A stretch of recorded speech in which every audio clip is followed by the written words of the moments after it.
Gravis teleported a couple of times but stopped suddenly. This is taking too long. Xing. Gravis took out his life ring and contacted Stella. Hey, honey! He transmitted with an excited smile. Hey, is everything okay? Stella asked with a nervous voice. No worries. Mortis and I won, Gravis answered. Gravis couldn't see it, but a deep darkness of worry and pressure left Stella. That's good, was the only thing she said. It will take a couple hours more, but I will be home in no time at all. That's fine, Stella answered with a soft voice. Gravis noticed how taciturn Stella was, and he knew exactly why. Gravis was also incredibly worried whenever Stella went out to temper herself. He could empathize with her worry. Sadly, there was nothing Gravis could do.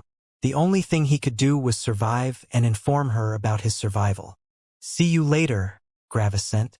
See you later. After the conversation, Gravis put his life ring away again and retrieved a ton of immortal stones. There's literally no reason left for me to remain at this level, Gravis thought as he looked at the mountain of immortal stones in front of him. I'm already the most powerful being of this world. No one can serve as my tempering anymore. The only reason why I'm remaining so long in my levels is for tempering anyway. So, there's no point in remaining a late major circulation immortal emperor. Gravis absorbed all the immortal stones he owned, and he owned a lot of immortal stones. In just 2 hours, Gravis became a peak immortal emperor. However, he didn't stop. In the end, Gravis absorbed thrice the amount of immortal stones he would have needed to reach the peak immortal emperor realm. Pushing a cultivator to the peak immortal emperor realm was an insane expenditure for any peak sect. They always had to save up for a long time to get the ridiculous amount of immortal stones a single cultivator needed to become that powerful. That was also why the Ascenders weren't in the peak immortal emperor realm. After all, they didn't need to be since the sect had their ancestor. After absorbing all the immortal stones he owned, Gravis stretched his spirit sense to the maximum. Over 10 million kilometers, and the speed of my teleportation has also become way faster. I'm multiple times faster than before, and I don't have to worry about anything anymore. Xing. Gravis immediately teleported to the beast territory with his full speed. It only took him 5 minutes. Much easier. Gravis felt a hidden sense locking onto him as he reached the beast territory. Hey, Narcissus, Gravis answered with a smirk. When Narcissus realized that the peak immortal emperor was Gravis, he went through several instances of shock. First of all, Gravis noticed his spirit sense. Something like that wasn't easy at all when Narcissus wanted to stay hidden. After all, Narcissus knew the level 5 law of humility. Second of all, Gravis was already a peak immortal emperor. That was fast. Third of all, when Narcissus felt Gravis' presence, his entire being shook. With a single glance, Narcissus knew immediately he was as helpless as a child in front of Gravis. Exer had already felt extremely dangerous to Narcissus, but his pressure was nothing in comparison to Gravis. Exer had felt like he had achieved the peak of the world. Yet, Gravis felt like he was from a superior world. This amount of power was not something that could exist in a higher world. I see you have finally spread your wings, Gravis, Narcissus answered. Well, there's no reason to remain in a lower realm, Gravis answered. There was no one left in the world that could fight me. Usually, if someone said something like that, they would be stamped as either someone that was full of themselves or someone that only considered people on their own level. Yet, when it came from Gravis, it had an entirely different meaning. If Gravis said that there was no one left that was his opponent anymore, he was referring to the entire world, no matter the cultivation realm or age. It's barely been 200,000 years since you arrived in this world, Narcissus said. Yeah, long, isn't it? Gravis answered. I'm probably even in the older half of immortal emperors. Narcissus didn't know how to answer that. When will you leave for the next world? Narcissus asked. Not sure yet, Gravis answered. I still need to comprehend some laws, and I also need to fight Ark. Gravis was fighting Ark? This was the first time Narcissus heard of that. Why? He asked. Oh, Ark and I are still friends. This is simply something that we both have to do, and he has known it ever since I arrived in this world. Sadly, I can't tell you the reason. It touches on some secrets that you don't want to know, Gravis answered. Narcissus remained silent for some while as Gravis continued teleporting. After all, Narcissus was everywhere in the beast territory. Who do you think will win? Narcissus asked. He had felt Gravis' power, and he couldn't imagine his teacher winning. Yes, Narcissus knew that Ark was heaven, but the pressure Gravis exuded was simply too unreal. Who could resist someone like that? If we were to fight right now, I probably wouldn't even be able to properly defend myself, Gravis said. That's why I need more laws. Narcissus became shocked. His teacher was that powerful? The kind, blonde man in the clearing? He could beat a world-ending calamity like Gravis, and easily on top of that? Hey, Mortis. Express delivery for you. Gravis transmitted as he reached Mortis' surroundings. As soon as Gravis arrived, half of his stored-up energy entered Mortis, immediately elevating him also to the peak Immortal Emperor realm. This was why Gravis had consumed all his immortal stones. Thanks, was everything Mortis said as he simply looked into the distance with an absent-minded gaze. Gravis noticed Mortis' gaze and rubbed the bridge of his nose. I'm not sure if something's wrong, but if there is, it's Mortis' decision if he wants to share his problems with me or not. He's not a child. If he thinks he can deal with his own problem, I should have enough trust in him that he knows what he's doing. Bang! Bang! Bang! Suddenly, 3 powerful beasts appeared around Gravis. Why? Because Gravis was still in his human form. These were 3 of the most powerful beasts in the entire world. All 3 of them were in the peak Immortal Emperor realm. State your intention, a Black Panther ordered. Why did the Black Panther ask that question? After all, beasts always directly attacked anyone they perceived to be an enemy. Well, it was because Gravis felt dangerous. I was just visiting a friend, Gravis said nonchalantly. I'll be going now. The 3 beasts were surprised. That was the human's reason? Visiting a friend? That's why he invaded the core region of the beast territory. You're lying, the Black Panther said. Humans always lie when WHO, CRK, CRK, CRK. Gravis activated his will aura, and the world around the 3 beasts exploded with black holes. Space was cut off. The beasts couldn't flee. The black holes were becoming bigger. Before the beasts could even perceive that they were dying, the black holes suddenly vanished. I don't have to lie to anyone, Gravis said coldly. I have the power to do whatever I want in this world. Why? Because I'm the most powerful. Also, Gravis said as his voice became even colder, I hate being accused of lying. Normally, you would already be dead. But I promised someone that I wouldn't damage this world if it can be helped. However, cross me again. See what happens. The 3 beasts took shaking breaths. What was this power? Why did it feel endless? Also, where did these black holes come from? Only the all-out attacks of peak immortal emperors could create these black holes. Yet, this human had created several of these black holes with only his will aura? This couldn't be real. Gravis saw that the 3 beasts remained silent and nodded. All right, I'll be leaving now. Xing. And Gravis teleported away. Silence. Ruler, who was that? One of them asked Narcissus. That was the human and beast I told you to never offend, Narcissus answered. The 3 of them took another shaking breath. That was him? They asked. Why didn't you warn us? Because I know he wouldn't have killed you just because of some words, and if you actually did something that would move him to kill you, you can only blame yourself. Don't assume that everyone is beneath you, Narcissus explained. For the first time in a long while, the 3 powerful peak immortal emperors felt ashamed of themselves. Their pride had gotten the better of them. The 3 of them wouldn't forget this lesson. Gravis arrived at the purest sect without being noticed. With Gravis' current power and grasp over the emotional laws, no one in this world could find him when he wanted to stay hidden. When Gravis saw Stella again, they embraced each other. Stella tried to hold back her tears, but they just wouldn't stop when she saw Gravis. Stella was so happy that Gravis hadn't died. When Gravis felt Stella's emotions, he was assaulted by guilt. He had hurt Stella. Yet, there was no other way.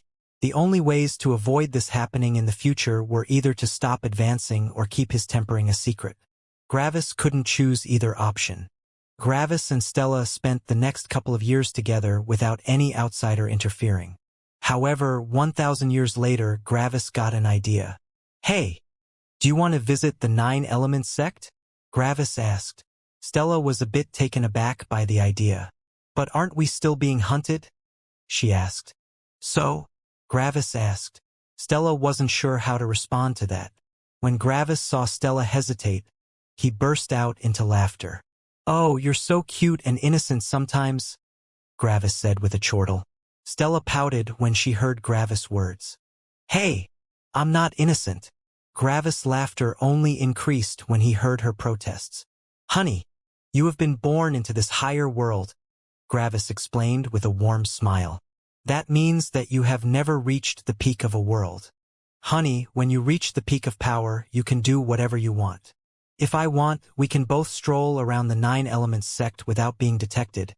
And even if I appeared openly, what can they do? Tell me, what can they do if I want to walk around their sect?" Gravis asked with a smile. Stella thought about how everything would go down. The 9 Elements sect would probably become hostile, but what if Gravis unveiled his power? What could they do then? There were only 2 options: resist and die or comply and live. There was no third option, and only idiots would choose the first option. Stella remained silent for a bit as she thought about her previous home. In actuality, Stella wasn't really interested in going back. Most of her memories of the 9 Elements sect were of struggles for power or being suppressed by Nira. Stella didn't view the 9 Elements sect as her home. In comparison, her time in the purest sect had been nothing other than wonderful. She had a high status. She had a lot of friends. She had a lot of power. She wasn't suppressed. She had her brother. And, most importantly, she had Gravis. Yet, there was one thing that called Stella back to the 9 Elements sect. "I want to visit my teacher's grave," Stella said. Gravis remembered the powerful woman that had given her life for Stella. Back then, Gravis had been tempering himself against Stella, and he had done his best in killing her. Unfortunately or fortunately, depending on the perspective, their power had been about equal. If Stella's teacher hadn't stopped the fight, both of them would have died. Stella's teacher obviously hadn't sacrificed her life for Gravis but for Stella. Nevertheless, Gravis was deeply grateful for her sacrifice, because without her, Gravis and Stella wouldn't have fallen in love. "Is her grave in the 9 Elements sect?" Gravis asked. Stella nodded. "She spent most of her remaining short life with Liam and me, but she ultimately died in the 9 Elements sect. After all, she had to inform everyone of what had happened and what they should do after her passing." Gravis nodded. "So, you want to go?" Stella nodded again, but her mood had worsened due to the bad memories. Now that Liam and Stella had become so powerful, Stella wanted to say goodbye to her teacher one last time. Stella contacted Liam, who quickly arrived. By now, Liam and Stella were both early major circulation Immortal Emperors. Sadly, their battle strengths were worlds apart. Liam could fight 1 level above himself, which was already beyond impressive for such a powerful Immortal Emperor. After all, this meant that Liam was able to fight Vice-Sect Masters. Yet, Stella could confidently fight 3 levels above herself. This meant that Stella was more powerful than any sect master but slightly weaker than ancestors. Stella had basically reached the maximum achievable battle strength. Fighting 4 levels above herself needed a body, spirit, and energy with maximum potential. There were some resources that could increase these 3 aspects, but they were exceedingly rare, even in this world. This meant that there was no one in this world that had all 3 aspects of their power tempered to the maximum, except for Gravis. Gravis' body was as powerful as the body of a beast, and Gravis' energy and spirit were a level stronger than a human. This was the most that a cultivator could achieve. Yet that wasn't as relevant to Stella. She was fine with jumping 3 levels. After all, that was already the maximum that one could achieve normally. Sadly, all of this meant that the brother, who wanted to protect his sister, was left behind in power yet again. The three of them met up and started traveling to the Nine Elements sect. Of course, it was Gravis that teleported all of them. Otherwise, this would probably take several hours. A couple minutes later, the three of them arrived above the Nine Elements sect. When Gravis had seen the Nine Elements sect for the first time back then, he had been surprised about their wealth. However, the Nine Elements sect didn't appear as wealthy now. After all, Gravis had had enough wealth at one point to build multiple Nine Elements sect. His wealth had been truly terrifying. Back then, Gravis had also only guessed the functions of a couple formation arrays, but now, he could see the workings of all of them. Gravis' spirit sense stretched over the entire Nine Elements sect. No one noticed. "Is there anyone you want killed as revenge?" Gravis asked the two of them. Stella silently shook her head. The only person Stella would have wanted to kill had been Nira, since she had been the source of all her past suppression. Yet Nira was already dead. Because of that, Stella wasn't interested in shedding more blood. However, Liam didn't immediately reject the offer. "Is anyone even still alive after such a long time?" he asked. "It's been over 150,000 years. That's already 75% of an immortal emperor's longevity." Gravis nodded. "There is one," he said. "He's the current ancestor." This piqued Liam's interest. "Who is it?" he asked. "A young man with red hair. Back then, he had been one of the two vice sect masters," Gravis answered. "Hirius?" Liam asked. Memories of Hirius shot through Liam's and Stella's minds. "I don't know his name, but he should have been the younger of the two vice sect masters back then," Gravis explained. "The old ancestor is probably not around anymore. The older vice sect master is probably also gone. If Hirius is the name of that one young vice sect master from back then, it should be him." Gravis looked at Liam. "So, want me to kill him?" "I don't want him to die," Stella said. Liam and Gravis both looked at her. "Are you sure?" Liam asked. "Even though he has never directly acted against us, he was still complicit in our suppression." "I know," Stella said. "However, it was all thanks to him that I have been able to hold out for so long. He was the one that advocated for the fights to be fair. Without his protests, Nira might have forced me to consume some kind of poison that weakens my battle strength to get this entire issue over and done with as fast as possible. So, while he has not gone explicitly against everything, he has still helped me by allowing me to fight with my full power," Stella said. Liam furrowed his brows as he looked at the Nine Elements sect. Yes, Hirius had helped them, but he had also not gone against all of this. "No right choice, huh?" Gravis commented. Stella nodded. "He only had two choices. Either he protected you and risked his own life, or he went against you and his conscience," Gravis said. "In the end, he didn't want to betray his conscience, but he also didn't want to die. So he chose a third path. He didn't go against the sect master, but he wanted for everything to happen above board, at least. Is that about right?" "Yes," Stella answered. When Gravis thought about Hirius' situation, he had to sigh. Wasn't this too similar to his own situation?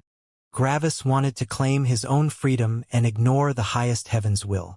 Yet, if he did that, he would never achieve his goal. So, in the end, Gravis was forced to reluctantly follow the highest heaven's will, even if he didn't want to. "How can I judge someone when I'm doing the same thing?" Gravis thought. "It's your decision anyway," Liam said. "If you don't want him to die, it's fine." Stella smiled. "Thanks, Liam." Liam only nodded. "Let's go down," Gravis said as he slowly flew towards the Nine Elements sect. "Just like that?" Liam asked with surprise. "I'm using the law of emotions and the law of perceived reality to keep us hidden and isolated. No living being nor formation array has the ability to feel our presence," Gravis explained. Stella and Liam looked at each other for a bit and also landed in the Nine Elements sect. The three of them landed close to the central palace. This meant that they were already in an area where only members of the Nine Elements sect in the immortal realm or stronger could stay. Yet no one paid any attention to them. This wasn't any different than when a powerful cultivator visited a mortal village. It was like the three of them didn't even exist. Stella and Liam looked at their surroundings with complex expressions. Memories associated with mixed emotions flooded their minds. They had felt so powerful and great back when they had first been allowed to enter this area. Yet, a lot of the memories were also filled with blood and slaughter. Being a disciple in a peak sect was very dangerous and pressuring. Stella took the lead as the other two followed her. First, she led them into the central palace, a place only immortal emperors or people with special status could visit without an invitation. As soon as they entered the central palace, the memories became mostly negative. Stella had only been allowed to stay in the palace when she had become the Holy Maiden in the Immortal King realm. A Holy Maiden in the Immortal realm wasn't allowed in here. One had to remember that there were multiple Holy Sons and Holy Daughters in peak sects. In general, there were 3. The lowest one was in the Law Comprehension realm. The middle one was in the Immortal realm, and the highest one was in the Immortal King realm. The Immortal Emperor realm didn't have Holy Sons or Holy Daughters. Stella led them through the hallway, but she stopped for a couple of seconds in the middle of it. A picture of her dead teacher was hung on the wall. Stella and Liam both looked at the picture for a bit with forlorn expressions. It had been so long since their teacher had died. She had been the one that had supported them through the ordeals in the 9 Elements sect. Funnily enough, when the 2 of them became her disciples, they hadn't even known about her status. She had deliberately kept her status a secret and hid her power in front of them. She had only said that she was 2 realms higher than them, and whenever Stella and Liam reached a new realm, their teacher also just so happened to make a breakthrough. It took the 2 of them an embarrassingly long time to realize that something wasn't right. They had only realized that their teacher had a secret identity when they had entered the palace for the first time to claim a prize after a competition. When they had looked at the images of the past sect masters, they had seen their teacher's picture. It was this exact picture the 2 of them were currently looking at. However, now there were many more pictures besides their teacher's picture. The first one was of Nira's grandfather. Yet, surprisingly, Nira's picture wasn't beside her grandfather's picture. In fact, her picture was nowhere. Apparently, her conduct had been too shameful, and she had been expunged from history. Hiria's picture was directly beside the picture of Nira's grandfather. The last picture was of a green-haired, middle-aged man. This surprised Stella and Liam a bit. "Someone not from the Frost or Inferno faction?" Liam asked. "I'm also surprised," Stella answered. "It's rare to see a sect master that isn't of either of the 2 big factions. That probably means that he is very capable." Stella looked with a complex expression at the picture. "Sadly, I've never seen that person before." Liam sighed. "Too much time has passed. 150,000 years is already enough for a mortal to become an immortal emperor, though a weak one. It's very possible that this person was an average immortal king back then." Gravis didn't comment, but deep inside, 150,000 years didn't feel as long anymore. He had gone through over 1,000,000 years of conscious time when he had hit Nira with samsara. The 3 of them left the area and entered the main hall. Right now, the sect master and 2 vice-sect masters were discussing some things about the war. Gravis, Stella, and Liam listened in on the conversation for a bit, and after some minutes, they had to conclude that the current leadership of the 9 Elements sect was quite competent. The sect master put a lot of emphasis on the good of the sect and the disciples. According to him, if many disciples became dissatisfied, it showed that the 9 Elements sect was doing something wrong. After all, the disciples were part of one of the most powerful sects in the world. They shouldn't be dissatisfied but exhilarated and proud. Cultivators were not unreasonable, and they wouldn't forget how powerful their sect was. So, when these rational people became dissatisfied, it meant that the 9 Elements sect was doing things wrong. After all, weaker sects had happy disciples. If weaker sects could do that, the 9 Elements sect should be able to do that even easier. And, sure enough, the life of the disciples had become much better after the current sect master took over. Hirius had been an amazing sect master, but he looked at the 9 Elements sect as one entity. In comparison, the current sect master was looking at the 9 Elements sect like a group of individual cultivators. Hirius had weathered the storm that Nira's actions had caused.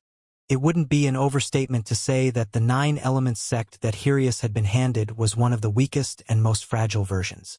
However, Hirius had managed to get through the storm, and the 9 Elements sect was finally recovering.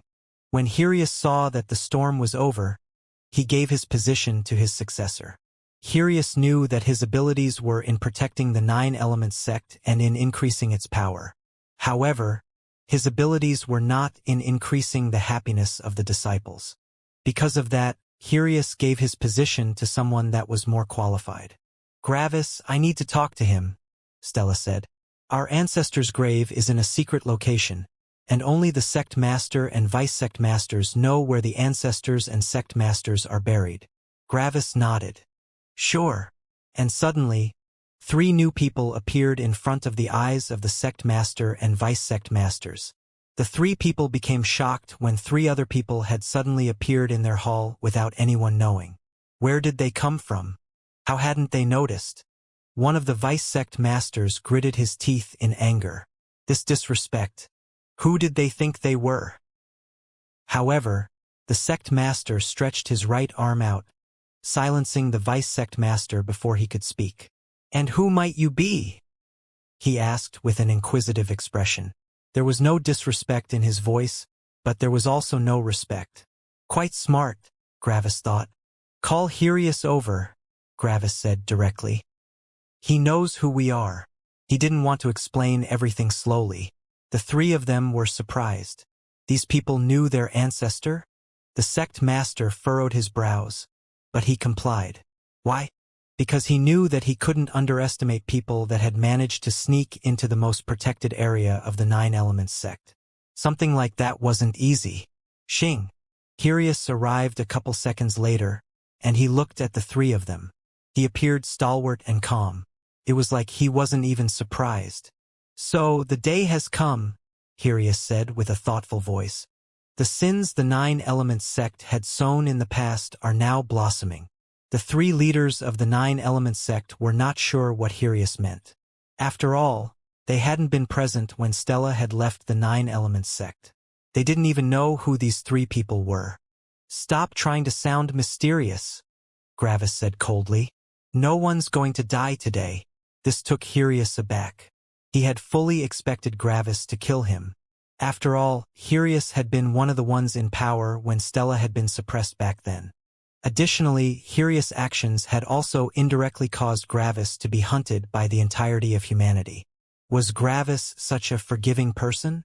Hirius didn't know Gravis very well, but from what he had seen of him, Gravis didn't appear like a forgiving person. Meanwhile, the 3 leaders of the 9 Elements sect were shocked. Their ancestors' words had sounded ominous. It was like he was saying that they were helpless in front of these 3 people. Yet, how is that possible? They were one of the peak sects. "Is this an attempt to give me some hope before you extinguish it?" Hirius asked coldly. He could accept dying to Gravis, but he couldn't accept being played like this. "I have no interest in such stuff," Gravis answered. "I'm not here to kill any of you." The ancestor almost couldn't believe Gravis' words. Gravis' survival had always been a major worry in Hirius' life. When Gravis had fled, no one had heard of his whereabouts for over 150,000 years. Was he dead? Was he alive? How powerful was he? Nothing. As the long years passed by, Hirius didn't calm down but became more nervous instead. Why? Because Hirius knew that wherever Gravis appeared, he would get noticed. His battle strength was simply too powerful. So, if Gravis had died, everyone would have heard about it. Every year without news increased Hirius' anxiety. What if Gravis attacked the 9 Elements sect? Would Hirius be the sinner that had ended the millions of years of prosperity that the 9 Elements sect had had? And now Gravis had arrived. Yet he had stated that no one would die. Felt like a dream. "Then why are you here?" Hirius asked, his voice sounding a bit nervous. A couple seconds ago, Hirius had been a man that knew that he was going to die. There had been nothing that he could do, and he had accepted his fate. But now Hirius had hope. He didn't want to die. Because of that, ironically, Hirius sounded more nervous when he perceived himself to be safe than when he perceived himself to be in mortal danger. I want to visit my teacher's grave one last time, Stella said from behind Gravis. Hirius had been fully focused on Gravis, which made him overlook Stella and Liam. When Stella had spoken up, Hirius noticed Stella and Liam. His heart shook. Underworld had unveiled the fact that Gravis had a beast body, and even though Gravis' love had appeared genuine, some worry had still appeared in Hirius' heart. Hirius hadn't wanted to hurt Stella, and he also felt heavy guilt over the fact that he hadn't been able to help her back then. He had been the one in power, and it had been his duty to protect his disciples. Yet, to save his own life, he had forsaken that duty. This had caused Hirius deep pain. So, when Hirius saw Stella, a complex mix of emotions appeared inside him.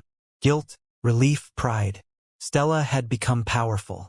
Hirius could feel it. To him, Stella felt even more powerful than the current sect master of the Nine Elements sect. The little girl from back then had finally spread her wings. Hirius also looked at Liam, and he noticed that Liam had also become truly powerful. He had so many questions, but he didn't dare to ask them. He wanted to talk with the two of them and apologize. Yet, he knew that he didn't have the right to do so. After a bit of looking at the two, Hirius noticed their clothing. He knew that uniform. Purist sect. No wonder, Hirius thought with relief. They managed to become so powerful because they joined the Purist sect. The Purist sect has the most powerful cultivators of the world.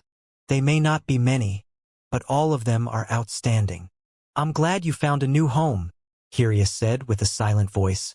So many emotions were hidden inside his voice. Liam's expression didn't change, but Stella felt a bit uncomfortable. However, she decided to not engage Hirius in a conversation. Yes, Hirius had helped her indirectly, but he had also not protected her. She didn't want to build a connection with Hirius, so Stella only nodded. Yes, can we visit our teacher's grave? She asked. Hirius nodded. Follow me. Hirius teleported away while the other two followed him. Gravis remained in the hall. Stella was not in danger. There was no reason for him to follow them. Why? Because Gravis was powerful. No one would dare to attack someone under his protection. On top of that, Gravis' major law of emotions allowed him to see through the emotions of everyone below the Star God realm. Gravis had seen Hirius' innermost emotions, and Gravis had even been able to infer a lot of situations that had led up to Hirius' current, complex makeup of emotions.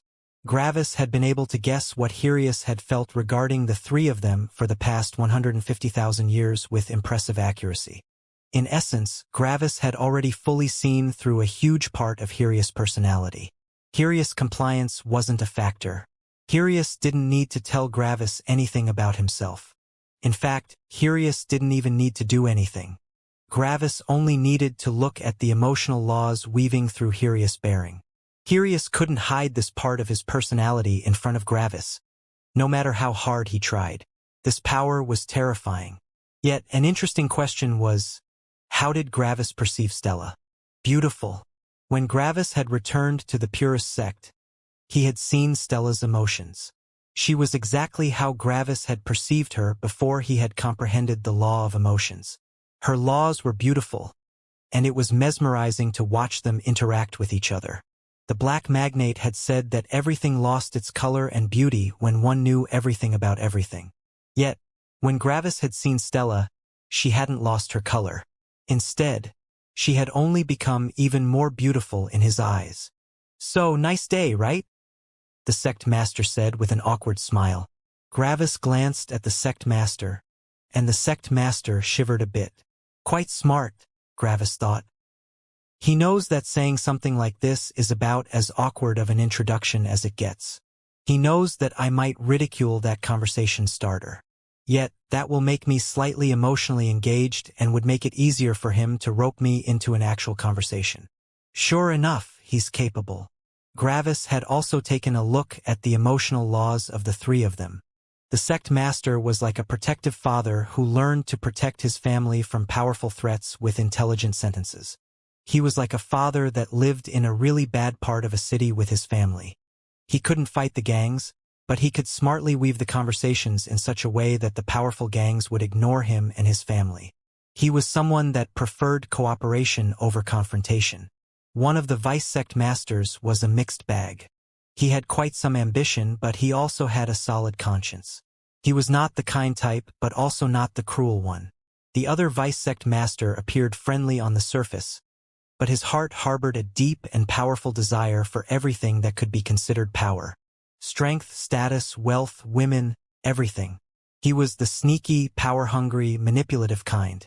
However, funnily enough, the sect master had already seen through that vice sect master. Gravis had seen that in the sect master's emotions. "You're a capable leader for peaceful times," Gravis said after some second of looking at the sect master. "But when something bad happens, you should give your position to that vice sect master." Gravis gestured to the vice sect master with the mixed emotional makeup. "Thank you for your advice," the sect master said with an awkward smile. Gravis glanced at the sect master again. It's difficult to hate someone like that. None of the three dared to engage Gravis in another conversation. Time passed, and a couple hours later, Gravis suddenly teleported away without a word. Stella and Liam had returned, and the three of them would quickly leave for the purist sect again.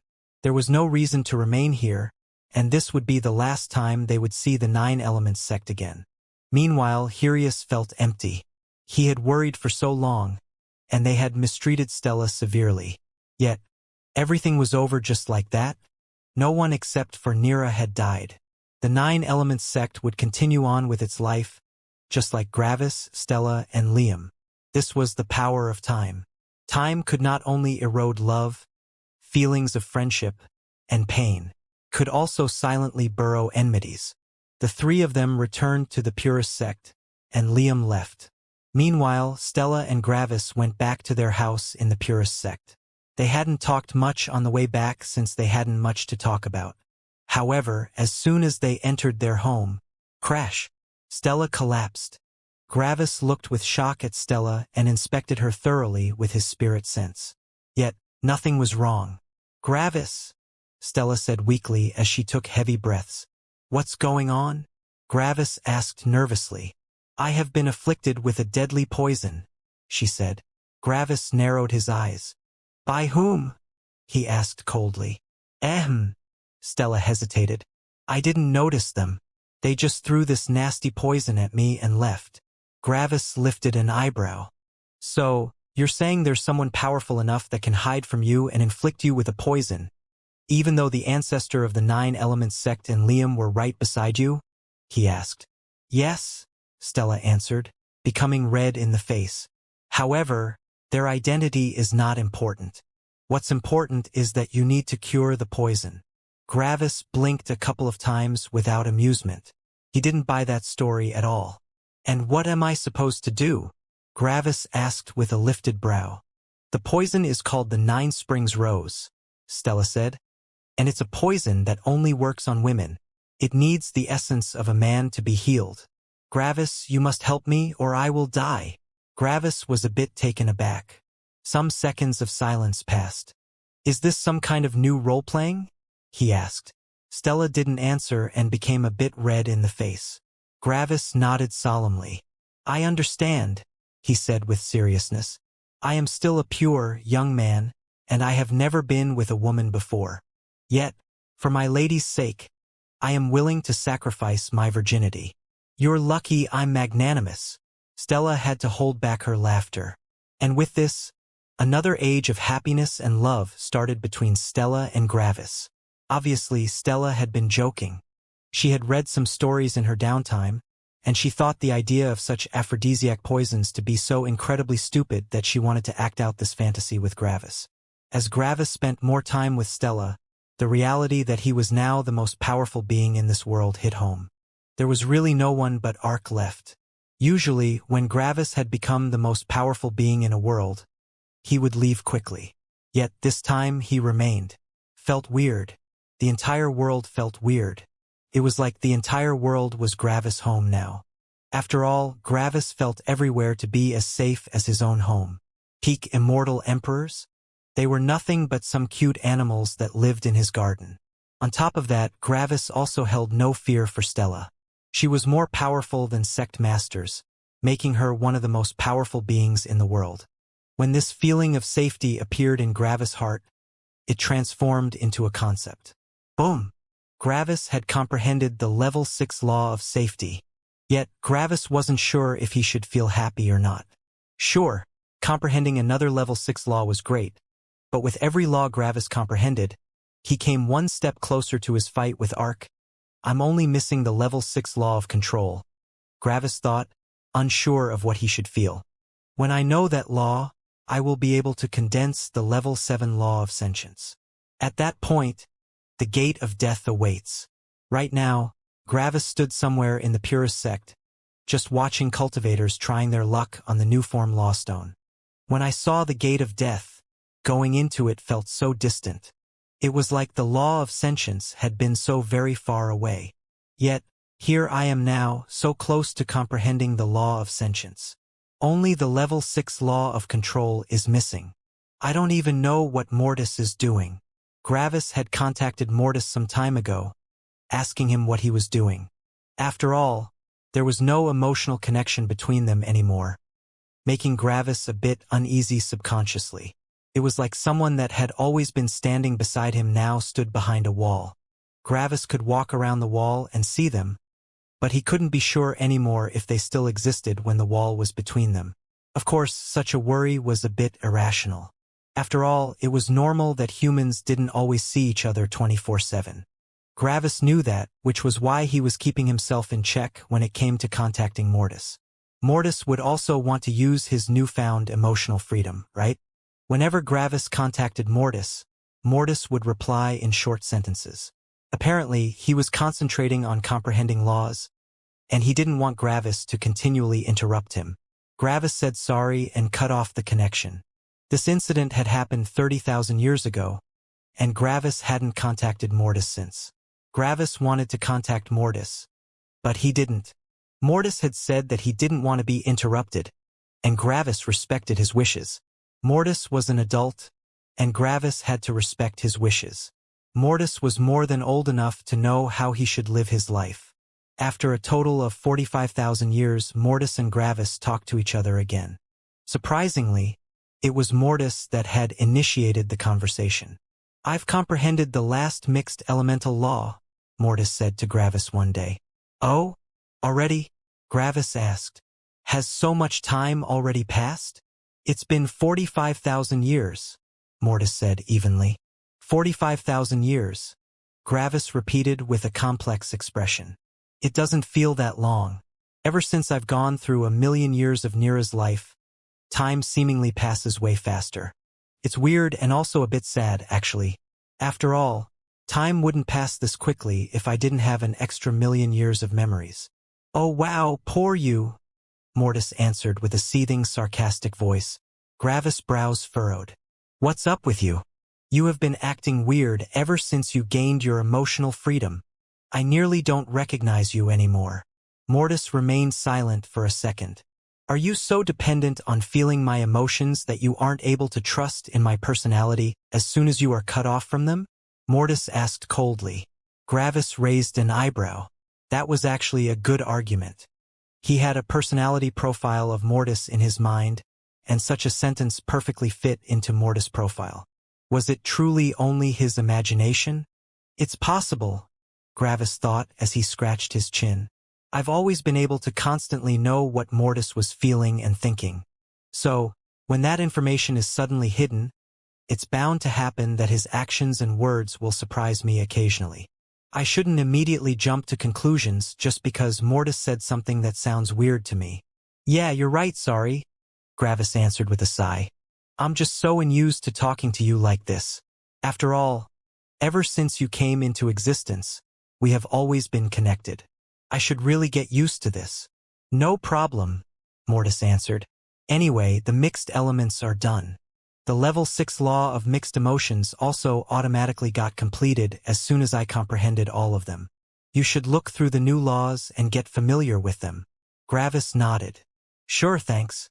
By the way, I think my break was long enough. I'm returning to comprehending some laws. Which ones? Mortis asked. The level 6 law of space and gravity sound like a good start.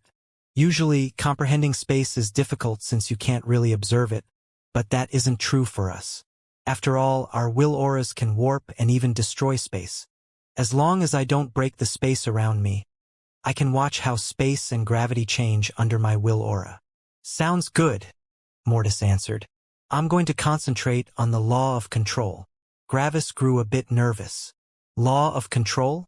Do you have a plan on how to comprehend it? Why not look at a law that's easier to understand, like the level 6 law of matter? Gravis said. Gravis, Mortis said with an annoyed and cold voice. We might not be emotionally connected anymore, but I know you very, very well. You can't postpone problems. You have done nothing for a total of 60,000 years. Your drive has become weaker. If you don't get your drive back, you will end up like Orpheus. In comparison to you, I want power, Mortis said with disdain. Make a fucking decision.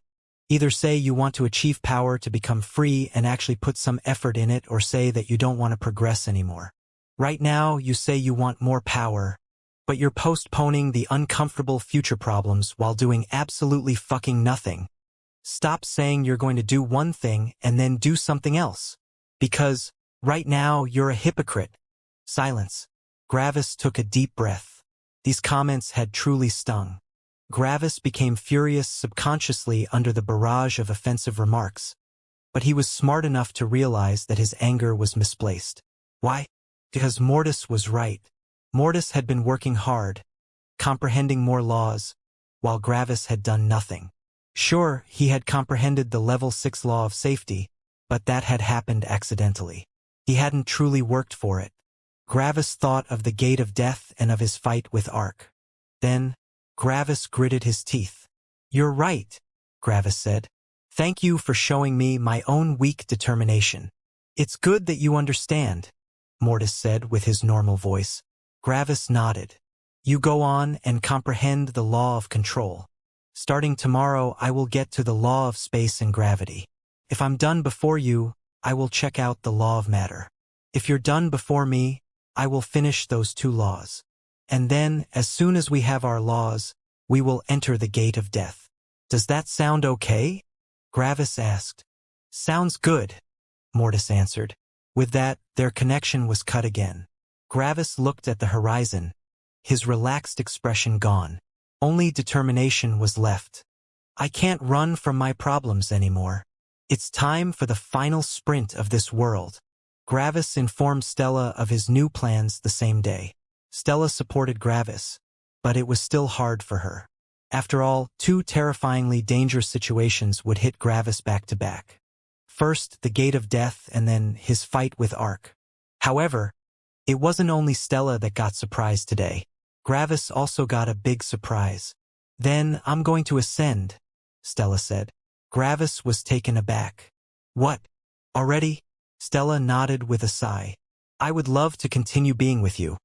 But I know that you will always have regrets if you lose your opportunity to become powerful because of me. Gravis' heart stopped. That sounds like a breakup, he said. No. No, Stella shouted, quickly waving her hands. I'm not breaking up with you. I would never want to break up with you. Don't even joke about that. Gravis released a sigh of relief when he heard her. Then what exactly do you mean? He asked. Well, in our time together, I was the one that got all the advantages, Stella said. Since you have comprehended the level 7 law of emotions, you have been able to help me comprehend several level 6 laws. Yet what did you get in return? Nothing. You already know all the laws I know, and even if I comprehended a new level 6 law, I wouldn't be able to help you comprehend it since my law of empathy is too weak. Don't say stuff like that, Gravis said with an uncomfortable expression. Being with you is the only important thing to me. I don't care if you can't help me with laws. I know, Stella said as she embraced Gravis. But I still feel like I'm taking advantage of you, and I don't want to feel like that. You're not Dash. I know, Stella interrupted him. However, feelings don't always follow logic. You, of all people, should know that. Gravis had to sigh again when he heard her words. She was right, sadly. Why did emotions have to be so hard? When it came to others, it was incredibly easy for Gravis to see through their personality. Yet, when it came to himself and Stella, it was like Gravis was blind. Gravis knew how to create specific emotions, but it also felt very weird. It was like the ways to create these emotions had nothing to do with him. "So, I'm going to ascend," Stella continued. "I've been distracting you for long enough, and I don't want to be the reason for any of your delays. Do you understand what I mean? You want to ascend so that I have one additional reason to become more powerful as quickly as possible, right?" Gravis asked with a sad expression. Stella nodded. "That's one of the reasons. Another reason is that I want to upgrade my law of empathy and get a head start on the level 7 laws. Like this, I can help you when you return." Then Stella smiled. "Additionally, it won't be that long for me due to the time dilation, right?" Gravis nodded. "Yes. For you, it should be 10,000 to 20,000 years maximum, probably less. So, are you okay with this?" Stella asked, looking into Gravis' eyes. Gravis looked back into Stella's eyes and embraced her deeply. "How can I not be okay with this? You're willing to help me to such an extent. How couldn't I be happy when I have someone like you?" "Thank you for understanding," Stella said softly. "No, thank you for understanding," Gravis answered. "I think you understand me better than I understand myself." Stella only silently embraced Gravis. Then, for the last day, Stella and Gravis only sat together, simply talking to each other. Stella had informed Liam, and Liam had said that he would come with her.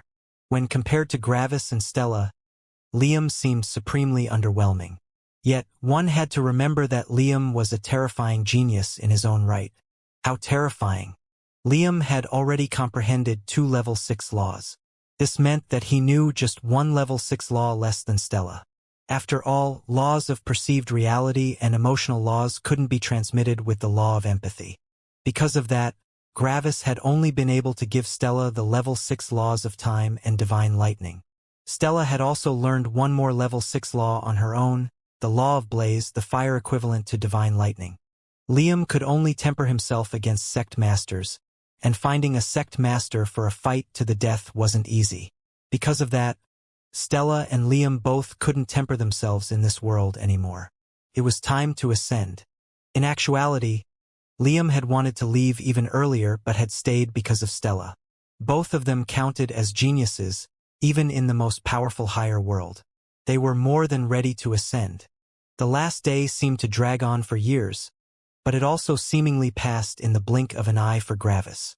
Gravis wanted this day to last forever. Sadly, time couldn't be stopped, and eventually the time had come. The 3 of them had traveled to the place where they had initially met, one of the resource points for the Sect Alliance. This was the place where Gravis had fought Stella, and where their teacher had saved Stella's and Gravis' life. They thought that this was the perfect location to part ways. They would separate at the very place they had met. Stella and Liam had already become peak immortal emperors. As soon as they had arrived, the memories came back to them. "Who would have thought?" Stella said as she looked at the mountain below them. "When I fought you, I had believed that you were some arrogant youngster. But then you proved that you could fight me. The memory of your burning skull had haunted me for a long time back then. On top of that, my teacher had told me that you had a beast body," Stella said. "In the beginning, I feared you very much, Gravis," Stella said, looking into Gravis' eyes. "The image of your burning skull had severely shaken my will. Your determination to kill me was so powerful that it shook my will." Then Stella smiled warmly as she looked at Gravis. "Yet here we are, an old couple. I would have never believed that we would end up together. But life works in funny ways sometimes, doesn't it?" "It sure does," Gravis answered with a chuckle.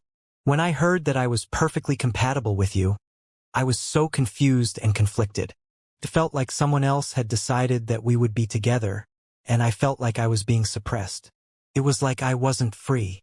Gravis took Stella's hands. "Yet, the more we talked over those 7 years, the more I forgot these doubts. So what if it was decided by something more powerful? As long as I'm happy with it, and as long as I truly want it, I'm still free. Why run away from happiness?" Stella leaned forward and kissed Gravis deeply. Some seconds later, they parted. Some tears stained Stella's face as she smiled happily at him. "I'm so happy to have met you," Stella said with a shaking voice. For the first time in a long while, tears also appeared in Gravis' eyes. "I'm also so happy to have met you," he said. The two of them only looked into each other's teary eyes as they smiled. They didn't want this goodbye to be painful. "See you soon, Gravis," Stella said. Gravis took a deep breath through his nose. "See you soon, honey," Gravis said. Then the two of them parted. Light gathered around Stella and Liam as they floated upwards. "Please don't die," Stella said silently with a shaking voice. "I can't go on without you." Gravis' heart was torn apart by these words, and he gritted his teeth. However, he still forced a smile on his face. "I won't," Gravis said with determination. "No matter what happens, I will come back to you. You will see. I will be back in no time at all." More tears rolled down Stella's face. "Then, I'll wait for you. I will be there in no time at all," Gravis shouted again. Stella nodded as she slowly closed her eyes. Then Stella and Liam vanished, and Gravis broke down. He was alone again. Yet, he knew that all of this was only temporary. Soon. He would meet Stella again very soon. He had to. It took some time for Gravis to recover, but he knew that this separation was necessary. He had been too relaxed the past couple of years.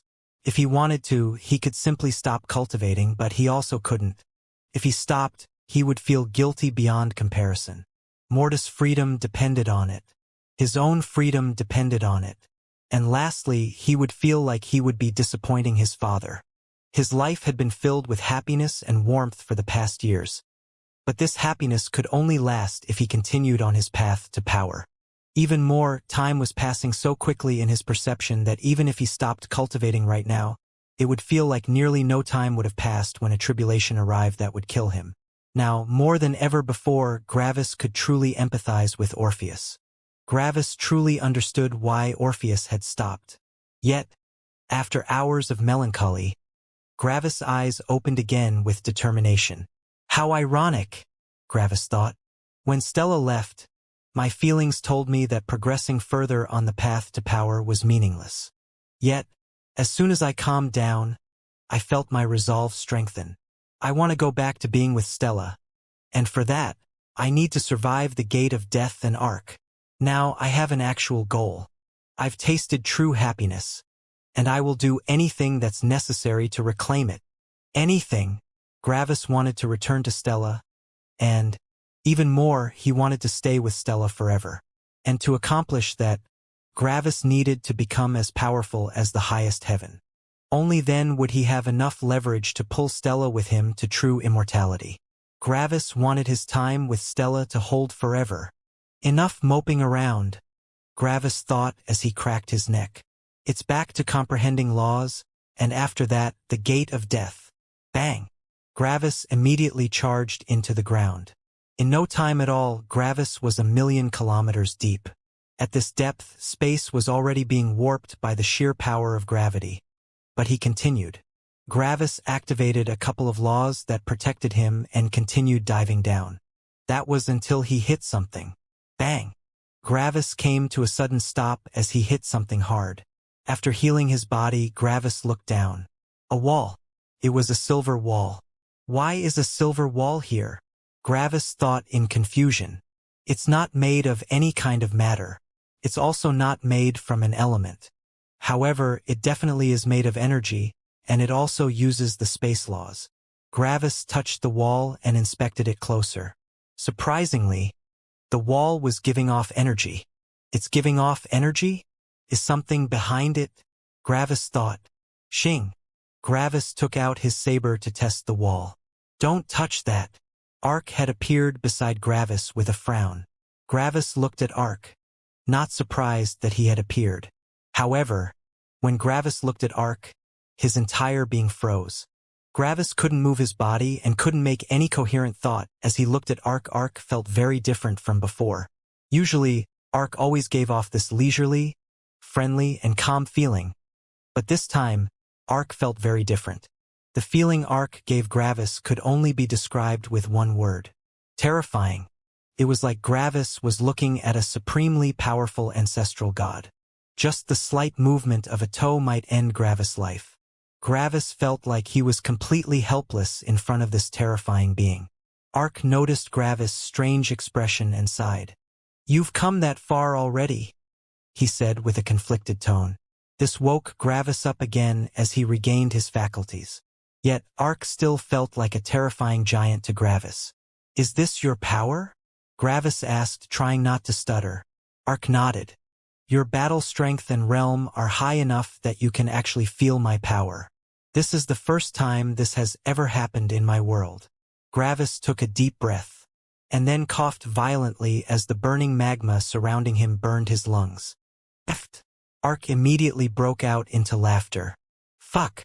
This isn't funny," Gravis transmitted as he healed his body. Yet Ark only continued laughing. Gravis only looked at Ark, and as he saw him laughing, Gravis' tensed nerves relaxed. So what if Ark was powerful? They were still friends. This was still the same Ark. Nothing had changed. "Okay, maybe it's a little funny," Gravis admitted. Ark answered by laughing. "Are you done yet?" Gravis asked with a frown. Yes, I'm done," Ark said as he slowly stopped laughing. Gravis groaned. "Sure, it was funny, but it wasn't that funny. Anyway," Gravis said, changing the topic, "feeling your power gave me quite a shock." Ark's chipper mood vanished as the original topic returned. "It's understandable," he said. "After all, I have the law of the true world as my avatar, and I control heavenly lightning. The heavenly lightning might not frighten you, but the law of the true world does. After all, it's not something you can contend with, no matter how hard you try." Gravis nodded. "Yes, it felt like I couldn't even fight you. It was like I would be completely helpless in front of you." Then Ark's smile returned. "However, that already shows your progress." "That I can feel your power?" Gravis asked. "Isn't that only logical?" "That's not what I meant," Ark said with a shake of his head. "Before the Middle Heaven had unleashed their level 5 law, have you felt their power?" Gravis thought back and blinked a couple of times. "No, I haven't," he said. "See," Ark said with a grin. "Back then, the difference between you and the Middle Heaven was so huge that you couldn't even feel their power. However, now, you are able to feel my power, and my battle strength can't be compared to any other heaven." "Want to know something interesting?" Ark said. "There are a lot of higher heavens that know the law of the true world, but not all of them. In fact, less than 10% know it. Most of them only know the law of the living world. And as soon as you know the law of sentience, you are more likely to win than to lose in a battle against an average higher heaven." Ark raised a finger. "Keep in mind, I'm not counting Mortis. I'm talking about only you with the help of your avatar. If you add Mortis, only the higher heavens that know the law of the true world would be able to win against you too. In comparison, the middle heaven you have fought was only average. So, depending on how long it takes Mortis to comprehend the law of control, you will be stronger than 90% of all higher heavens in just 10,000 years or so," Ark said with a grin. "Isn't that exciting?" Gravis was taken aback as he listened to Ark's words. Felt unreal. Gravis still remembered how helpless he had been in front of the middle heaven, but now, Gravis was basically more powerful than 90% of higher heavens. Somehow, Gravis felt like his progression of power was only natural. Was it truly that exaggerated? "Anyway," Ark said, "I just wanted to tell you that." "Oh, and also," Ark said as he remembered something. Then he pointed at the silver wall below them. "Don't touch that." "Oh right, the silver wall." Gravis remembered. "What is this wall?" "It's the bottom of the world," Ark said. "The bottom of the world?" Gravis repeated. Ark nodded. "Yep, this is a simplified filter of the wall around my creator's cosmos. As you know, primordial chaos is a mixture of many different kinds of forces, and the wall of my creator filters the energy out of the primordial chaos. Of course, since my world isn't in the primordial chaos but in my creator's cosmos, there is no primordial chaos surrounding my world. There's only the vast emptiness." "Emptiness?" Gravis asked, but then he remembered something. Do the black holes lead to that place? Ark nodded. Yep. When you destroy the space of a world, it connects to the vast emptiness. It's the space between worlds and it has no energy. So, as soon as energy comes into contact with the emptiness, the energy violently flows into it. Breaking the space in a world is easy to fix. Any heaven can do that. However, breaking this wall is something completely different. If you break this wall, not even I can fix it. Not even you? Gravis asked with shock. Ark nodded again. Yes, because the law of the true world isn't enough to create such a wall. Wait, what? How can it not be enough? Gravis basically shouted. Ark only smirked. Gravis, if the law of the true world were everything, why are the heavens magnates so much weaker than your father? After all, they all know the law of the true world. Gravis felt like a sledgehammer hit his mind. Yes, why? How had he never thought of that? It was actually so obvious. So, there's an even superior law? Gravis asked. There is one other law that is on the same level as the law of the true world, and the highest law is the one created out of these two laws, Ark said. However, I'm not telling you. It's funnier if you find out yourself. Gravis frowned when Ark suddenly refused to elaborate. However, it wasn't difficult to guess what kind of law was above the law of the true world. All the living beings, elements, matter, and so on lived in a world. So where did a world live in? The cosmos. Anyway, don't touch that, Ark said, pointing at the wall again. If you break it, my creator needs to fix it, and I don't think that you want to annoy him. Gravis nodded. The two of them talked for a bit, and Ark teleported away again. And then Gravis started focusing on the laws of space and gravity. Gravis sat down on top of the silver wall. Gravity was the strongest here, and the more gravity affected the area, the more space warped. The three primordial forces, gravity, space, and time, were intrinsically linked. Each one of them had some influence over the other two. Gravis felt space warp around him and lightly activated his will aura. The space around him began to warp. It seemed like everything was stretching and compressing, but in reality, nothing had moved. Space had simply become curved. Explaining how this worked was far too complicated. Mortals would need to spend an eternity to comprehend these concepts. However, these concepts were only the very basics of gravity in Gravis' eyes. Time passed as Gravis observed the gravity and space around him. Luckily, his body and laws were powerful enough to withstand these powerful forces. Surprisingly, the law that gave Gravis the biggest defense against these forces was the level 6 law of time.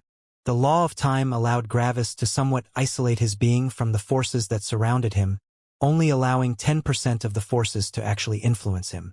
Yet, just these 10% were still so powerful that a human peak immortal emperor wouldn't be able to remain here indefinitely. They would need to waste a ton of energy to protect their weak bodies even more, essentially using more energy than they recovered. However, without the level 6 law of time, not even a beast peak immortal emperor would be able to survive down here for a long time. This meant that one had to have a beast body and know the level 6 law of time in order to cultivate here indefinitely. If a human peak immortal emperor wanted to cultivate here, they would need to know the level 6 law of time and either the level 6 law of space or gravity. They needed 2 of the 3 primordial force laws. The more powerful the forces of the laws surrounding one were, the clearer the images and concepts they demonstrated.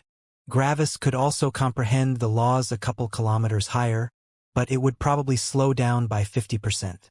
If a human peak immortal emperor knew none of these laws, they would need to spend about 4 times the amount of time necessary to comprehend one of them, if they even had the ability to understand one of these elusive laws in the first place.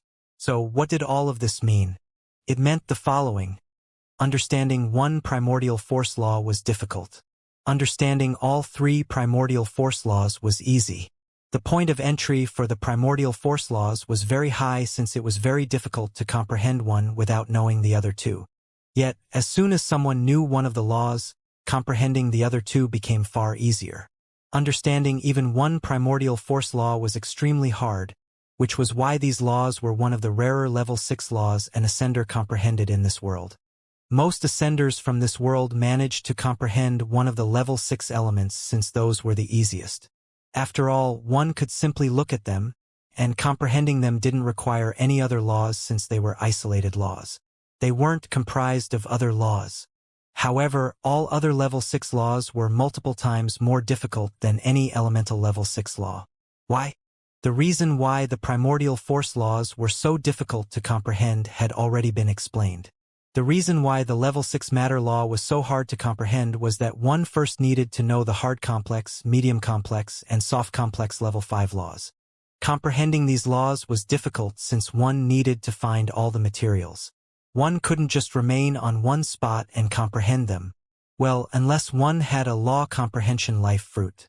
The reason why the level 6 law of mixed elements was so difficult to comprehend didn't need any explanation. After all, one first needed to comprehend 36 level 5 laws. This already showcased all the level 6 laws that were part of the law of the dead world. The 4 level 6 laws in the life category were also very hard to comprehend. After all, one needed to know everything about plants for 2 of them, which meant wasting a ton of time without any power increase. The level 6 law of energy healing was even harder since it needed insights into the other 2 level 6 laws of the life category, and the level 6 law of the soul required 3 level 5 laws of the soul. Not even Gravis had gained many insights into the higher laws of the soul. Looking at a soul was even harder than looking at one of the 3 primordial force laws. There was no level 6 law for the law of emotions. That only left the battle laws and the laws of perceived reality.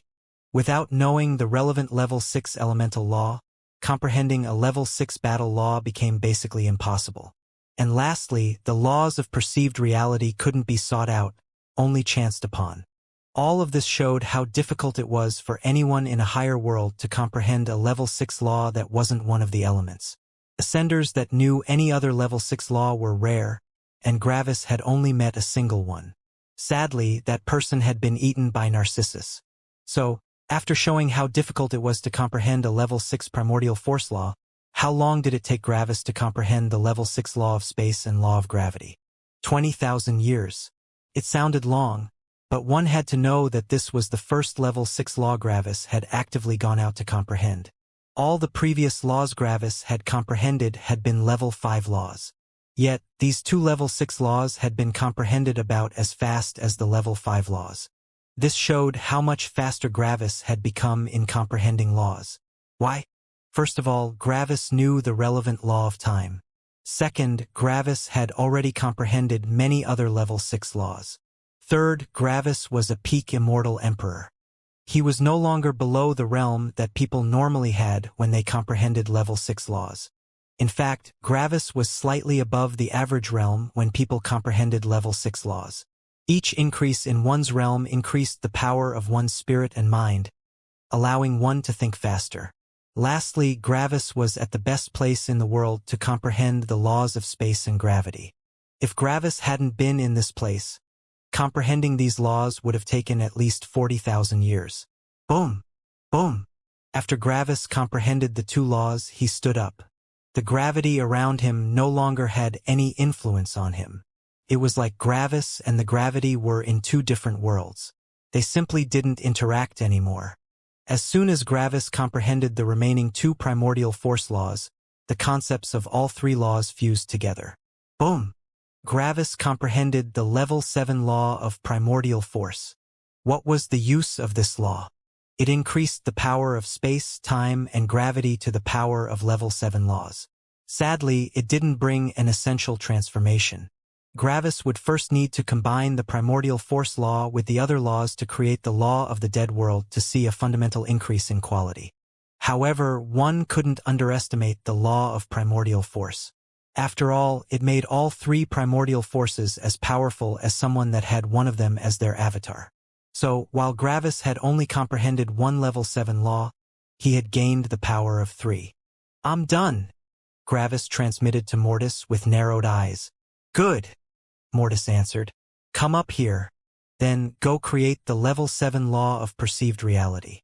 Gravis nodded and dug through the ground until he was back in the sky. Mortis was already here and looked at Gravis. Mortis had finished the level 6 law of control about 5,000 years ago, and ever since then, he had waited for Gravis. Gravis had to be the one that fused the laws together since the law of perceived reality was his avatar. His avatar would transform, and since Mortis was his avatar, Mortis would be changed alongside it. Because of that, Mortis had to be near Gravis. "I'll start," Gravis said. Mortis only nodded. Gravis closed his eyes and thought about the law of control. In an instant, all the different insights of the law of control filled his mind. It had been far more complex than he had thought, and the interwoven powers of the concept of control were very complex. Gravis had no idea how Mortis comprehended this law, but the process probably hadn't been pretty. For others, that is. As soon as Gravis gathered all the insights of the Level 6 laws of perceived reality, he combined them with the Level 5 law of perceived reality. Boom! The breakthrough was immediate. Gravis already knew how to combine the individual laws into the law of perceived reality, and this process wasn't any different. It was simply far more complex. Mortis' body started glowing as Gravis' avatar shone through him. It didn't look any different, but there were now far more colors in the endless realities that the avatar mirrored. They had simply become far more real. The avatar vanished again, and Mortis reappeared. Mortis hadn't changed, but that was to be expected. After all, he would only change when the law of emotions was fused into him, but even then, he probably wouldn't change very much. After all, Mortis was already emotionally disconnected from Gravis. How powerful was the Level 7 law of perceived reality? Unimaginably powerful. It increased the power of all the Level 6 laws comprising it to Level 7. On top of that, since the law of perceived reality was Gravis' avatar, they were all boosted by an additional level. This meant that the laws of suppression, freedom, danger, safety, and control now had the power of Level 8 laws. Level 8. Imagine how powerful the Level 8 law of suppression had to be. Gravis wasn't certain since he didn't know the specifics of the Star God realm, but he was confident that even someone 6 levels of battle strength above his realm would be unable to move. Right now, not even someone 6 levels above him could withstand Gravis' power unless they had an insanely powerful will aura. Of course, one of the main reasons why the suppression was so insane was because Gravis' will aura was also already immensely powerful. Right now, just with the law of perceived reality, Gravis had become more powerful than basically anyone else that didn't know the same law. Cultivators 6 levels above Gravis wouldn't even be able to break out of all the illusions Gravis could create. It wouldn't even be a fight. As Gravis opened his eyes, he looked at the horizon with a complex expression. So, this is the power of a higher heaven, Gravis thought. Not even Level 3 star gods could resist Gravis' power. Gravis thought back to the middle heaven he had fought back then. Back then, Gravis had been able to jump 4 levels, something that had basically never been seen before. Yet, the middle heaven had beaten Gravis without even moving. This was the difference between a normal being and a heaven. The difference was unimaginable. Gravis imagined himself to be in place of a heaven and imagined some insanely powerful cultivator to fight him. As an example, Gravis imagined Exer. Exer knew the Level 7 law of the dead world, and it was probably also his avatar. Jumping 4 levels was well within Exer's power. Exer had been more powerful than even the geniuses of legend, who had been able to jump 3 levels. There had been no one that could even compare themselves to Exer. Yet, if Exer challenged Gravis, there wouldn't even be a fight. It would be no different than when Gravis had challenged the middle heaven. Gravis wouldn't even need to move to kill Exer. Just like Exer wouldn't need to move to kill anyone else on his level, Gravis wouldn't need to move to kill Exer. The jump in power was unimaginable. When Gravis had met the middle heaven, he hadn't been able to comprehend its unreal power. They had been so very far apart. But now, Gravis had reached the power of a true higher heaven. The distance that had been unimaginable in the past had now been surpassed. Gravis turned his head to the center of the world. There was always a higher mountain. Exer could kill any peak immortal emperor without moving. Gravis could kill Exer without moving. An arc could kill Gravis without moving. Of course, Gravis was referring to the fully powered arc. Only now did Gravis truly comprehend how insanely powerful Arc was. Gravis remembered the words that his father had told Gravis. He had said, He is a monster, even for my standards. The Gravis from back then had truly been so very, very minuscule in front of Ark. In fact, Gravis still counted as minuscule in front of the fully powered Ark. His power was truly insane. Then Gravis had a thought. If Ark is already this powerful, what about the highest heaven? How powerful is the highest heaven? Gravis couldn't imagine. It was impossible. However, by including the highest world, Gravis could now place Ark's power. Ark was basically a heaven's magnate for the level of a higher world. All heaven's magnates knew the law of the true world, and Ark's power also came from this law. In short, Ark's battle strength was just as powerful as the battle strength of a heaven's magnate in relation to their realm. Yet, this created another thought in Gravis' mind. Then, isn't every heaven's magnate just as powerful as Ark? This created another thought in Gravis' mind. Then, aren't the more powerful divine gods just as powerful as me? Gravis remained silent for a while. If Gravis' battle strength remained just as powerful as now, he would count as just as powerful as the more powerful divine gods. For a while, Gravis didn't know what he should feel. It's actually insane, he thought. I believed that I am in a league of my own, but as soon as I become a divine god, I will be in a realm with people that are just as powerful. The highest world is truly insanely powerful. Mortis waited patiently as he watched Gravis think. He didn't mind waiting for a couple more minutes. After a while, Gravis recovered and looked at Mortis. I'll condense the law of sentience now, he said.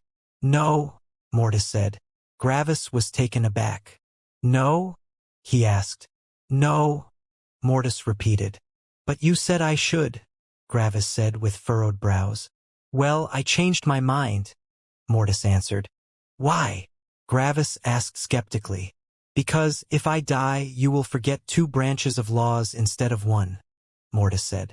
Comprehending the law of sentience won't make it easier to survive the gate of death, which makes condensing it an unnecessary risk without any reward. If we need it, you can still finish it in an instant in the gate of death. Gravis' eyes narrowed. This is unlike you, he said. Usually, you wouldn't care since you would be determined to survive regardless. Usually, you would put everything into your survival. Yes, but this isn't the usual circumstance, Mortis said coldly. This is not a fight. More power doesn't necessarily mean a higher chance of success. Power is useful in a fight, but it might not be useful in the gate of death. Gravis looked at Mortis for a while with narrowed eyes. Now I'm sure. There's something wrong with Mortis, Gravis thought. Let's go, Mortis said as he teleported away. Gravis' eyes followed Mortis, but he followed after him after some seconds. Ark, Gravis transmitted. We're going into the gate of death now. Already, huh? Ark asked with a sigh. I genuinely hope that you can survive. I know, Gravis said. Then his eyes narrowed further. Xing. Gravis took something out of his spirit space. I want you to hold on to this. He transmitted to Ark. Ark looked at the object in Gravis' hand, and he immediately knew what Gravis meant. You don't trust Mortis? He asked. No, Gravis said with a cold light in his eyes. He has changed ever since he has gained his emotional independence. In the beginning, I thought it was just my imagination, but I'm certain now.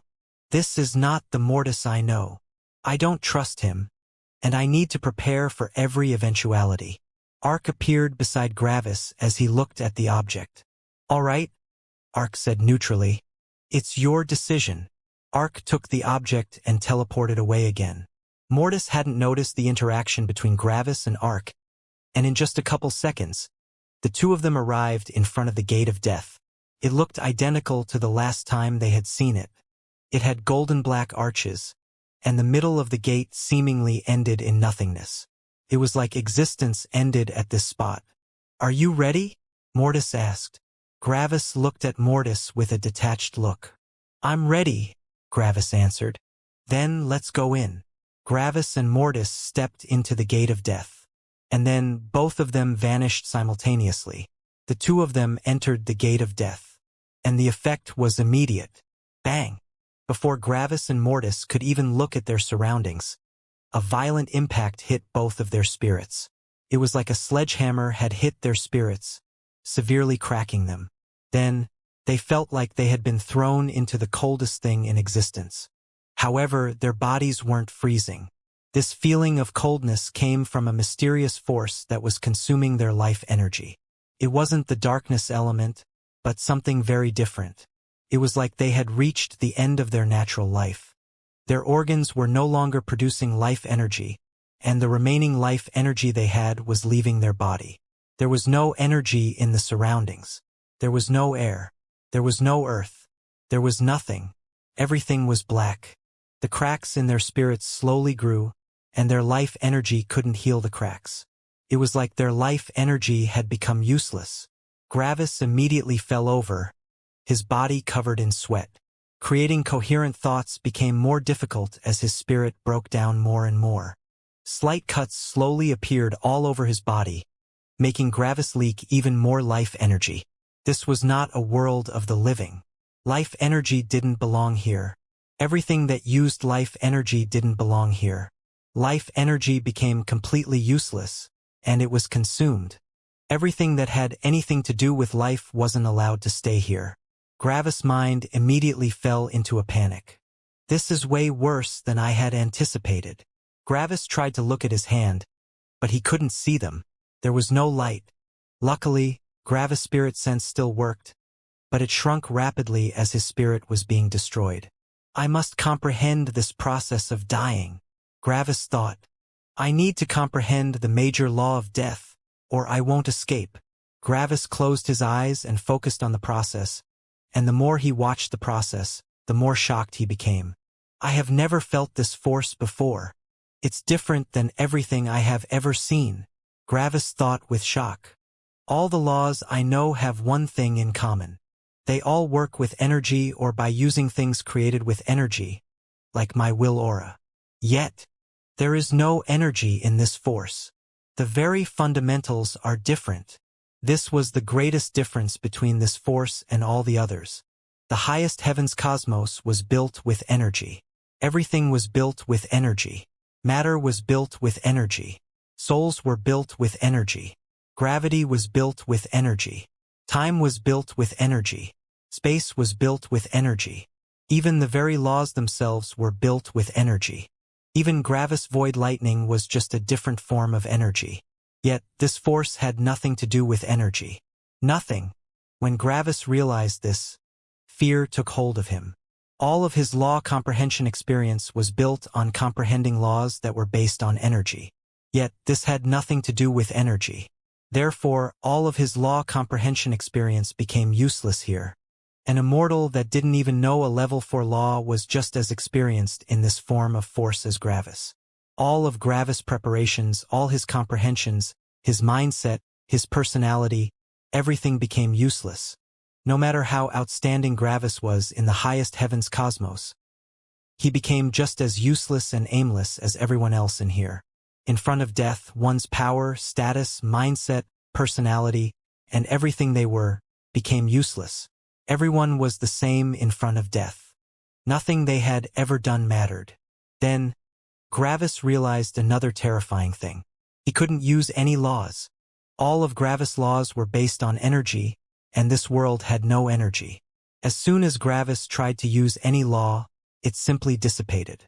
It was like the process of using a law had been stopped. It was like throwing a ball at the floor, but there was no floor. The ball simply vanished. However, since Gravis knew a lot about the laws of perceived reality, he was able to guess why his laws didn't work. Objective reality doesn't exist, Gravis thought with terror. I am able to use laws because reality allows me to manifest them. Yet, there is no reality in here. There's just nothing. There's only death. How? How can this force even stop the usage of laws? This must be the key to understanding it. I must understand how this force works. Gravis fully focused on comprehending the force around him as he slowly died. With time, his entire body now became filled with cracks. Yet, Gravis had made no progress. Everything that he had ever learned became useless. It was like this force was from a different reality. The two of them just couldn't connect with each other. Gravis' body was now filled with cracks, and his perception shook. After a while, Gravis simply stopped. I can't, he thought as he calmed down. I simply can't, Gravis thought. It's impossible. So, this is how it ends, huh? I sure have overestimated myself. You already gave up? Gravis looked to his left out of reflex, but he could only see with his breaking spirit sense. It was Mortis. When Gravis looked at Mortis, his mind nearly broke. Gravis' body was breaking apart, and his entire being was filled with cracks. However, Mortis was only an avatar surrounded by his personality law fragments. Mortis had already completely fallen apart, and the force was slowly swallowing Mortis' personality. How? Mortis was just as powerful as Gravis, and if Gravis could hold out until now, Mortis could too. So, why was he already so close to death? Did you know? Mortis said calmly. When I have gained my emotional independence, the reality of my choice has finally hit home. I was chasing power, and I fully knew that chasing power would end in emptiness. However, I still ignored it. Yet, when all positive emotions left me, I realized how it felt to reach true power. Everything became meaningless. All the positive emotions you sent me vanished, leaving me empty. There was nothing inside me. My current situation was already filling me with pointlessness, and the realization that my goal wouldn't change anything even made my future pointless. I'm unable to love. I'm unable to be happy. What's the point of freedom when I will feel just as empty as now? What's the point of power when freedom has become meaningless? What's the point of life when everything is meaningless? Mortis' voice sounded calm, neutral, and collected, but exactly that tone filled Gravis with coldness. This was someone that truly lost his purpose. Mortis had already died inside long ago. Are you serious? Gravis shouted with his spirit. I was just like you once. Just because you can't see a way forward now doesn't mean that there isn't one. There have been plenty of times when I wasn't able to find a solution, but I always found one. However, in order to get out of this, you need help. You can't do that alone. Don't forget that even the Black Magnate feels better now, and he has actually achieved supreme power. How can you give up when others are able to climb out of the same nothingness? Then, Gravis gritted his teeth as he shouted with all his power. Why didn't you tell me? I would have done my best to help you. Silence. More silence. I don't want to be a burden. This sentence destroyed Gravis. Was this truly Mortis? Gravis couldn't answer. Mortis? A burden? These two concepts were about as far away from each other as it got. Mortis was literally the reason why Gravis knew so many laws. Mortis was the reason why Gravis had been able to win against the Black Demon and Nira. Yet, Mortis was calling himself a burden? I can imagine what you are thinking, Mortis said. How can I be a burden? Gravis, remember, emotions aren't always logical. Even if everything points to the fact that I am not a burden, I feel like a parasite. I have fed on your positive emotions, making it more difficult for you to be happy. Then, when you have discarded me, I lost my purpose. What's the point of a parasite's life? Gravis just couldn't understand Mortis' words. They made no sense. All of what he said was simply not true. So, as my last repayment for feeding on your positive emotions for so long, I am willing to exchange my life for your life, Mortis said. I am you and I will die. In order to comprehend the major law of death, one needs to die. Today you will die, but it will not be the real you, but me. This was the true reason why I didn't want you to add the law of emotions to your avatar. Relearning the laws of perceived reality is already difficult enough. Adding the emotional laws might make it even harder.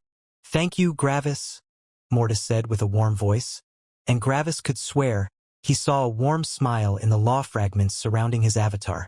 Thank you for showing me true happiness. Staying alive until now has been a blast, but everything good must come to an end. Goodbye. Then Mortis stopped resisting. Gravis charged over. Yet he couldn't move. Space didn't exist. It was impossible to move from one spot to another without space and time. Tears gathered in Gravis' eyes as he watched the nothingness consume the law fragments of Mortis' personality. Gravis couldn't recreate these law fragments. Every law fragment that was lost forever. "I'm sorry," Mortis transmitted with a weak voice. Bang! Then, the law fragments surrounding Gravis' avatar broke apart as they vanished into nothingness. They were gone. Mortis was gone. Crack! Then, Gravis' avatar also broke apart, and it vanished into nothingness too. All the concepts of perceived reality vanished from Gravis' mind, but he didn't care. Mortis had died. Silence.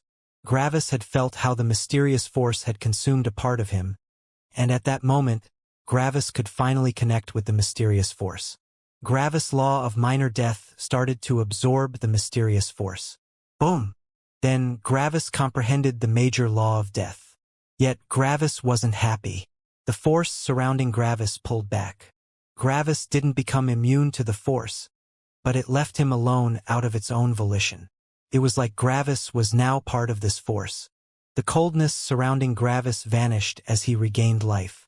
His organs produced life energy again, and his life energy started to repair his body and spirit. Gravis was healing rapidly. Yet Gravis wasn't happy. Gravis only continued sitting in the nothingness. He still couldn't come to terms with everything. Silence. More silence. After an undetermined amount of time, Gravis stood up. Then, he looked over to the spot where Mortis had been with narrowed eyes. "You think you can die on me? I won't let you. I can accept it if you die in a fight, but I won't allow you to die via suicide." Then, Gravis summoned another gate of death and walked through it. In front of the gate of death, 3 beings stood. Yet, in Ark's perception, he was alone. The other 2 were invisible to him. "Don't try anything funny," the opposer said to the person beside him. The other person didn't answer. This was the highest heaven, and it was looking at the gate of death with fascination and anticipation. It had no idea if Gravis would survive or not. The chances were overwhelmingly in favor of Gravis dying, but it couldn't be sure. For the first time, the highest heaven had no idea if something happened or not. Why? Because the area behind the gate of death was not inside its own cosmos. It couldn't look into it, and it couldn't grasp the full extent of the force of death. Everything that happened inside there was beyond its ability to foresee. If it cut off the gate of death right now from its cosmos, Gravis wouldn't be able to return. After all, as long as the gate of death was banished from the highest heaven's cosmos, even if Gravis survived, he would reappear in the primordial chaos. Gravis would immediately be torn apart if that happened. The opposer stood beside the highest heaven exactly to stop it from doing that. If it did, the opposer would destroy everything that he could. He might even destroy the entire highest world. He would do his best to destroy the highest heaven's entire cosmos. If he did that, the highest heaven could probably still survive, but the chances were very high that both of them wouldn't be able to kill each other. Yet, all the gathered energy in the last 50 billion years would vanish. This was true for both the opposer and the highest heaven. Everything would return to how it had been 50 billion years ago. Because of that, the highest heaven didn't dare to do anything. After all, even if Gravis survived, the highest heaven had an alarming number of other plans to fall back on. These were the highest heaven's thoughts. What about the opposer's thoughts? Well, for the first time in the opposer's life, his perception of what would happen eclipsed the highest heaven's perception. The opposer was 100% certain that Gravis would return, and he was also 100% certain that the highest heaven wouldn't do anything stupid. There was literally no doubt in his mind. Why? Because he had seen the future Gravis. However, the future Gravis hadn't appeared in the past yet. Therefore, Gravis must still exist in the future. For the first time, the highest heaven had no idea about the future, while the opposer did. He only stood here to fool the highest heaven. He only had to act like he knew nothing. Step. Suddenly, Gravis reappeared in the cave as he stepped out of the gate of death. The highest heaven's eyes glittered as it saw Gravis. He actually managed to survive. This was the second biggest shock Gravis had ever given the highest heaven, second only to the time Gravis had become the manifested concept of lightning. Now there are 3 of us, the opposer said to the highest heaven. The highest heaven didn't react as it only looked at Gravis. Xing. Then it vanished. Nobody knew what it was thinking. The opposer also looked at his son, and a smirk appeared on his face. Well done, Gravis, the opposer thought with pride. Then he also vanished. Ark also looked with shock at Gravis. Then he smiled with excitement. Congratulations! You did it! Ark shouted. You now know a law that not even I know. Gravis didn't smile as he looked at Ark. Ark noticed Gravis' emotions. I take it your worries about Mortis were not unfounded? He asked. Gravis nodded. I have once been Mortis, and I had a guess about his feelings. I didn't confront him because I trusted that he would know what to do. Sadly, he still went through with it. Ark looked with a complex expression at Gravis. So, Mortis killed himself? He asked. Gravis nodded with cold eyes. I don't know why, but I know that I have a way to resurrect Mortis, even if he dies inside the gate of death. Mortis is dead, and I forgot all the concepts of my avatar. I don't even know what law I had used as my avatar. Yet, I know that I have made some preparations to regain that law quickly and to resurrect Mortis. I don't remember what preparations I have made, but I know I have made some. Apparently, I had suspected that something like this would happen. Ark nodded. You did. You know? Gravis asked. His memory of everything that had to do with the laws of perceived reality had vanished. Xing. Ark took out the object that Gravis had handed him before he entered the gate of death. It was a saber, and the saber had samsara loaded into it. You gave me this, Ark said. You may have forgotten samsara, but it's your self-created attack made out of the law of perceived reality. It allows you to see someone's life from all perspectives. I know why you gave this to me, and I'm willing to help you, Ark said. Gravis didn't fully understand all the words Ark spoke since he had forgotten everything about perceived reality. Yet, Gravis nodded. I trust in the past me. The past me knows more than the current me, and if he was confident, I should be confident. Ark nodded. Then, prepare yourself. This might take a while. Also, don't think about me. I might also see your life, but what's a couple million years to me? You will go through your own life once again, but from all different perspectives, including your own. The level 5 law of perceived reality would only include the perspective of others, but you changed samsara after you comprehended the level 7 law of perceived reality. The last perspective you will see will be your own. You will comprehend all the laws you have learned in your life again. This is how you will relearn the level 7 law of perceived reality. However, you must surpass your past self within samsara if you want to resurrect Mortis. You will understand when the time comes. Gravis wasn't exactly sure what Ark meant, but he trusted his past self. Do it, Gravis said with determined eyes. Ark smiled, lifted the saber, and struck. Bang! Samsara hit Gravis. This one looks really good. Gravis' eyes widened in shock as he heard a female voice. He knew that voice. It was his mother. Right now, Gravis was looking at his mother, who held a newborn infant in her eyes with an excited expression. I see. A deep voice appeared in Gravis' head. It was like the deep voice was speaking to him. Gravis knew that voice. It was his father.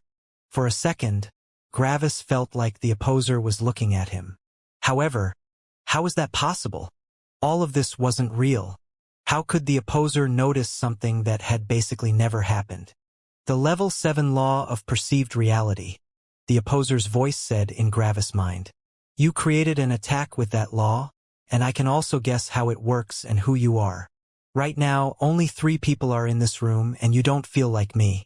You also don't feel like my wife. This means you are the baby in front of me. To think that you will become so powerful in the future that you will even comprehend the level 7 law of perceived reality. I also feel someone else accompanying you. The old bastard's firstborn? Interesting. However, this attack has been created by you, not by him.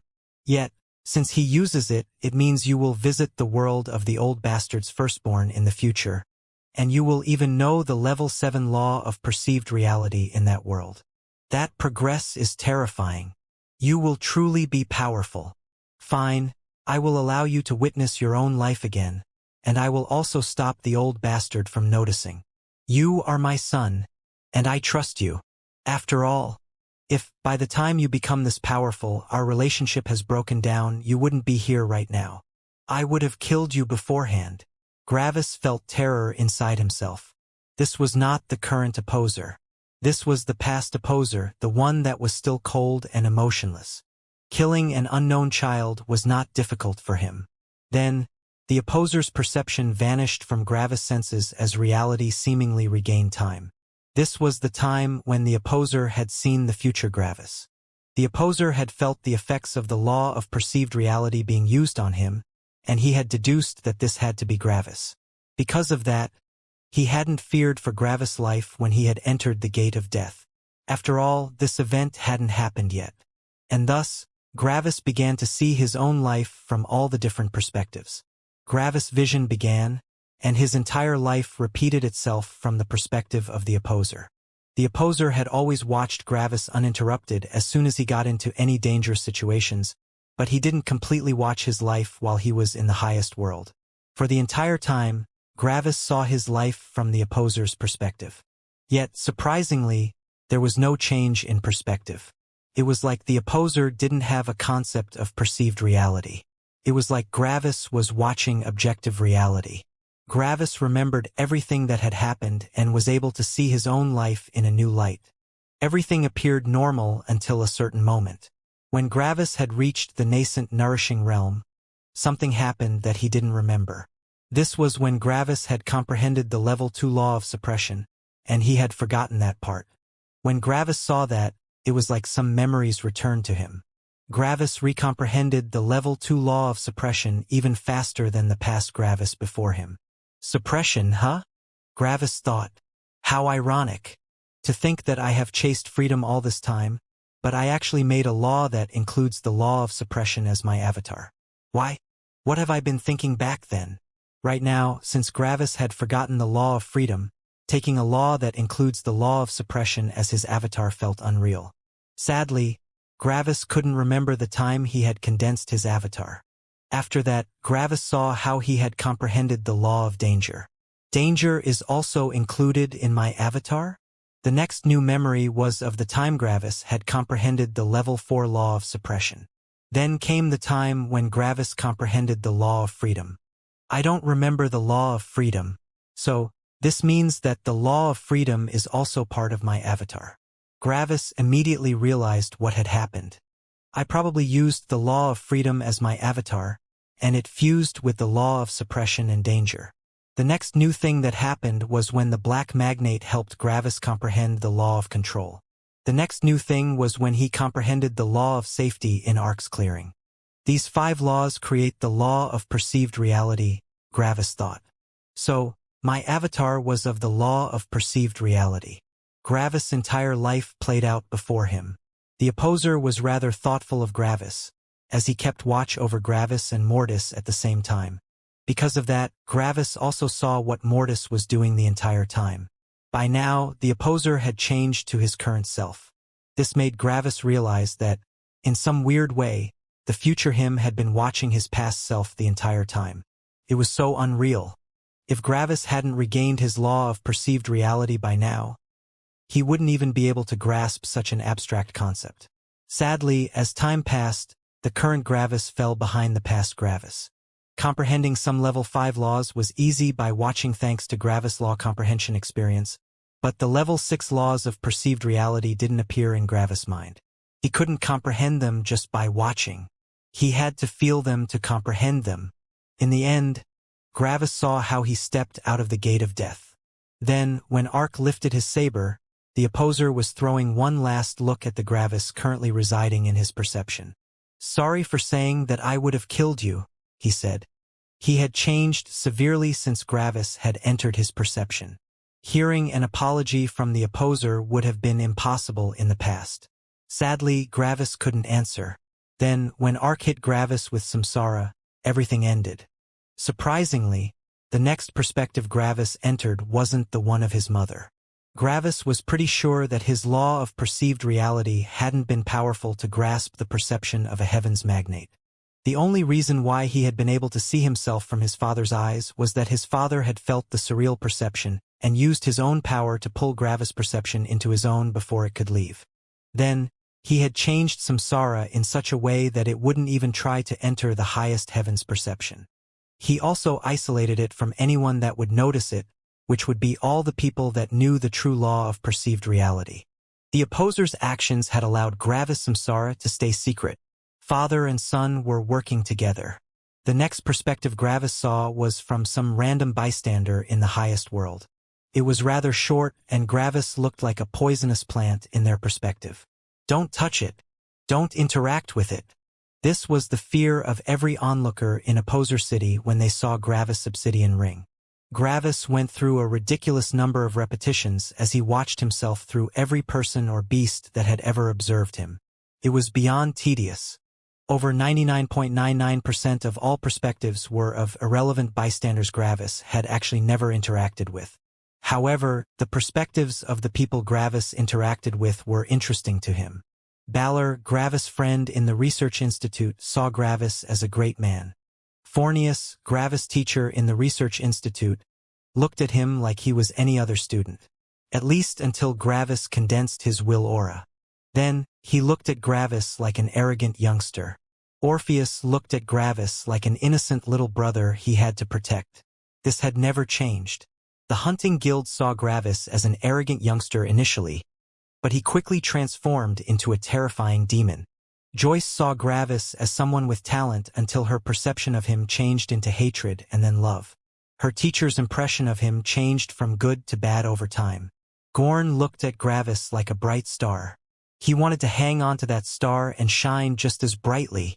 Jamie and his brother looked at Gravis like he was a sinister and dishonest person. Sky looked at Gravis as a close friend.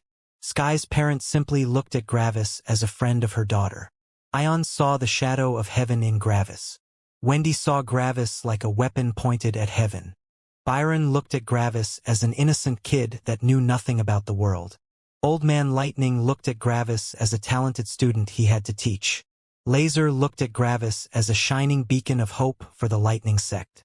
Manuel looked at Gravis as a mighty warrior that needed some emotional guidance. Nero looked at Gravis as an elder. Claude saw Gravis the same way. The high priest saw Gravis as an ant beneath him. The lower heaven saw Gravis as an insect it just couldn't get rid of. Gravis went through an uncountable number of perspectives as he rewatched his actions time and time again. Gravis had no idea how long he had been watching his own life, but he was certain that it was many times longer than when he had watched Nira's life. It had been several million years, according to his guess. Gravis knew perfectly who he was at this moment. He knew whatever he had thought at any given time. Then, finally, Gravis entered his own perception. All his memories had returned, and he was only missing the level 6 laws of perceived reality. Gravis went through his own perception, but everything felt different now. Right now, he was no longer looking at the people around him like his previous self. Everything was different. Everyone had a story. Everyone had a complex personality. Gravis went through his life through his past perception, and he was able to see things very differently now. Eventually, Gravis reached the time when he broke apart the emotional connection between himself and Mortis. Gravis knew what he had to do. Gravis had to comprehend the level 7 law of perceived reality right now. Only with the level 7 law of perceived reality could he break apart the physical reality of a higher world. He had to break apart physical reality and substitute part of his perceived reality. He had to extend his reach into perceived reality and pull out Mortis law fragments. He had to pull them from perceived reality into physical reality. He had to make something unreal, real. Gravis extended his hand towards Mortis law fragments, and he went through everything he knew. He had to comprehend the level 7 law of perceived reality right now. That was the only way how he could get Mortis back. Gravis had gone through his own life from his own perspective and reached the time when he had cut off Mortis' emotions. It was now or never. Gravis had already relearned the level 6 law of freedom by watching himself. Gravis had also been able to relearn the level 6 law of suppression by watching Mortis. Comprehending the level 6 law of safety wasn't difficult, and the law of danger constantly accompanied Gravis either way. However, the law of control was difficult to comprehend. Mortis had comprehended that law entirely on his own, and it was difficult for Gravis to comprehend it again. Gravis watched himself talk with Mortis, and he knew that he had to hurry up. There was no time left. Gravis' mind completely concentrated on the law of control. This was his only chance at getting Mortis back. Going through his entire life again with Samsara wouldn't have nearly as great of an impact, and if too much time passed, Mortis and Gravis would be too far apart. It had to be now. Gravis fully focused as time ceaselessly passed. Bang! Mortis exploded as his personality orbited around Gravis' avatar. I can't comprehend it, Gravis thought with frustration. Then, I simply have to do it without the law of control. If control won't come to me, I will force control to come to me. Gravis had relearned nearly all of the concepts of the level 7 law of perceived reality, and he knew enough about perceived reality to know that not everything followed the concepts of objective reality. In perceived reality, willpower could overcome physical restraints. Gravis looked at the fragments of Mortis and stretched his hand towards them. I will be in control. Boom! Just when Gravis forced control to come to him, he comprehended the level 6 law of control. His last-ditch effort had been exactly the key he needed to comprehend that law. In an instant, Gravis managed to relearn the level 7 law of perceived reality. Then, Gravis concentrated on Mortis' law fragments. He had to tear them out of perceived reality and substitute physical reality. The law of perceived reality activated in Gravis' mind, and Gravis felt his being connect with everything before him. Gravis could feel all the perceived realities, and Gravis grabbed the one in front of him. Crack! Gravis pulled, and everything in front of him was torn off. It was like Gravis had torn off part of the wallpaper of reality. Everything around Gravis started to warp as his own perceived reality seemingly started to break under the strain. Without taking note of it, Gravis had already regained control over his own body in his own perceived reality. Gravis had broken free from the effects of samsara and was walking around in his own reality. In Gravis' hand was a small sphere. The sphere had an avatar of the level 5 law of perceived reality and Mortis law fragments inside it. However, time still progressed in that fragment. In just a couple seconds, these law fragments would vanish. Gravis had to put this piece of perceived reality into physical reality so that the piece of perceived reality got influenced by physical reality. In that case, nothing would take away the law fragments anymore. Gravis felt himself shift as he arrived at the same location. However, he had arrived before physical reality. Yet, Gravis didn't actually exist. The real Gravis was still inside the cave near the Gate of Death. This Gravis was only an observer to physical reality. He wasn't real. Gravis looked at physical reality and tore at it. Nothing. Gravis gritted his teeth as he realized that he couldn't get a grip of physical reality. It wasn't that Gravis couldn't interact with physical reality. He could interact with it. The problem was that physical reality was far too stable. It was so incomprehensibly stable. Gravis felt his law of perceived reality hit physical reality, but it didn't even react to it. It was like a fly had hit the city walls. Gravis level 7 law of perceived reality was as strong as a fly while physical reality was as strong as mighty city walls. Even if Gravis condensed his avatar right now and upgraded the power of his level 7 law of perceived reality to the power of a level 8 law, his law of perceived reality would only count as a bird instead of as a fly. For a city wall, a bird and a fly might as well not be any different. As soon as Gravis realized this, frustration rose inside him. Physical reality is not built with the level 8 law of the true world. No, it's far too stable for that. Gravis clenched his fists. Reality is not subject to the law of the true world, but to the law of the cosmos. It's not Arc controlling physical reality, but the highest heaven. There had still been hope when physical reality was created with the level 8 law of the true world. Sadly, it wasn't. It was created with the most powerful law in existence. Gravis was helpless in front of it. His law of perceived reality couldn't do anything. Gravis looked at the sphere in his hand and gritted his teeth. Then, he looked at the physical reality in front of him with fiery eyes. I have no idea what will happen. I can destroy it, but I can't fix it. I don't know if something will happen to me. I don't know if something will happen to this world. I'm not powerful enough on my own. However, I still want Mortis back. So, this time I will bet on you. Highest heaven. I sure hope you won't kill me. Gravis took out his saber. Suddenly, black lightning of nothingness came out of Gravis' saber. Everything that the lightning touched vanished, and even Gravis' saber itself was quickly disintegrating into nothingness. The major law of death. Gravis knew the major law of death, and he also understood it now. What was the opposite of death? Was it life? Surprisingly, no. Life wasn't the opposite of death. If life were the opposite of death, death would still be subject to the rules of energy. After all, life was made of energy. Therefore, death also had to be made of energy. Yet it wasn't. Death had nothing to do with energy. So what was the opposite of death? It was energy. Energy was something. Death was nothing. Death was the pure antithesis of energy, and the two of them couldn't exist together. As soon as they touched each other, both of them would disintegrate the other until either one of them or none of them were left. All the laws in the world could transform the state of energy. If a cultivator was burned to a crisp, their energy wouldn't vanish. It would simply be transformed into smoke, ash, heat, and pure energy entering the atmosphere.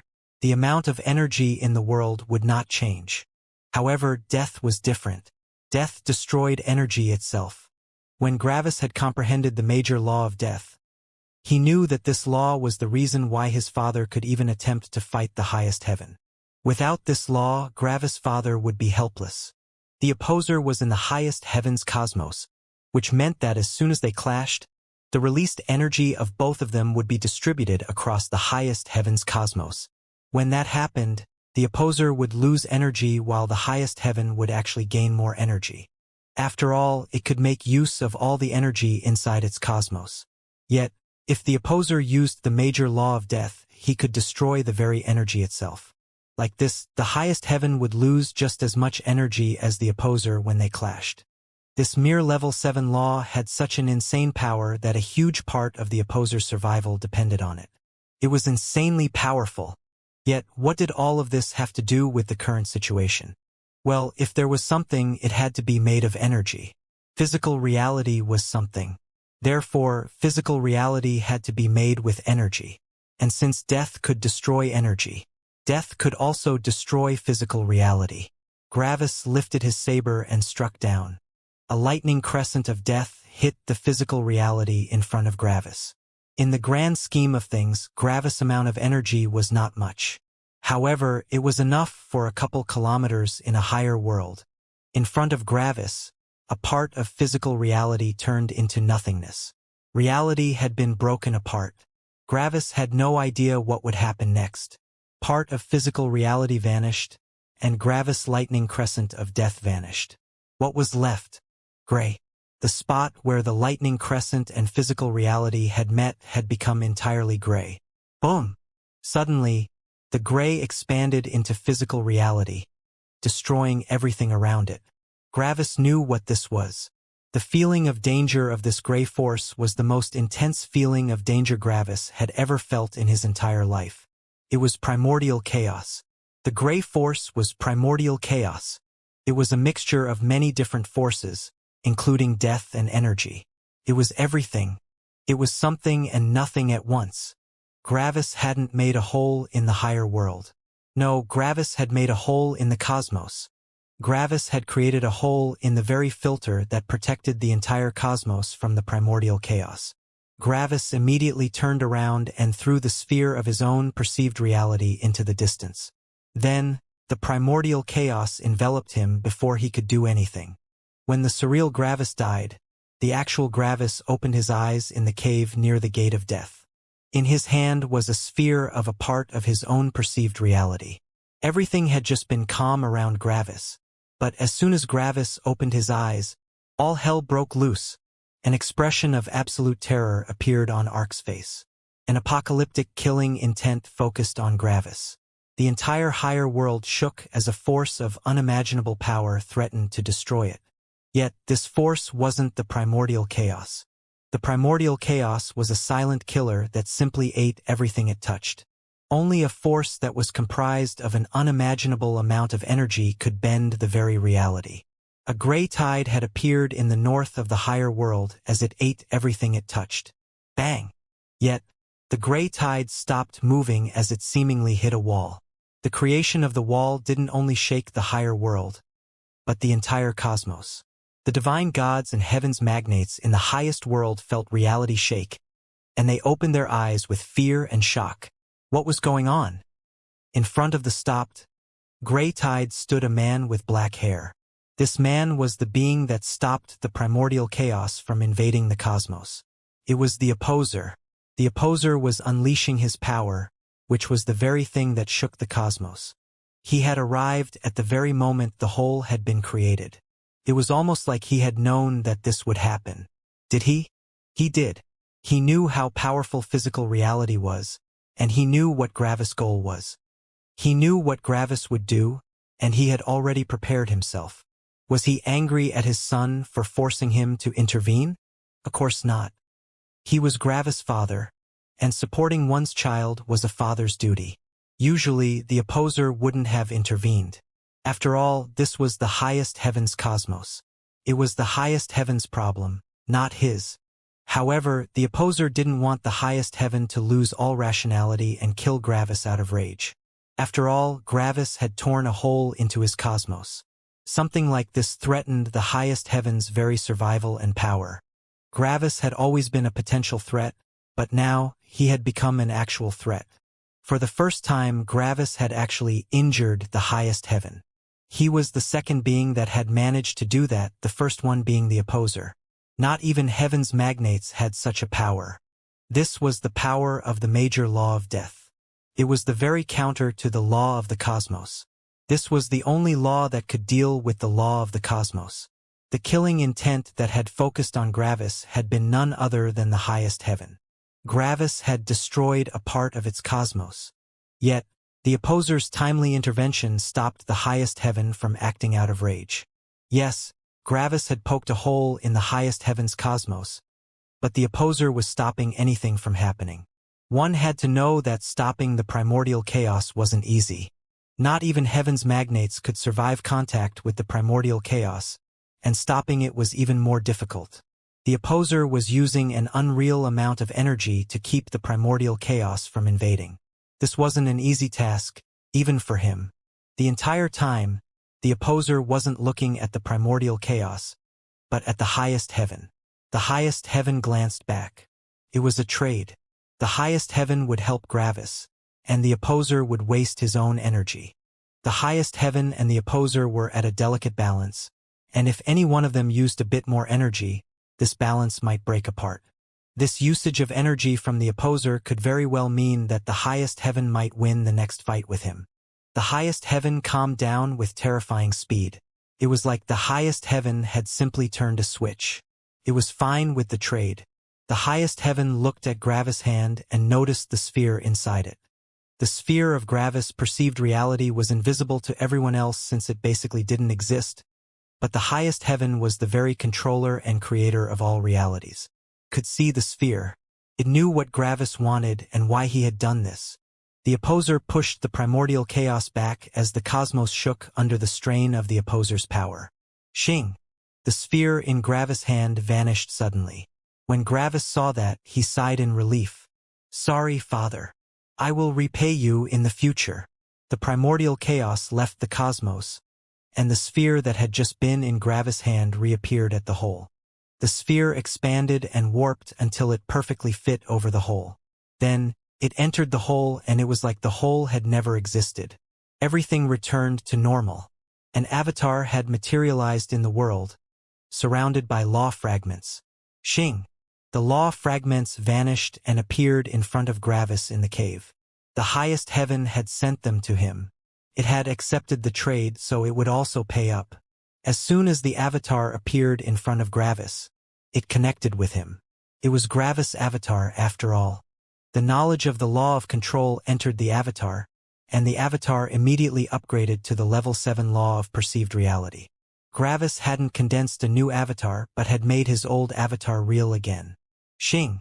Gravis stretched his hand at the law fragments surrounding his new and old avatar. Then he fused them into it. Gravis' avatar transformed until it took the shape of a human with white hair. Some seconds later, Gravis' avatar had vanished, and Mortis reappeared. After some seconds, Mortis opened his eyes. But then his eyes widened in shock. Where was he? Hadn't they just killed Nira? Why was he here? What happened? And was this the level 7 law of perceived reality? How? They hadn't comprehended the level 6 law of control yet. Yes, this was the Mortis from the time when he had been recreated. The future Mortis that had given his life for Gravis was well and truly dead. Gravis looked at Mortis with narrowed eyes. Yet, Gravis would not allow this Mortis to walk the same path. Mortis looked at Gravis. "What's going on?" he asked. Gravis glared with rage at Mortis. While Mortis was confused, Gravis only glared at him. Gravis had so many things to say, but he had no idea how he should start. On top of that, Gravis knew that this Mortis wasn't the same Mortis. This was the Mortis from the past. This Mortis hadn't even thought of sacrificing his life. "You're probably wondering what happened, right?" Gravis asked with a cold voice. Mortis looked at Gravis with an unsure expression. In his mind, Gravis had just happily told Mortis that he would cut their emotional connection and that it would only take a second. Yet, Mortis was somewhere completely else, and Gravis' feelings had obviously severely changed. "What's going on?" Mortis asked. Gravis looked at Mortis as he took out his saber. Bang! Black lightning appeared on Gravis' saber, but it wasn't his void lightning. It was death lightning. When Mortis saw that lightning, comprehension of the major law of death assaulted his mind. Mortis immediately knew what this lightning was and how it worked. Mortis' eyes widened in shock. The major law of death? How? However, Mortis wasn't stupid, and he immediately made several connections. "I died?" Mortis asked with a shaking voice. He had died. Mortis had always won his fights, and he had obviously never died. Yet now Mortis realized that he had died in the gate of death. This was the only explanation that made sense.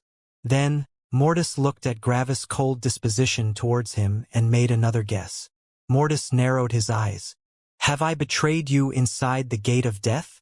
Is that why you are so angry with me? What, after killing me already, you want to kill me again?" Gravis gritted his teeth. "You did betray me all right, but not in the way you are thinking," Gravis said. Mortis furrowed his brows. "Explain," he said. Gravis told Mortis of everything that had happened. "And then you said that you didn't want to be a burden," Gravis said with gritted teeth. No matter how much Mortis thought, he just couldn't believe what Gravis was saying. This didn't sound like him at all. Sure, he had been nervous about their emotional disconnection, but it wasn't nearly so bad that he would throw his life away. That was just stupid. "So, I sacrificed myself?" Mortis asked. "Yes, you did," Gravis said. "Do you know why I'm so angry right now?" Mortis wasn't entirely sure since all of this was a bit too much to take in. Mortis only shook his head. "I'm angry at you and I'm also angry at me," Gravis said with a seething voice. "What? Because I wanted to kill myself?" Mortis asked coldly. "Are you saying I don't have control over my life? Is my life up to your decision?" Gravis' eyes narrowed further. "Aren't you an advocate of freedom?" Mortis asked coldly. "Aren't you specifically inhibiting my freedom by forcefully resurrecting me, even though the other me obviously didn't want that?" "You fucking idiot," Gravis shouted. Mortis narrowed his eyes. "You know the level 6 law of freedom," Gravis shouted. "You know exactly that what you're saying right now is bullshit. Listen, freedom is doing what one wants, right? Gravis asked with a loud voice. You wanted to kill yourself, right? Therefore, you're doing what you want, right? Wrong. Committing suicide became what you wanted because, in your stubborn mind, you couldn't get the actual thing you wanted. You want to be happy.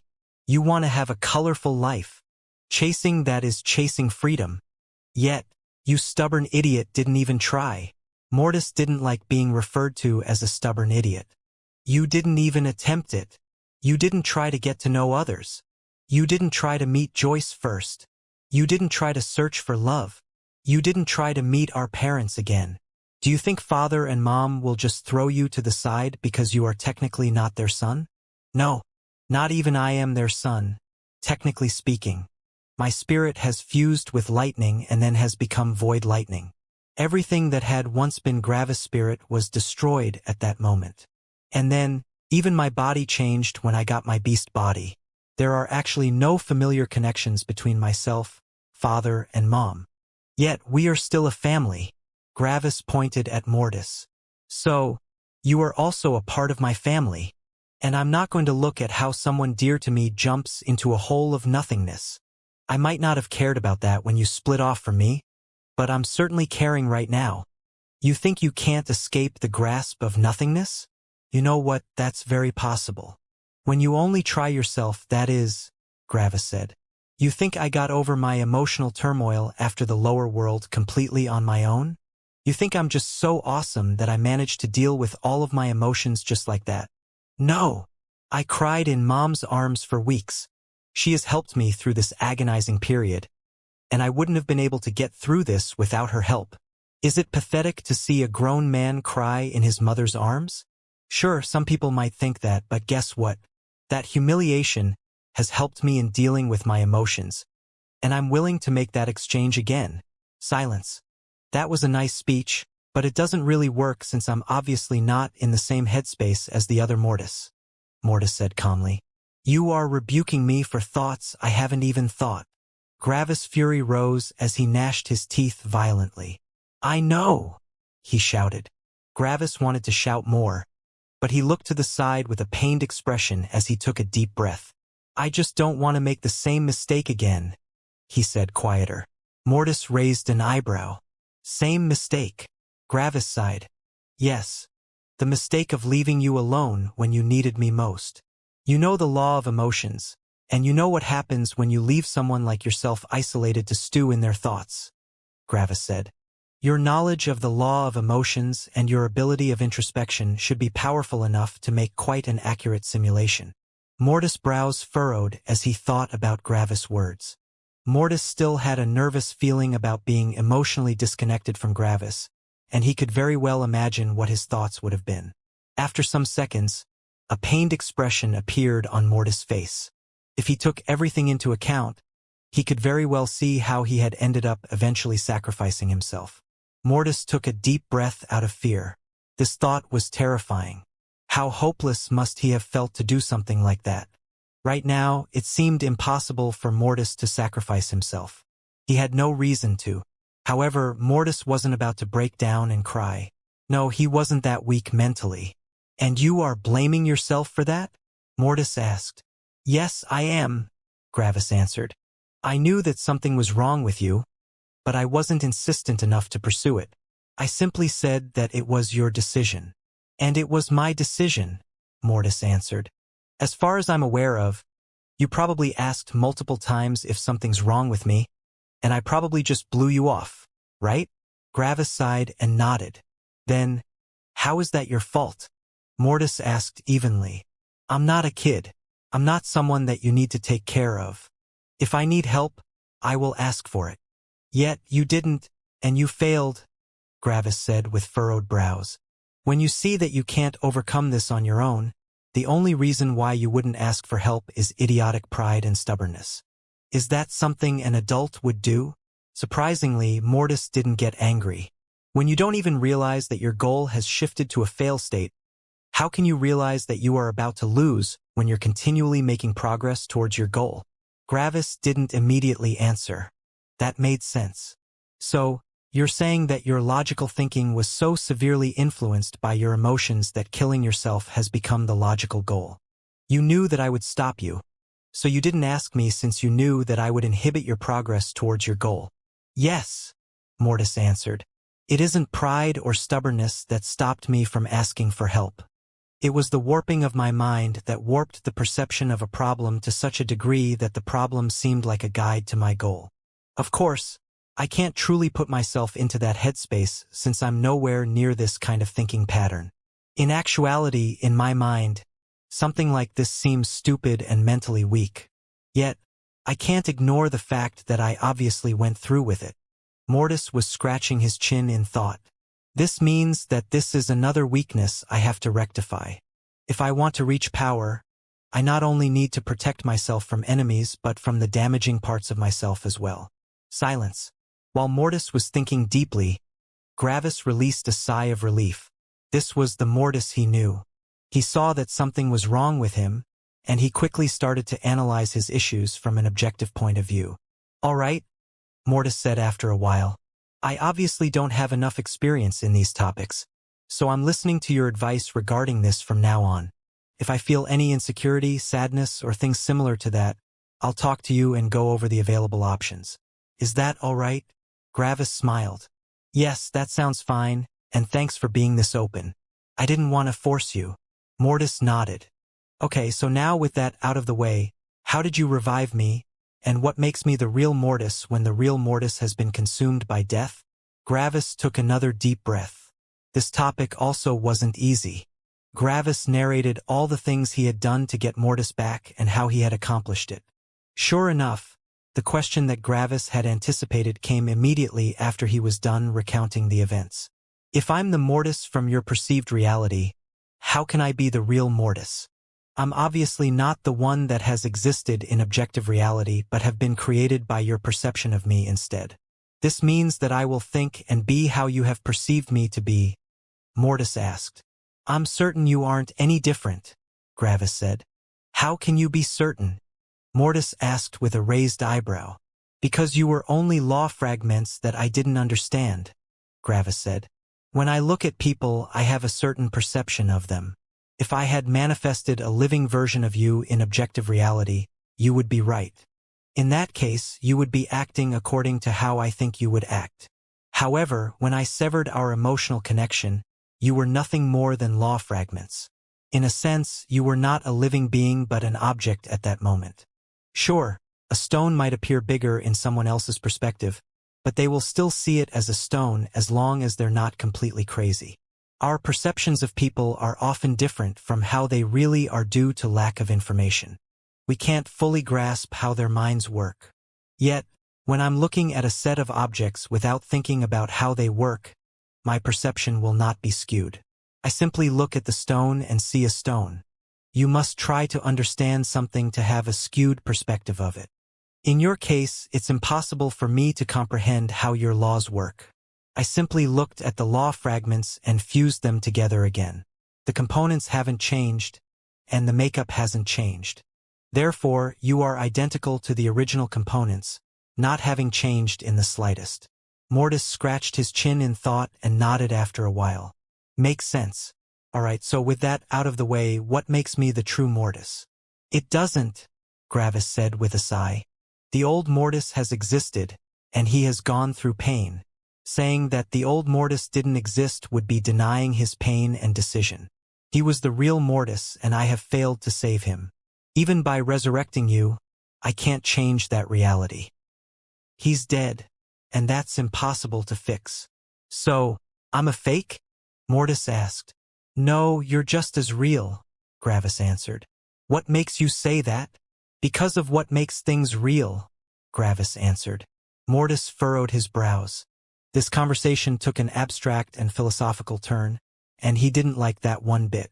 Explain, Mortis said. Well, we could argue that all perceived realities are real, but that would be stupid, Gravis said. We have to find a point in the conversation where things actually still make sense. So, I simply define things as real as long as they exist in objective reality. Mortis listened to Gravis as he scratched his chin. Objective reality and perceived reality have a relationship like the blueprint of a branch of a sect and an actual branch of a sect, Gravis continued. Imagine a peak sect. In order to get more recruits, they create several branches all over the world. All of the branches must follow the blueprint that the parent sect has created. They all need to have one sect master, 2 vice sect masters, 10 elders, and so on. So, the fundamentals of every branch are identical. They are the same thing. However, the branches will have different people, and some of the branches might add some rules. Yet, the complete blueprint must still be followed. No rules from the blueprint are allowed to be changed or removed. Every single branch gets the blueprint, and every single branch has the blueprint inside of them that they are forced to follow. Every perceived reality has the basic and unignorable components of objective reality. After all, a rational human being won't just look at a stone and believe that stone to be a person. Their perceived reality has to rely on objective reality somewhat. If we define being real as existing in objective reality, we are saying that all other perceived realities have to be influenced by this real thing. If you only exist in perceived reality, you only exist in one of them.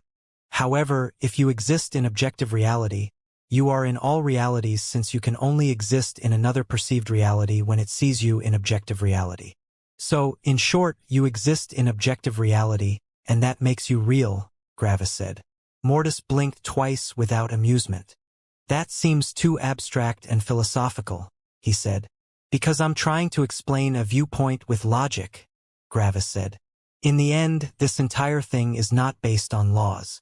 Laws only define what is and how it works.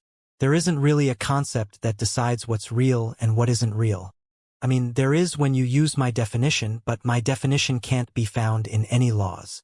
It's a matter of perspective, Gravis said with a sigh. Mortis remained silent for a while as he scratched his chin. He hated thinking about things that didn't have a clear, logical answer. Laws were far simpler in that regard. Laws had a single rule set they followed, and it could be understood, and when one understood the law, they could calculate all the things the law encompassed. In comparison, this entire viewpoint thing couldn't be clearly categorized. It made some sense, but the foundation was wobbly at best. In short, something like a viewpoint didn't have a correct answer. It was just a viewpoint. That's why Mortis didn't like thinking about such stuff. After all, if there was no correct answer, what was the point of searching for one? In comparison to Mortis, Gravis had accepted that not everything that didn't have a right answer was useless. Even if it was unclear, something like this could still help one in making the right decisions. What you're saying makes sense, but it has a very shaky foundation, Mortis said. Yeah, Gravis answered. Mortis thought some seconds more. Then he nodded. I can't be bothered with thinking about that stuff, Mortis said. In the end, I'm alive. I can think. I can feel. I have stuff that I want. I don't want to die, and I don't want to be a miserable crybaby. I exist, and that's undeniable. So, even if someone might believe me to not be real, I'm still real in my opinion. Also, I'm in objective reality now. If someone says I'm not real, I can just punch them in the face. If I'm not real, that punch also wouldn't be real, and they shouldn't get angry. Gravis chuckled a bit. He wasn't sure if this was an attempt at humor from Mortis, but he found it funny. Anyway, Mortis said, I exist, and I have to deal with that now. What's our next plan? Gravis took a deep breath. Comprehending more laws won't increase my battle strength, he said. Right now, the major law of death is the most powerful force I possess. A level 8 elemental law might increase the power of my attack more by fusing with the major law of death, but we don't have access to that right now. Even if we comprehend all the level 6 elemental laws and combine them with the law of matter to create the major law of the dead world, it won't really increase my power. An attack with only the major law of death is more effective than fusing it with a level 7 element.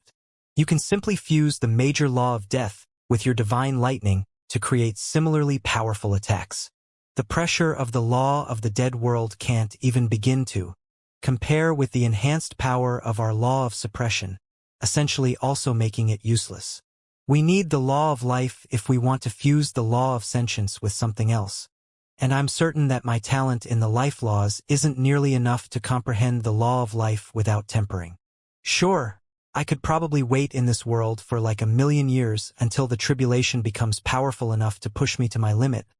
But honestly, I don't want to wait that long. Gravis took a deep breath and turned to Ark. Ark had been here the entire time, just listening with interest. He didn't really want to interrupt Gravis and Mortis. Ark, are we powerful enough to fight you? Gravis asked evenly. Ark only smiled warmly. Then he nodded. When Gravis saw Ark nodding, he didn't know what he should feel. He had finally reached a power that would allow him to overcome this monumental challenge that had appeared insurmountable in the past. Yet, it also meant that he would have to kill Ark now. Gravis was so close to coming back home and being able to see everyone he cared about again. Sadly, this meant killing someone he cared about. However, there was no other way. This was an agreement between the highest heaven and Gravis' father. Go comprehend the law of sentience first, Gravis, Ark said with a smile. After you've done that, we can start. But give me a moment, Ark said. I want to take care of some things first. Xing. Ark teleported away, leaving Gravis and Mortis behind. Gravis sighed. Gravis knew that Ark knew that there was a high chance that he would die. If Ark had his full power in the fight, Gravis and Mortis would be helpless in front of him. Yet, he only had the law of the living world to rely on. Even his guest laws from the highest world would probably be restricted. Over 90% of Ark's power would be restricted. Ark was supremely powerful, but Gravis also wasn't weak. 10% of Ark's power would be enough to eradicate anyone in the same realm as him. But Gravis wasn't just anyone. Still, the fight would be very difficult, and Gravis knew that. Yet, Gravis' biggest concern was the fact that he had to kill Ark. He really didn't want to do that. Ark had been nothing but kind to him, and he had also supported Gravis all the way. In some sense, Gravis viewed Ark as a mentor figure. Mortis noticed Gravis' expression. I know that you don't want to do it, he said. I also don't want to do it. But there's no other way. We might be free in our own perception, but we're not free in objective reality. Sometimes we have to do things we don't want. Gravis only looked at the spot where Ark had just been. Do we really? He asked. That's a question only a child would ask, Mortis answered. Gravis sighed. Mortis was right, sadly. Go condense the law of sentience, Mortis said. Gravis remained silent for a bit but nodded. Gravis slowly closed his eyes as his mind went through all his knowledge regarding perceived reality and emotions. These two things were the things that could elevate a mere plant to an intelligent life form. Animals had emotions, and they could even cultivate up to a certain point. After all, energy beasts were just more powerful and smarter animals. Only when beasts became spirit beasts would they gain true sentience, which allowed them to plan for the future and analyze themselves. At that point, animals didn't only look at only the moment anymore, but also at the future and the past. They would also gain the ability to analyze themselves. That's when the laws of perceived reality came into play. Emotions transformed simple organisms into complex beings. Perceived reality transformed complex beings into sentient beings. The law of the dead world was the basis for gathering energy and creating life. The law of life would take the power and resources the law of the dead world created and would transform them into simple life. In theory, one could say that only the law of life, the law of emotions, and the law of perceived reality made up complex life. After all, the law of the dead world only provided the energy. 3 of the 4 main laws had to do with life. The first 2 created life and the second 2 elevated life. As Gravis went through all his experiences regarding these laws in his mind, he felt several concepts combine. Gravis realized that if he had an empty, living body in the immortal Emperor realm, he could change that body in such a way that it would gain sentience. Insects and basic plants were also considered life, but nearly no one felt bad for these life forms. Why? Because they didn't feel any emotions. If one tortured an insect, would the insect feel pain? No. The insect would only react out of instinct according to what was done to it, but it didn't have the perception to feel pain. If one differentiated the categories of life, one could say that Gravis now had the ability to create true life, as long as he had a fitting vessel to host that life. Gravis could create a human. He could create a child that was able to think and feel for themselves. If Gravis knew the relevant soul laws, he would even have the ability to insert knowledge into that child. If Gravis hadn't talked with Ark about the law of the living world, he would have gotten nervous after gaining such a fundamental power. Boom! A couple minutes later, Gravis comprehended the Level 7 law of sentience. At the same time when Gravis comprehended the law of sentience, Mortis began to shine. Gravis' avatar had elevated. It no longer only consisted of the law of perceived reality. Now, the law of emotions had been integrated. This meant that the power of Gravis' law of emotions had risen by another level, thanks to being inside Gravis' avatar. Gravis' form law included a lot of level 5 battle laws, but most of its power came from the law of emotions. After comprehending the law of emotions at the end of his fight with Nira, Gravis' form law had also become more powerful, and now it had become even more powerful. In a sense, Gravis' form law was just a little bit weaker than a level 8 law now. This power was incredible. Gravis thought about the usage of the law of sentience and furrowed his brows. For a second, he thought that the law of sentience was a bit underwhelming with its power. However, as he thought about how he would actually use it in a fight, he realized that it was actually ridiculously powerful. Gravis thought about the law of the living world for a second. The law of the living world had also appeared rather weak at first glance. After all, what's the point of summoning a couple guards on the same level as the fighter? Yet, the ability to combine defenses and attacks was ridiculous. If Ark managed to create something like 5,000 living guards, all in the peak Immortal Emperor realm, would Gravis even be able to injure them? It was difficult to say. So, if Gravis didn't even have the ability to injure his opponent, what would be the point of fighting? That was how powerful the law of the living world was. In short, its power was basically insurmountable for anyone at the same realm. Could the law of sentience overpower the law of the living world? No, it couldn't. Gravis couldn't even create sentience in the minds of the puppets since they would all have Ark's will on them. If Ark managed to unleash the law of the living world, Gravis and Mortis wouldn't be able to win. However, the law of sentience was an insane counter to the law of the living world. It would make the law of the living world useless. This was different from resisting the law. Gravis released a sigh. To think that the fight would become like this, Gravis said with a lamenting tone. Mortis also knew the law of the sentience now, and he could understand Gravis' feelings. Is this what the highest heaven had planned? Mortis asked with furrowed brows.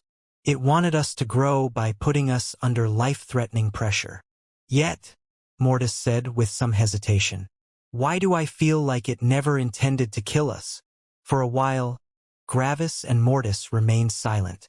Now that they knew the power of the law of sentience, they started to question everything that had happened to them in this world. The highest heaven knew the power of the law of sentience. The opposer knew the power of the law of sentience. Ark knew the power of the law of sentience. This meant that they knew exactly how a fight between Ark and Gravis would look like. So why did they all act the way they did? It made no sense. Gravis looked at Mortis. I think things are not how they have been told to us, he said. Mortis nodded solemnly. I refuse to believe that none of the three beings involved in this could overlook something like that, Mortis said. Something smells fishy. Gravis also nodded. It's too weird. A lot of the things Father told me don't seem to add up. Mortis looked through the roof of the cave with cold eyes, directly at the sky. Do you think he lied to us? He asked. Gravis also looked at the roof of the cave. Silence. I'm not sure. Mortis nodded. There's not enough information to make a clear judgment, he said. Gravis looked at Mortis. Then let's get enough information. Xing. Xing. Then the both of them teleported away. In just a couple seconds, the two of them reached Ark's clearing. They didn't need to use Ark's emblem to come here anymore. They could go wherever they wanted. Xing. Xing. Gravis and Mortis appeared a couple meters away from Ark, who was bathing his feet in his lake with a smile. Silence. Don't you have some questions? Ark asked with a smile as he turned to them. Gravis' brows furrowed. Why have you helped me in comprehending the law of sentience? Gravis asked. Ark laughed a bit. You asked that question before, Gravis, Ark said. My answer is still the same. Because you want to, Gravis repeated. However, you have elaborated further by talking about your loneliness in this world. I get that you are tired of living for so long with no change, but I don't think that you are someone that wants to commit suicide. Ark smiled and hummed a bit. You're right. I'm not. Then why did you help me in comprehending the law of sentience? Gravis asked. Ark slowly stood up. Gravis, I might be a nice guy, but I'm not a saint, Ark said. Every living being has some selfish desires. Gravis narrowed his eyes. Is that why you helped me? Is there something you want to gain by helping me? Ark rubbed his chin with a hum. In a sense, but I also didn't lie. Elaborate. Well, I really feel a connection between us, and I really see you as a close friend, Ark explained. I also haven't lied about my original reason. Remember when you asked the question of why I helped you for the first time? It was just after I helped you in comprehending the Level 2 law of safety. Back then, I told you that I wanted to help you, which is true. I also told you that I want our battle to be exciting. That's also true. Tell me, Gravis, were my thoughts from back then incorrect? Ark asked. Gravis thought back. For a second, he remained silent. If you're still not sure, let me add another piece of information, Ark said. I'm allowed to use my higher world as an asset in our fight. Gravis' eyes shone. This means that my energy storage and life energy storage are basically infinite, Ark continued. It would be impossible for you to win in a drawn-out match. You would need to kill me in a single strike. After all, if you can't kill me in a single strike, I would immediately recover to my peak condition in an instant. Gravis thought about how a fight between them would go in that case. Sure enough, the fight would be insanely difficult. However, everything had changed. Yet, Gravis didn't jump to any conclusions. Did you know that I would resolve my issue with my lightning by creating Mortis? Gravis asked. Why did Gravis ask that? Because Mortis was one of the two key factors of why everything was different now. No, I didn't, Ark answered. If I could read your emotional laws, I would have been able to foresee it, but I couldn't. You're not made of pure energy, after all. How did you think I would have solved my issue? Gravis asked. I expected you to find the easiest solution, Ark answered. And what is the easiest solution? Gravis asked. Ark chuckled a bit. That question shows me that you still haven't thought of that solution. Quite surprising, actually. Gravis furrowed his brows. Is that solution really so easy? Ark nodded. Yes. The easiest solution is to deal with the source of your disconnect with your lightning. Tell me, Gravis, what is the source of that animosity between you and your lightning? Ark asked. Gravis knew the source very well. Sparing the middle heaven, Gravis answered. The middle heaven had gone way past my bottom line, but I spared it to prove that I am free, that I am able to make my own decisions. Ark nodded. Exactly. Then, the next question, were you free when you made that choice? Ark asked. Was I free? Gravis thought. This was kind of a weird question. After all, Gravis had spared the middle heaven precisely because he was free. He had had the choice and he had made it. Had Gravis wanted to kill the middle heaven? Of course, Gravis would have loved to kill the middle heaven. Yet to prove, that's when Gravis' eyes widened. At the side, Mortis furrowed his brows. He had come to the same conclusion. You realized it, huh? Ark said with a smile. Were you free? Gravis took a deep breath. No, he answered. Why not? Because I didn't do what I wanted to do, Gravis answered. Freedom is doing what I want to do. Yet, at that moment, I didn't do what I wanted to do. Instead, I went against my own desire to prove something to myself. When I spared the middle heaven, I was neither free nor true to myself. If I had simply killed it, I would have been free. After all, I wanted to kill it, Gravis said. Ark nodded. Exactly. You thought you understood freedom back then, but if you truly did, you would have comprehended the true law of freedom, not the level 4 version. Your knowledge regarding freedom still wasn't complete, and it still isn't. So, you didn't only betray your lightning, but yourself as well. Would people generally consider that a mistake? Ark asked. A complex expression appeared on Gravis' face. They would. Would you consider that a mistake? Ark asked. Silence. If I had previously known that sparing the middle heaven would result in Mortis creation, I wouldn't consider it a mistake. After all, I have another close friend now. Mortis didn't react to Gravis' words. However, Gravis continued, since I hadn't known that, I would have to consider it a mistake. Ark nodded again. And what do we do when we make mistakes? Gravis sighed. We apologize. Silence. Several seconds of silence. Was the solution truly that easy and obvious? Gravis asked. Ark nodded. Since the lightning inhabited your spirit back then, it was able to make reasonable decisions. Could even think for itself. Have you forgotten how you have been able to reason with your lightning back in the lower world? You entered that clan to repay your debt, but the clan treated you quite badly. Yet, instead of killing the offender, you found a workaround. Normal lightning doesn't work like that. So, if you had simply apologized and admitted that sparing the middle heaven had been a mistake and swore to do better in the future, the lightning would have been angry at you for a time, but it would have eventually calmed down. In a sense, the disconnect between you and your lightning was because of your inability to see your own mistake. Silence. Gravis sighed again. This issue with my lightning had been plaguing my mind for a long time. Yet, who would have thought that simply saying sorry would have solved the issue? I would have never needed to suppress my lightning with the law of freedom. Do you regret not apologizing? Ark asked. Not completely, Gravis said, surprisingly. This solution would have been easier, but my mind would have still been bound by the personality of lightning. Now, I can do whatever I want, even if it is against lightning's temperament. I mean, sure, morally speaking, I should have apologized, but I think that I more than made up for my mistake, Gravis said as he looked at Mortis. Mortis nodded. I think my personality is more in accord to lightning's temperament.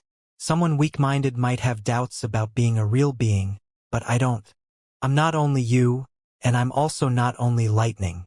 I'm both, and I'm myself. I like being one with lightning. Also, I wouldn't exist without you, Mortis said. Gravis nodded at Mortis with a smile. Then Gravis turned to Ark and furrowed his brows. We went on a tangent for a bit, but my original question still hasn't been solved, Gravis said. You said that you wanted our fight to be great, and that was one of the reasons why you helped me. Yet, why did you help me again with the law of humility? At that point, you already knew of Mortis' existence. Ark only continued smiling as he let Gravis finish speaking. You know Mortis' power, and you also know the power of the law of sentience. So, you should have known back then. As soon as I comprehend the law of sentience, with Mortis' help, our fight won't even be a fight anymore. You have no chance of winning. So why did you help me, even though you already knew that for a fact? What? Ark had no chance of winning? It wouldn't even be a fight? The insurmountable battle Gravis had expected while residing in the higher world had turned out to not even be a battle at all. Why? The most significant factor why this wouldn't even be a fight is the law of sentience. What did the law of sentience do? If one looked at the difference between simple life and a powerful cultivator, one would quickly see that the difference all came down to sentience. In a sense, sentience included the ability to manipulate and understand one's surroundings. A non-sentient being wouldn't be able to look at iron and think of a way to make it into a weapon. A non-sentient being also wouldn't be able to understand why iron was hard or where it came from. In essence, a non-sentient being couldn't comprehend laws, and this was the most important thing. So what could the law of sentience do? It could stop the activation of all laws on or below its level, including the user's laws. If Gravis activated the law of sentience, everything inside the range of his spirit sense wouldn't be able to unleash level 8 or weaker laws. All level 7 laws would become useless. All level 8 laws would become useless. Ark would only have 3 laws he could use. First, his heavenly lightning, which was a level 9 law. Second, his law of the true world, which outclassed the law of sentience in power, therefore making it immune to its power. After all, it already included the law of sentience inside it. Of course, Ark couldn't use that law in their fight. Third, Form laws. Form laws worked differently from normal laws. Form laws were activated in one's own spirit and were then unleashed by precise movements. A normal law would need to manifest in the real world, but a form law didn't use the world as a medium to be unleashed, but the precise movements in conjunction with one's spirit. So, if Arc and Gravis fought, Arc would only be able to fight with his form law. Of course, the same thing would also be true for Gravis and Mortis. This entire fight would become a violent melee. This was the power of the law of sentience.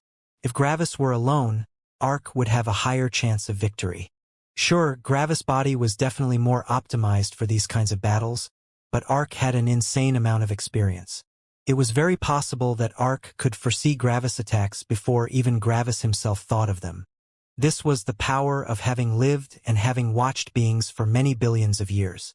Additionally, Arc would be able to regain his energy and life energy by tapping into the resources of his world. This would mean that Gravis had to end the fight in a single strike.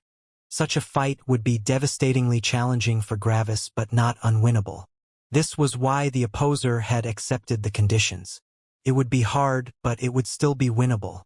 On top of that, Gravis' power would be pushed to ridiculous degrees since he would be forced to comprehend the law of sentience in the higher world.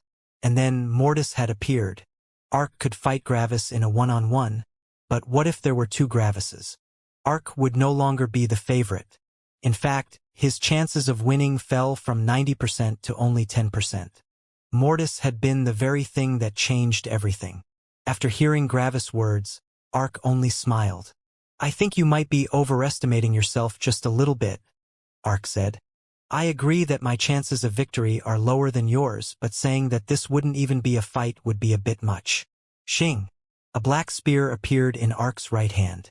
Then he pointed it at Gravis with a grin. "Don't underestimate me," he said.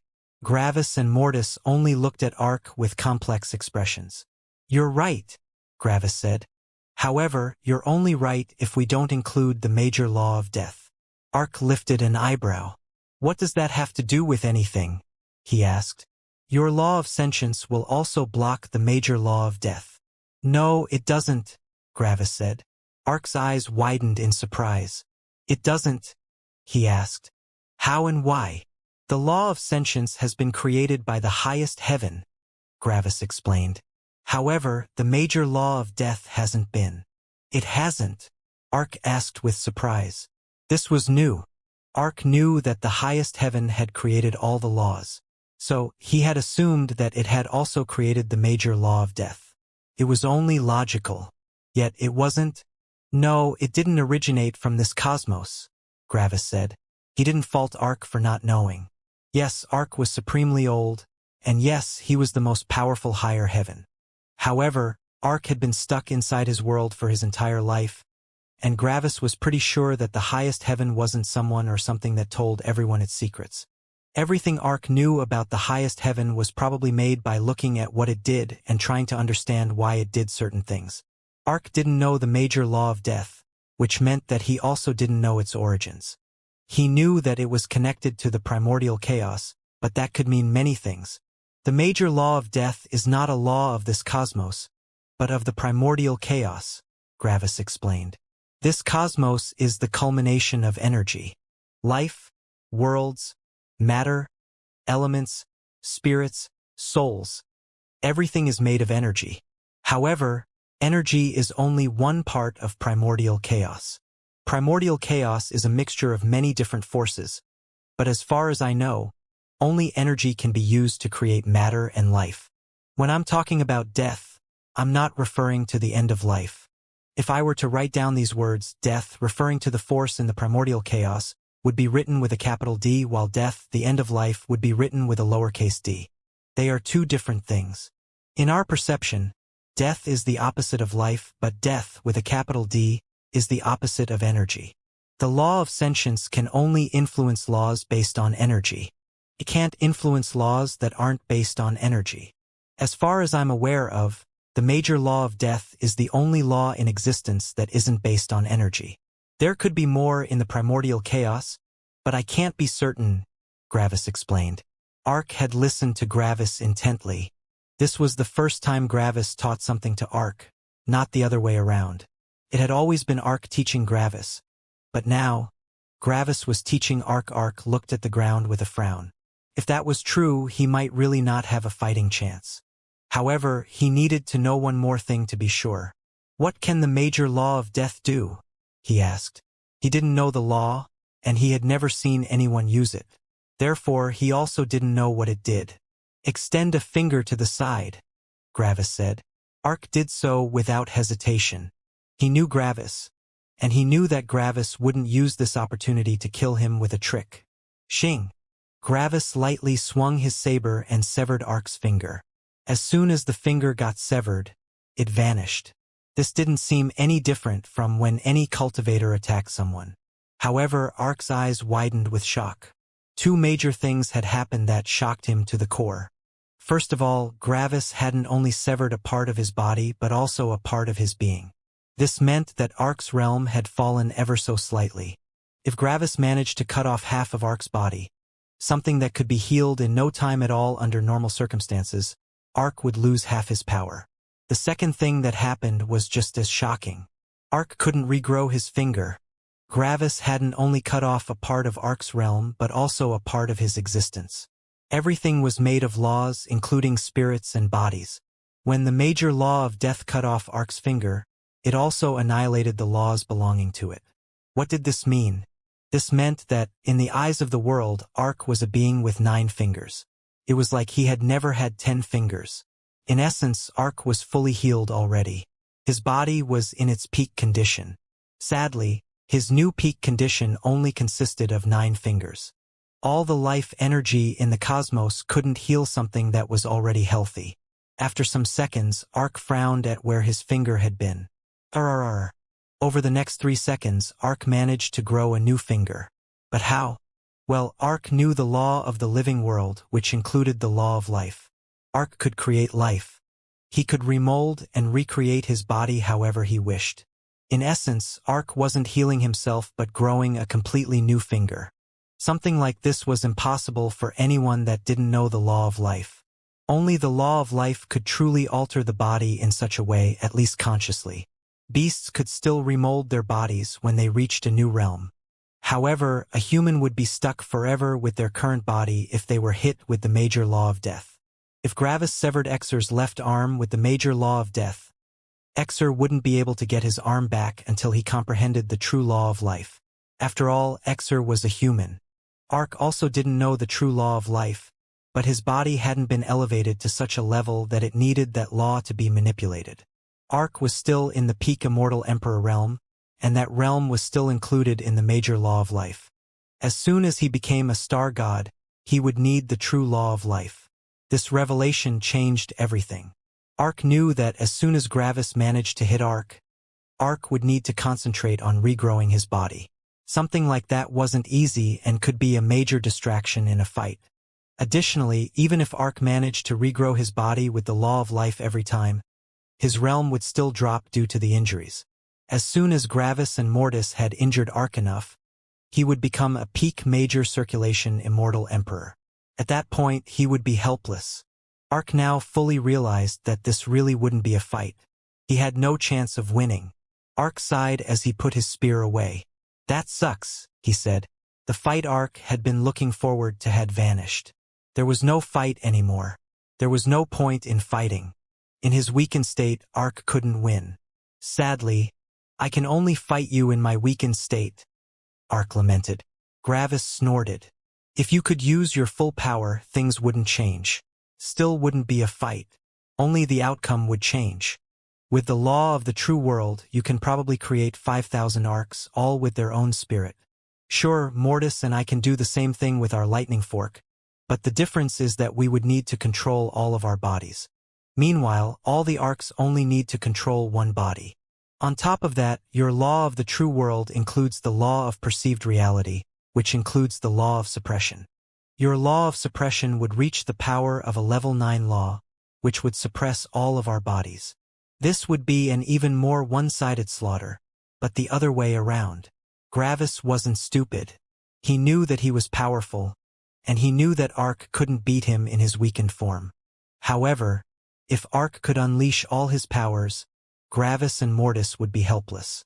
If Ark could use the law of the true world, he would even have the ability to jump 1 or 2 levels against Gravis and Mortis. The law of the true world was just ridiculously powerful. The law of the dead world would allow Ark to gather a ton of energy, severely increasing his energy regeneration.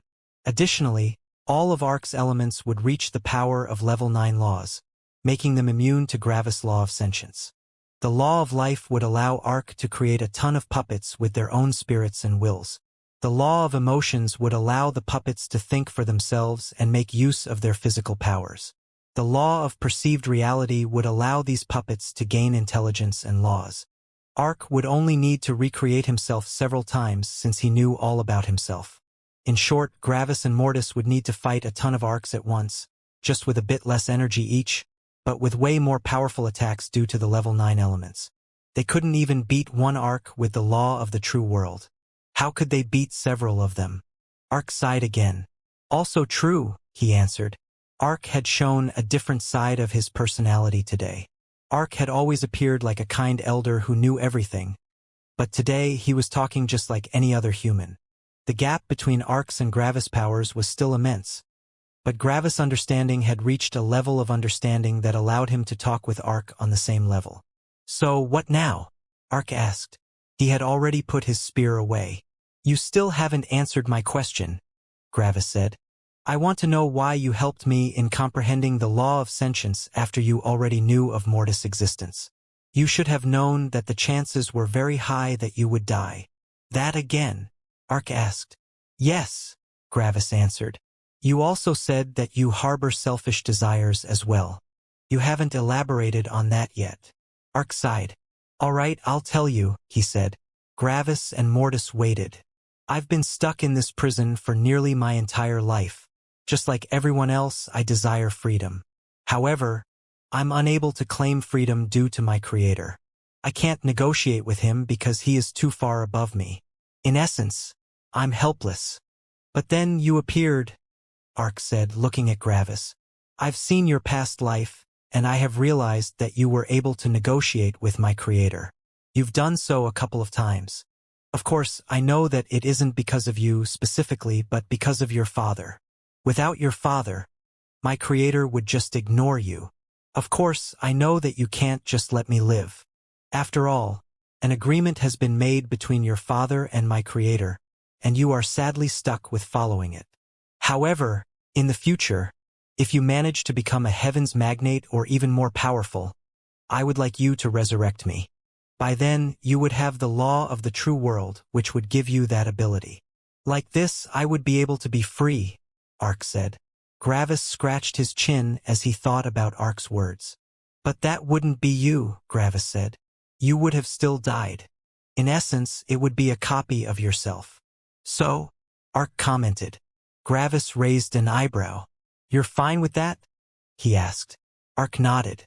It doesn't matter if it's the current me. It would be just another me, and I'm fine with knowing that at least another me manages to gain freedom. This other me would also just be myself with the same experiences. I also know that this other me wouldn't mind. I wouldn't even question my existence. Who cares if I was resurrected? My memories, personality, experience, and being would be identical. I would exist, and that's that. There would be no point in thinking about such useless stuff. Sure, my old me died, but who cares? Ark said. Gravis glanced at Mortis as he heard Ark's words. This sounded nearly identical to Mortis' current situation. Sounds about right, Mortis said emotionlessly. Gravis had to sigh when he heard Mortis. It wasn't easy to have such an accepting mindset. Would Gravis be able to accept that? He honestly didn't know. He had said similar things to Mortis before, but it was different when it involved himself. It simply felt different. Was this your reason why you contacted me back then? Gravis asked. One of them, yes, Ark said. However, I also genuinely felt like you were the only person I could talk to.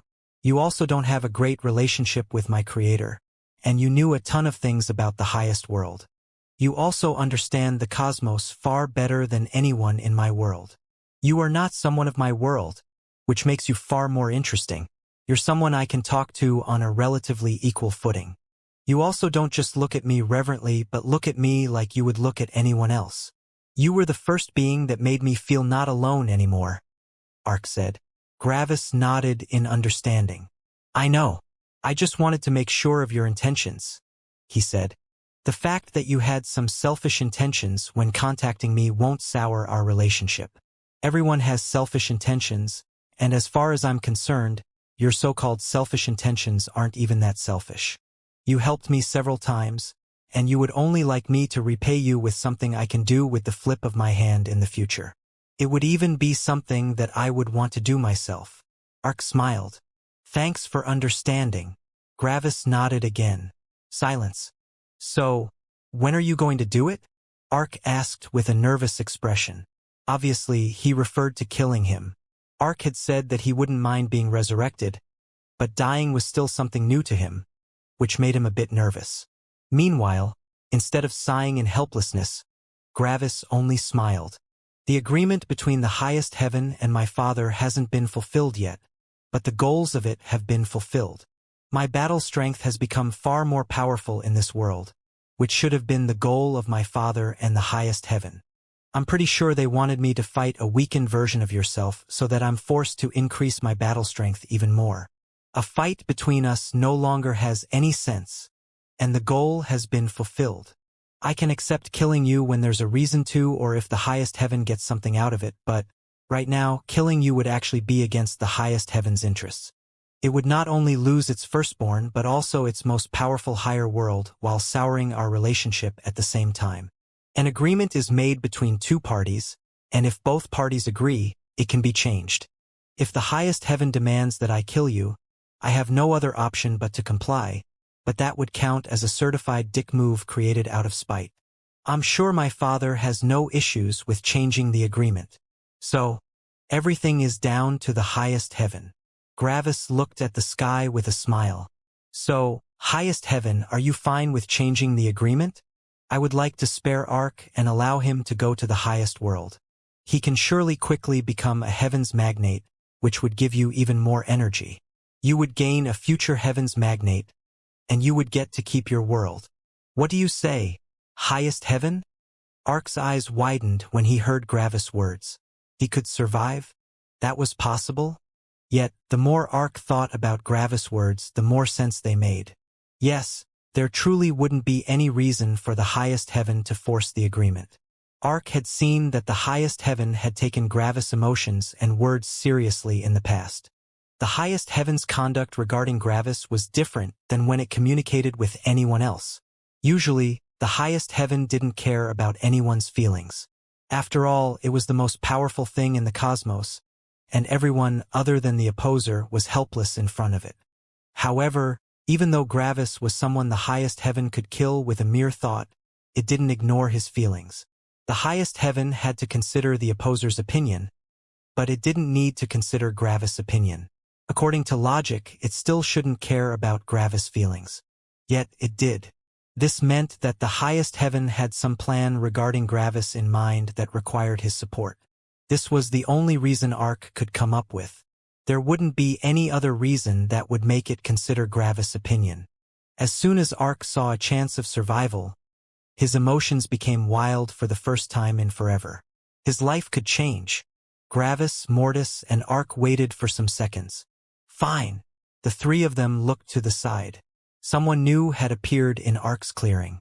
It was a blond, middle-aged man with 3 eyes. He wore white robes, and his hands were behind his back. He had a neutral expression on his face as he looked at Gravis. The three of them couldn't feel his cultivation.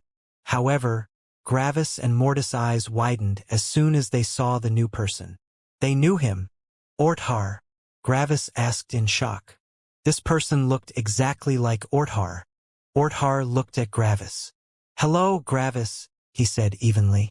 Suddenly, Gravis' eyes turned left as he noticed something. Another person had appeared in the clearing, and he also knew that person very well. Father, Gravis said in surprise. It was the opposer. Right now, the opposer had his black saber in his right hand as he stood to the side between Gravis and Orthar. There was no longer any reason to remain hidden. After all, the person that wanted to stay hidden had revealed himself. Later, the opposer said to Gravis, keeping an eye on Orthar. Gravis noticed his father's actions and looked at Orthar. Orthar, I thought you would become a middle heaven. What are you doing here? He asked. Orthar continued to look at Gravis with a neutral expression. My name is Orthar, Orthar said. However, I'm also not completely the being you know as Orthar. Gravis furrowed his brows. That's the old bastard, the opposer said. Then Gravis and Mortis' eyes widened. First, they had expected Orthar to be some kind of agent sent by the highest heaven. However, Orthar was the highest heaven himself? How? Gravis asked. I wanted to get to know you, Gravis, Orthar said. Observation is not always as reliable as experiencing something myself. I created a beast after my own image and with my personality and made him meet you. I wanted to experience your personality firsthand. Of course, that Orthar didn't have my memories. In essence, the Orthar that you met was a younger version of myself, Orthar said. Gravis was still in shock as he listened to the highest heaven. After gaining sufficient knowledge, I fused with the Orthar you know and left. Gravis still tried to process what he was hearing. Then Orthar is dead? Gravis asked. No, I'm not, Orthar answered. I went through our experiences, and I still remember everything. Our interactions truly happened, and nothing has changed. My spirit wasn't overtaken. I fused with the other version of myself, which you know as the highest heaven. I am both at once. This revelation was still hard for Gravis to grasp. Was his friend dead or not? He said he wasn't, but was that true? He's speaking the truth, Gravis, the opposer said. Gravis looked at his father. I noticed that he essentially made a younger copy of himself so that he could come into contact with you. Gravis furrowed his brows. But if you knew, why didn't you do anything? This doesn't sound like you, Gravis said. This is your life, not mine, the opposer answered. I don't want to involve you in my conflict, and for you to make the best decision, you have to know both sides. Additionally, even if I didn't think like that, forcing you to come to my side in this conflict will drive you away instead. Freedom is too important to you, and if I don't respect your freedom, I might end up getting on your bad side. Obviously, I don't want to get on the bad side of my son, the opposer said. Then he looked at Mortis. Or sons in that case, he said.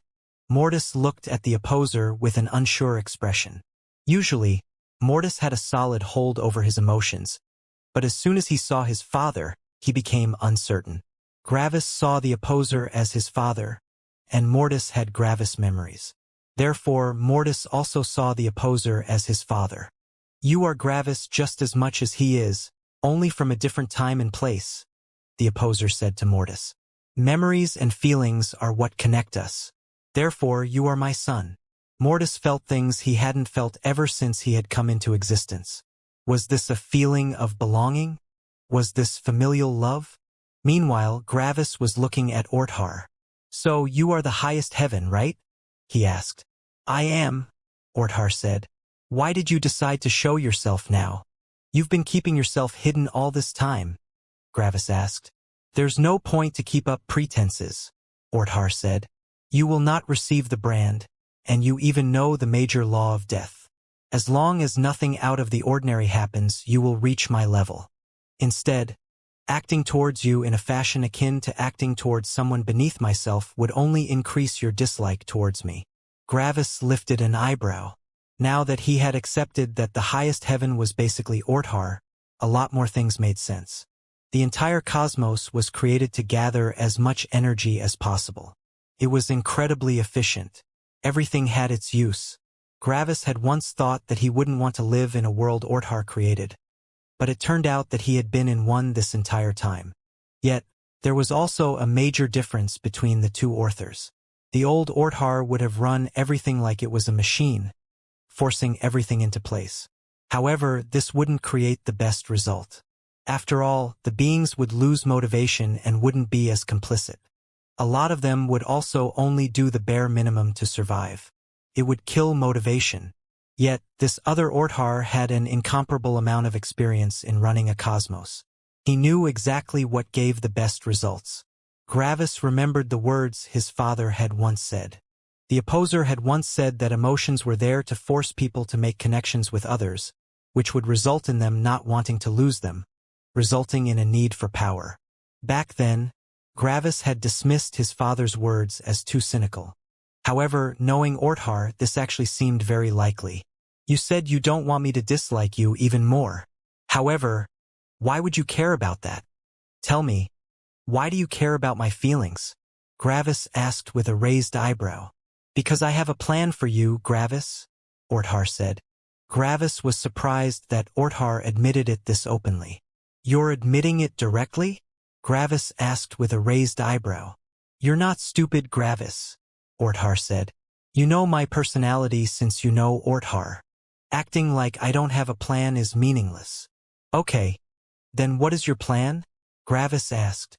Orthar only continued looking at Gravis evenly. Not even your father knows that, Orthar commented. Gravis glanced at his father and then looked at Orthar again. Then, Gravis smirked. Well, has father ever asked you? He asked. The opposer furrowed his brows. Orthar only looked at Gravis. Then Orthar smirked, which was quite surprising. The Orthar Gravis knew had never shown something like a smile or a smirk.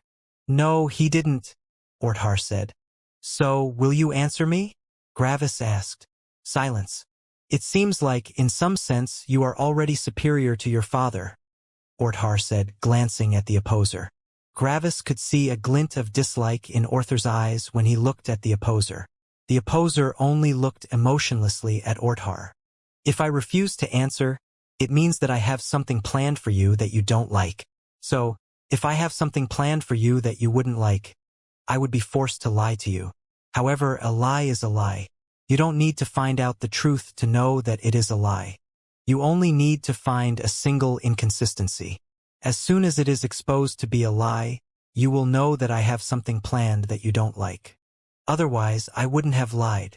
If I had something planned for you that you were fine with, there would be no reason for me to keep it secret.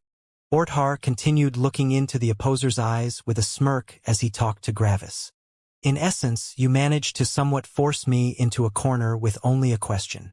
Someone else hasn't managed to achieve something like this before, Orthar said while looking at the opposer. Gravis could see that the opposer and Orthar really didn't get along, which wasn't very surprising. Orthar was using Gravis as an example to show the opposer that a mere immortal emperor could do something he couldn't, the most powerful being other than him. The opposer didn't care. Orthar looked back at Gravis. Luckily for me, I don't have anything bad planned for you. After all, if I had, I wouldn't think about your opinion on the matter. Gravis only looked at Orthar. And what is that plan? He asked. Not even the opposer knew the plan Orthar had for Gravis. This would be new even for him. All right, I'll tell you, Orthar said. You knowing won't change anything. Gravis listened with interest. You are a stabilizer, Orthar said. Stabilizer? Gravis asked. Your purpose for becoming powerful is to protect me and this world, Orthar said. The opposer frowned. Gravis also frowned. And why should I do that? Gravis asked. You should know that I won't go against my father. You don't have to, Orthar answered. Gravis became a bit surprised. What do you mean I don't have to? You two are enemies. My plan for you is to stay neutral in this conflict, Orthar said. I don't want you to kill me, and I also don't want you to kill your father. I only need you to stay at the sidelines. Obviously, Orthar continued. If I ever attack your father, you will come to his aid. I'm in an inferior position here since I'm not part of your family. If I attacked your father, I would be attacked by both of you and I would die. So, to survive, I simply have to not attack. You should be fine with that, right? Orthar asked Gravis. Gravis only frowned. Orthar had helped Gravis a lot in the past. Yes, he had used the child Stella back then to use him to hurt the opposer, but he had repaid that debt manifold. He gave everyone Gravis cared about a ton of karmic luck to protect them. If Orthar hadn't done that, Eris, Sarah, and Xianxia might have already died. Even Stella might have died already. Orthar had killed one life but saved many. Was this reason enough to become friends with him? No. However, was this reason enough to not seek vengeance? Yes. So, if Orthar truly didn't act against any of Gravis' loved ones, Gravis would have no reason to go against him. This would also be in Gravis' interest. After all of these dynamics were like this because this was how Gravis was. This was his personality. Yet, Gravis didn't immediately accept this as the truth. Could very well be a lie. However, it perfectly fit everything that had happened to Gravis in his life. Was this the truth? Gravis couldn't be sure right now. So, you want to end the conflict between us. Is that it? The opposer asked, glaring at Orthar. Orthar looked at the opposer. Tell me, when have I attacked you after our initial clash? Orthar asked. You didn't, but you used Gravis to attack me indirectly, the opposer said.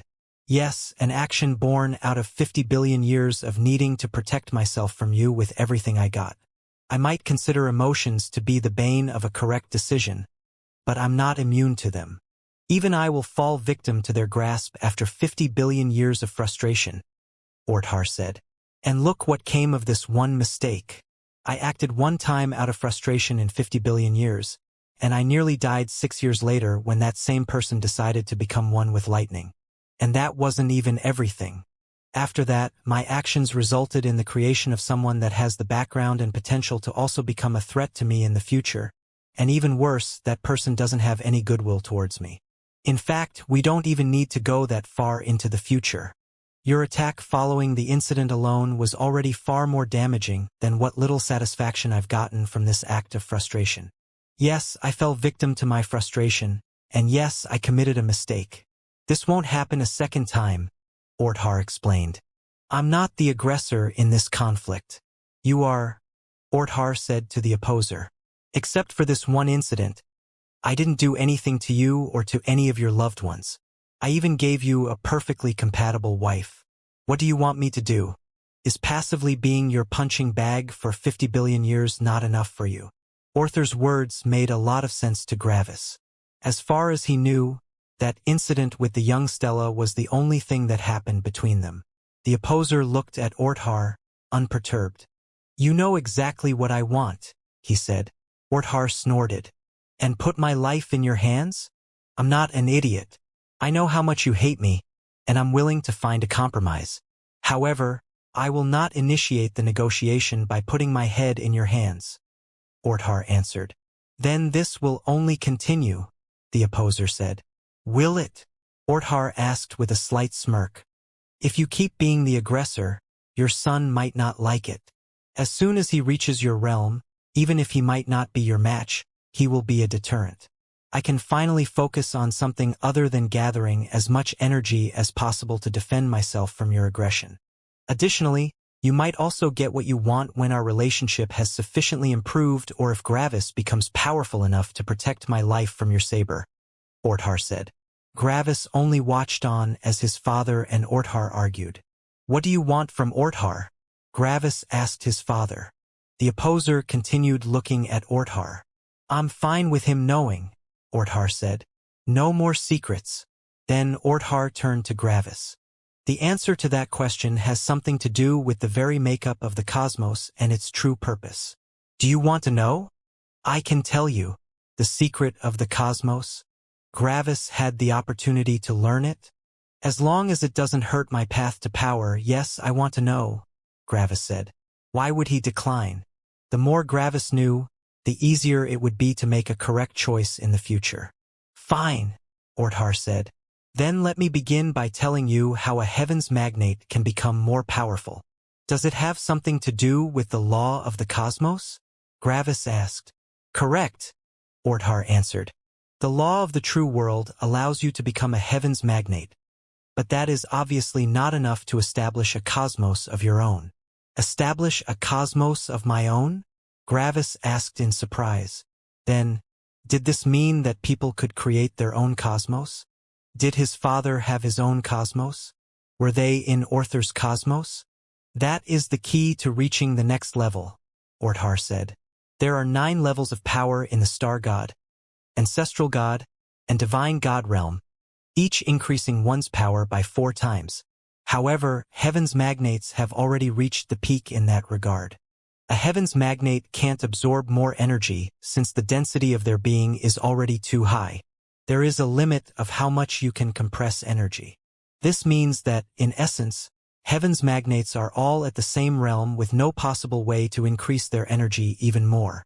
However, that doesn't mean that they are all equally powerful. While there are no differences in terms of realm, there are differences in terms of laws. According to that classification, there are 3 different levels for Heaven's magnates. The first level is when a Heaven's magnate comprehends the true law of the true world. This allows you to push your energy density to the limit. The next level is comprehending the law of energy. Law of energy? Gravis asked.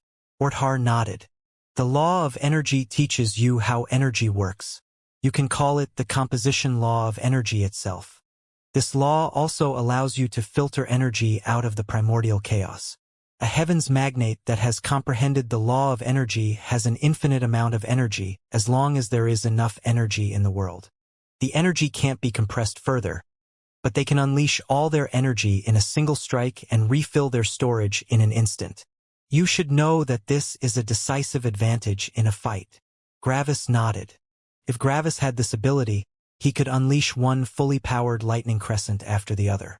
The last level of a Heaven's magnate is when they combine the law of the true world with the law of energy to create the law of the cosmos. Orthar continued. At this point, the Heaven's magnate is ready to take the next step. In order to grow more powerful, the Heaven's magnate must banish their star into the primordial chaos and use it to create a cosmos. Star? Gravis asked. As soon as you become a star god, your avatar transforms into a star. You will know what abilities it has when you get there, Orthar explained. Back to the topic. Since your mind is connected to your star, as soon as you form a cosmos with it, this cosmos is part of your power.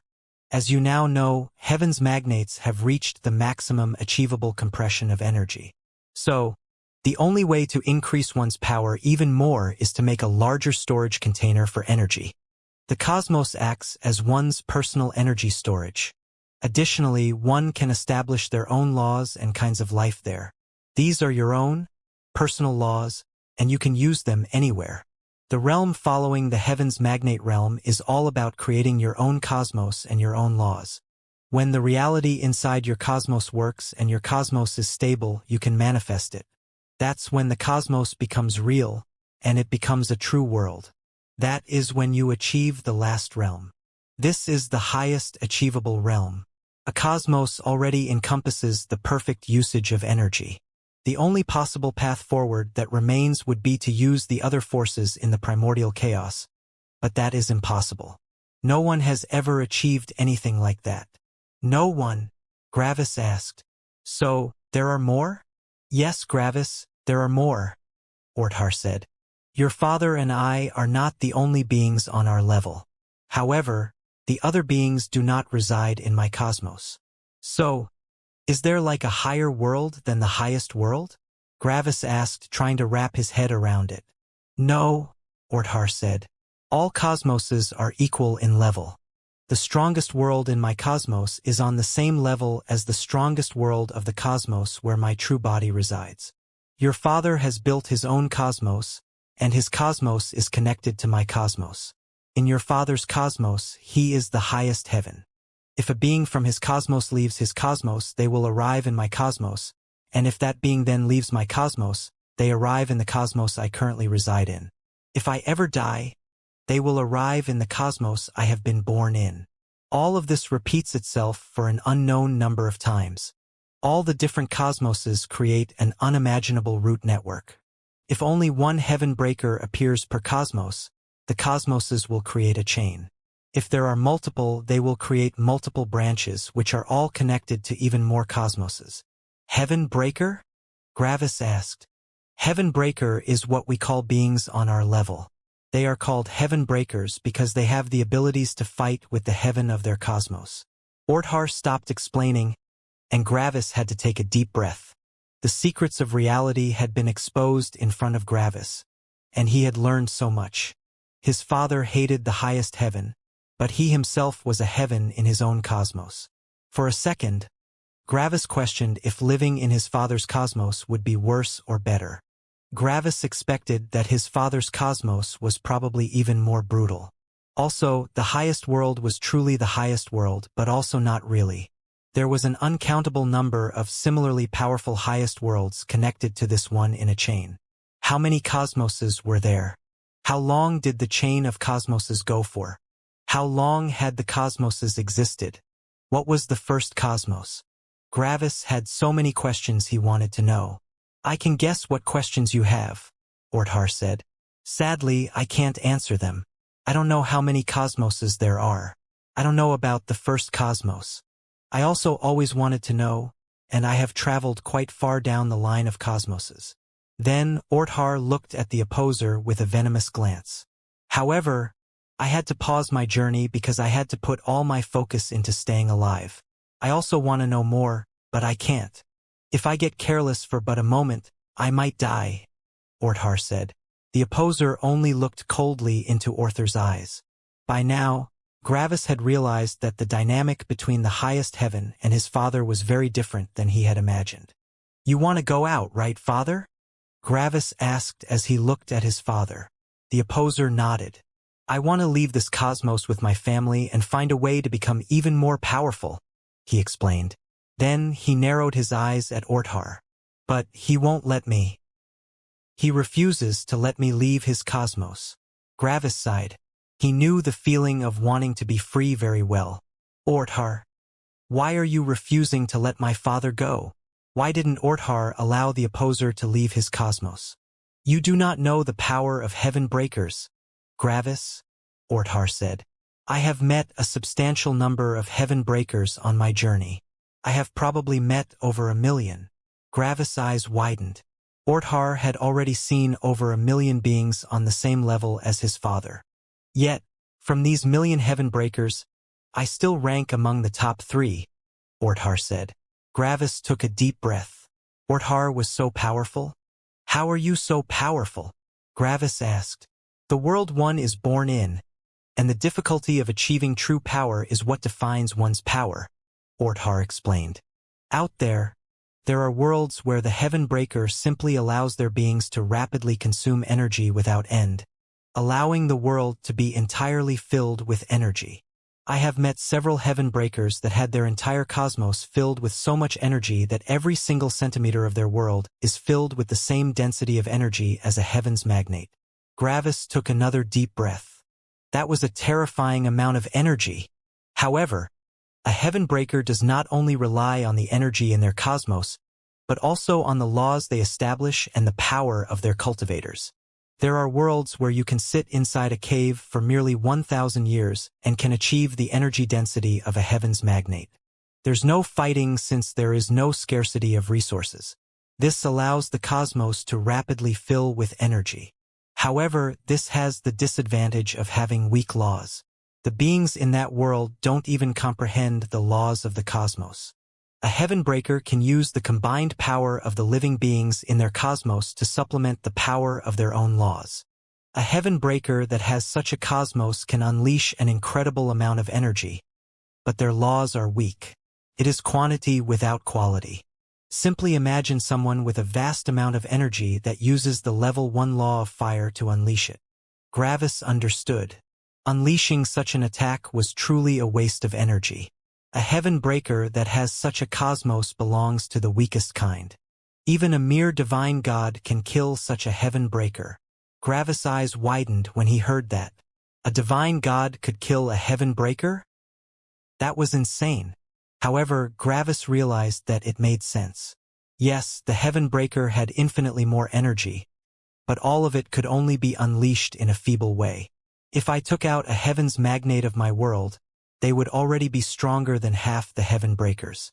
One of the reasons for their power is the complexity and power of the laws, but another reason is also the concept of a will aura I have invented. In general, the harder something is to master, the more powerful it is. Pushing a will aura to its limits requires an incredible amount of tempering. Therefore, someone that has a will aura is vastly superior to someone that doesn't. A stronger kind of heaven breaker are the ones that have used complex laws to create their world. Such a heaven breaker can kill one of my heaven's magnates, but it won't be easy. These kinds of heaven breakers are vastly above average in terms of the general power of heaven breakers. I have pushed the complexity of my laws to the limit, but the real difference is the concept of a will aura. The requirement to build a powerful will aura vastly reduces the number of living beings that reach the peak, but the average power of those at the peak is unimaginable for nearly any heaven breaker.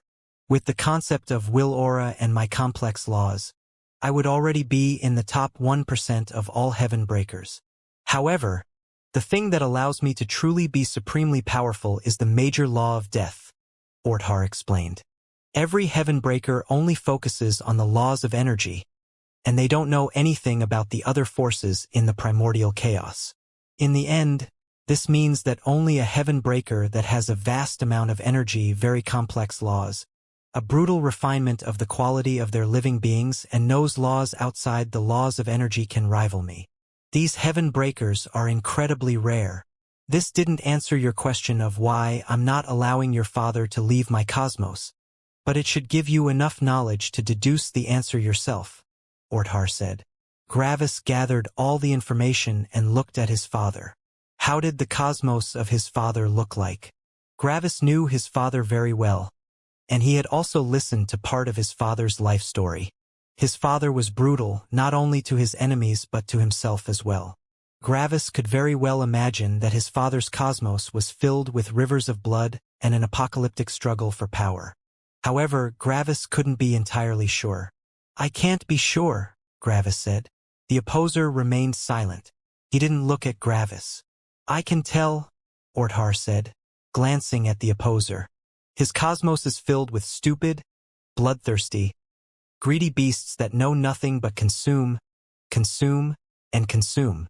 There is no intelligence. There is no emotion. There are no complex laws. There isn't even much energy. He draws all his power from sheer brutality, death, and destruction. His cosmos has an incomparable affinity towards the force of death, and his cosmos is constantly at the brink of being consumed by the force of death. Every day, he probably fights against the force of death that is invading his cosmos. His living beings live in that mixture of energy and death and gain incredible powers by doing so. However, if he ever loses his focus, his entire cosmos might be destroyed, and he will die along with it. The opposer didn't answer. Gravis had an uncomfortable expression on his face. This sounded absolutely monstrous. Yet this was his father. However, Gravis didn't forget that his father had changed severely. How had his father been when he had just created his cosmos? Orthar had probably attacked the opposer back then, realizing that he could become a danger. The opposer probably barely survived, and his being was filled with even more hatred. At that moment, the opposer probably wanted nothing more than to kill Orthar. Thus, he created his brutal cosmos. In essence, the opposer had acted exactly how Gravis had acted when he had tempered his spirit with destruction lightning. Back then, Gravis wanted nothing more than to kill the lower heaven. He had thrown all caution to the wind and had chased power violently. Maybe the opposer had seen his past version in his son at that moment. The opposer probably regretted creating such a brutal world, and he didn't want his son to make the same mistake. Orthar looked at Gravis again. Your father doesn't use much energy while fighting. He doesn't use any powerful laws. In essence, he has pushed the concept of brutality to its limits.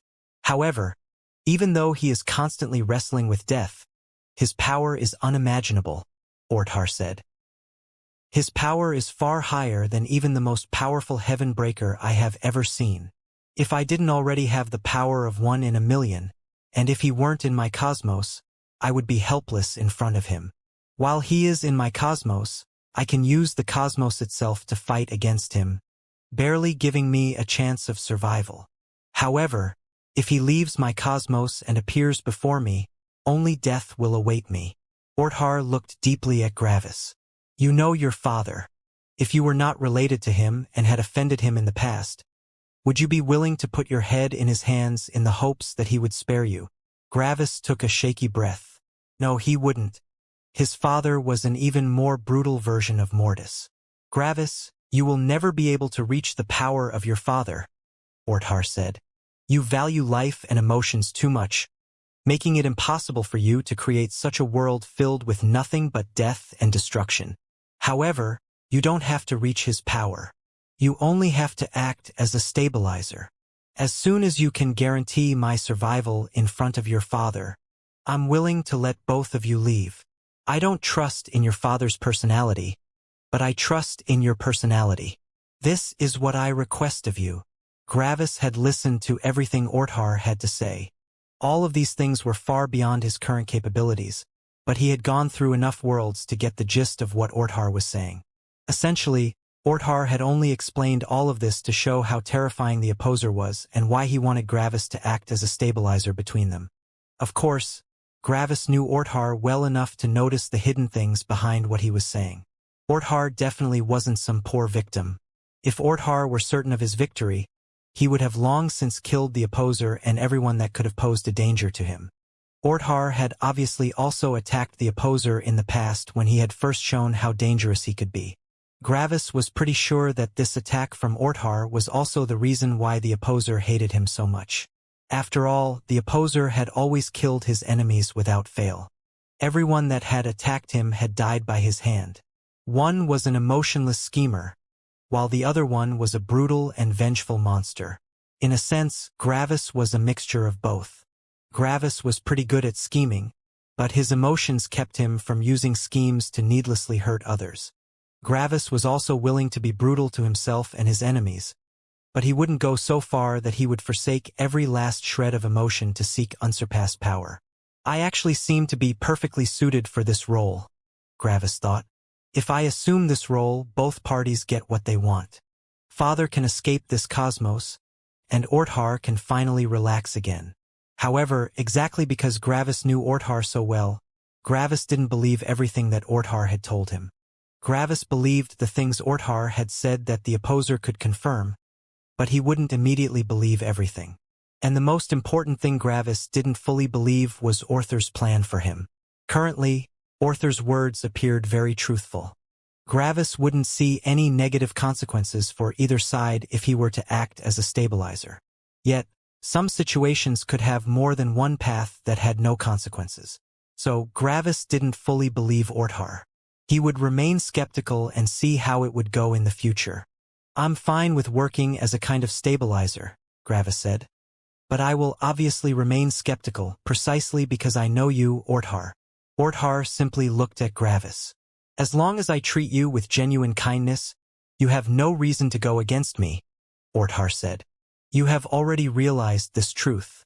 In a sense, this is a scheme, but it doesn't bring you any harm.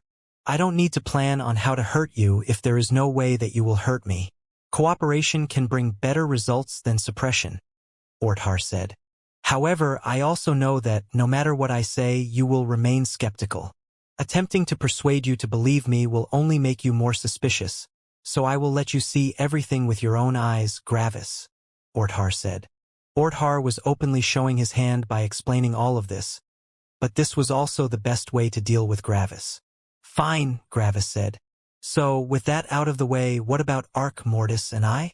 Gravis glanced at Mortis and Ark. However, when Gravis noticed Ark, one of his eyebrows lifted. Ark was looking at the sky with a hopeful expression, and he didn't move at all. It took a second for Gravis to realize that Ark had been frozen in time. This was probably Orthar's doing, since he had unveiled a lot of secrets before Gravis and Mortis. As Gravis thought that, he also realized something peculiar.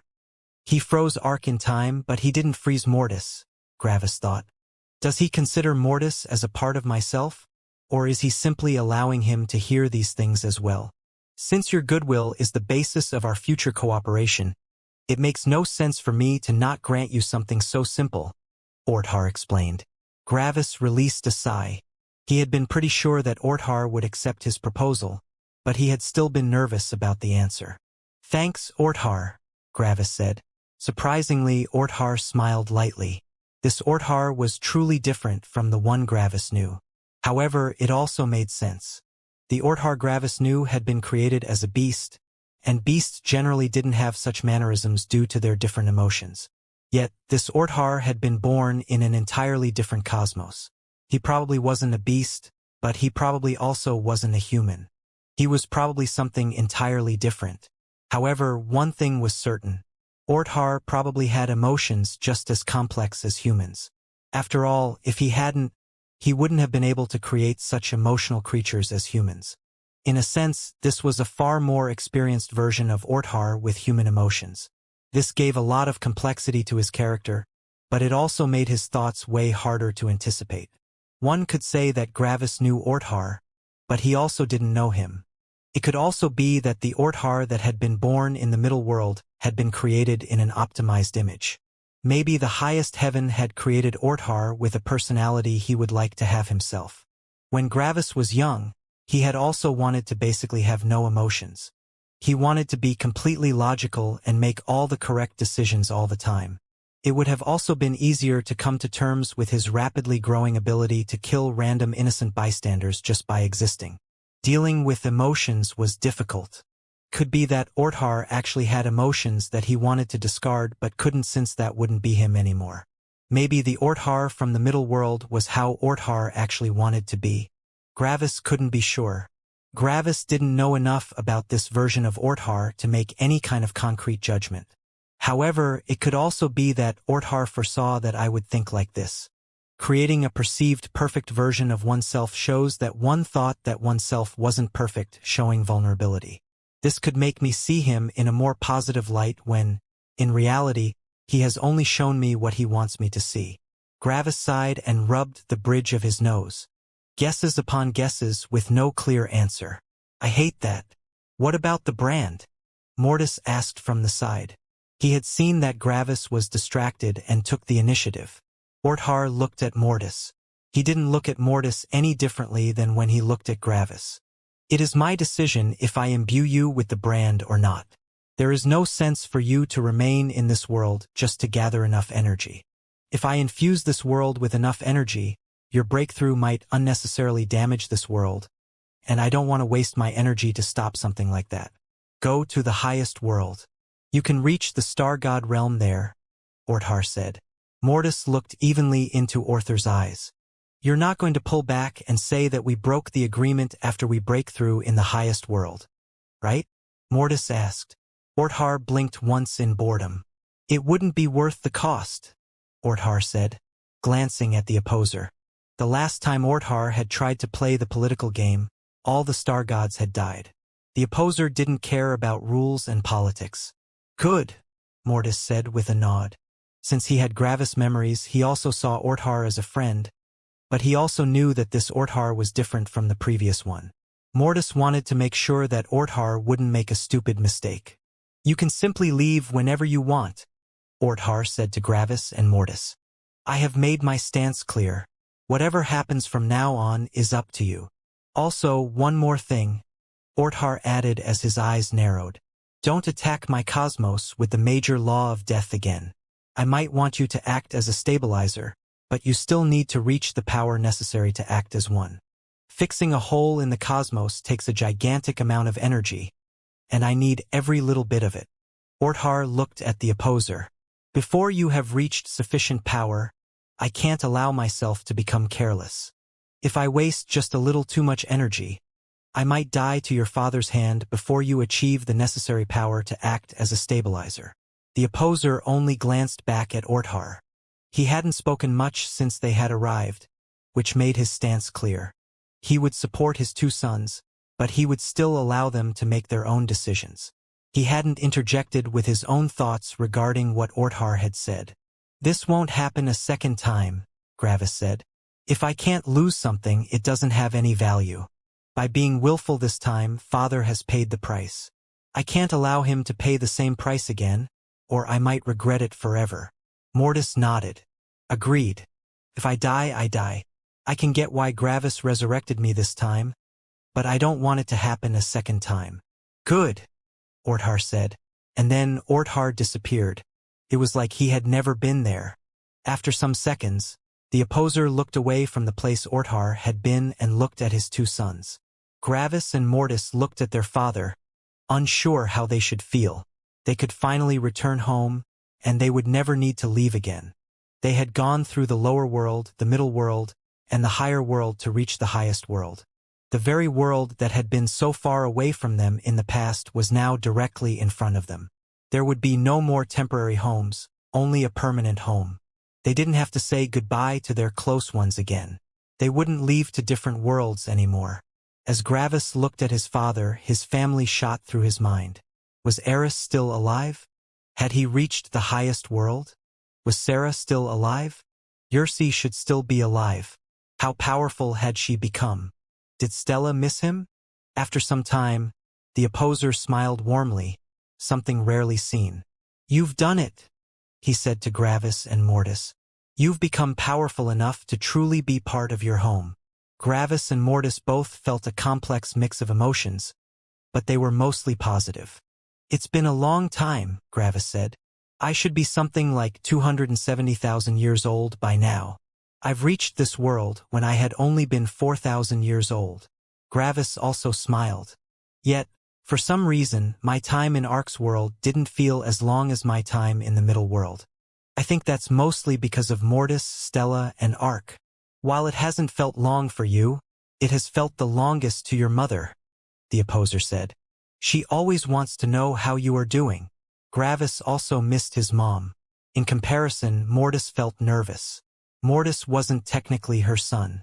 Would she accept him as part of their family? Usually, Mortis would have seen such thoughts as weak, but as soon as he had been cut off from Gravis' emotions, he held a certain nervousness inside himself. This Mortis hadn't been cut off from Gravis' emotions for more than some hours. After all, in Mortis' memories, they had fought Nira just a couple hours ago. Due to Mortis' conversation with Gravis, Mortis didn't directly fall into the spiral of despair. On top of that, he had been distracted by their upcoming fight with Ark. This version of Mortis hadn't had enough time to come to terms with his new situation yet. However, these thoughts that had resulted in the old Mortis suicide were still buried in Mortis' mind.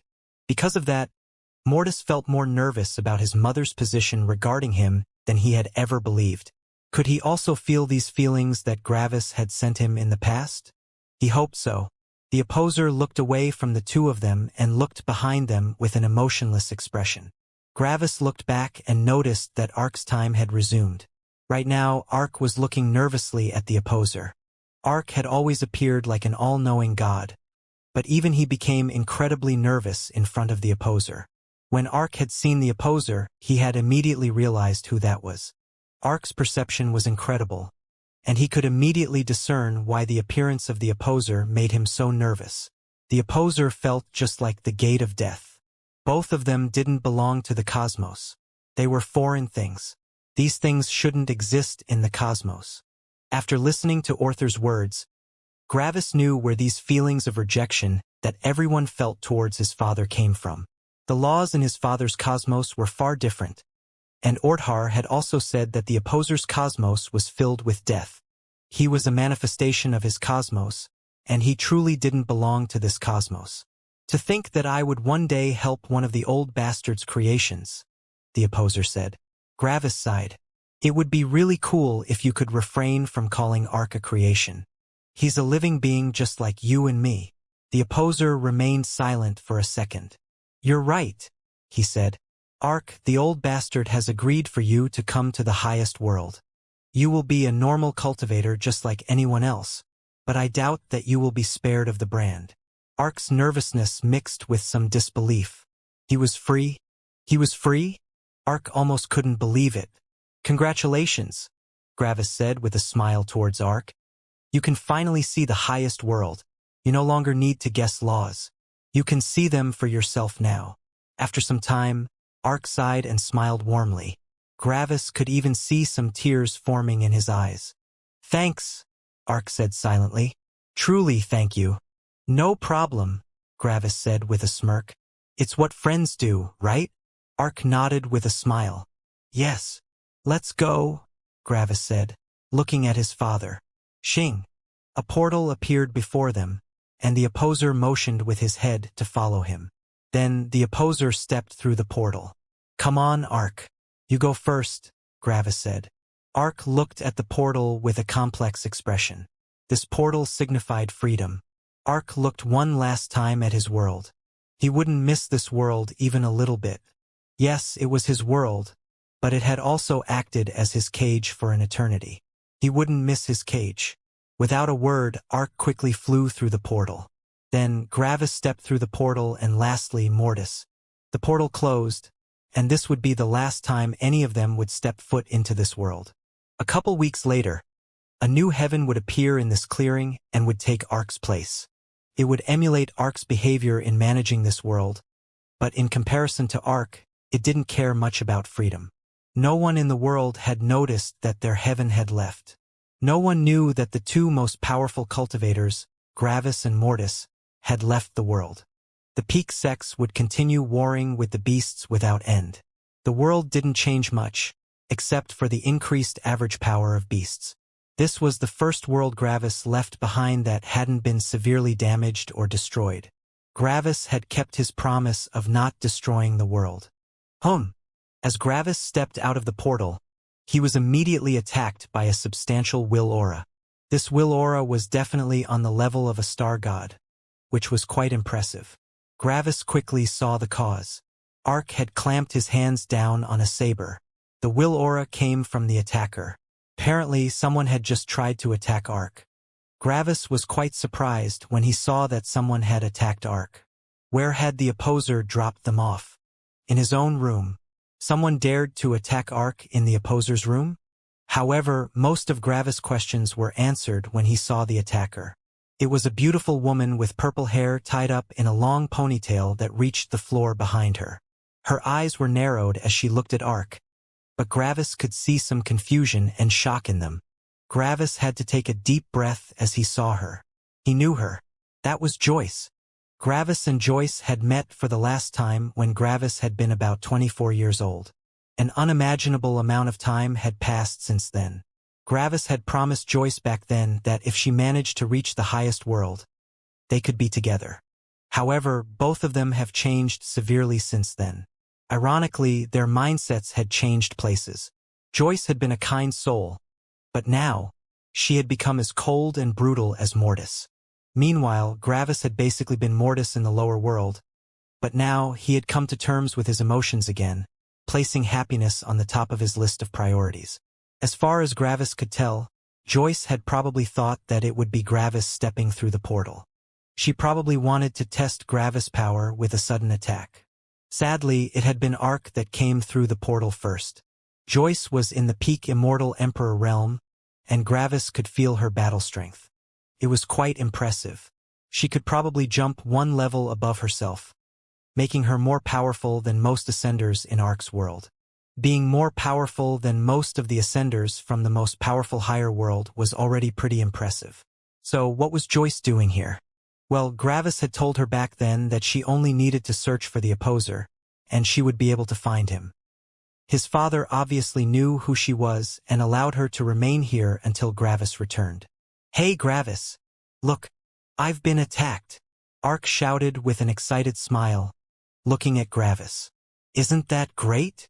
Gravis had to laugh a bit at Ark's enthusiasm for being the target of an attack. "Yes, Ark. That's great." Joyce's narrowed eyes went from Ark to Gravis, and Gravis could feel quite some anger and killing intent behind them. Obviously, Joyce wasn't happy right now. CRK.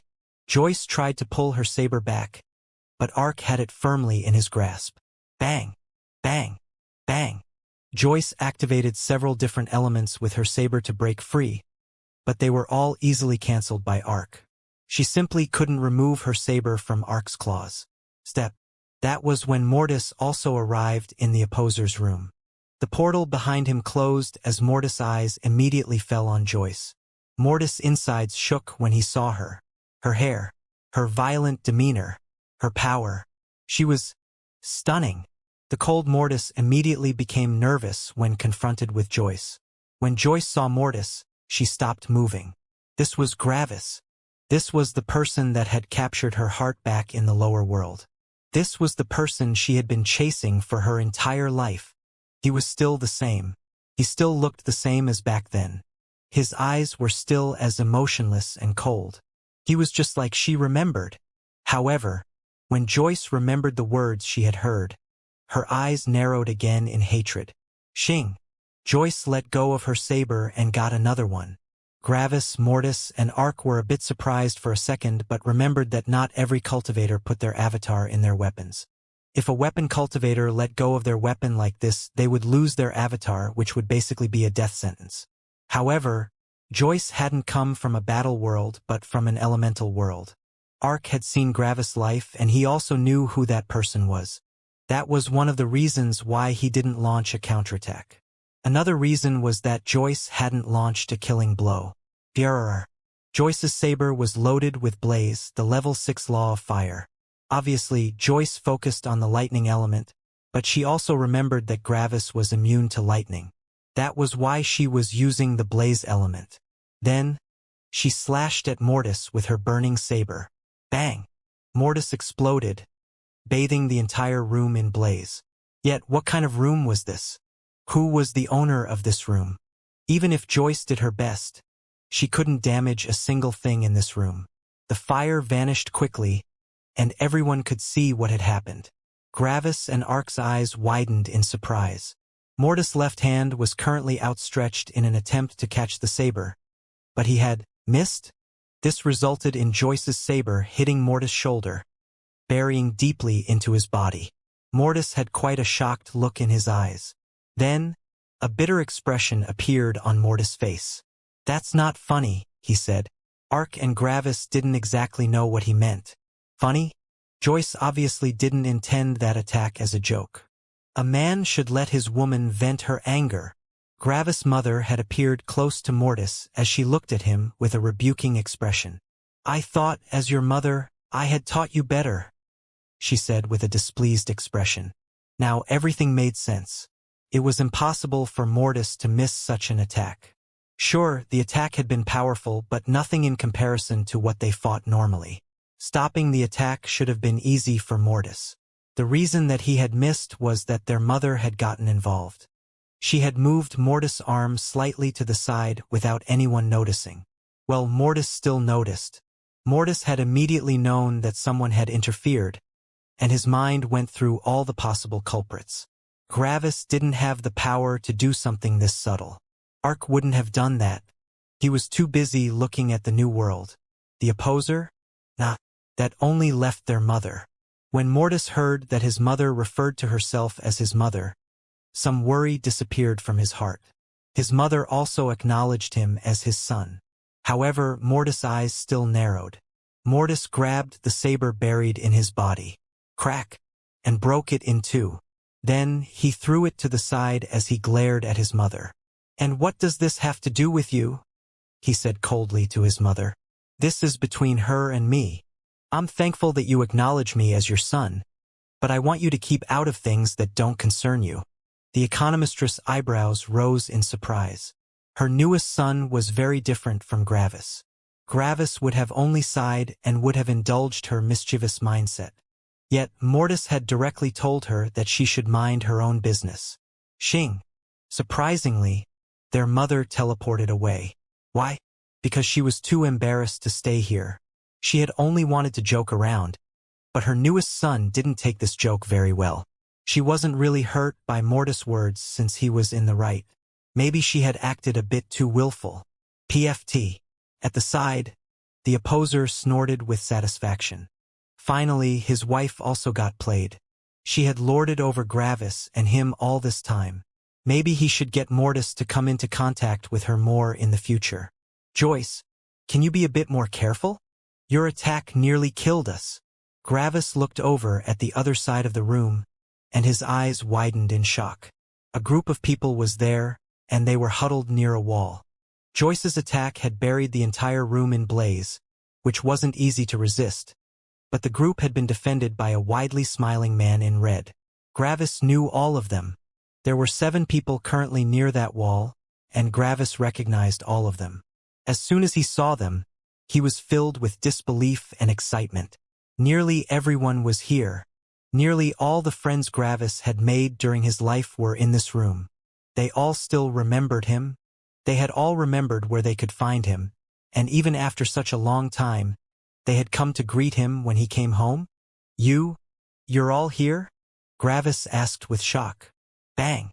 The man in red robes with red hair jumped forward and stopped just before Gravis with excitement. Hey Gravis! Have you seen how powerful I became? Look! I blocked Joyce's attack. Isn't that great? Are you powerful, Gravis? How powerful have you become? How many laws do you know, Gravis? He quickly said with excitement, bopping up and down in front of Gravis. Gravis smiled widely. I'm glad you're doing well, Ferris, and yes, I have seen that you've gotten quite powerful, Gravis said. This was Ferris, the wolf that had accompanied him for a long time in the middle world. Ferris grinned with excitement as he circled Gravis, inspecting him from all angles. Bang! The sound of a collision came from behind Gravis as Mortis caught another one of Joyce's sabers. Crack! Mortis broke the saber in half and grabbed Joyce by the throat. Gravis took a deep breath through his teeth when he saw that. Mortis sure was vicious.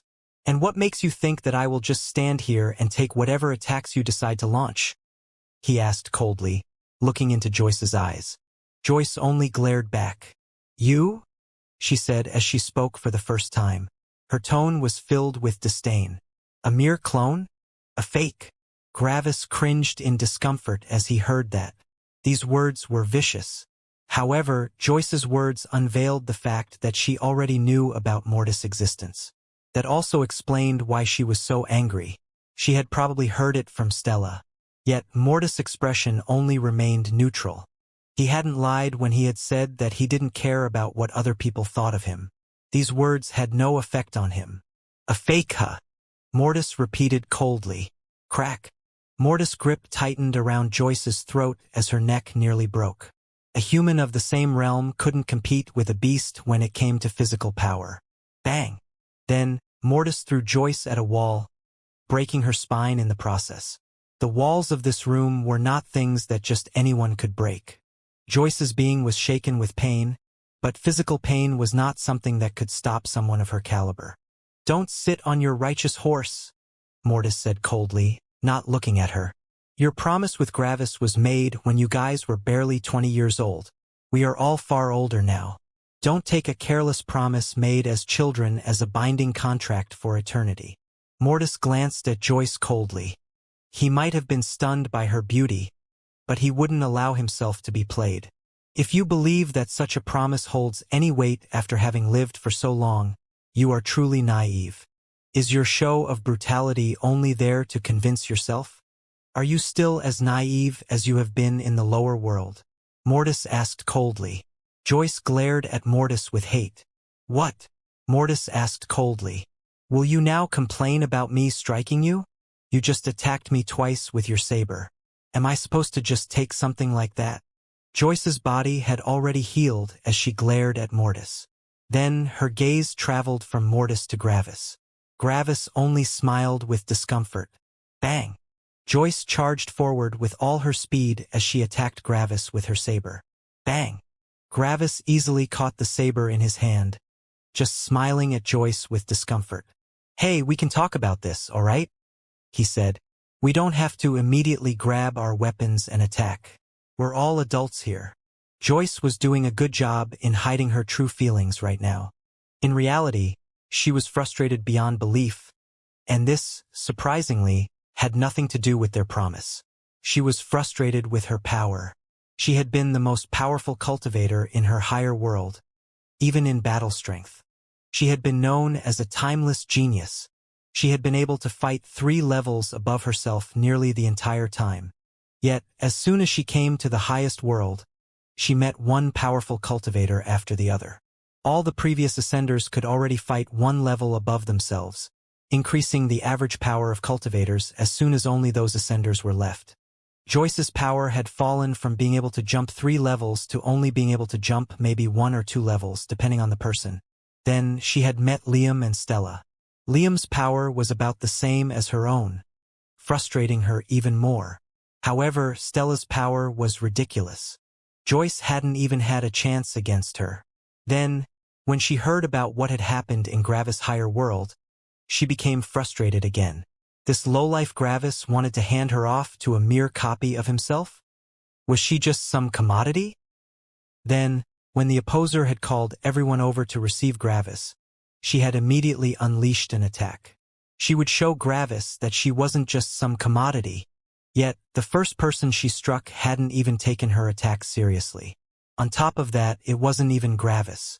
Even worse, Joyce couldn't even feel the combat power of that person. Only his realm, which confused her quite a bit. She had never experienced anything like that. Then, she had attacked Mortis, but his mother had gotten involved, making her even angrier. She wasn't someone that needed help. Even worse, when she struck Mortis, she also couldn't feel his combat power. What was going on? And now, even Gravis stopped her attack like it was nothing. All these cultivators on her level didn't even take her seriously. Joyce only glared at Gravis, who smiled back with discomfort. "Wow, Gravis, you've become really powerful," Ferris said from the side, completely ignoring the awkward and oppressive atmosphere in the room. "Just take your saber back, and we can talk about this, all right?" Gravis repeated, lightly pushing the saber away. "Talk about this?" Joyce repeated with a cold tone. "Yes," Gravis repeated. Bang! Joyce attacked again and Gravis blocked again. By now, Gravis' expression turned into a frown. He could tolerate one attack, but two was going a bit far. Clink! Another one of Joyce's sabers was broken as Gravis frowned at Joyce. "Stop acting like a child," Gravis said. "What are you trying to accomplish by attacking me?" Gravis had way more scathing remarks in his mind, but he didn't voice them. Joyce's glare transformed into disdain. "What happened to you?" she asked with disdain. "You've let me attack you twice, and you didn't even voice anything at the first attack. The Gravis I knew would never have allowed something like that. You know, I could use these exact same words to criticize you, but I'm not that childish," Gravis said. "I can understand your anger, but you should also realize that you're acting out of line. Yes, we made a promise, but over 270,000 years have passed for me. I don't know how much time has passed for you, but it should be comparable. The promise of children holds no weight when they become adults," Gravis said. "I admit that I hold some amount of guilt for breaking my promise to you, but I'm not the same Gravis anymore. I found my partner, and I won't betray her for a promise I made when I was a kid." Silence. "You asked what I wanted to accomplish by attacking you," Joyce repeated as she pulled back her saber. "I'll tell you. I don't care about our promise. I'm not some naive child that believes that we are meant to be together or anything," she said neutrally. "By attacking you, I wanted to see if you were worthy of me. I wanted to see how you have changed, and I have to say that I'm disappointed with you. You are more powerful than me, yes, but instead of attacking back, you only smiled at me submissively and tried to dissuade me from performing another attack. Someone that lets himself be trampled on by anyone is not a man. Did you not dare to strike back because I am a woman? A man is someone that shows his power whenever challenged. But you only spoke to me in a friendly and humble tone. Then, when I attacked you the second time, you only spoke in a displeased tone." Joyce huffed. "Someone like you holds no attraction to me. You don't need to feel bad about breaking our promise. I also don't hold any importance to it. I just wanted to see if you're worth it, and you're not. Humph. Disgusting weakling. Xing." With that said, Joyce teleported away. Gravis only lifted an eyebrow. He didn't chase her. Why would he?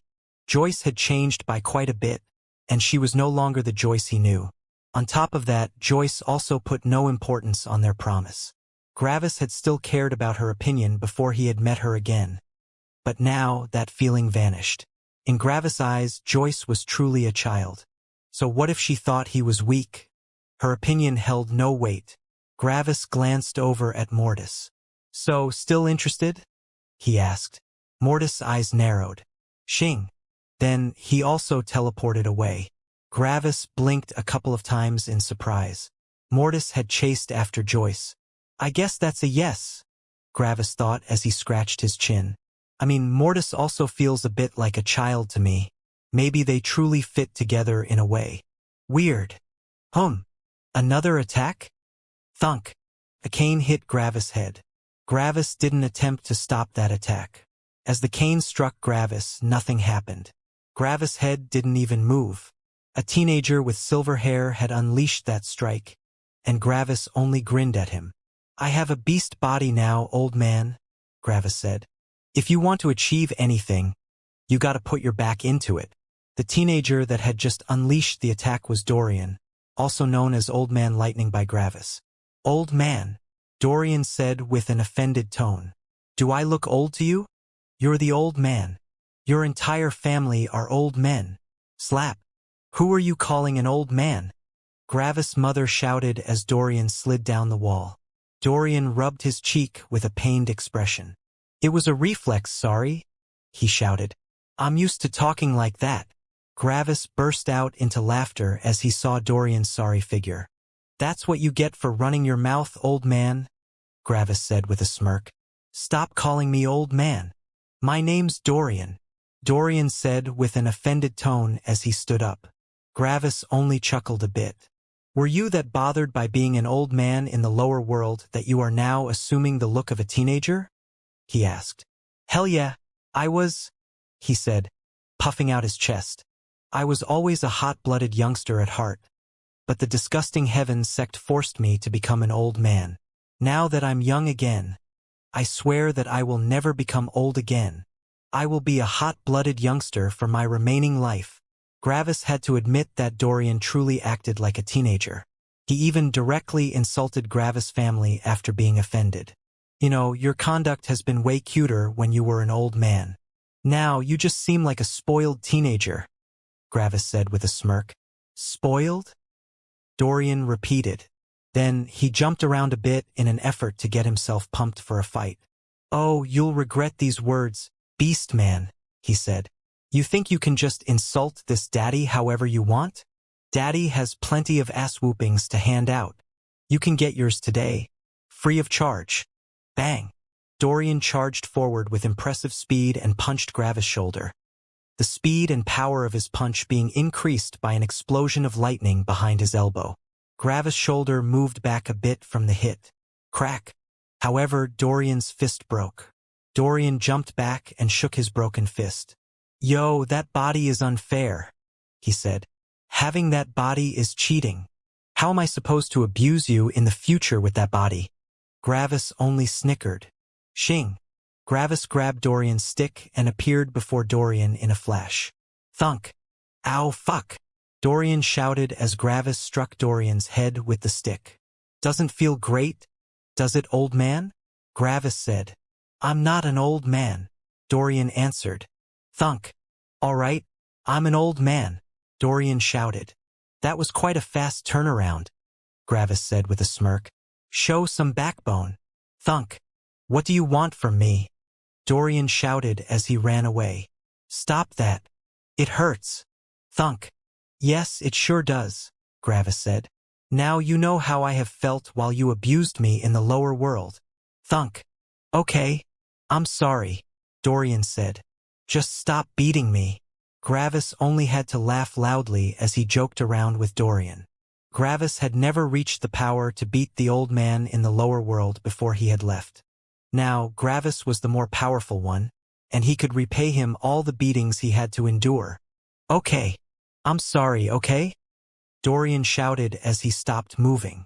Gravis arrived in front of him, stick in hand. Suddenly, Dorian smirked. WRRR. Gravis' entire body seized as a disgusting stench entered his being. He had never smelled anything this disgusting. Bang! Then, Gravis' eyes widened as Dorian kicked him in the balls with his full power, even breaking his own leg in the process. Gravis took a deep breath through his teeth, absorbing more of that disgusting stench. Ha! Taste the power of my law of fart, Dorian shouted with excitement. Not so tough now, are you? Bang! Dorian kicked Gravis' head, throwing him to the ground. Wee you! That felt great, he shouted. Anyway, gotta go. See you later, Gravis. Shing! and Dorian teleported away. Gravis was stunned. He wasn't stunned out of pain, but because Dorian had managed to actually land a hit on him. Gravis had been a bit careless since they were only playing around, but this law of fart had actually managed to take him by surprise. A cultivator in the same realm as Gravis had managed to hit him with an attack without Gravis letting them. That surprised him quite a bit. All of this might have appeared ridiculous and comedic, but it had been effective. Dorian actually managed to hit Gravis twice. Gravis narrowed his eyes as he activated his law of primordial force, increasing the power of his law of time and space to the power of level 7 laws. "You think you can get away?" Gravis said. Shing. Gravis teleported away with a violent explosion of space. Shing. "Hey, I have somewhere to be," Dorian shouted in Gravis' grasp. Gravis had caught him in no time at all. "Law of fart?" Gravis asked. "Are you serious? You simply combined some fire laws with some matter laws to create this disgusting gas." "But it's a real law," Dorian shouted in Gravis' grasp. "How is this a real law?" Gravis asked with a raised eyebrow. "It is," Dorian repeated. "Look." Dorian released more of the gas, but Gravis was prepared for it this time. Yet, even though Gravis blocked all his orifices, the gas somehow still managed to enter his being, creating an overwhelming feeling of disgust. Gravis also felt the law fluctuations this time. Gravis' eyes widened. It was actually a law. How is this a law? Yet, Gravis also managed to see all the components of the law of fart. "Are you serious?" Gravis asked with shock, letting Dorian go. "You condensed a form law for a fart? Impressive, isn't it?" Dorian asked with a proud grin. "Why create more offensive attacks when I have a ton of them? I don't need more of them. Instead, why not make a law that breaks your opponent's defense?" Gravis was actually incredibly shocked. He had never seen any attack like this. It was ridiculous and embarrassing. But fuck, it was effective.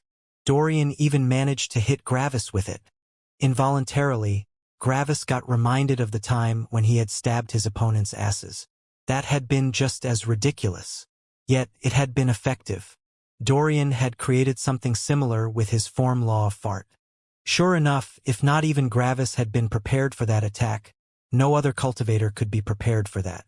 Gravis almost felt like this couldn't be real. Well, creativity and originality are also parts of power, I guess, Gravis thought. I think Dorian has reached the peak in that regard. I couldn't come up with such an attack. Honestly, you surprised me quite a bit, Gravis said. You actually managed to get a hit in while being on my level. Dorian smirked arrogantly. We old men still have things to teach you youngsters, Dorian said. Don't underestimate anyone, even if you know for certain that they are weaker than you. Gravis nodded. Thanks, Dorian, he said. No problem, Gravis, Dorian said with a warm smile. I would like to ask you how you have been, but you should first meet the others. Joyce and I have taken up enough of your time. Gravis nodded and looked at the others in the room. Dorian even managed to hit you, Gravis. I guess my loss to him is not unjustified. A beautiful woman with azure-colored hair said as she stepped forward. Hey, Azure, Gravis said. Glad you're still alive. How have you been?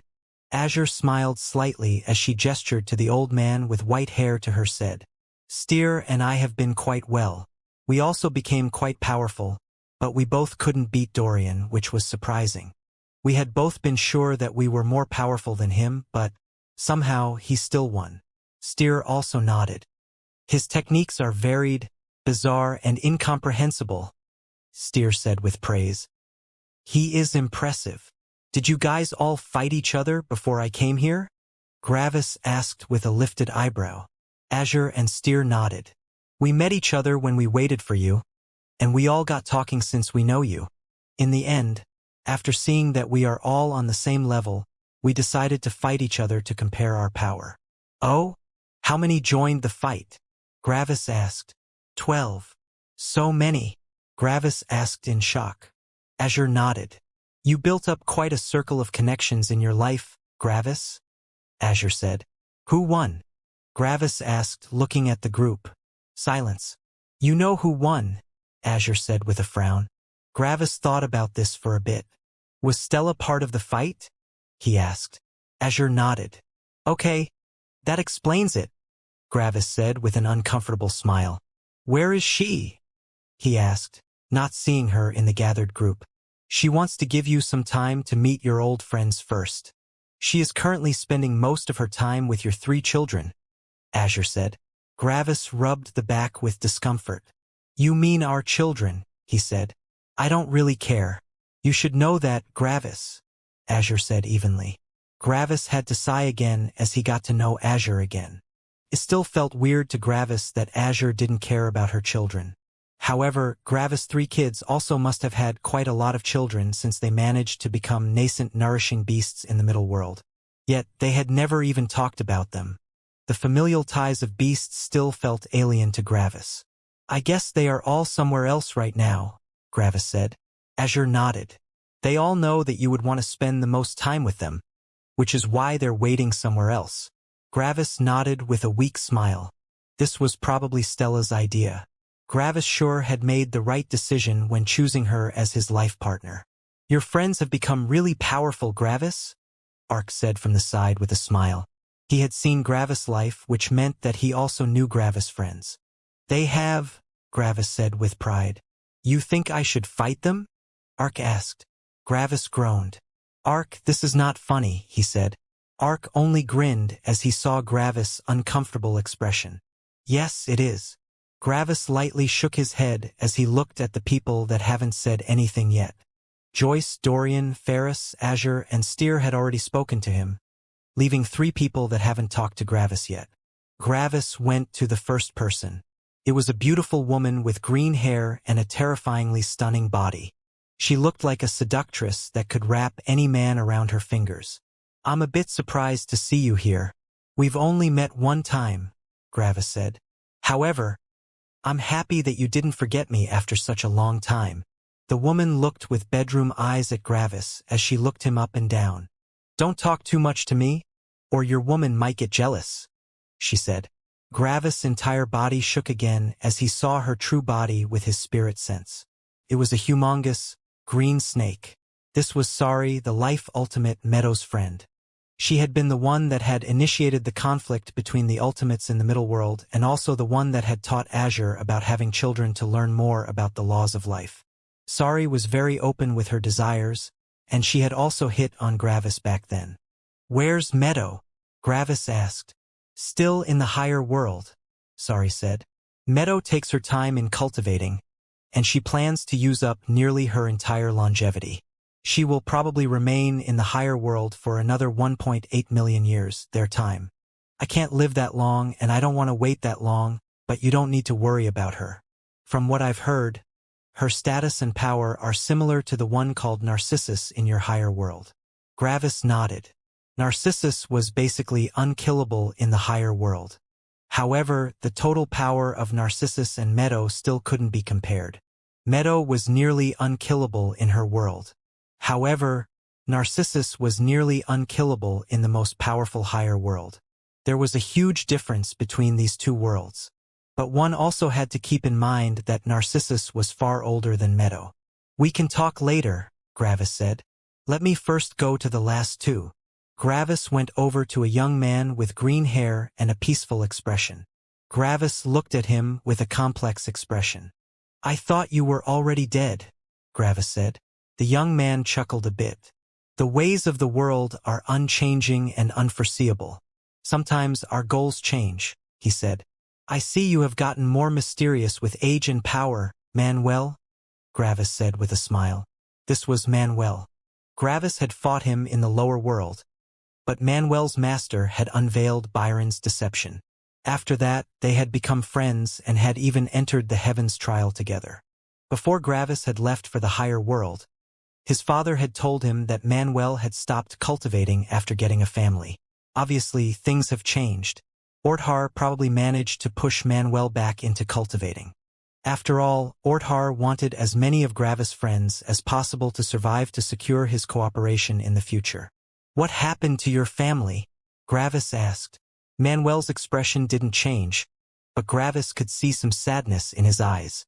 They all died of old age, Manuel said. Gravis sighed and nodded. As tragic as it is the best outcome. Gravis had feared that Orthar might have killed off Manuel's family, but that wasn't the case. Ion and Lazar have died, right? He asked. Manuel nodded. We weren't close with Ion, but we've kept tabs on him. Apparently, he was not really interested in cultivating and simply stopped. Living like a rich merchant was enough for him. Lazar died while tempering, Dorian said from behind Gravis. He tried to jump 2 levels above himself.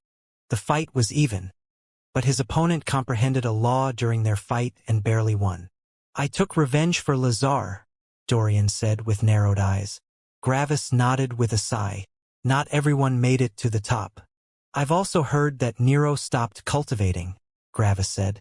Manuel nodded. Nero was fine with teaching the disciples of our sect. Our? Gravis asked. Yes, Joyce, Dorian, Nero, Lazar, and I have made our own sect. Everyone pushed the position of sect master onto my shoulders while everyone else had their fun. We basically never left each other's sides during this time, but we never forgot you. We also often talked about you. Gravis could understand why everyone pushed Manuel into the position of sect master. Manuel had some kind of charisma that made other people follow his leadership. I bet controlling people like Dorian and Joyce was stressful, Gravis said with a smile. You have no idea, Manuel said with a sigh. However, we can talk all about this later. Manuel gestured to the last person in the room. She said she knows you, but she is the only one none of us know. Everyone knows someone else in some regard, but no one knows her. However, she insists that she knows you. She also says she is your big sister. Gravis smiled widely as he walked over to the last person. It was a girl in her 20s with short green hair and blue eyes. She looked at Gravis with a wide grin. You haven't disappointed your big sister, she said with a proud smile. Gravis remembered the hurricane hawk that had followed Gravis in the middle continent in the lower world. Hey Sky, how have you been? I'm glad you still remember me, Gravis said. Pack. Sky pulled Gravis over and pulled him under her right arm. Then, she rubbed Gravis' head with her fist. Look at how many friends you have, she said. You think your older sister can't bully you anymore with such a social circle? Nobody here even knows me. Do your job and introduce us properly. Gravis only grinned widely. Sky was still as playful as always. I'm not adopting another child, the opposer said with a frown from the side. Who wants to be your child, old man? Sky said with an offended expression. The opposer only looked at Sky but looked away again. The opposer liked Sky quite a bit. Why? Because she reminded him of his wife. They were pretty similar.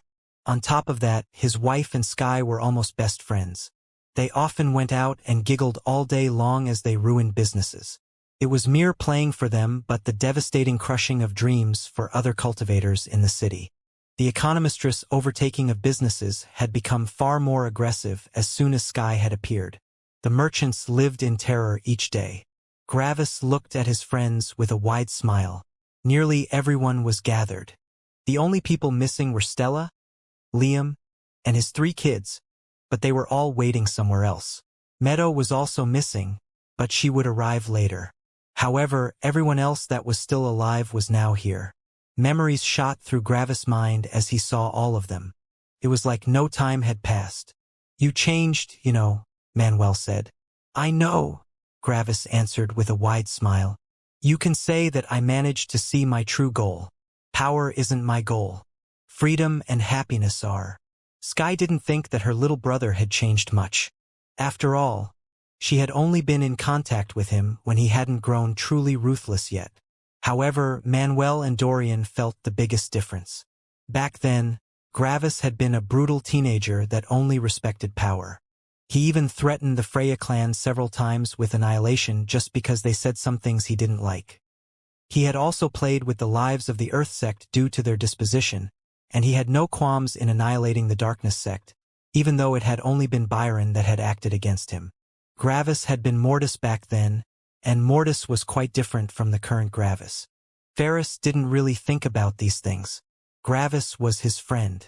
Nothing else mattered. Azure, Steer, and Sari had met Gravis when he was becoming more empathetic, but they hadn't met Gravis since the defining moment that completely changed him. That moment had been when Gravis had comprehended the Level 4 law of freedom. The last change had been when Gravis finally united with Stella. His life was no longer filled with darkness, and he had even dreamed about stopping to cultivate at one point. Obviously, Gravis had only thought about that possibility. He wouldn't go through with it. It was simply an escape from the pressure and stress of cultivation. Manuel, Gravis said, did you know that you are the biggest reason why I've changed so much? Manuel was a bit surprised. Me? What did I do? He asked. You told me back then, in front of the Heavens trial, that I might not be as cold as I thought myself to be. These words made me realize that I had a lot of repressed emotions. I worked on them ever since, and this allowed me to become who I am today. Without you, I might have never realized that, and I would probably have become even more ruthless and cold-hearted, Gravis said. Manuel looked with wonder at Gravis. Really? I don't even remember saying something like that. Really? Gravis said with a laugh. It might have been an unimportant comment to you, but it has changed my life. Manuel only awkwardly rubbed the back of his head since he didn't remember. Really? Then you're welcome, I guess. So, are you a good guy now? Manuel asked. Silence. Then, Manuel and Gravis started laughing. Was Gravis a good guy? No. No cultivator with sufficient power was a good guy.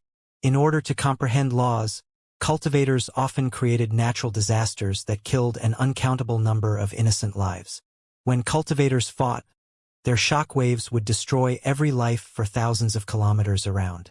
Cultivators attacked other cultivators and beasts just for the sake of tempering.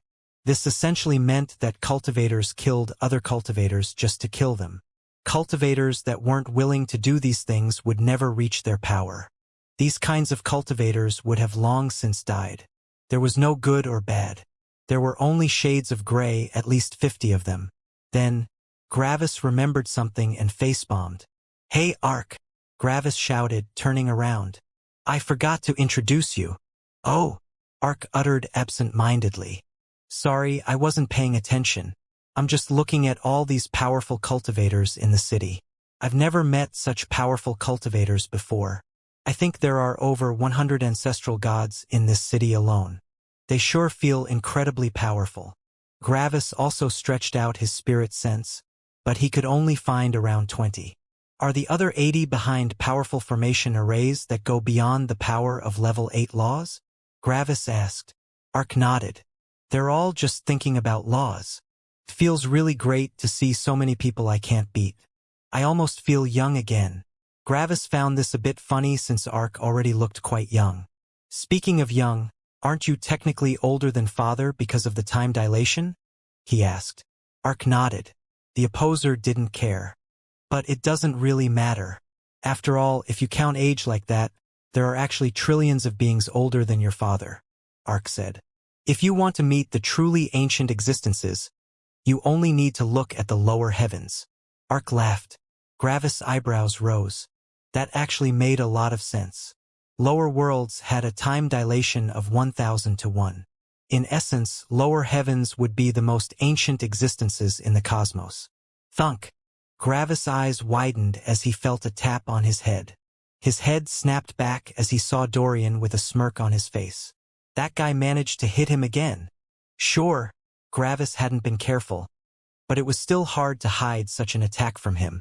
Dorian's smirk vanished as he assumed the posture of an old man again. You got sidetracked, youngster. You wanted to introduce us. Gravis furrowed his brows.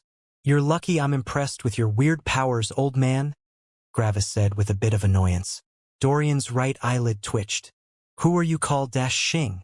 Dorian's stick appeared in Gravis' hand. You shouldn't hit the elderly, Gravis, Dorian said with a serious tone. Show some respect for your elders. This guy. He immediately gets offended if I call him an old man, but he has no problem in assuming that role when it suits him, Gravis thought. I bet the old man has been an absolute nightmare for his enemies. He's shameless, slippery as an eel, unparalleled in enraging others and filled with creativity. His power can't be measured by normal means. He's somewhat in a league of his own. Honestly, I have no idea how powerful he actually is. Now you know how we felt, Manuel said.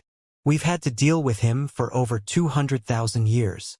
Gravis looked at Dorian, who still had an expression of an admonishing elder on his face.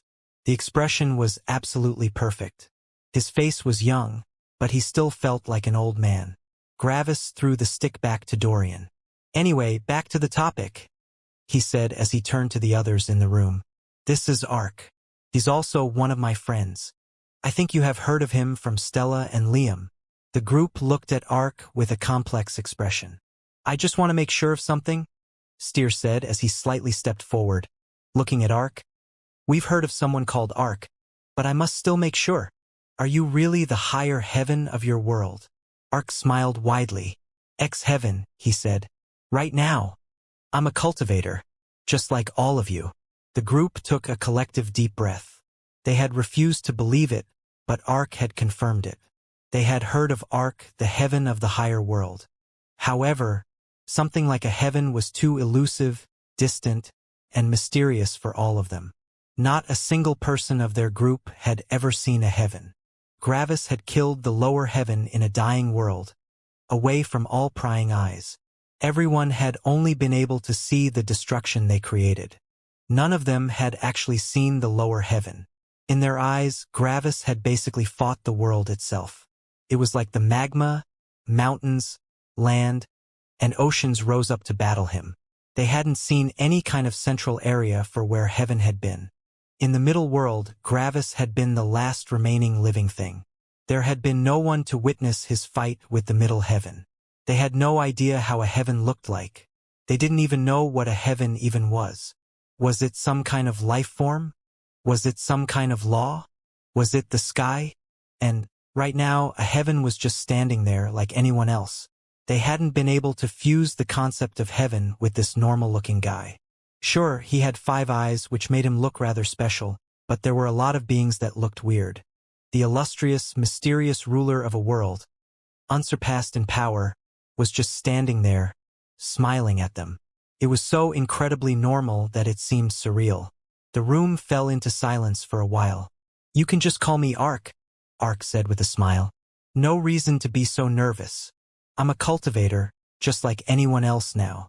You're acting familiar and friendly with Gravis, even though his battle strength is immeasurable.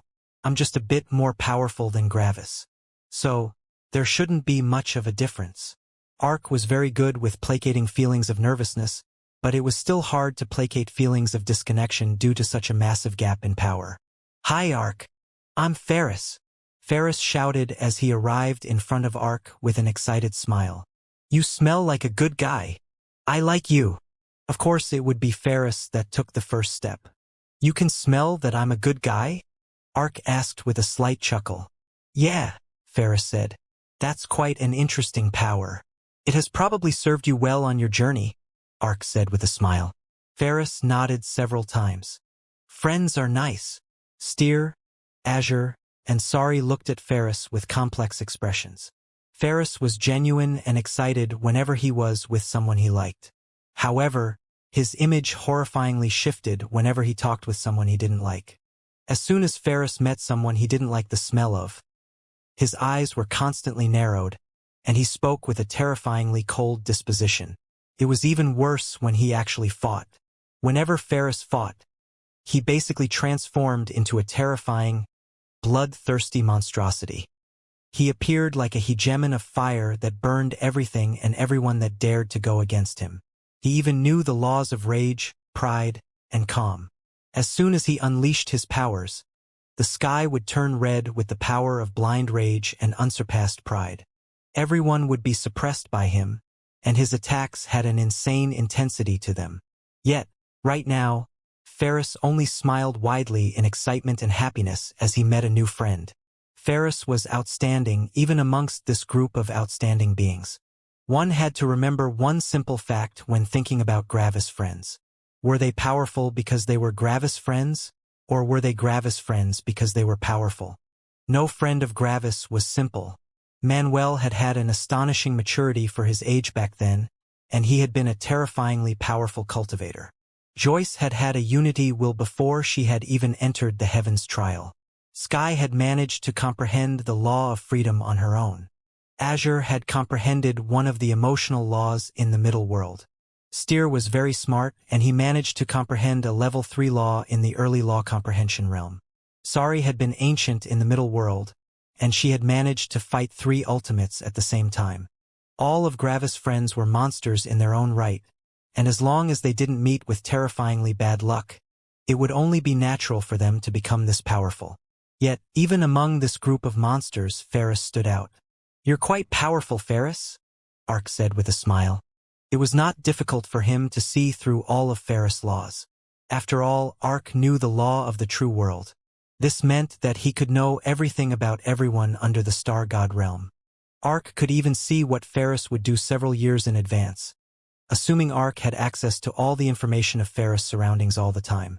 Something like this would have been possible if they were still in Ark's world, but that was obviously no longer possible. "No, everyone else is way stronger than me," Ferris said with an excited smile, pointing at the group. Ark chuckled a bit when he heard that. He knew why Ferris said that. Did Ferris lie? No. Ferris truly believed that he was the weakest of the group. Why? Because he had the worst placing out of everyone present in the tournament. Why? Because Ferris didn't see anyone in the group as his enemy. He didn't activate his law of pride since he wasn't prideful in front of his friends. He didn't activate the law of rage since he wasn't angry. He didn't use the law of calm since he was excited to spend time with his friends. He didn't even truly attack them since he was afraid of hurting them. Because of that, Ferris got a horrible placing in the tournament of Gravis' friends. Azure snorted when she heard Ferris' words. She found these words ridiculous. She knew exactly that, if Ferris went all out, he could have achieved 3rd place in the tournament. Ark wanted to get to know Gravis' friends more, which was why he continued talking to Ferris. "Ferris, you're basing your power on the tournament you guys had, right? Tell me, how did the tournament go?" The group had mixed reactions to that question. Some of them smiled with pride, while others looked away. "I came in second to last," Ferris shouted with excitement. "Everyone else is so powerful." Gravis was also interested in the results. How powerful had his friends become? He only had Liam as a reference since he knew how powerful Liam was.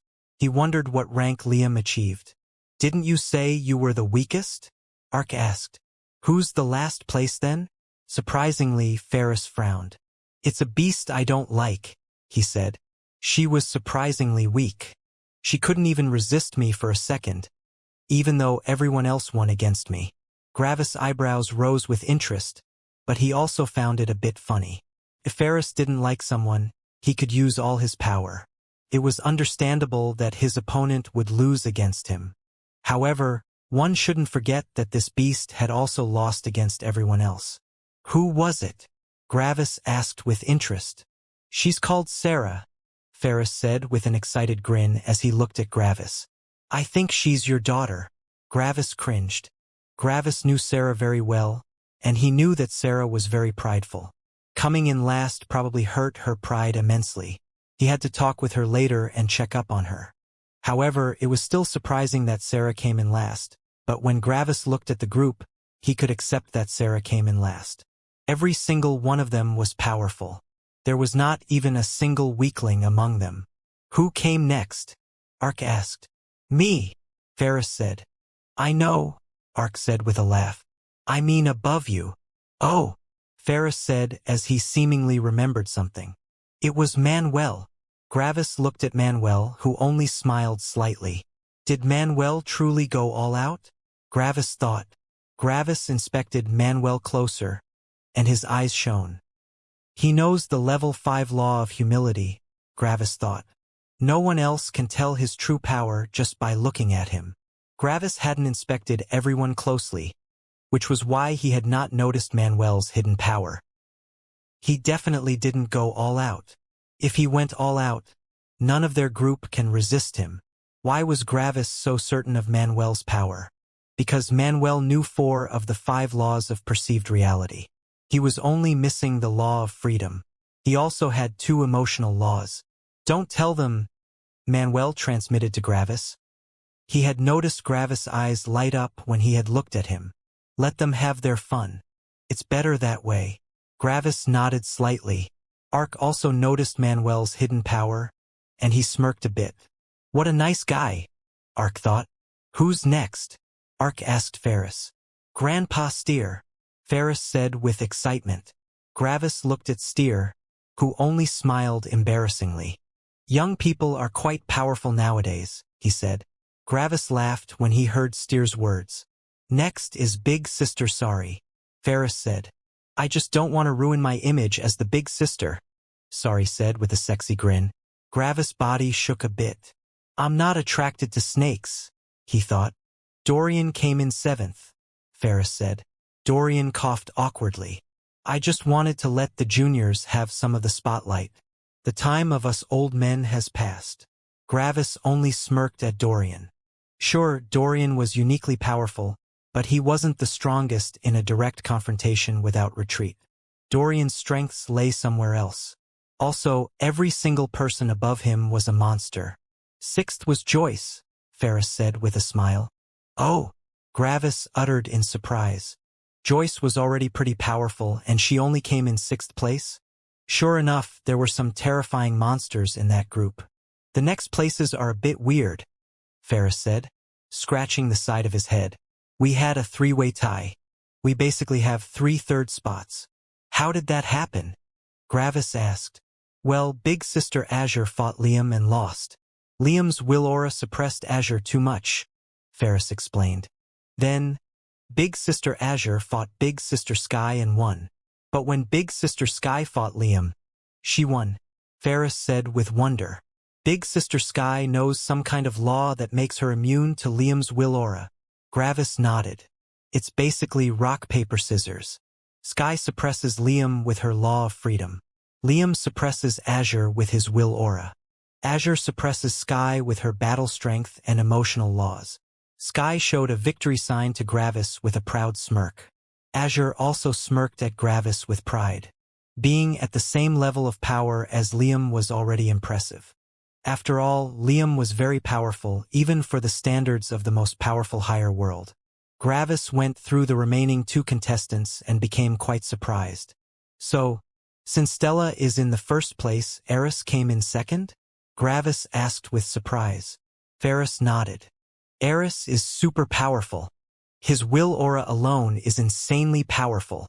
Gravis' eyes shot open in shock. Will aura? Gravis asked in shock. What will aura? Eris was a beast. He couldn't have a will aura. Gravis was stunned. He knew for a fact that Eris had a body that was just as powerful as a normal beast's body. If he had been born with a spirit, he would have also been born with a weaker body. A will aura required a spirit to be used, which meant that Eris needed to have a spirit. Yet Gravis would have noticed something like that. So, how was it possible that Eris suddenly gained a spirit? How does he suddenly have a will aura and spirit? Gravis asked Ferris. The last time I saw him, he hadn't had a spirit or will aura. Ferris only smiled at Gravis with excitement. He ate something, he said. Ate something? Gravis asked in surprise. Gravis? Ark transmitted to Gravis. He made his transmission fluctuations obvious to show the others that he was talking to Gravis right now, but he hid the contents to the best of his ability. It's possible for humans to get a body as powerful as a beast body, right? Ark transmitted.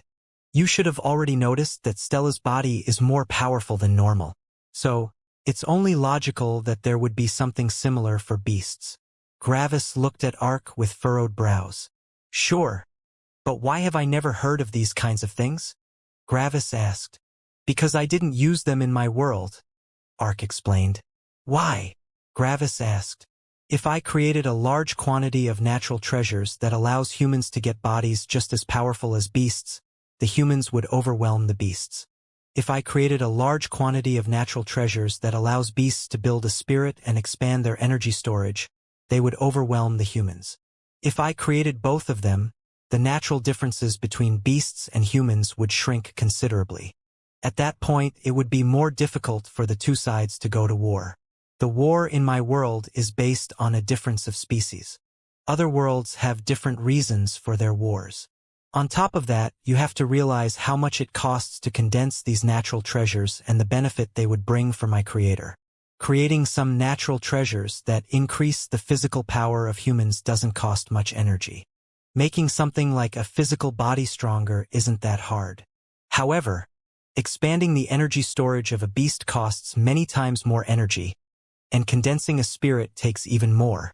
If the cost of giving a human the advantages of a beast is 1, the cost of giving a beast the advantages of a human would be 10,000. I could give 10,000 humans beast bodies for the energy I would invest by elevating a single beast to the same level. Even more, you have to keep in mind that these changes don't give immediate rewards. None of these changes have any real significance to the amount of energy the being pulls in. It essentially only increases their battle strength. Yet, to increase their battle strength, us heavens have to invest a lot of energy, Ark explained. Gravis scratched his chin in thought. Ark's words made a lot of sense. However, he still had questions. Does it cost more to change these fundamentals as the being grows more powerful? Gravis asked. Of course, Ark answered. Giving a body-tempering cultivator a beast body doesn't cost much at all. Then why not give everyone a spirit at birth? Gravis asked. Ark to chuckle a bit.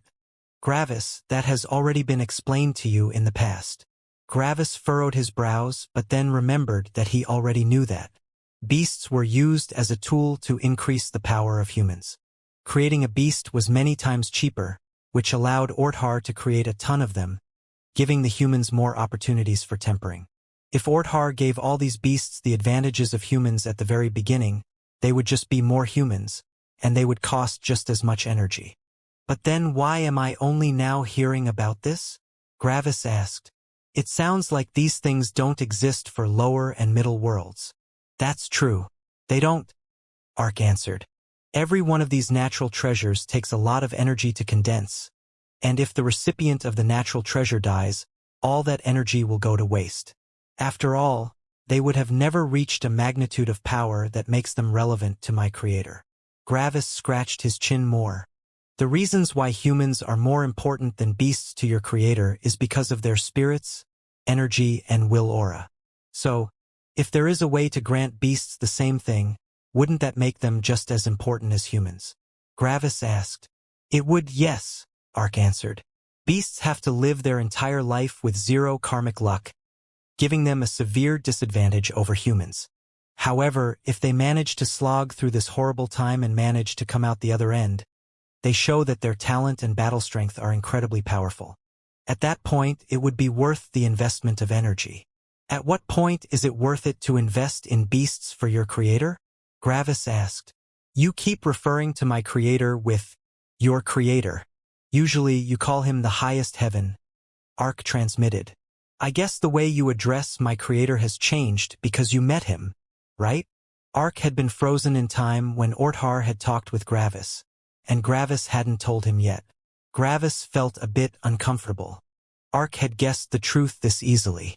Yes, I've met him, but I can't tell you anything about it, Gravis answered. Ark only smiled. Understandable. I only wanted to tease you. Anyway, back to your question. The point that decides if it's worth it to invest in a beast or not is when they are about to WHOM. Ark's eyes opened widely in terror as his head violently shot to his right. Ark was the only one that felt this apocalyptic pressure. Ark and the opposer looked into each other's eyes. Are serious, the opposer said, referring to Ark with his full name. You are my son's friend, which is why I'm stopping you right there. You are no longer in your world. You might be able to hide the contents of your voice transmission in your own world, but this world has beings that can still decipher them. One of these beings is my wife. Be careful of what you're saying at all times because, if my wife heard your next words, your creator and I might have another falling out. I won't just sit here as he kills my wife. Before this situation has a chance of occurring, your existence will have long since become an unknown part of history for this cosmos, the opposer said coldly. The opposer hadn't transmitted his thoughts but had voiced them. Everyone in the room heard him, and they gulped nervously. The opposer always kept himself out and simply sat there like a decoration. But when he said something, people immediately remembered what kind of existence he was. He was kind to his family, but that already encompassed all the kindness the opposer had. Ark took a deep breath. Ark was insanely powerful, but in front of the opposer, he was nothing. "I apologize," Ark said with a bow. "I was too used to being in my world. I need to learn that I no longer have full control. I will never speak of any of these matters again until I have sufficient power to hide my transmissions from everyone." The opposer nodded. "It's better that way. I will continue the explanation from here on out," he said. Ark nodded as he took a step back. The opposer looked at his son. Gravis only furrowed his brows. "You could have worded it a bit nicer," Gravis transmitted. "There's no reason to threaten Ark with annihilation, you know? The severity of my words assures that he will not make this mistake again," the opposer transmitted. Gravis rubbed the bridge of his nose in annoyance. "Sure," he said, "but he obviously didn't fully mean it." "What I told Sirius also counts for you, Gravis," the opposer transmitted. "Don't repeat the things I will say, even as a question. If you have a question, word it vaguely." Gravis nodded. "The point where beasts are considered to be worth the investment of energy is the star god realm." Gravis immediately noticed the correlation between energy investment and the star god realm. Gravis wanted to ask if it had something to do with the brand, but he remembered his father's warning. He had to word his questions carefully. After all, he didn't want his mom to die. Or the black magnate. Gravis wasn't sure if he was also listening. "I know what you mean," Gravis transmitted. "To word it vaguely, would you say that the investment of elevating a beast to the level of a human is significant in comparison to similar investments?" "It's insignificant," the opposer said. "The energy investment for the brand is incomparably higher than the elevation of a beast to have a spirit and greater energy storage." The opposer didn't need to word things vaguely. After all, who had the power to hear the opposer's transmission if he didn't want them to be heard? When a beast becomes a star god, the old bastard has to invest an insane amount of energy anyway. Might as well make it worth it by essentially transforming beasts into humans in terms of relevance to his cosmos. The reason why humans are so much more important than beasts to the old bastard is due to their energy density and spirit.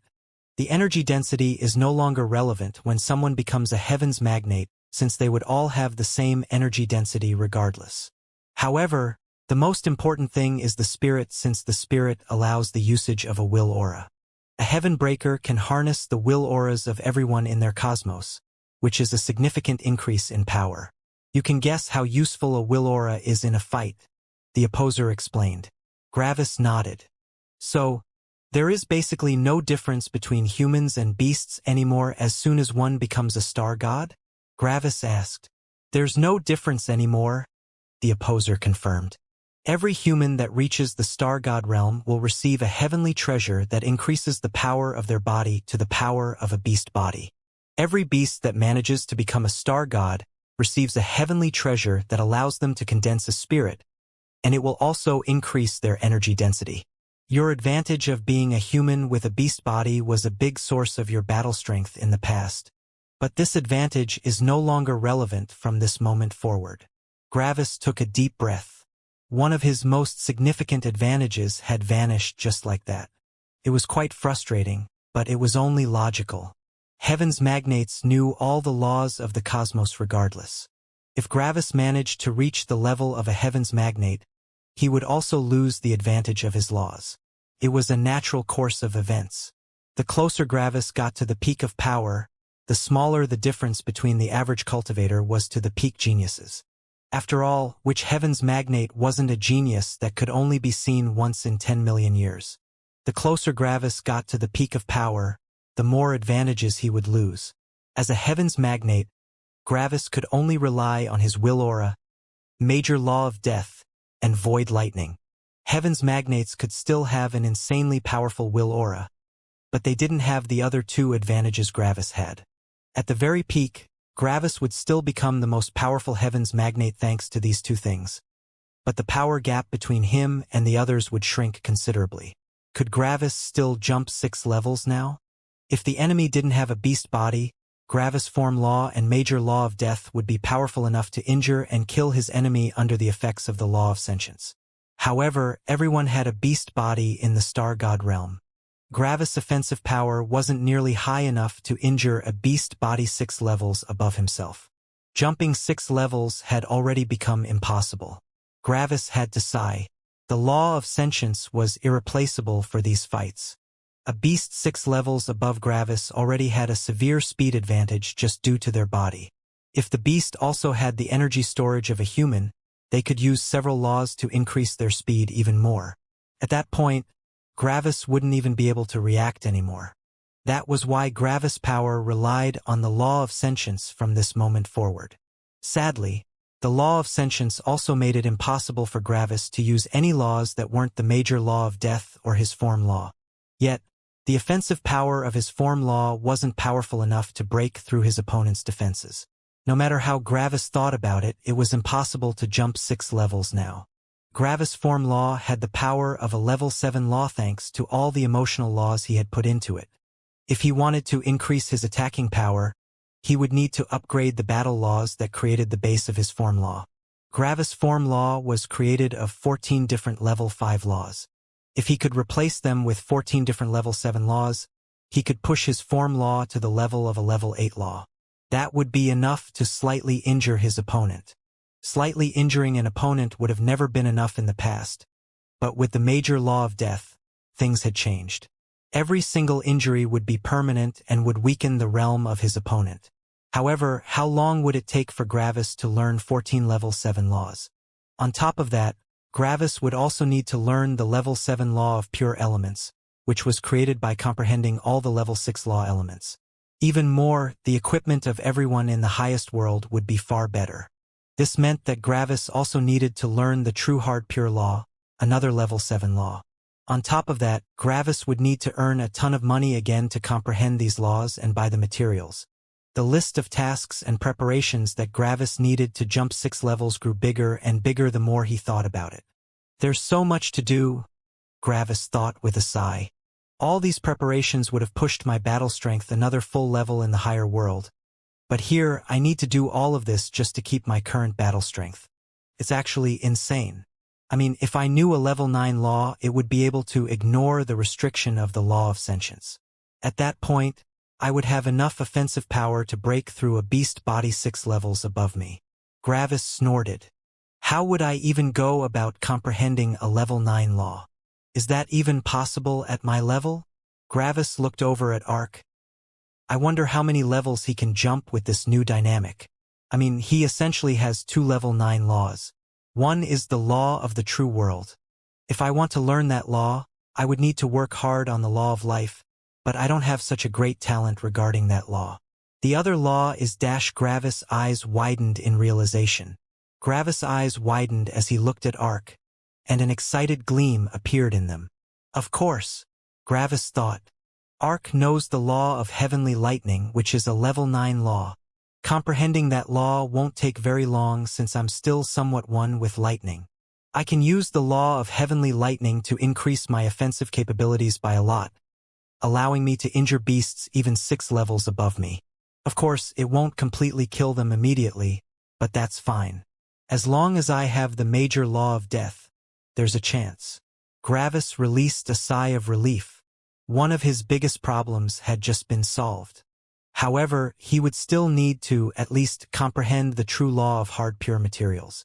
Otherwise, his own saber would completely break apart under the pressure of heavenly lightning. Ark noticed Gravis' gaze, and he only smiled back. However, he had no idea what Gravis was thinking.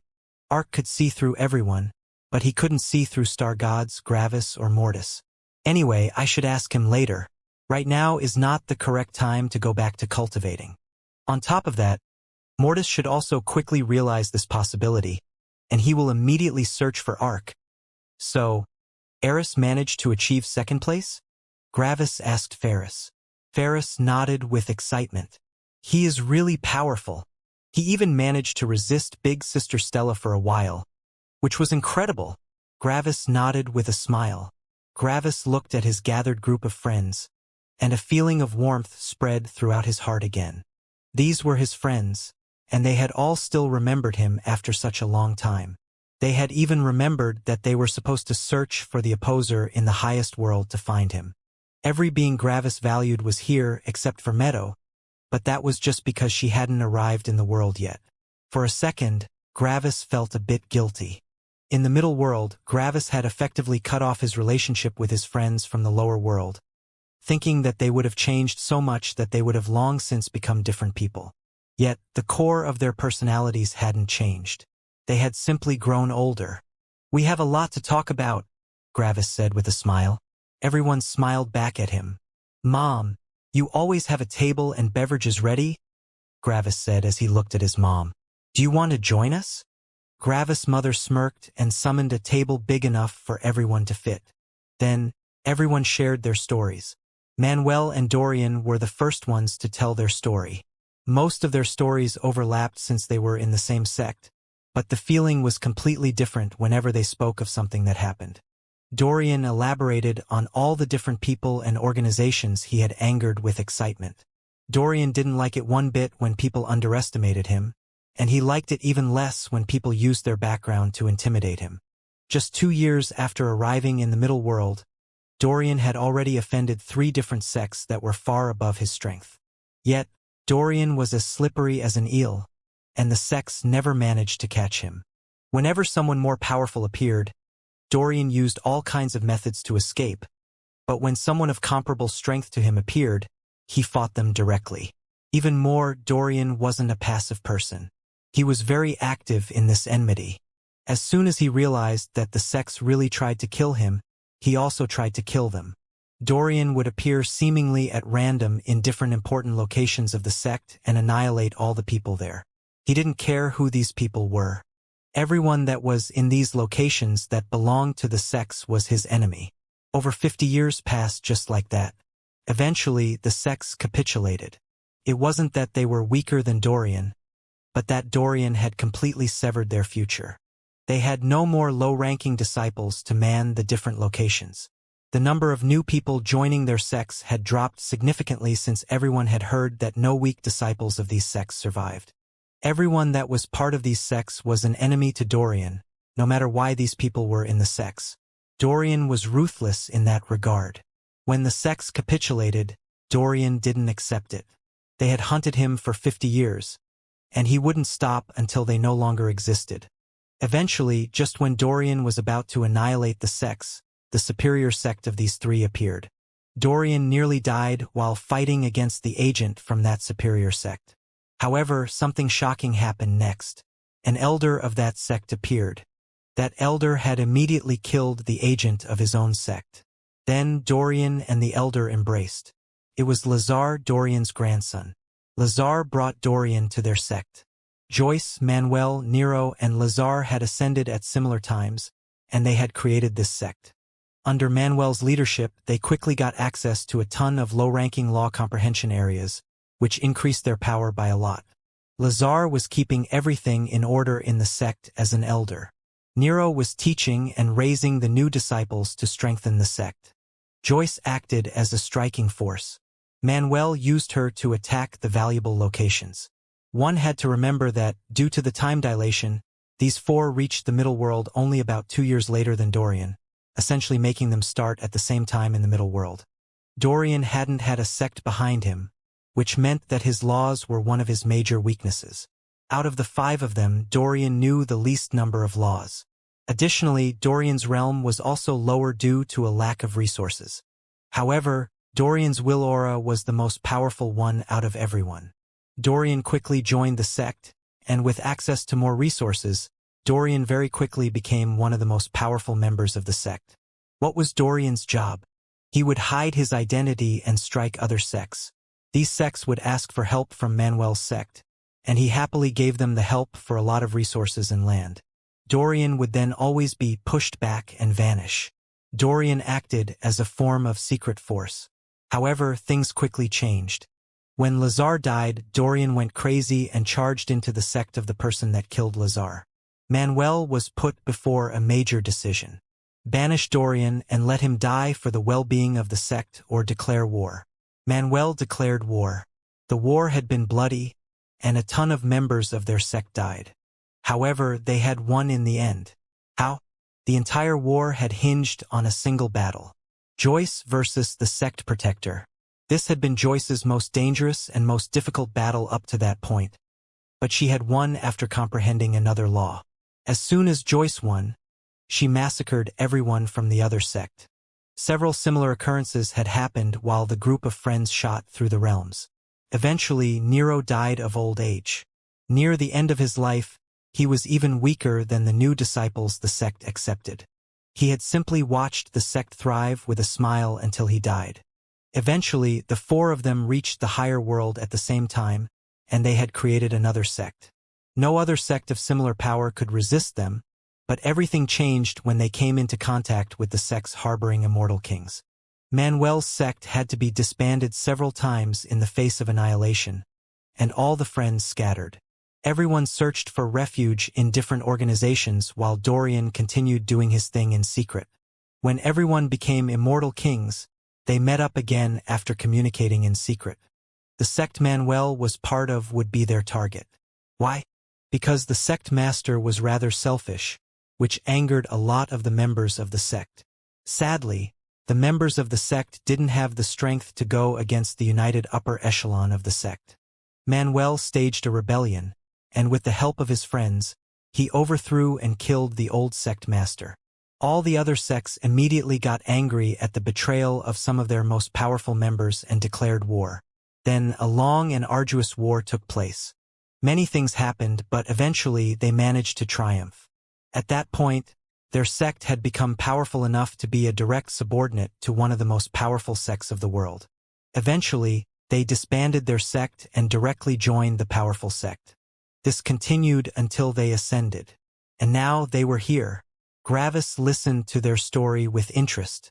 He learned a lot about how to manage a sect from Manuel, and he had to laugh a lot when Dorian told of his exploits. Gravis could very well imagine the headache Manuel had while trying to handle someone like Dorian. After they were done telling their story, over a day had passed. Mortis had returned a couple of hours after Manuel started telling his story, and he simply sat at the table like everyone else. So, how did it go? Gravis asked Mortis. It will take a while to close the gap, but she's definitely interested, even if she didn't immediately admit it, Mortis said. Gravis nodded. He had expected something like that. After all, Mortis was exactly the person that Joyce had been searching for. Even if Gravis wanted to chase Joyce, she would still choose Mortis over him. After Manuel and Dorian were done retelling their story, it was Sky's turn. Apparently, Sky had quickly become a pretty powerful beast, and she established her own tribe.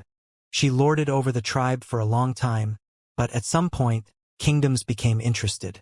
Yet, instead of simply joining a kingdom, Sky wanted to fight a war. It wasn't even a battle. Sky very quickly lost, and she was forcefully enslaved as food. She was used as a training partner for weaker beasts, but she was always stopped as soon as she tried to kill them. Sky was attacked by beasts on her level for years without being allowed to really retaliate. This had gone on for over 20 years, but Sky never gave up.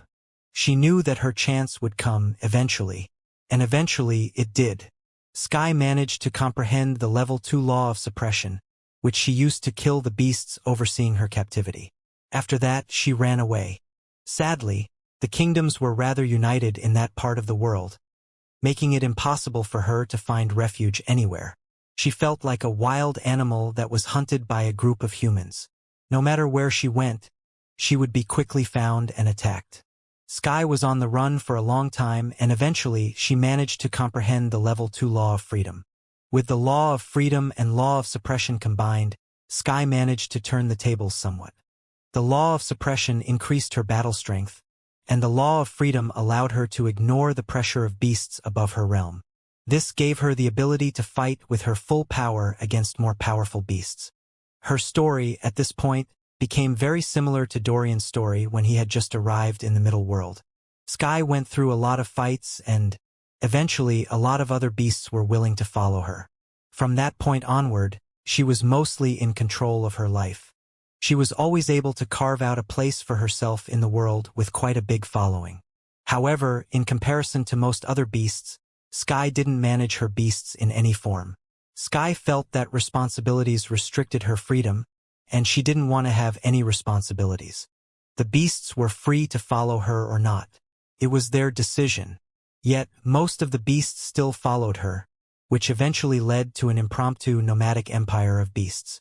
Sky and her beasts traveled throughout the world, killing the strongest beasts they could find. However, they would never claim any land. They would simply kill the strong beasts, occupy their land for some years to check out the law comprehension areas, and then leave again. Surprisingly, the other empires didn't attack Sky's nomadic empire. Why? Because they knew that the empire would quickly move on, which would mean that the territory of an old empire would become unoccupied. This meant that the empires could expand their borders without sacrificing any power. On top of that, no one wanted to attack Sky's empire. Battling them meant using a lot of resources, which could very well result in them dying to a third empire. So they bribed Sky's empire. They paid Sky resources so that Sky would choose a different empire. Similar things happened in the higher world, but Sky had to regain all her lost respect since no one in the higher world knew her. Yet, even in the higher world, Sky eventually just walked around battling beasts. She had truly lived as free as it could get. She battled whomever she wanted. She went wherever she wanted. She did whatever she wanted. When Gravis heard Sky's story, he smiled warmly. He and Sky truly had similar mindsets. Sky valued freedom highly, just like Gravis. The only difference was that Sky was truly free, while Gravis had responsibilities. Gravis had to care for Stella, Liam, and Mortis. Yet, that was the difference between a beast and a human. Gravis could be just as free as Sky. He only had to cut off his feelings for everyone close to him. Yet, as a human, Gravis couldn't do that. His friends and Stella were more important to Gravis than living this free, at least for now. Gravis knew that, eventually, he would become powerful enough to have both. He simply had to grow more powerful. Then it was time for Azure, Steer, Ferris, and Sari to tell their story. The four of them had quickly met in the higher world, and they created a tribe. Their story was very similar to Manuel's story, but with more direct war and fewer schemes. Steer was the one that assumed the leadership. In a way, Steer and Manuel were very similar. Manuel was a mysterious, kind, and intelligent sect master. Steer was an experienced, powerful, and awe-inspiring leader. Manuel managed to gain the support of his sect by being kind to the sect, bringing more resources to the sect, and being fair to everyone. Steer managed to gain the support of his tribe by impressing all the beasts with his bearing, experience, and power. If one had to paint a picture of the two of them, Manuel would seem like a heaven-chosen talent, illuminating his surroundings with light. Steer would be a middle-aged king with a thriving kingdom. Manuel would be associated with the color white. Steer would be associated with a regal purple. Azure took up a similar position to the position Joyce had taken up in Manuel's sect. Azure was the most powerful fighting force in the tribe, at least openly. Ferris was mostly busy helping beasts he liked or comprehending laws, but most of the time he was only looking at laws. Sari managed the beasts in the tribe, and she personally populated the tribe with impressive results. Eventually, Sari found Meadow, and she quickly led her to the tribe. Meadow was the most powerful being in the tribe for a time, but her slow growth meant that she was quickly overtaken. In the end, Meadow basically only sat in the tribe doing absolutely nothing. Sadly, not everything was smooth sailing. One time, a kingdom attacked their tribe. The battle between the two forces was incredible, but the kingdom had made a devastating oversight. Steer wasn't stupid. He knew that they would be attacked at some point, and he had prepared for that occasion since the very beginning. Ferris had only been looking at laws all this time. Sometimes he was also tempering himself, but that was the extent of what he was contributing to the sect. This meant that Ferris had completely focused on becoming more powerful, and when the kingdom attacked their tribe, Ferris unveiled his fangs. Ferris won the war on his own. After that, Ferris went back to comprehending laws with excitement as the tribe continued. The tribe became a kingdom and eventually an empire. That was when things started to slow down. It took a really long time to comprehend level 6 laws for any beast at this stage, which meant that the power of their empire was growing only very slowly. They hadn't made much progress in 100,000 years. And then, everything changed. The hidden weapon of the empire was finally finished. Meadow had been far behind everyone in power, but as the law comprehension of other beasts stagnated, Meadow's law comprehension remained steady. Meadow had comprehended several powerful level 5 battle laws for her body, and she also comprehended the level 6 law of supreme speed. The ruler had returned. As soon as Meadow comprehended the level 6 law, the empire funneled an unreal amount of resources into her, allowing her to become a peak immortal emperor. Meadow became unrivaled. There were only 2 other beasts in the entire world that knew a level 6 law, but they were helpless in front of Meadow. Meadow had been protected by the empire for a long time, but now, she was paying them back. The world was theirs. Gravis smiled as he listened to everything, but he also noticed some things. Only 2 beasts that know level 6 laws? Gravis thought. That's really different from Ark's world. In Ark's world, there were probably 10 to 20 humans that knew a level 6 law, and there were probably just as many beasts. This meant that Ark's world probably had around 40 beings that knew level 6 laws. On top of that, the average battle strength of an immortal emperor in Ark's world was already 1 level higher than the average battle strength of another world. Meadow might have been able to reign supreme in her world, but in Ark's world, she would maybe not even have entered the top 10. The difference was striking. All the stories of Gravis' friends were finished. Now it was time for Gravis to share his story. Now it was Gravis' time to tell his story, and he started by telling everyone how he had started cultivating. He started this early because he had kept a lot of his life a secret from them. Why? Multiple reasons. First of all, if his friends from the lower world heard that there were actually 3 levels of worlds above them, they might have become demotivated by the gigantic mountain they had to climb. Just hearing that Unity Realm cultivators, legendary existences in the lower world, weren't even allowed to enter Gravis' home city, they would feel like trash. Something similar was true for the beasts of the middle world. After all, if they heard that Immortals, people that could teleport, could only be beggars in the city, they might also get demotivated. Another reason why Gravis kept a lot of his life secret was that he didn't want the beasts to feel horrible. After all, Orthar only cared about humans, not beasts. Now, that dynamic had changed. Orthar gave every beast a spirit when they became a star god, effectively raising them to the same level as humans. Gravis started telling them this story without keeping anything secret, except for the stuff that Orthar didn't allow him to say. Yet, Gravis quickly stopped his narration as he arrived at the spot where Orpheus had appeared. "Right, father," Gravis said, looking at his father. "Where is Orpheus?" The opposer looked at Gravis with an unreadable expression. No one was able to see the subtle emotional fluctuations in the opposer's eyes, but Gravis had known him for long enough. He noticed that his father was unsure how he should feel right now. "Gravis, something happened," the opposer said with a heavy voice. Gravis felt like his heart had stopped. Something happened? Was his big brother dead? "What happened?" Gravis asked. "When you left for the higher world, Orpheus only had 20,000 years left before his next tribulation would take place, and his battle strength wasn't strong enough to get through that tribulation," the opposer said. Gravis took a deep breath. More than 20,000 years had passed since then. "Orpheus wasn't exactly honest with you," the opposer started. "Let me tell him," a new voice said. Xing, a black-haired, middle-aged man, appeared in the opposer's room. Stars seemingly shone inside his eyes as his gaze told of incredible knowledge and experience. It was Orpheus. Gravis released a huge sigh of relief. Orpheus was still alive. For a second there, Gravis had been afraid that Orpheus had died.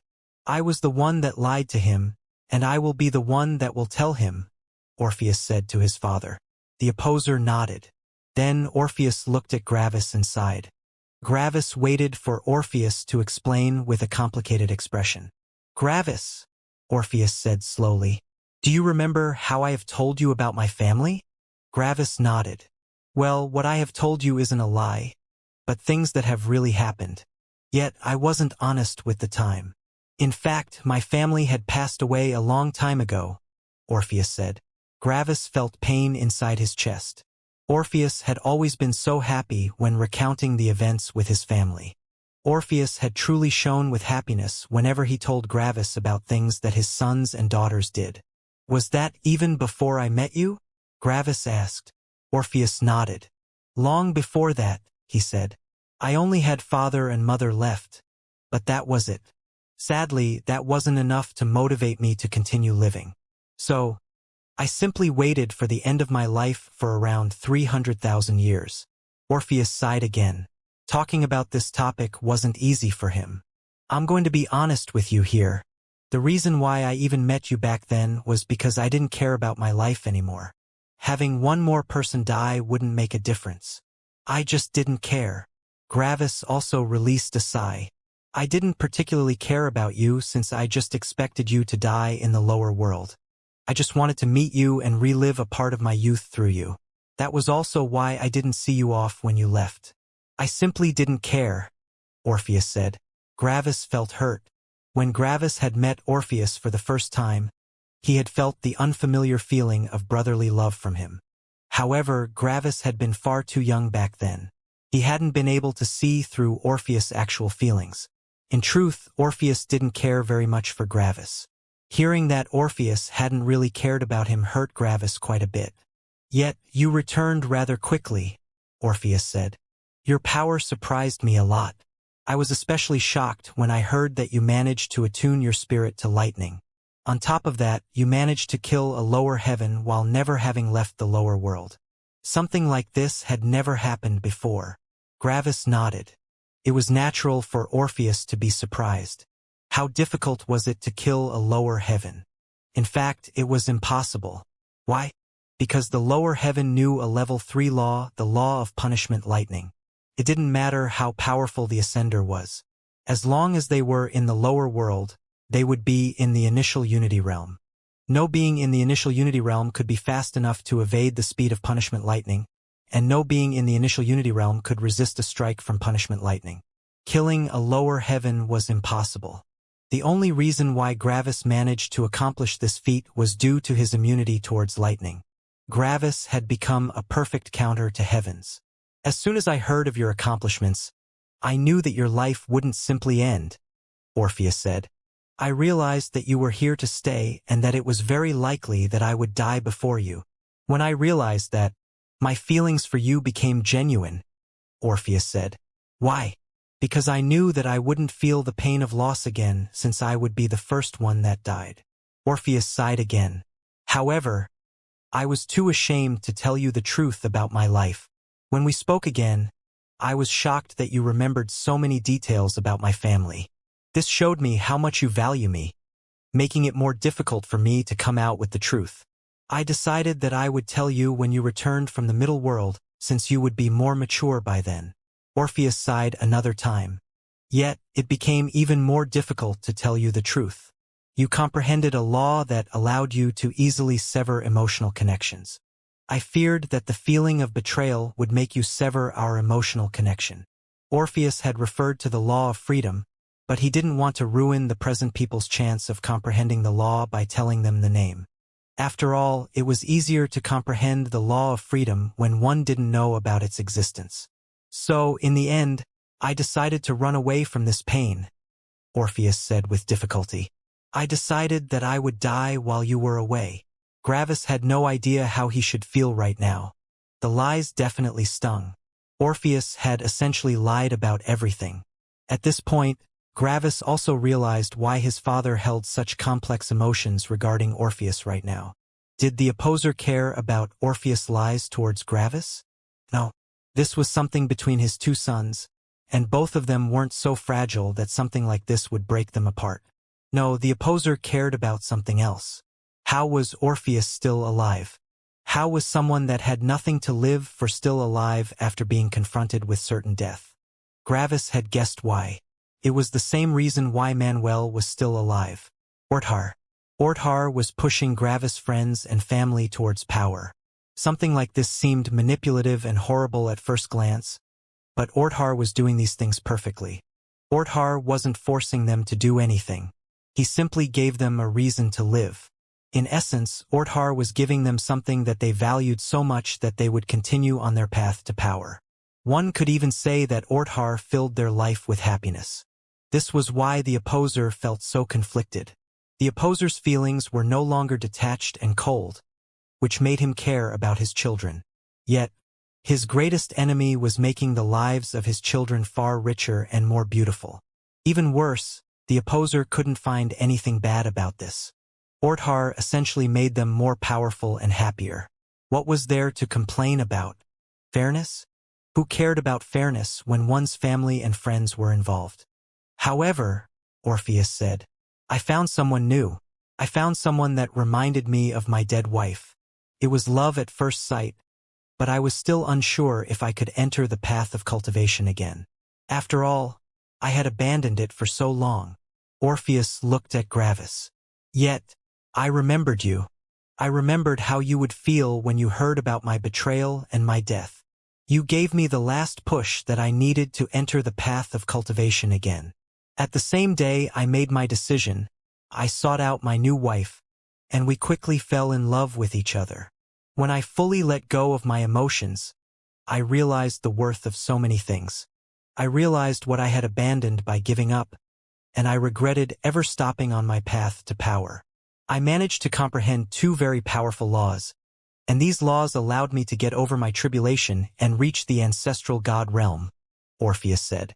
Orpheus looked with a complex expression into Gravis' eyes. I don't deserve any forgiveness, but I still ask for it regardless. It's shameful of me to ask for something like that, but if it increases my chances of you forgiving me, I'm willing to be this shameless. Gravis, I'm sorry. Silence. For several seconds, no one said a thing. Gravis' friends kept themselves out of this since this had nothing to do with them. Mortis looked at Orpheus coldly.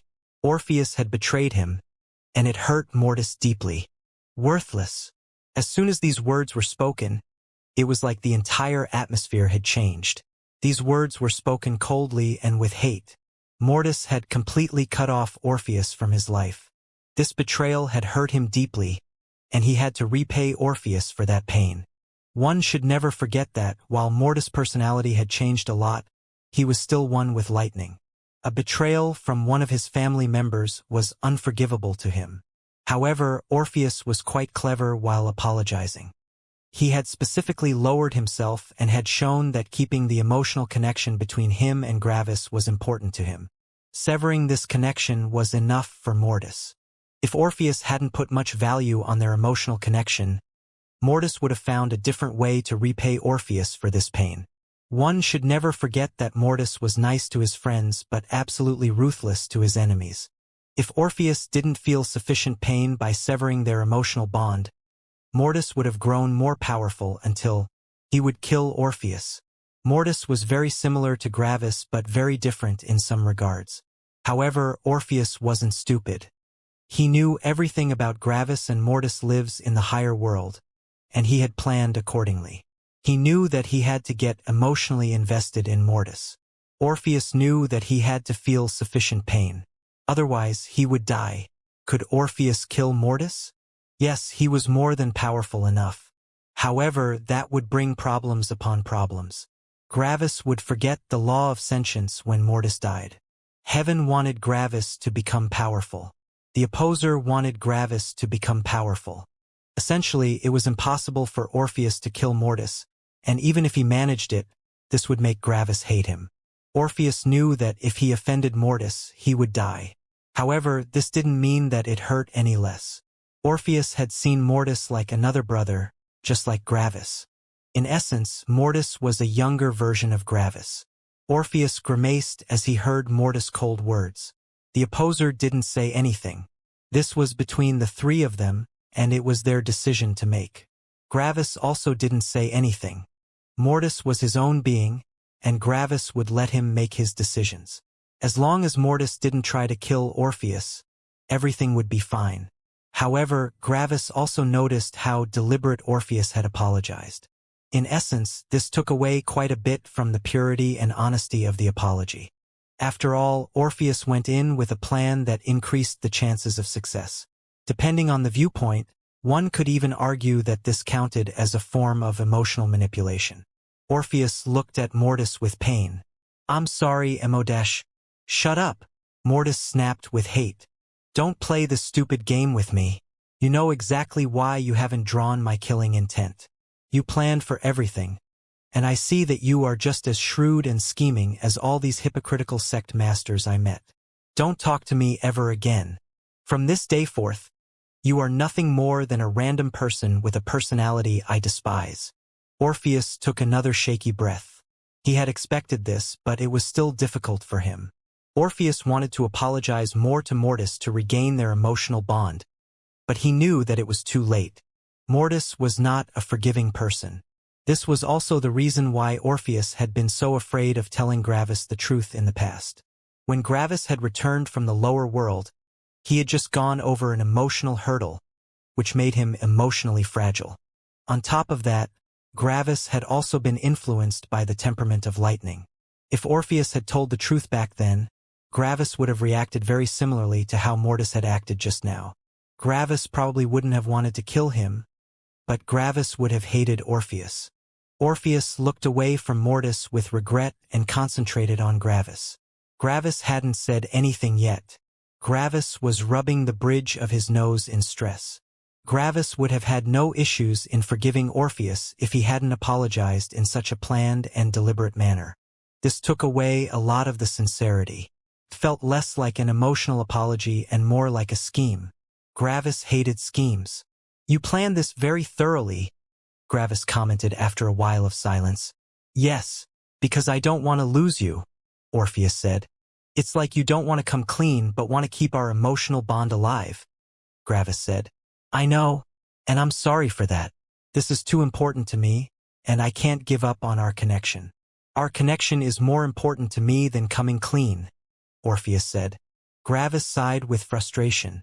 "If you had told me after I returned from the lower world, we wouldn't have met another time in our life," Gravis said. "You knew that, which was why you didn't do so. In essence, you could even say that you took advantage of my naivety." Orpheus didn't say anything. "If you had told me after I returned from the middle world, I would have been forced to abandon you due to the issue with my lightning. I wouldn't have wanted to anger my lightning even more. However, this wasn't the reason why you didn't tell me. The main reason was that you wanted to flee from the pain of seeing our connection severed. In essence, you have acted like a weakling that flees from any form of justified retribution," Gravis said. "Yes," Orpheus said. "I ran away from the pain because you are too important to me as a brother and friend." Gravis sighed again in frustration. "However, now none of these dangers apply. I'm a true adult now, and I'm not influenced by the temperament of lightning. This gives you the best shot at success." Gravis rubbed his temple as he tried to make a decision. It wasn't easy. He knew how Orpheus felt, but one shouldn't forget that Gravis also had emotions. Orpheus' actions had hurt him deeply. Gravis thought long and hard about what he should do. Gravis specifically thought about the emotional laws and his goal of being happy. Right now, Gravis definitely wasn't happy at all, but did it always have to be this way? Accepting Orpheus' apology would still sour Gravis' feelings towards him, but denying Orpheus' apology also wouldn't be easy since Gravis still saw him as his brother. Both decisions had their advantages and disadvantages. In the end, Gravis sighed. "I'll accept it for now," Gravis said. "However, I would ask you to not look for me again. I need some time to get over this whole thing.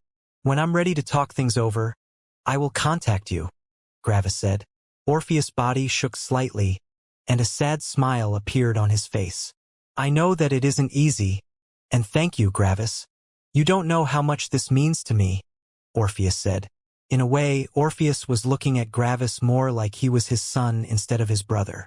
After all, Orpheus had seen how Gravis had grown up from being a kid to being a powerful and mature cultivator. This was also one of the reasons why Gravis meant so much to Orpheus. "Go," Gravis said, not looking at Orpheus. "Yes, thank you, Gravis," Orpheus said. "Xing." And then Orpheus teleported away. Mortis looked at Gravis with a raised brow. He had expected Gravis to simply accept Orpheus' apology outright. However, Gravis hadn't done so. Instead, Gravis had gone a middle way. Sure, he had still somewhat accepted Orpheus' apology, but it wouldn't be so easy. In essence, Orpheus and Gravis would have to start over from scratch, slowly mending their relationship over time. Subconsciously, Mortis often saw Gravis as a bit of an emotional pushover. He was not nearly ruthless enough to his liking, which made Gravis appear a bit weak. Mortis knew why Gravis had acted like this, and he knew that he was doing the right thing. However, his subconscious feelings were still hard to eradicate. After all, feelings often didn't follow logic. When Orpheus was gone, Gravis only sighed. Then he looked back at his group of friends. Where was I? Gravis tried to not let this issue sour the mood. Gravis tried to ignore the entire issue with Orpheus since he didn't want to sour the mood. Everyone else also didn't talk about it anymore. It was like nothing had happened. Gravis continued his story after he had left for the lower world, but he kept all the details regarding Orpheus out. He didn't want to talk about him right now. Gravis' friends had already talked to each other a lot, which meant that even his friends from the middle world knew what Gravis had done in the lower world. However, they still didn't know everything. Hearing it from his perspective was quite different than hearing it from the perspective of his friends. On top of that, Gravis could now be far more honest with everything since they all arrived in the highest world. When Gravis told everyone about how he had met Sky and why he had been willing to become close with Sky, everyone received a massive shock. Some of them knew about the concept of karmic luck, but none of them knew why beasts had less karmic luck. Gravis told them that the highest heaven didn't care about beasts since they were only supposed to be fodder for humans. The beasts among the group felt like they had received a hard hit. They only existed to make humans more powerful.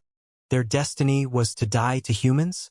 However, Gravis quickly informed them that every beast that managed to reach the Star God realm would become just as valuable as humans since they would be able to condense a spirit. When they asked for more specifics, Gravis only told them that he couldn't answer. These things had to remain a secret.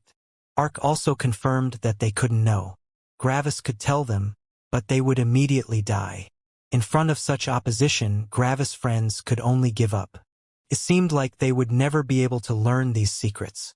However, in their mind, they knew that they still had a chance to learn these secrets. They only had to become as powerful as the opposer.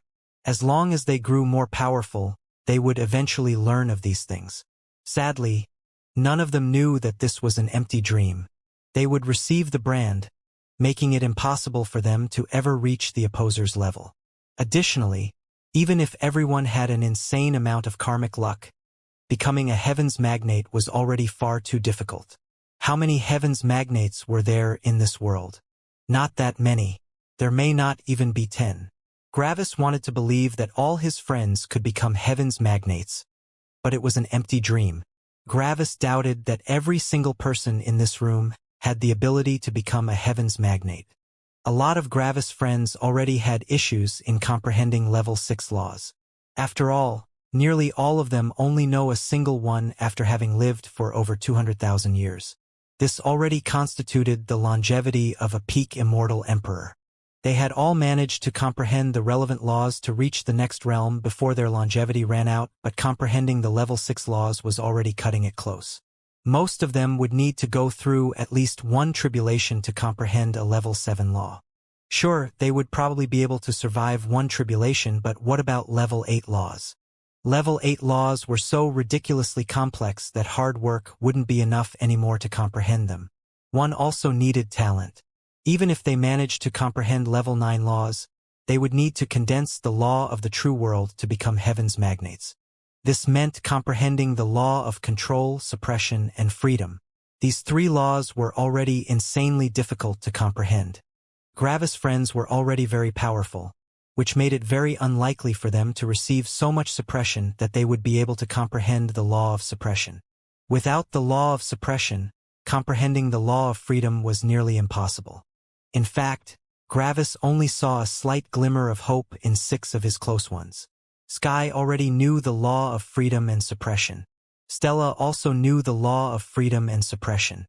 Azure knew several emotional laws and had some insights into the laws of perceived reality.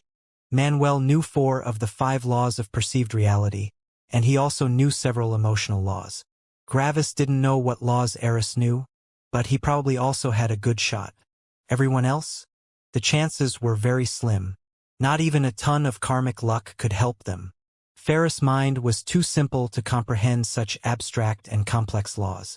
Joyce's mindset was not fit to comprehend the emotional laws and law of freedom. Dorian didn't know the law of freedom. Steer was already one of the weakest ones, and he had a ton of problems in comprehending level 6 laws. Sari's mindset was fitting for the laws of perceived reality, but she only knew the law of danger and safety. Gravis had no idea about Meadow. Liam was a wild card. Gravis wasn't sure if he could comprehend the law of freedom or not. From what he had heard, Sarah wasn't very powerful, making it unlikely for her to have any insights into emotional laws or laws of perceived reality. Gravis couldn't judge Xianxia since she wasn't even an immortal emperor yet. It looked grim for most of Gravis' friends. However, they should still be able to become star gods. As Gravis thought about these things, he realized something. Why were none of his friends star gods yet? They should have had enough time to become star gods. However, Gravis would wait to ask this question until he was done telling them about his life. When Gravis reached the middle world, he got reminded of someone. "Father, what about the Inferno Emperor?" he asked. This was the Red Hawk that had suppressed Gravis for 5 years to offer him to Azure. The opposer looked at Gravis, and Gravis could see a bit of mirth in his eyes. "One of your friends killed him," he said.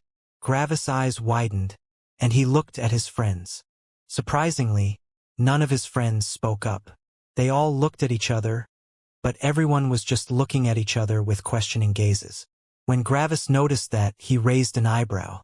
"So, one of you killed him, but the guilty party doesn't even remember killing him," Gravis commented. "Apparently," Azure said with a frown. "It can't be me since I remember every relatively powerful beast I met. It also can't be the humans among our group since they weren't in our world." "Can't be me," Steer said. "I'm like Azure. I don't forget powerful beasts. On top of that, we know of him. We would have remembered if we saw him." "Can't be me," Sari said. "His image is burned into my mind. After all, he was the one that saved me from the darkness ultimate. I would have immediately recognized him. So that leaves," Gravis said as everyone looked at the excitedly smiling Ferris. "What?" Ferris asked as he saw everyone look at him. "Ferris, do you remember a white hawk that uses the Inferno element?" Gravis asked. "There are tons of them," Ferris said with an excited smile. "Did you fight some?" Gravis asked. "Yeah, but they all died so quickly. My fire is smarter than their fire, and my fire eats their fire," Ferris said with a proud smile. "Room." An orange flame appeared beside Ferris. It was made of the blaze element. The blaze went to Ferris' body and combed his hair. Ferris' feet twitched in elation as he released a content sigh. Ferris had managed to infuse a soul into his blaze element.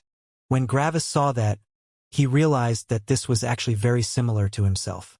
Ferris' blaze was essentially a living thing, and as soon as it saw other fire, it could consume it and become even more powerful.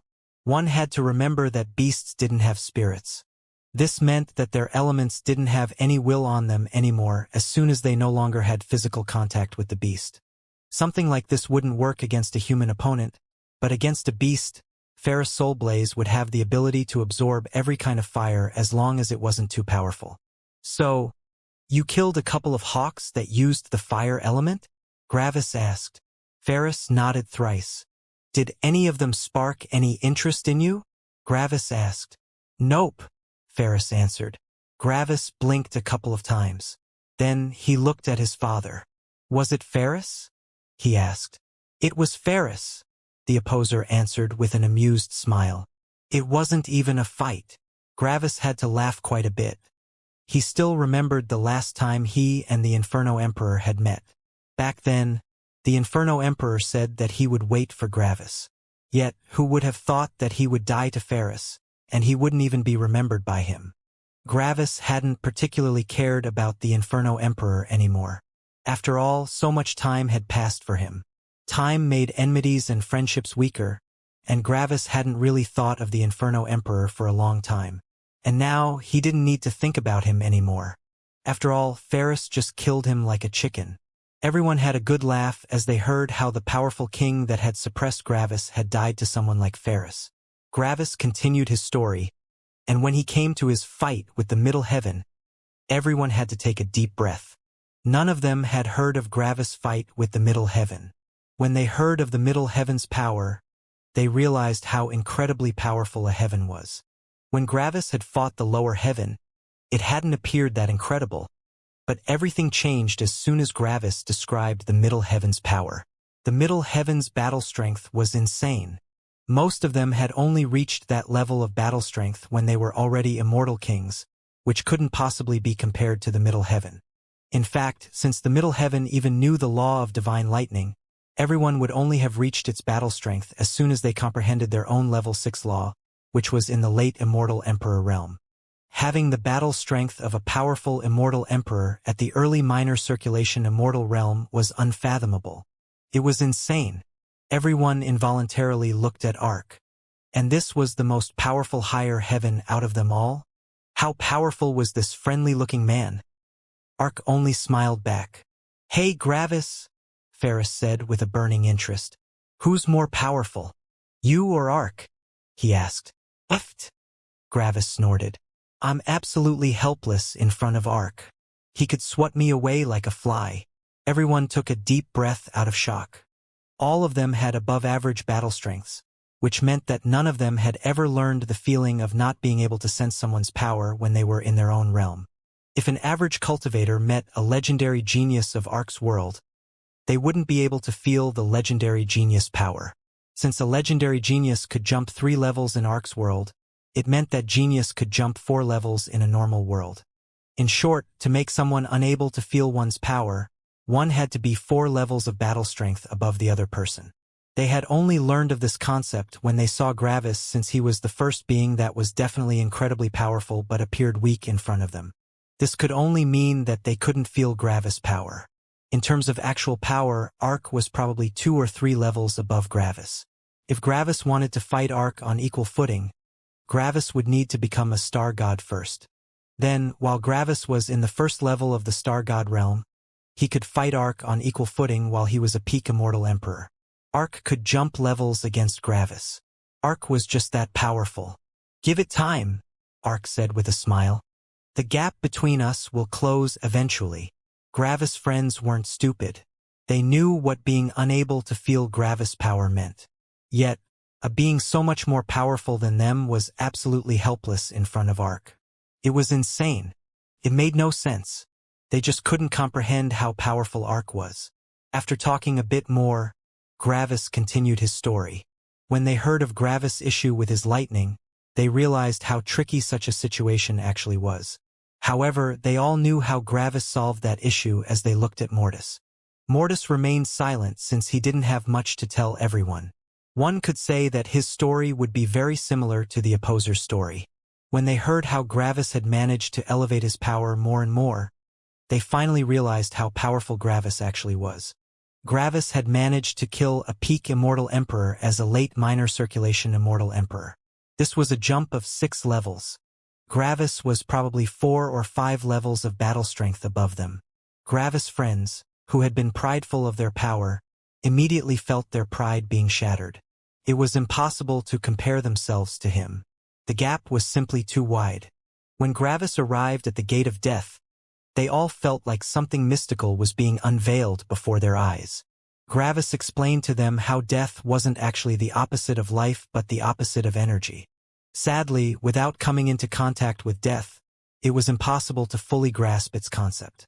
It was just too alien.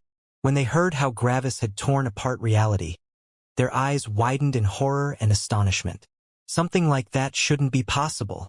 How would that even work? When they heard about the power of the law of sentience, they also almost couldn't believe it. Gravis could neutralize all laws below the 9th level. How? How was something like that even possible? Gravis had to skip the next part of the story since it involved the deepest secrets of existence. He could only tell them that he had a talk with the highest heaven, but that was already enough to shock all of them. Gravis had talked with the most powerful existence. When Gravis was done with his story, the entire atmosphere had changed. It was like Gravis was no longer Gravis. He was something else. They didn't know what, but it felt like they and Gravis lived in different worlds. This was very similar to how normal cultivators perceived the opposer. He simply couldn't exist. However, after throwing a couple of jokes, Gravis managed to lighten the atmosphere. So what if he was powerful? He was still Gravis, and they were still his friends. After Gravis was finished with his story, he finally asked the question on his mind. "Why are none of you star gods yet? You should have had the time," Gravis said. As soon as Gravis asked that, the expressions of his friends became conflicted. Gravis raised an eyebrow as he saw their reactions. Was there something special about the star god realm, well, apart from the stuff he already knew? Dorian scratched the back of his head as he looked at Gravis. "We can't reach the star god realm yet." Gravis' eyebrows furrowed. "How come?" he asked. "Well, it seems like the star god realm is far harder to achieve than any other realm we have ever experienced," Dorian explained. "In fact, it's so hard to achieve that I fear that I might never reach it. It's simply too hard." "It's that hard?" Gravis asked in shock. Everyone nodded. "Over 99% of peak immortal emperors that reach this world will never become star gods," the opposer said. Gravis' eyes widened as he looked at his father. "Over 99%? But don't all of the peak immortal emperors that reach this world already know a level 6 law?" "They do," the opposer said. "However, to become a star god, you need to comprehend a level 7 law." Gravis' eyes widened in shock. A level 7 law? One needed a level 7 law to become a star god? Sure, Gravis knew a level 7 law, but something like this was basically unachievable for nearly everyone that reached the highest world.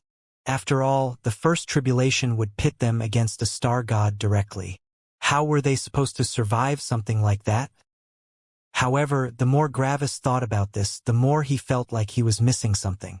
Usually, reaching the highest world sooner should be seen as an advantage, but in this case, reaching the highest world sooner would be worse. Cultivators in the higher world had no idea about the requirements for becoming a star god, which meant that a lot of them would simply chase the next world and then get blindsided by this ridiculous requirement. Even more, a lot of them should have nearly exhausted their longevity since they expected that they could reach the next realm without any big issues as soon as they ascended. Effectively, this change would hit all the cultivators out of nowhere, not giving them enough information to plan their future. That didn't seem conducive to creating a lot of powerful cultivators. Gravis knew that Orthar wouldn't have overlooked something as obvious as that, which meant that there had to be more to this. "There must be more, right?" Gravis asked his father. "Something must have been changed to allow ascenders to realistically comprehend level 7 laws. Otherwise, it wouldn't make any sense." By now, Gravis' friends basically knew everything that Gravis knew about the cosmos except for the real secret things, and they nodded when they heard Gravis. It wouldn't make any sense like this. Of course, they already knew that there was more to this. "There is more," the opposer said. "If the requirements were exactly like this, reaching the star god realm would basically be impossible. Two other things are also different from the norm regarding immortal emperors," he said. "One of them only affects ascenders, while the other one affects all immortal emperors. The first thing is the reset of longevity." Gravis lifted an eyebrow. "When ascender reaches the highest world, their longevity will be reset, which means that they essentially start from zero," the opposer explained. "This means that every immortal emperor that reaches this world has 200,000 years before their tribulation arrives, no matter how long they have lived before that." Gravis scratched his chin and nodded. That would, at least, give them enough time to make a plan for everything and start on their law comprehension. However, 200,000 years still wasn't nearly enough for peak immortal emperors to comprehend a level 7 law. Even more, the difference between a peak immortal emperor and a star god should be at least 3 levels, if not 4. This meant that every peak immortal emperor would immediately die as soon as their first tribulation hit. 200,000 years to comprehend a level 7 law as a peak immortal emperor. That was too little. Exer had comprehended the level 7 law of the dead world, but he had needed nearly 500,000 years to do so. Sure, the law of the dead world was far more difficult to comprehend than the true hard pure composition law, which was also a level 7 law, but the chances of Exer comprehending that law in just 200,000 were still minuscule. One had to remember that Exer was a legendary genius. He managed to comprehend the law of the dead world in a higher world, which was absolutely insane. Gravis even expected that Exer was about as powerful as the heavens magnates have been when they had been on his level. Yet, Exer would most likely die if he hadn't known the law of the dead world and was forced to comprehend a level 7 law in only 200,000 years. This meant that the other change of the rules had to be just as significant as this one. And the other change? Gravis asked. The other change concerns all immortal emperors, ascender or not. Additionally, this change of the rules does not only concern the immortal emperors in this world, but also everyone stronger than them, the opposer explained. Everyone? Gravis asked. So, even star gods, ancestral gods, and divine gods? Gravis asked. The opposer nodded. The true laws are no longer as easy to comprehend as the derivative laws. From now onward, every law you comprehend will be the purest and highest version of that law. These laws represent the very basis of how the cosmos works. Time is no longer the most important factor for comprehending these laws. For most people, the true laws are impossible to comprehend, even if you give them infinite time. The only way to comprehend these true laws for these people is to seek enlightenment in tempering, but even that can fail. If you want the cultivators to become powerful, rushing them with tribulations of ever-increasing power is no longer the right way. After all, time is not the most important factor anymore. Because of that, the soft longevity has been amended for every cultivator at the Immortal Emperor realm or higher in this world, the opposer explained. Do you mean the time or the tribulation? Probably the tribulation, since the time is no longer the most important factor, right? Gravis asked. The opposer nodded again. Tribulations will no longer increase in power. Instead, tribulations will always pit you against someone that is exactly as powerful as you. The old bastard can see through everyone, and he knows exactly how powerful everyone is. This means that all tribulations will be bitter battles to the death, no matter if it is your first or your 10th. Gravis' eyes shone as he realized the effects of this change. Gravis' friends might think that they knew the real reason for these changes, but they didn't. This change wasn't because of the time it would take to comprehend a level 7 law, but because of the brand. Every brand took a massive chunk of energy out of the cosmos, which meant that Orthar had to choose carefully how easy or difficult he made the ascension to becoming a star god. If Orthar made it too easy, he would need to invest so much energy that the opposer might strike him down when he was weak. On top of that, if the cultivators didn't manage to become ancestral gods, they wouldn't be able to repay the energy they had consumed by receiving the brand. This would reduce the energy in the cosmos in total. Yet, if Orthar made it too hard, there wouldn't be enough star gods, ancestral gods, and divine gods to push each other further. Without tempering, even a supremely talented cultivator wouldn't be able to become a divine god. So, the smartest decision was for reaching the star god realm to be more difficult than reaching the ancestral god realm, but easier than reaching the divine god realm. This meant that every cultivator had the talent to become powerful enough to repay the debt while keeping the number of cultivators still relatively high. The change regarding the tribulation was also because of the brand. Orthar had invested a lot of energy into every star god, and he wanted for as many of them to survive. This was no longer the lower world, where Orthar didn't care what happened to cultivators. From now on, Orthar was invested in every single cultivator, and every single cultivator was important. This meant that Orthar would push equally powerful cultivators against each other until one of them elevated to a new level of power. Orthar had to make every single tribulation a perfect opportunity for tempering. If one of them was a bit more powerful than the other one, the more powerful one wouldn't be under enough pressure to force the comprehension of a new law. Only the weaker one would reach that position. Orthar needed to force both of them to reach that state, which meant that Orthar had to create a fight so close that there was a 90% chance for both of them to kill each other if no one suddenly became more powerful. It had to be perfect.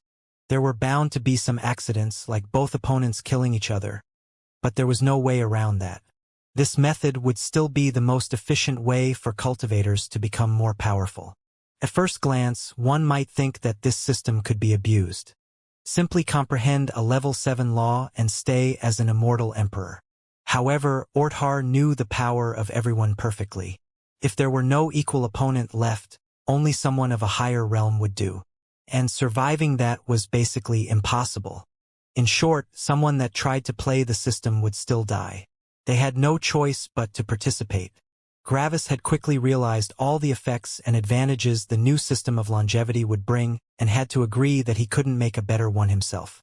In essence, the gulf between peak immortal emperors and star gods was the final and most vicious meat grinder on the path of reaching supreme power. According to his estimations, there was probably an insane number of peak immortal emperors but not many star gods. There were probably even huge swathes of land that were simply inhabited by nothing but peak immortal emperors that tried to comprehend a level 7 law. There might even be sects fully made of nothing but peak immortal emperors.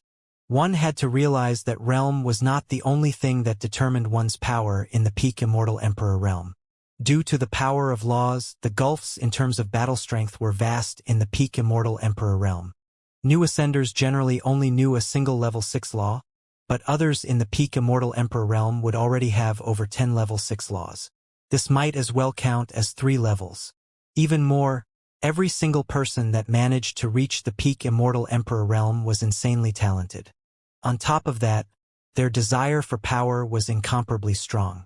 There essentially were no peak immortal emperors that didn't give their all in becoming more powerful. Even the weakest among them worked day in and day out on their power. Being the weakest among that group of cultivators didn't mean that they weren't giving their all. At that point, a significant part of their strength and success hinged on the life they had been living up to that point. Was their will aura powerful? How much time had they taken to comprehend new laws in the past? What did they prioritize on their path to power? What kind of person were they? All the past experiences of one's life determined what kind of person one was now, and it wouldn't be easy to change that mindset at this point. Everyone had managed to reach the peak of at least one world, and everyone was outstanding in their own right. The highest world was truly filled with the absolute elite. It gathered the invincible elites of every world and put them in the same arena. After thinking all of this, Gravis had to sigh as he looked at his friends. His friends were outstanding, but were they all outstanding enough to compete with all the other elites of the worlds? Even more, there were bound to be cultivators that had been born in the highest world and had risen to power here. These cultivators would have been chosen by the powerful sects and companies of this world, which already knew everything about the meat grinder just before the star god realm. These disciples would have long been prepared for that. These disciples probably had even always fully taken advantage of their longevity, comprehending laws until the very last moment of their longevity before reaching the next realm. The laws of perceived reality were no longer a secret in this world, and a lot of sects had probably even prepared their disciples to comprehend these laws. Comprehending the law of suppression in the immortal emperor realm was difficult, but comprehending it in a lower realm was easier. A lot of the laws of perceived reality hinged on the mindset of the cultivator. Someone that didn't care about freedom very much wouldn't comprehend the law of freedom. The sects and companies of this world would have chosen disciples based on these criteria. Could his friends actually win against these disciples? Some of them, sure, but not all of them. Ugh! Look at that face, Dorian said with a groan as he saw Gravis looking at them. Do you think we are children? Do you think we are weak? Gravis sighed. No, you're not weak. It's just that everything surrounding you seems far too powerful. Dorian snorted. I think you're overestimating the average power of peak immortal emperors. Gravis raised an eyebrow as he looked at Dorian. It sounds like you're underestimating them. He's right, Gravis, Steer said as he smiled at Gravis. I think you are overestimating the average power of immortal emperors. Gravis could accept that Dorian might be underestimating the average power of cultivators, but he wouldn't believe that Steer would also do that. Steer was too meticulous for that. You are overestimating the power of peak immortal emperors, Ark said with a smile. You too, Ark? Gravis asked with surprise. Ark nodded. Your perception of cultivators has been warped by your surroundings. Gravis? Ark said. Gravis lifted an eyebrow in a questioning expression. Think about the worlds you have been in. The lower world was average. The middle world already belonged to the top 10% of all middle worlds, and the higher world was the most powerful one of all, Ark explained. Ever since you reached the Unity realm, you have been in contact with only the top 10% of all worlds. The level you see as average is already part of the top 10%. Do you want to know how warped your perception is? Ark asked with a smirk. Gravis only looked at Ark. The success rate of ascenders of my world, reaching the star god realm, is over 95%, Ark said with pride. This shocked Gravis. Gravis knew that Ark's world was powerful. But that powerful? 95%? This meant that 19 out of 20 cultivators ascending from Ark's world were in the top 1% of all cultivators? But how?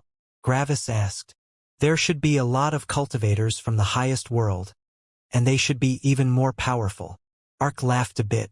You got things backwards, Gravis.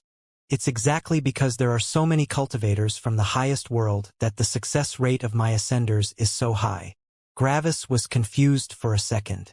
Gravis, how many really powerful sects exist in the highest world? You should know by now that there are far fewer cultivators at the star god realm and higher than you're used to. How many of those create sects? How many of those can teach disciples? How many of those are willing to teach disciples? The cultivators you have in mind are the ones being taught by the most powerful sects of this world. It's true that these cultivators are probably even superior to my ascenders, but how many of them are there?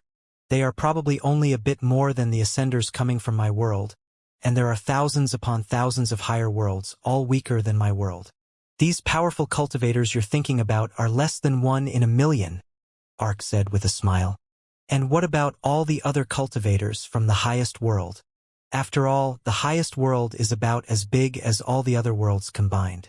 There have to be at least just as many of them as there are ascenders due to the higher energy density.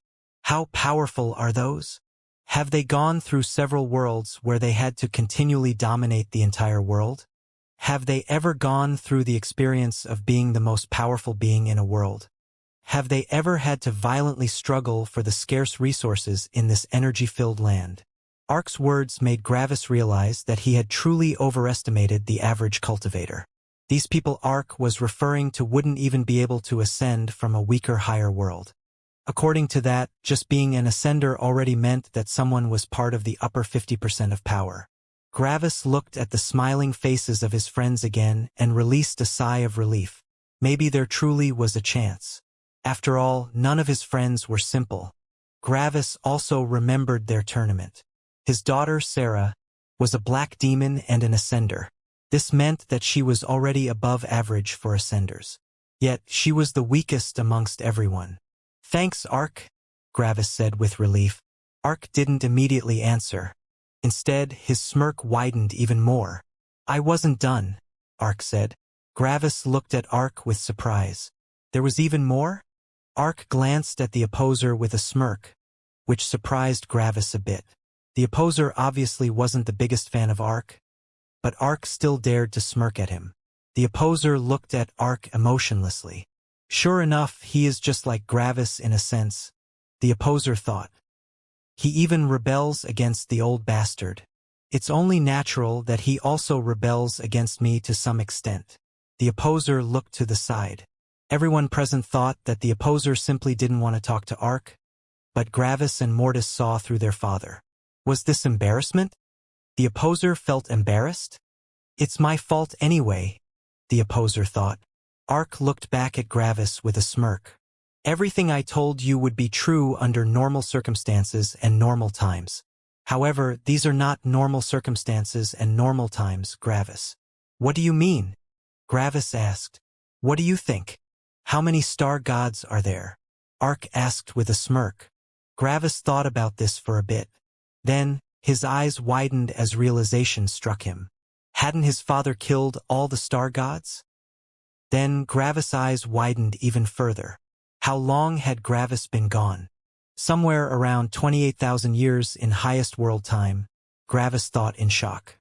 How many peak immortal emperors could reach the star god realm in 28,000 years? How much more powerful can a star god become in only 28,000 years? 28,000 years is barely enough for me to comprehend a level 6 law, and I'm already very fast in comprehending laws. Now, Gravis knew why his father was embarrassed. There are no powerful star gods? Gravis shouted at Ark. There are only weak star gods in the first or second level? Are you telling me that I'm essentially the second most powerful star god, just behind you even though I'm not even one? Ark only smirked. Yep. Gravis almost couldn't wrap his head around his current situation. Gravis had just returned home, and he had been prepared to meet a lot of star gods that could be a threat to his life. Yet, there were actually nearly no star gods left. Everything Gravis had just heard made logical sense, but it still felt like it couldn't be real. This was like saying that the middle world had no lords. It was like saying the higher world had no immortals. The world was essentially missing an entire realm. Who could serve as Gravis tempering? Gravis' power was growing with incredible speeds, and he already had an incredible advantage over everyone else. This meant that no one would be able to close the gap between them and Gravis. Gravis essentially already knew 6 level 7 laws, while the strongest star god only knew one. In fact, it was even possible that Exer was the strongest star god right now as long as Gravis ignored Ark and himself. The next best tempering opportunity would only come when Gravis fought against an ancestral god. However, Gravis' will aura was currently only about as powerful as a level 7 star god or however the levels were called. After Gravis' fight with Nira, his will aura had reached the level of a level 4 star god. But the Gate of Death had pushed his will aura even further. Gravis knew that the star god realm had 9 levels, which meant that his will aura could be seen as being in the late middle stages of the star god realm. Yet, an ancestral god would obviously have a will aura on the level of an ancestral god. This meant that even just the theoretical power of their will aura was higher than Gravis' will aura. One had to remember that Gravis' will aura's theoretical power had always been at least equal to the theoretical power of his opponent's will aura. It had never been lower. But now, even the theoretical power of Gravis' will aura would be lower than his opponent. The level 6 law of suppression was boosted to the power of a level 7 law by the law of perceived reality, and then boosted to the power of a level 8 law since it was part of his avatar. This meant that Gravis' law of suppression had the power of a level 8 law. Yet, even if Gravis were a level 7 star god, this still wouldn't be enough to even tickle his opponent. Right now, Gravis was not relying on his will aura due to the law of sentience, but the law of sentience wouldn't be nearly as effective when fighting against ancestral gods. Why? Because the law of sentience could only block level 8 laws and weaker. If a star god needed a level 7 law to become a star god, it wouldn't be far-fetched to assume that someone had to comprehend a level 8 law to become an ancestral god. Which law would they try to comprehend? The law in their avatar, of course. After all, that law was their strongest weapon. This meant that every ancestral god essentially had access to at least one law with the power of a level 9 law. The law of sentience couldn't suppress a level 9 law. Gravis would have access to heavenly lightning, but the opponent would also have access to a level 9 law. When both sides could only use a single law, it meant that the complexity and flowing changes of combat would be reduced to the minimum. When both opponents could only unleash straight punches forward, the one with the greater resilience and punching power would win. The law of sentience was a double-edged sword. On one hand, Gravis could take away all the most powerful weapons of his opponent, but it would also simplify the fights to the basics. Gravis' originality and creativity wouldn't be worth much in that case. Even if the opponent were only 2 or 3 levels above Gravis, they would be able to win against him if he used the law of sentience. However, one had to remember that this only concerned fights against ancestral gods, a realm that is incomparably more powerful than Gravis' current realm. This was far in the future. Right now, the law of sentience had the ability to suppress every single law of every single star god, except Ark. Right now, the law of sentience reigns supreme. But in the future, using it would do Gravis more harm than good. At the point when enemies had something with the power of a level 9 law, Gravis would need to rely on his other weapons. He would need the ever-changing flow of battle to win. As soon as Gravis fought against ancestral gods, he would need to rely on his will aura, mass of laws, and creativity. And that's when everything looped back to the initial problem. Gravis will aura. Gravis will aura would be one of the most important weapons in his future. Why? Because the battle strength of ancestral gods was incomparable to the battle strength of star gods. Gravis knew 6 level 7 laws right now. How many laws did the weakest ancestral god know? At least 1 level 8 law and probably 5 or more level 7 laws. Sure, Gravis could close the gap with his law of heavenly lightning, but that law was not part of his avatar. At best, it would be equal to his opponent's avatar. This meant that the power of Gravis' laws and his opponent's laws were about equal. Body? Equal. Energy? Gravis would have an advantage due to his void lightning. Mortis would also count as a significant advantage. This meant that Gravis would definitely win against someone on his level. Yet, jumping levels? Difficult.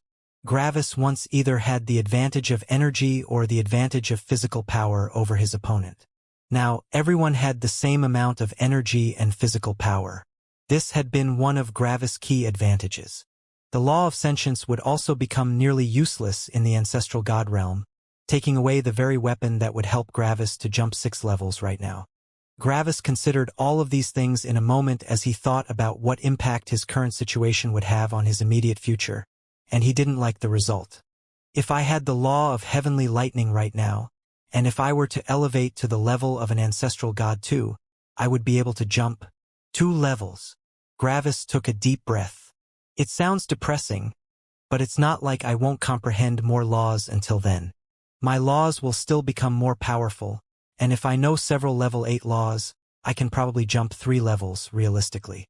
If I manage to get a powerful will aura, I could jump 4 levels. However, I can't get a powerful will aura since there is no tempering due to a lack of star gods.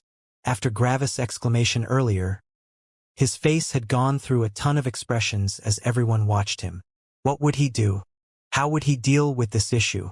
After some seconds, Gravis looked at his father. So, what did the highest heaven do to counter this critical lack of tempering? I refuse to believe that he would overlook something like this. The opposer looked at his son neutrally. Gravis' friends looked at him with bitter smiles. Gravis was missing the obvious thing once again due to his special situation. Nothing, the opposer said. Gravis furrowed his brows. What do you mean with nothing? Why wouldn't he do anything? Because there is no problem, the opposer said. How is that not a problem? Gravis asked with a frown. Because it's only a problem for the absolute minority, the opposer answered. In fact, there are only 3 beings in this entire world for whom this is a problem. Sirius, Mortis, and you. Gravis raised an eyebrow. Gravis, Manuel said with a bitter smile. This entire situation has no impact on us.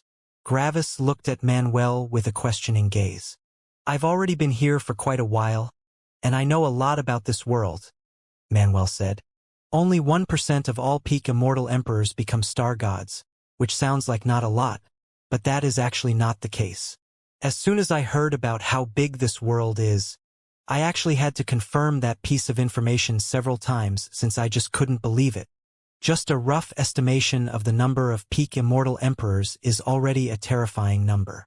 The number of peak immortal emperors is probably at around 100 trillion, Manuel said with a bitter smile. So, even if only 1% of peak immortal emperors reach the star god realm, we would probably still see the birth of over 1 trillion star gods in the next 200,000 years. Gravis took a deep breath as he heard that number. So many? Even the most powerful of our group will find thousands or millions of beings on our level that are more powerful than us, Manuel said. Additionally, even if we temper ourselves and kill 100 powerful star gods each, there will be thousands of star gods that also killed over 100 star gods. The ratio of these terrifying geniuses is obviously very low, but when used on such a gigantic number, we would still be left with a very high number of terrifying geniuses. In fact, the number is easily big enough to last everyone until they become ancestral gods. And at that point, the current situation doesn't matter anymore. None of us are inhibited by this. We can simply make a sect or join a sect, and we will have plenty of opponents and wars. The only ones inhibited by this problem are beings that can't be judged with normal standards, Manuel said with an awkward expression. Gravis listened to Manuel and sighed. It was true. This was only a problem for the three of them. Orthar didn't need to change anything. The world would naturally regenerate and repair itself. So, nothing has been changed? Gravis asked his father. Nothing has been changed, the opposer confirmed. Gravis sighed once again. It felt quite frustrating to be one of the only ones with such a problem.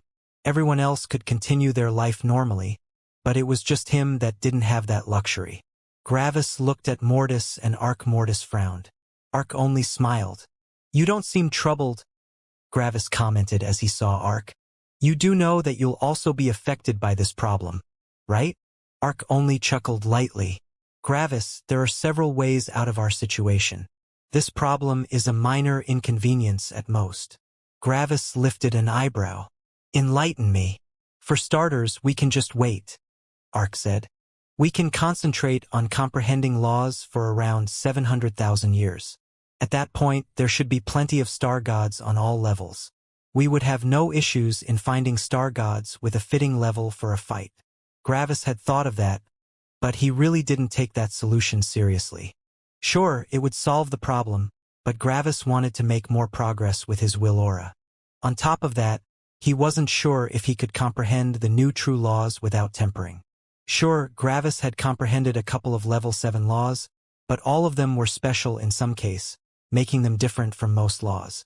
The law of emotions had nothing to do with watching matter or the elements. Gravis form law was only so powerful because of the law of emotions.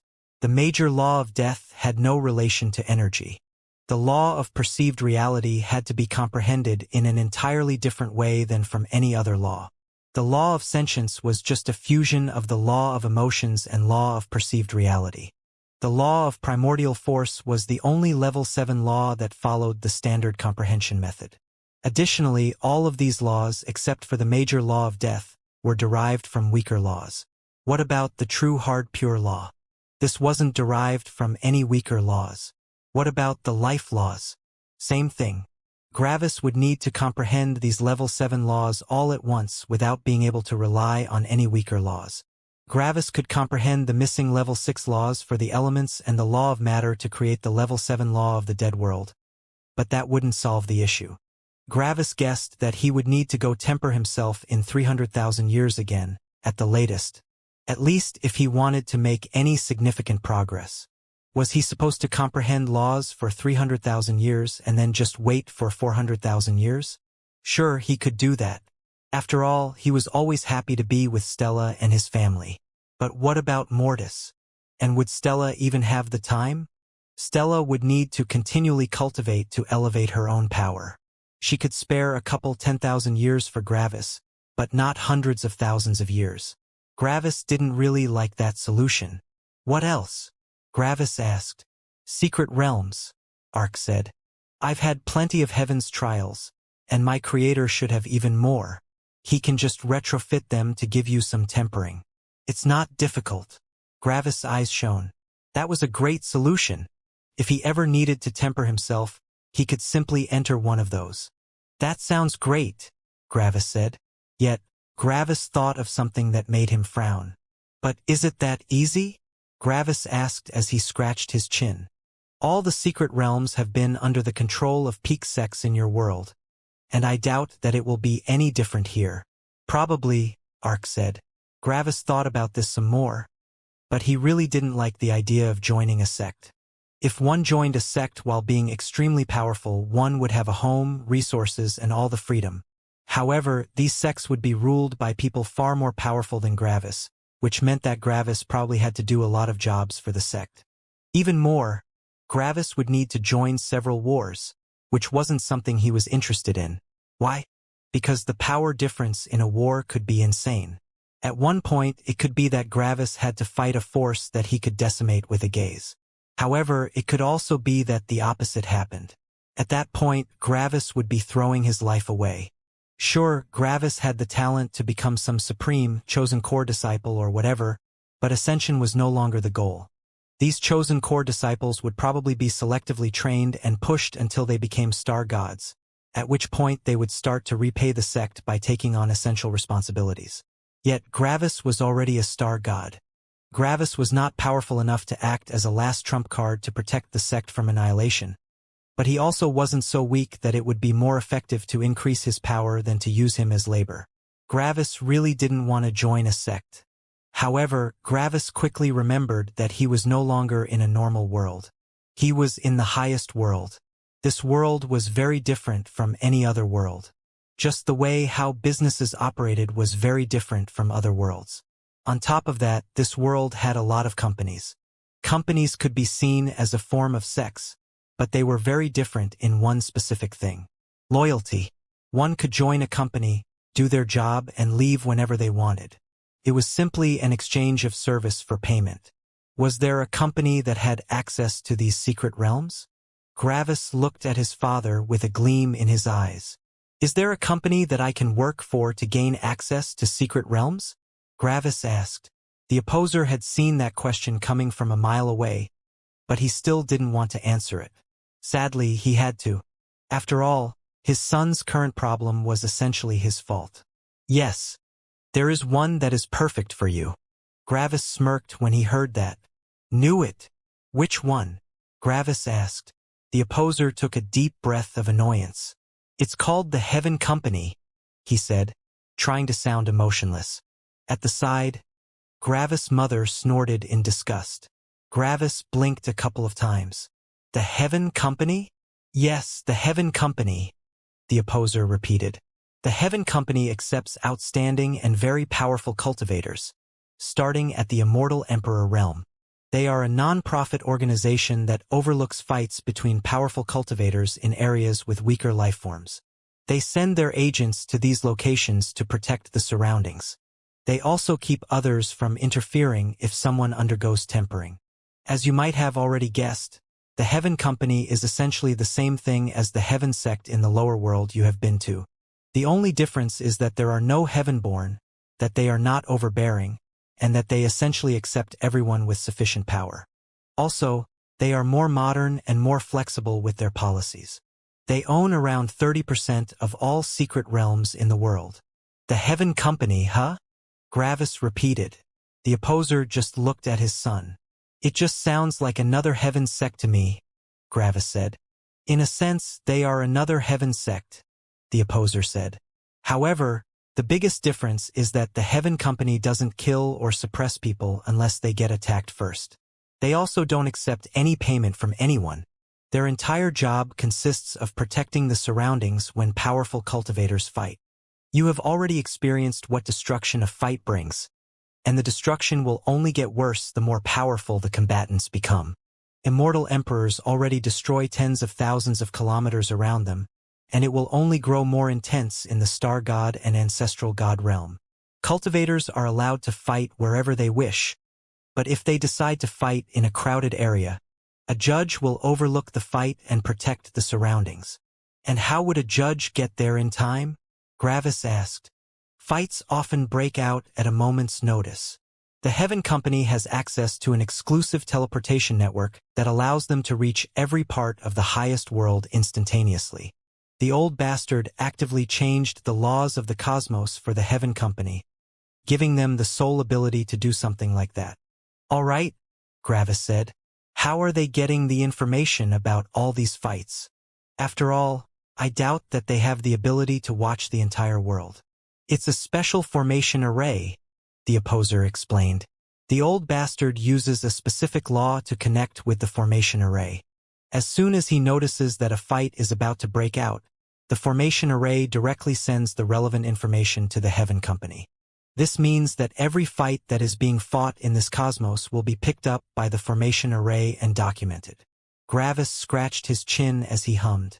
So, the Heaven Company only protects the environment. Is that right? Gravis asked. Yes, that, and the Heaven Company also enforces battle agreements between the two parties. If both parties agree to a life and death battle and one of them tries to flee, the Heaven Company will enforce the agreement and apprehend the party that broke the agreement. Gravis furrowed his brows. All of this sounds rather selfless. In a way it is, the opposer said. However, as you are already aware of, the old bastard wants to protect his crop. He has no problem with cultivators fighting around mortal cities, since the world is filled with mortals. But he doesn't want to see cultivator cities to be destroyed. Gravis nodded. That made sense. Who's the leader of the Heaven Company? Gravis asked. It's a spot reserved for the strongest Heavens Magnate, the opposer explained. A Heavens Magnate? Gravis asked with surprise. The opposer nodded. The leader of the Heaven Company receives a one-of-a-kind perk that every single Heavens Magnate desires. Therefore, all the Heavens Magnates want this position, resulting in the strongest Heavens Magnate having the position. Other Heavens Magnates are allowed to challenge the leader for his spot, but it has to be done in a life and death duel. Gravis lifted an eyebrow. What kind of perk? Eternal life, the opposer explained. Eternal life? Gravis asked with surprise. As long as you hold the position of the leader, your longevity pauses. When you lose the position, you will be dead, since that meant that you lost in a life and death duel. In essence, it is a gamble. Either you are strong enough and live for a very long time, or you're too weak and will die even earlier than you would have died normally. Gravis hummed. I understand the draw that such a position has. Gravis looked at his father. And you think that joining the Heaven Company would be my best option? He asked. With your requirements, yes. The Heaven Company is a company, not a sect. You can join and work for them for however long you want, and you can also leave if you want. You can even rejoin after leaving. What kind of perks does the Heaven Company have? Gravis asked. Everything, the opposer explained. They are the go-to choice for everyone that doesn't want to join a sect. They don't get their god stones from doing business but from the old bastard himself. He simply uses their god stone storage to solidify the energy in the atmosphere. If the energy density in the atmosphere gets too high, cultivators would advance too quickly, creating a weak foundation. That's why the old bastard keeps the energy density in the world constant. Every additional energy he draws into his cosmos gets turned into god stones, which will then be stored in the Heaven Company's storage. That means that the Heaven Company can gain access to everything in existence. They essentially have infinite money. Gravis hummed a bit as he thought about everything he had just heard. Joining the Heaven Company sounded great. Gravis could get weapons. Gravis could get law comprehension areas. Gravis could get tempering. He could get everything he needed on his path to power. There was only one question. How long do I have to work to gain the things I want? Gravis asked. Not that long, the opposer answered. The payment follows the standards of the normal market. The rarer the things you have to offer are, and the more powerful you are, the better the payment. Right now, you have the power to protect the surroundings from a fight between level 1 star gods, which is something that the Heaven Company desperately needs. Since they don't have many star gods, they need to send ancestral gods to overlook the fights between star gods. On top of that, the really powerful peak immortal emperors also need a star god to watch their fight, but since there are not many star gods, some ancestral gods have to watch fights between immortal emperors. You can simply become a star god and overlook the important fights. Depending on the workload, working for just 1,000 years should already be enough to secure a tempering opportunity. Gravis nodded, but then he sighed.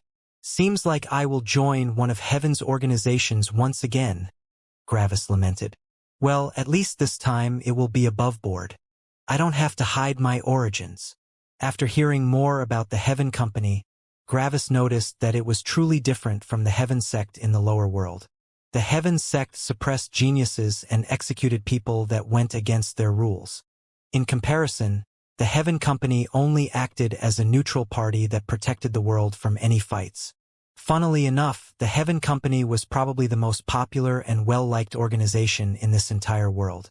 After all, they protected the weak beings without expecting any repayment. Most cultivators probably saw the Heaven Company as some sacred, selfless organization filled with heroes. And, in a sense, they did protect everyone just due to a different reason. Fine, I'll join them, Gravis said. Then he turned to his group of friends. What do you guys want to do? Do you plan to create a sect or something? Well, Sky said from the side with a frown. Originally, we intended to create a sect with you. But it seems like that's no longer possible. Sky pouted like a little girl, and Gravis had to sigh. I know, sorry, Gravis said. I also looked forward to meeting all of you again. I also wanted to go on adventures with you again and relive our past. But I don't think that's possible anymore. Gravis looked at his friends with a bitter smile as he remembered how he had ridden on Sky's back in the lower world. That had been a long time ago. Things have changed too much. I can go with you to some places, but it won't be the same. The things that are dangerous for you guys are not dangerous to me, and the things that are dangerous to me will directly kill you. Gravis took a deep breath and sighed. Things are no longer the same. Silence. Great! Ferris shouted with an excited smile, drawing odd gazes from everyone. So, we only need to become more powerful, right? As long as we are several levels above you, we can have fun together again, right? Some of the people shook their heads, but Gravis actually thought about Ferris' words. Actually, that's not false, he commented, drawing surprised gazes from everyone. I will probably reach the Star God realm soon to help in the comprehension of my laws. At that point, I will probably just comprehend laws for a long time. When I'm done, all of you will probably be several levels above me again. At that point, we should be about equal in strength, right? Gravis asked with a smile. Several of Gravis' friends nodded with smiles. Yeah, that was a possibility. When the time comes, we can search for some secret areas, Gravis said with a smile as he looked at Manuel. That would be like the Heavens trial back then, right? Manuel nodded with a smile. Yes, it would be. Actually, I hadn't thought that we would be able to go through something similar again, but the words you've just said made a lot of sense to me. I'm sure that there are some special areas in this world that groups can go to together, right? Manuel looked at the opposer. The opposer nodded. Manuel's smile widened. Great, he said. Sorry, but I have to decline, Ark said from the side. I'm too interested in my new freedom, and I want to see the world. I've been stuck in my world for way too long, and I want to feel my power rising again. Gravis nodded at Ark. No problem. You do whatever you want. Then, the group talked about many random topics for a long time. After a while, Gravis' friends even warmed up to the opposer. Of course, that was mostly thanks to Gravis' mother, who kept breaking down the opposer's image in front of everyone. After some time, Mortis left with his mother. The two of them wanted to get to know each other more. After all, the situation was a bit awkward between them. Ark didn't have much to contribute, but he liked listening to everyone. He wasn't impatient in any way since he had lived far longer than any of them. Xing. Then someone arrived. Where's Mortis? Joyce asked the group with narrowed eyes. He's with my mom, Gravis answered her. Joyce threw Gravis a short glance, which no one was able to decipher. Well, no one except for Gravis and Ark. After all, they knew the law of sentience. They saw that Joyce had a lot of complex emotions inside of her, the most prominent of which was her pride. She felt like she had lost against Gravis when she had accepted that she wouldn't be with him. She didn't want to be with him regardless, but that didn't stop her from feeling like she had lost. It was a nonsensical feeling. Joyce obviously didn't have a great opinion of Gravis, but that didn't bother Gravis. It wasn't really important what Joyce thought of him since it had no power over him. Was Joyce one of Gravis' friends? Honestly, Gravis wasn't sure right now. She had changed a lot. For now, Gravis simply treated her with politeness, like a stranger. Surprisingly, Joyce didn't leave, but she also didn't sit down. Instead, she leaned on one of the walls and acted like she wasn't listening. Gravis found that image humorous. Why do you have to act like you don't care when you obviously do? I mean, I can see it in the configuration of your laws, but why have that configuration in the first place? After a while, the group started talking about what they would do next. First of all, the two groups decided to join forces. The group from the middle world and the group from the lower world would create a single sect. Why? Because they all had something that connected them, and they were all rather outstanding in their own right. Additionally, they were all honest and direct people, which made it easier for them to talk to each other. Gravis hated two-faced people, which was why there were no two-faced people in this group. First of all, they had to find jobs for everyone, and the first job they all talked about was the position of sect master. Two beings immediately came to mind, Manuel and Steer. The two of them talked with each other, trying to create the perfect plan. None of the two tried to push their ability to the forefront. They only wanted to find the optimal configuration. In the end, it was decided that Manuel would be the sect master. Why? Because dealing with humans was harder than dealing with beasts. Beasts generally didn't have much emotional complexity since they were missing emotions like love, making them easier to manage, but humans were different. A lot of humans acted contradictory to their own personalities, which seemingly made no sense. Manuel wouldn't have issues with managing beasts, but Steer would have issues with managing humans. That was why Manuel became the sect master. Steer decided that the position of Oracle sounded fitting for him. Gravis had come up with that position when he had built the river tribe, and Steer felt like it suited him. Steer would be the being that all the disciples in the sect could ask, but he would probably mainly deal with beasts. After all, beasts felt more comfortable talking to other beasts than to humans. Steer would not directly join the hierarchy of the sect but would be outside of it. No one could order him, and he also couldn't order anyone. After that, everyone talked about the two positions of vice sect master. Well, they wanted to talk about it, but they actually didn't say anything. No one wanted that position. Joyce was definitely not suited for that position. Sky hated responsibility. Dorian wanted to feel like a hot-blooded youngster, traveling the world and making enemies everywhere. Ferris was not suitable for the position. Azure was the prime candidate, but she really didn't want the position. However, she said that she could take the position if absolutely no one else could be found. Sari had the ability and mindset for that position, but she also didn't want to. She wanted more private time for herself. Sadly, that was everyone already. Silence. What about Eris? Ferris asked. He smelled really friendly and dependable. Gravis hadn't met his son since his return, making him unable to evaluate Eris. However, Gravis' other friends fell into thought. He seems like someone that could be an amazing sect master or vice sect master, Steer said. Gravis lifted one of his brows. Did Eris change that much? I agree, Manuel said. Gravis, could you send Eris to me later when you see him? I would like to ask him personally. Sure, Gravis said with a nod. Thanks. Also, I think we now also know the second candidate, Gravis said with a smile. Manuel nodded. Liam, he said. Gravis also nodded. They hadn't considered people from outside this room while talking about the sect, but as soon as Ferris brought up Eris, they remembered that there were more people. Liam was perfect for the vice sect master position.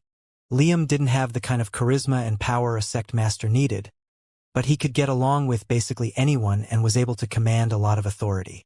On top of that, he was really powerful, coming in third in their tournament. Liam had always seemed lackluster in comparison to Stella and Gravis, but he was actually amazingly powerful. However, Gravis thought as he looked at Manuel, if Manuel unleashes his true power, how powerful will he be? He knows a lot of laws of perceived reality and a lot of emotional laws. He might even be slightly more powerful than Stella, but I can't be sure. The discussion about the remaining spots was finished rather quickly. Sari would deal with recruitment, and she would also create a group in the sect that would deal with the mundane things like resource management, disciple management, and so on. Joyce and Azure would act as the generals. They would be responsible for organizing all the disciples for battle and tempering. They would also act as striking forces if another organization wanted to request help from their sect. Dorian and Sky would be responsible for gathering resources for the sect. They would travel all around the world and send anything valuable they gathered to the sect. Ferris was responsible for security. He would simply sit around all day, comprehend laws, and watch the sect. Gravis assumed that Stella would also join them, and he also knew what she would most likely want to do. Assistance for everything. If any part of the sect needed assistance, she could jump in and support them. Stella was uniquely predisposed for this position since she was basically good at everything. And like that, every position was basically set. The only things left were to ask the beings who were not present if they agreed and name the sect. Gravis already thought of a fitting name. How does Myriad Sect sound? Myriad Sect? Why? Azure asked. Manuel and Steer quickly noticed why Gravis chose that name and nodded. Myriad means basically everything, Gravis said. In a sense, this sect has been created with beings from many different worlds. A significant chunk comes from elemental worlds, while another significant chunk comes from natural worlds. With Stella and Liam, you also have people from battle worlds. This sect basically encompasses all the different kinds of worlds. Speaking of, Gravis said as he remembered something, I totally forgot about Exer. Ark. Do you think Exer would be interested in joining? It's possible, but not certain, Ark answered. It depends on if Exer is happy where he currently is and what position he would get. He isn't someone that likes to work beneath someone that's weaker than him. He probably hasn't reached the Star God realm after realizing that he has received a boost of longevity, but he is still the most powerful out of everyone in the sect. If you want him to join, you have to give him a position with full authority. Gravis nodded. Exer would definitely be the most powerful member of the Myriad sect if he joined. Exer knew at least 5 level 6 laws and 1 level 7 law. Stella couldn't even fight him. Gravis hummed a bit in thought. I think there's a possibility, he said as he looked at Manuel. Dorian worked as a kind of underground assassin or something similar, right? Manuel and Dorian nodded. I could imagine Exer leading some form of underground organization that belongs to the Myriad sect but works independently. In essence, he would get resources from the sect but will manipulate the political climate in secret. You could see it as an investment. You would invest into Exer, and he will manipulate the information flow and political climate of your rivals, which will result in them making a fatal mistake. That sounds quite complicated, Steer said. On top of that, there is a huge chance of failure. Are you sure that Exer can do something like that? Ark snorted. That was literally Exer's job for several 100,000 years, Ark commented. He's basically the best in that regard. My entire world danced on the palm of his hand, and he didn't even need to use his power to achieve that. Then that sounds good, Manuel said with a smile. I agree with Gravis' proposal. Ark, if you find Exer in your travels, could you send him our way? I would like to talk to him about everything. Sure, Ark said. But I can't promise anything. Of course. Then, Manuel looked at everyone. So, everyone agrees with the name Myriad Sect? Everyone nodded. Great, Manuel said with a smile. Then, let's all prepare ourselves and get the things we need. Everyone nodded again. Manuel, I will soon give you some money to get you started, Gravis said. I have some things that I can sell for quite a bit of cash. Gravis, you also need God stones, Manuel said. You really don't need to do this. No, I don't really need God stones right now, Gravis said. After all, I will join the Heaven Company soon. On top of that, I'm not just giving you the money. I'm investing. Sky had to chuckle from the side. Gravis seemed a bit like his mother right now. Investing? Manuel asked. Yep, Gravis answered. I'll give you the money, and you can simply pay me back in a different way. You can give me some materials to help me learn the hard pure law, for example. You can also just repay me in the future with Godstones when you have the wealth to do so. Manuel thought about this for a bit and nodded. All right then, thanks, he said. No problem, Gravis said. After they talked about the specifics, everyone shared their addresses with Gravis and Ark. Back then, it had been really difficult for Gravis to get an apartment in Opposer City, but everything was different now. They were all immortal emperors. Just their leftover wealth from their higher worlds already went into the millions of immortal stones, which wasn't even that much for their realm. Yet it was an incredible amount of money for immortals. All of them had talked for several days, and now it was time to continue their way forward. Everyone scattered as they prepared everything to create their new sect. After everyone was gone, only Gravis, Ark, and the opposer were left. "Thank you again for everything," Ark said. "It really means a lot to me." "No problem," Gravis said with a smile. "I also want you to have your own freedom." Ark only smiled. "So, aren't you going to ask?" Gravis was a bit confused for a second. "You already forgot?" Ark asked with a laugh. Gravis really didn't know what he meant. "Bzz." Some azure lightning appeared on Ark's finger. Then Gravis' eyes widened. "Oh, right," he shouted. "Ark, could you dash bzzz?" The bolt of heavenly lightning entered Gravis' body, and Gravis' mind stopped working. It was like Gravis' mind was absolutely overloaded with information as it fully focused on processing the information. If anyone attacked him in this state, he wouldn't be able to defend himself. "Ha!" Gravis said as he snapped back to reality. "How are you so good at this?" An angry voice shouted in frustration. Gravis turned his head in confusion. Right now, there were 3 other people in this room. One was Ark. One was the opposer. One was the Black Magnate. Right now, the Black Magnate was playing some form of board game with Ark, and by the looks of things, the Black Magnate was losing horribly. "You might have the advantage in laws, but I have the advantage in experience," Ark said with a smirk. Xing. Another Ark appeared in the room, but this one had broken teeth, was unwashed, and jumped around like an idiot. "You might have the advantage in laws, but I have the advantage in experience," he shouted as he jumped around. Xing.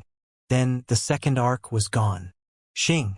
A second Black Magnate appeared in the room, and he looked just as ridiculous as the other version of Ark had been. "Duh, look at me. I think moving my A356 energy particle to X64Y79 is a great idea.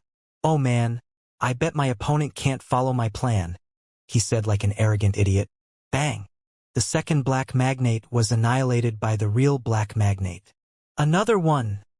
The Black Magnate shouted at Ark in anger. The opposer sat at the side, and Gravis could see a slight smile on his face. Obviously, the opposer enjoyed watching Ark destroy the Black Magnate in the game. "Oh hey, Gravis is done," Ark said with a smile. "Come over. You want to join us for a round?" Gravis only chuckled a bit. "How long have I been in comprehension?" he asked.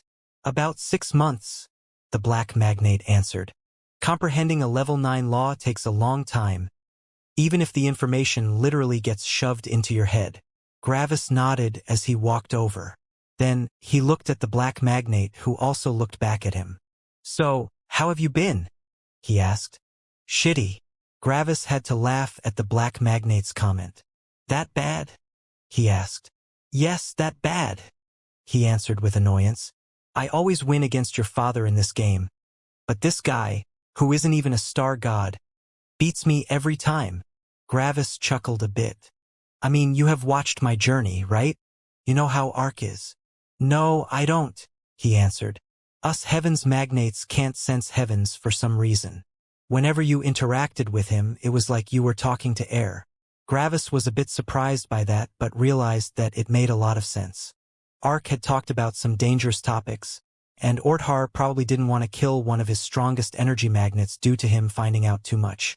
So Orthar simply made the conversations between Gravis and Ark secret. The Black Magnate probably met Ark for the first time after he came to the highest world. "How are you actually losing?" Gravis asked. "You should be able to see through Ark's entire being. You should know what he will do before even he knows what he will do. Heavens work very differently from normal beings. Their laws are hidden from everyone," the Black Magnate answered. "Didn't you already notice that?" Gravis blinked a couple of times and looked at Ark. Gravis was a bit surprised when he realized that Ark didn't seem any different from usual. However, exactly that was the issue. When Gravis had comprehended the law of sentience, all the laws of everyone below the star god realm had revealed themselves to him. Yet Ark didn't seem any different. It was like Ark didn't have any laws making up his being. "Ha, I never noticed," Gravis said. "You know how my creator is.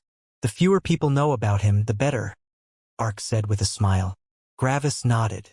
Orthar left nothing to chance. "So, How does it feel to know a level 9 law? The black magnate asked with a smirk. Powerful, isn't it? Bzzz. Gravis summoned some heavenly lightning, and the azure ball of lightning floated on his finger. Gravis knew everything there was to know about this ball of lightning, and he also knew how powerful it was. Its destructive power was insane. Gravis also realized that this was the highest element achievable by normal people.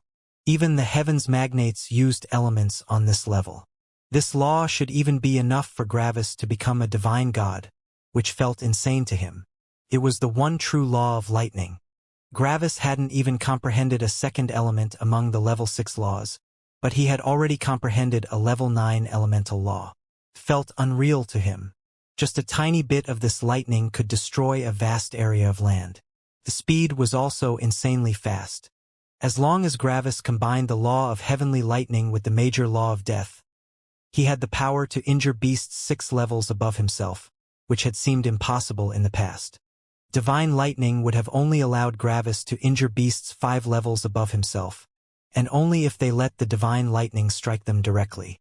Heavenly lightning allowed Gravis to injure beasts 6 levels above himself, which didn't seem like a big upgrade, but the strength of heavenly lightning didn't lie in its destruction. No, it lied in its speed. It was impossible to avoid heavenly lightning for anyone 6 levels above Gravis. As soon as Gravis unleashed an attack, the enemy would get hit. It didn't matter what they would do. It truly is powerful, Gravis said. Then, he looked at Ark. Thanks, Ark. Hey, you did more for me than I did for you, Ark said with a smirk. You shouldn't thank me. Gravis nodded with a smile.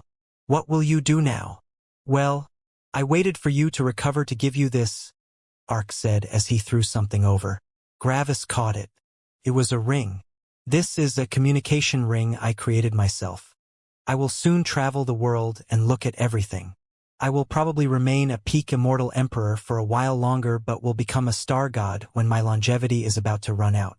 Then, I will probably remain a level 1 star god until the star god population has recovered.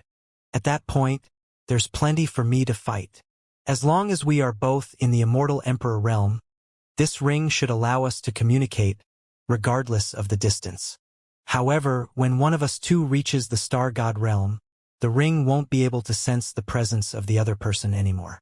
After all, I only know the major law of the true world, not the real one. Gravis nodded. Anyway, that should be about it, Ark said as he stood up. We will see each other again, Gravis. Gravis nodded again. Yes, we'll see each other again. Ark winked at Gravis and teleported away. And he was gone just like that.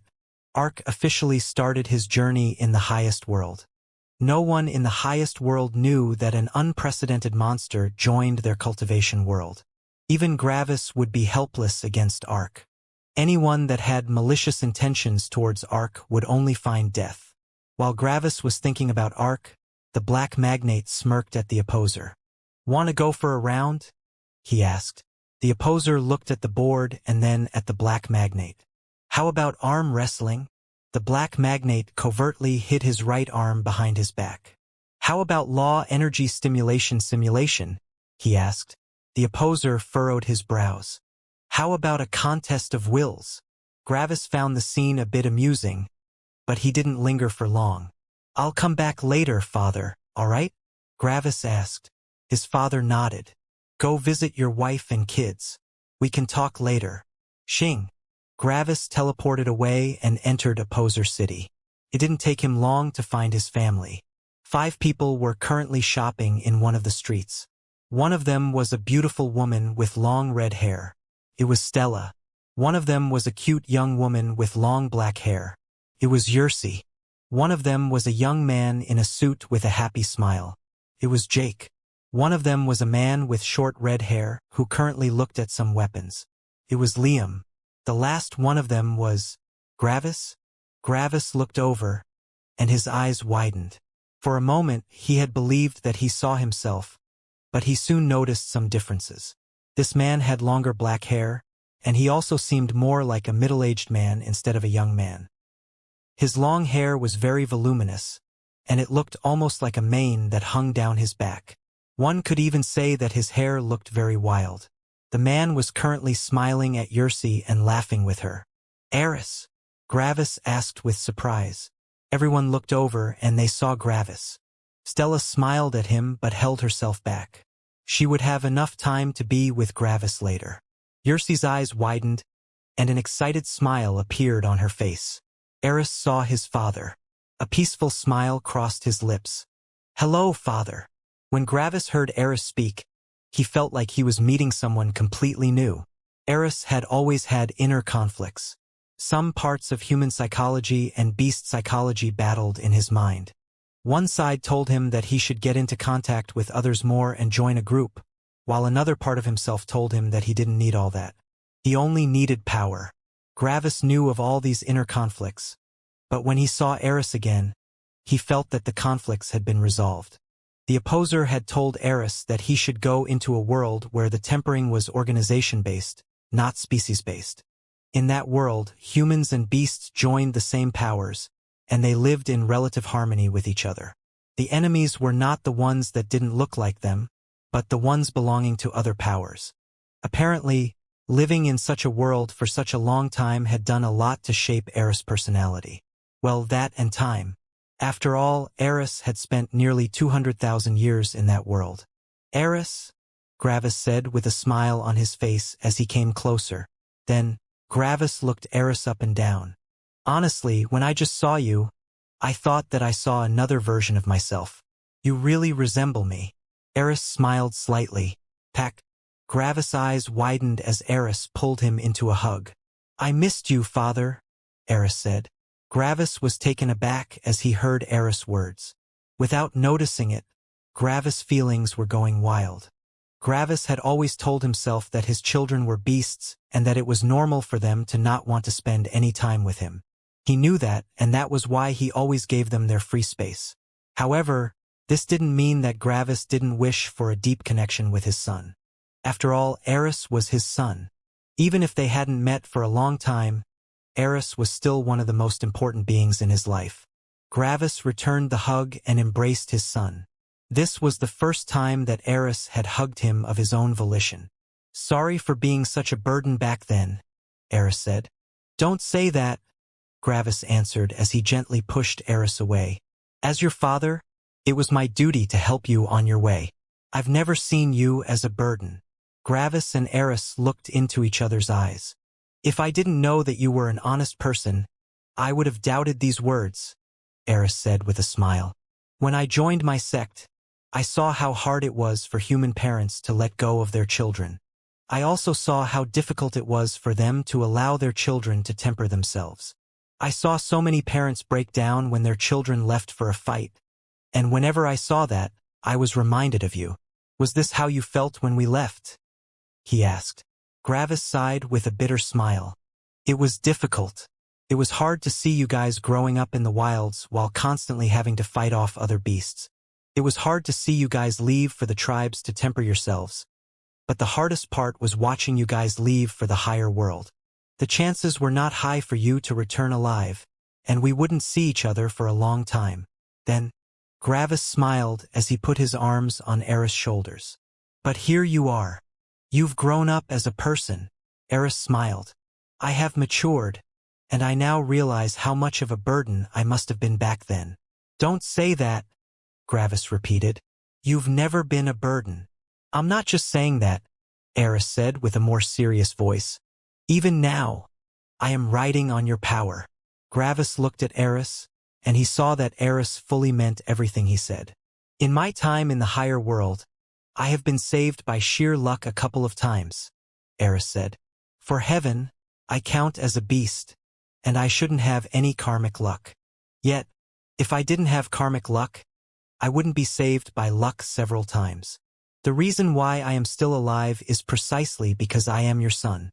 Even when you were not there, you protected my life. You are probably working really hard to stay important to heaven so that we don't die." Gravis listened to Eris, and an awkward smile appeared on his face. About that," Gravis said awkwardly. "I didn't really work that hard, you know?" Gravis remembered the tens of thousands of years he had spent with Stella, doing absolutely nothing. Working hard? I know, Eris said with a reassuring smile as he put his hand on Gravis' shoulder. You're human just like half of all beings. You can't work yourself to the bone at all times, and you need your breaks. I understand that, but I don't want you to undervalue yourself. Without you, most of us would probably already be dead. It is rare for anyone without karmic luck to reach the highest world. Even with the inclusion of all the natural worlds, only one beast arrives for every 2 humans. Humans don't have worlds where only humans are, but beasts have worlds where only beasts are. If there were no natural worlds, not even 1 in 100 ascenders would be beasts. This is the power of karmic luck. It is the force that tips the scales when an outcome is uncertain. When 2 parties have the same power, it's all down to luck, and the party with less luck will die. You saved my life several times while not even being there.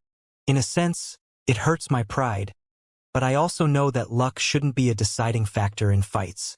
You have supported us in the middle world while we all looked down on you time and time again, forcing you to prove your power to us. You could have just abandoned us for our unthankful conduct, and you would have done nothing wrong.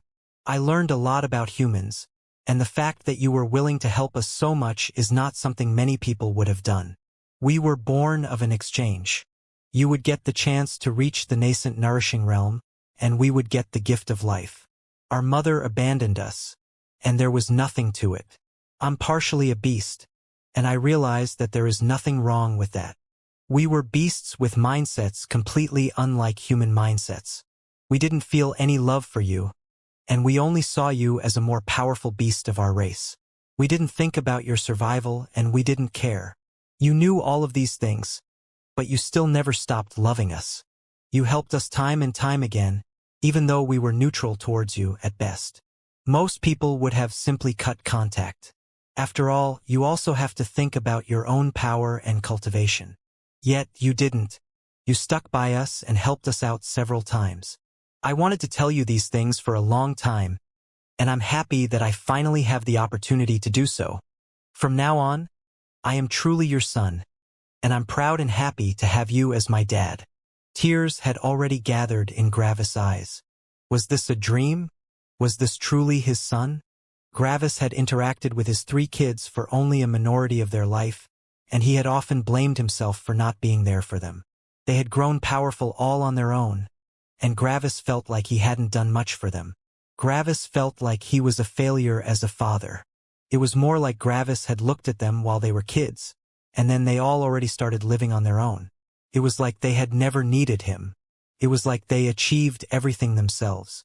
It was easier with Xianxia since Gravis had spent a lot of time with her, but it was different with Eris and Sarah. Gravis had wanted to help Eris resolve his inner conflicts for a long time, but he had never been able to help.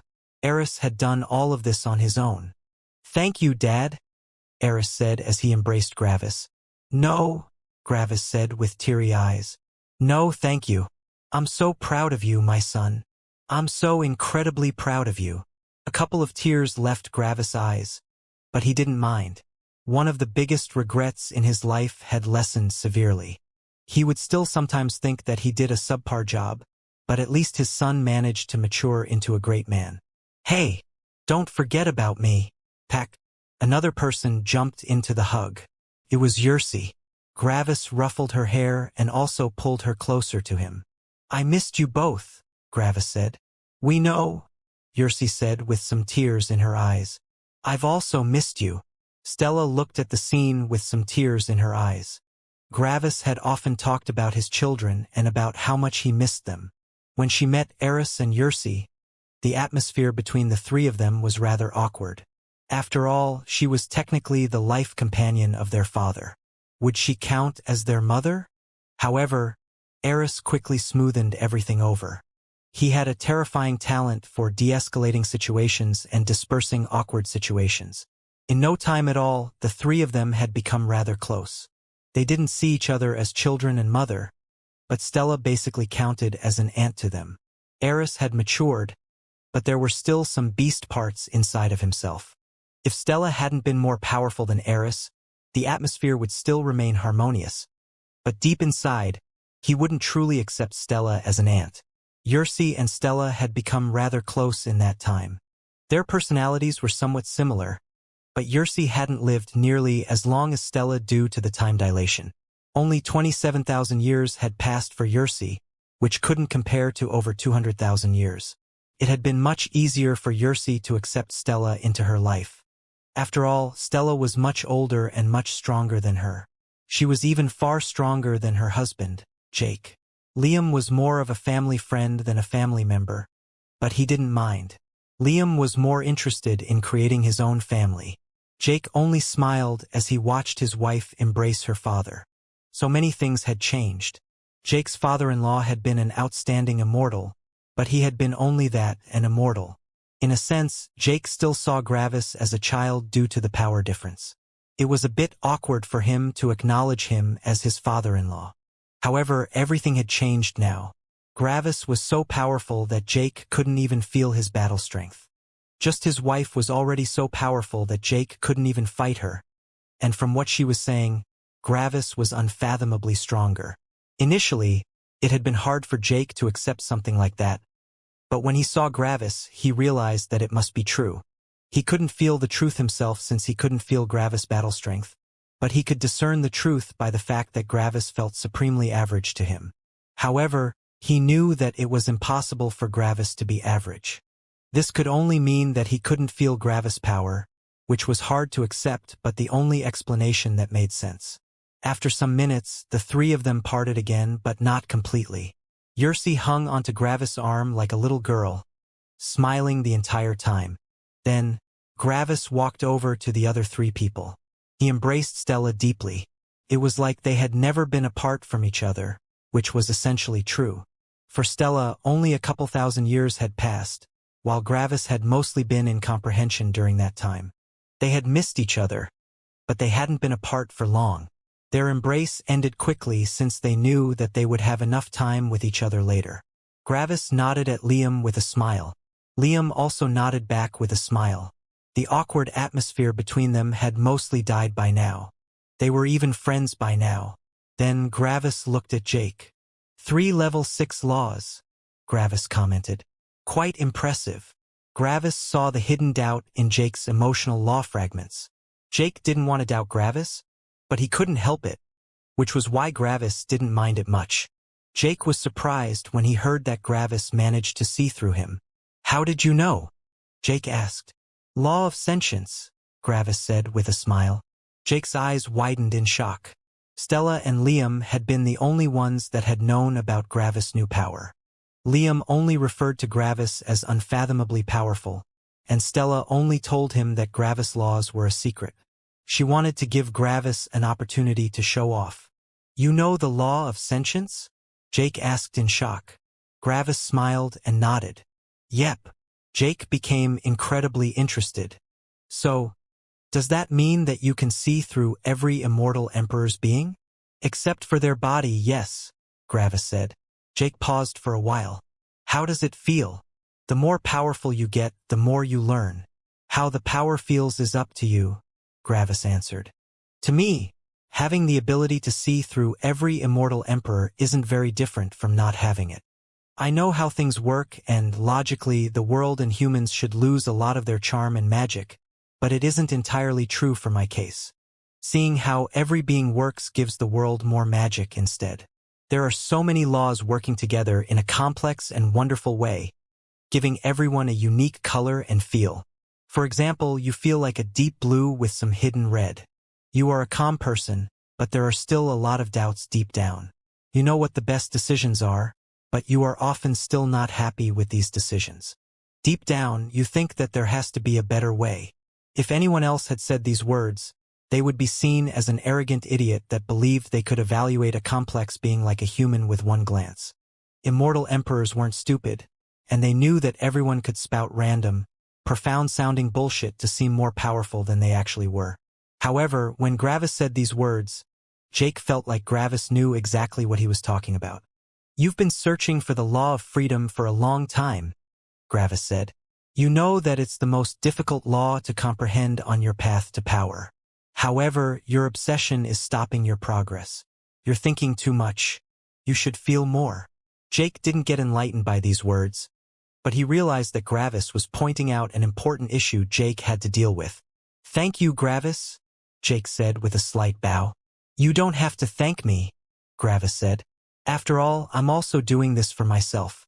I don't fault you for doubting me since it's only natural, but it's still better if that doubt doesn't exist." "I didn't doubt you," Jake said with conviction. Jake didn't lie. The doubt had been so small that he had been convinced that he hadn't doubted Gravis. "That's exactly the problem I'm referring to," Gravis said. "Your logic is suppressing your emotional reason so much that your logic can't even see the fine details of your emotions anymore. 99% of your mind is filled with rationality and calm, and it is so overwhelming that it can't feel the tiny emotional fluctuations inside of your own being. Being rational is great since it helps you make the correct decisions, but sometimes you have to make the incorrect choice. Your progress has slowed down and it makes you anxious. If your progress slows down, it doesn't mean that you are not talented enough. No, you simply need to change your approach a bit." "Think about that," Gravis said with a smile. The last doubt in Jake vanished. He didn't know what had changed inside of him, but something had changed. Jake wanted to thank Gravis again, but he didn't since Gravis had said that he didn't need to thank him. Instead, Jake only looked at Gravis with a smile. "Welcome back." "Thanks," Gravis said. "We'll be talking more from now on. There are no more worlds I have to go to, and I will stay in Opposer City for the foreseeable future. Eventually, I will join the Heaven Company, and I don't know what will happen then. But until then, I'll be here with all of you guys." "Oh? The Heaven Company?" Jake asked in surprise. "I was once part of the Heaven Company." "Oh? You once worked for the Heaven Company?" Gravis asked. "Yeah," Jake answered. "It's a pretty good workplace. However, the pay and amount of work depend on your power. The stronger you are, the more you're getting paid, and the amount of work also reduces at some point. The ones that have to work the most are slightly above average peak Immortal Emperors since they have to oversee the fights of all the average peak Immortal Emperors." Jake smiled bitterly. "Sadly, I fall exactly into that category. Because of that, I basically got worked to the bone. The pay was still good, don't get me wrong, but there are other jobs out there that pay more for less work." "Is that why you went to the Smart Cultivator?" Gravis asked. Jake nodded. "I know a lot of laws of many different categories, but they don't increase my strength by much. In the Heaven Company, only strength matters. Because of that, these laws I know were basically useless. In the Smart Cultivator, knowing these laws is important to give the customers a good consultation. I've already earned enough money to buy resources to comprehend several level 6 laws and even a level 7 law. The only thing I need is time." Jake looked at Xianxia with a smile. "However, I wanted to wait with my comprehension until Xianxia becomes an Immortal Emperor. I don't want to enter closed-door cultivation just to see that Xianxia has become estranged to me due to the time." Xianxia smiled sweetly at Jake, but there was also some guilt in her smile. Xianxia knew that she was keeping Jake from reaching the Star God realm right now. That wasn't even everything. It was possible that Jake even had to go through an additional tribulation due to the wasted time, which could kill him. Jake was making all of these sacrifices for her, and Xianxia loved him for that. Jake was showing how important Xianxia was to him. Both of them loved each other dearly. "Thank you, Jake," Gravis said. "I'm happy that Xianxia found someone like you." "No problem. It's also what I want," Jake said as he looked at Xianxia with dreamy eyes. Jake and Xianxia just looked at each other for a while. I'm so envious," Stella shouted playfully as she grabbed Gravis' free arm. "Hey, you have me. I won't lose out to Jake," Gravis said in an offended tone. "You?" Stella asked with a skeptical expression. "Are you sure?" Gravis was taken aback. Stella only chuckled. Then Gravis calmed down again. "Okay, you got me," he said helplessly with a chuckle. "Hey, shoo, shoo," Xianxia said as she shooed Stella away. "He's my dad. You can have him later." Stella looked at Xianxia with a smirk.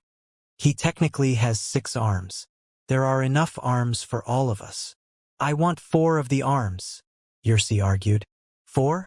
How greedy can you be?" Stella asked in shock. Yes, for Eris can have one, and Sarah can also have one. And me. You get his leg. Oh, Stella asked with a playful tone. For some reason, Yersi felt nervous. Then, Stella fell to her knees and tightly hugged Gravis' right leg. Husband. Please, don't leave me. Everything stopped as everyone took a deep breath. The people on the street looked over with weird expressions. The group immediately became embarrassed as Liam hid his face behind his hand with a groan. Okay. Okay. Yersi shouted with agitation. You can have an arm. Just stand up. Stella stood up and showed her tongue to Yersi in a playful expression.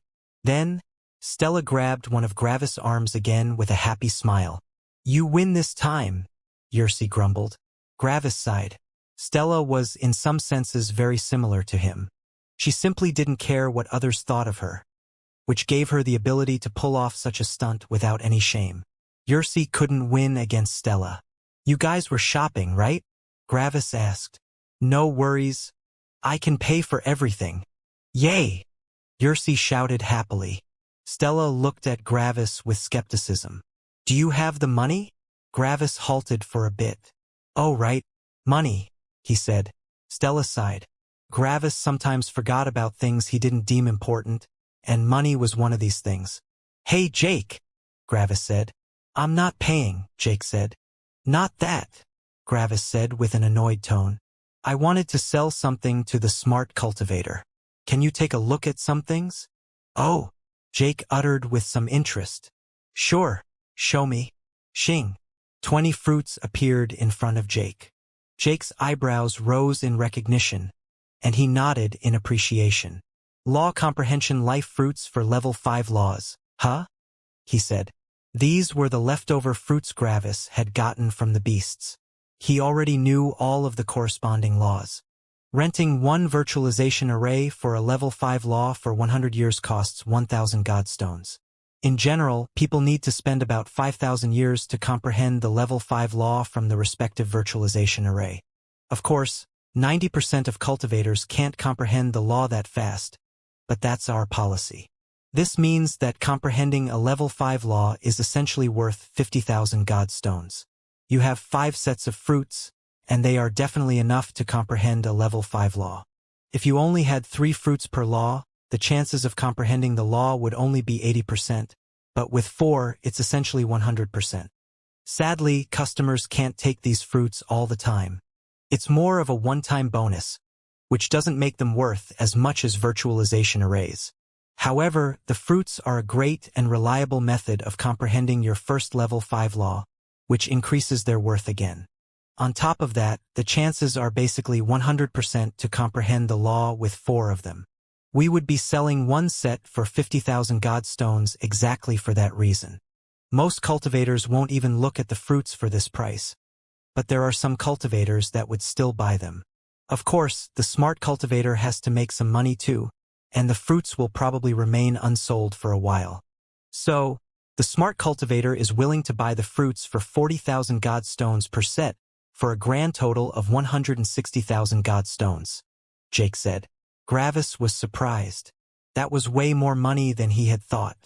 160,000 godstones was about 25% of what the Gravitas had made in the higher world in liquid assets.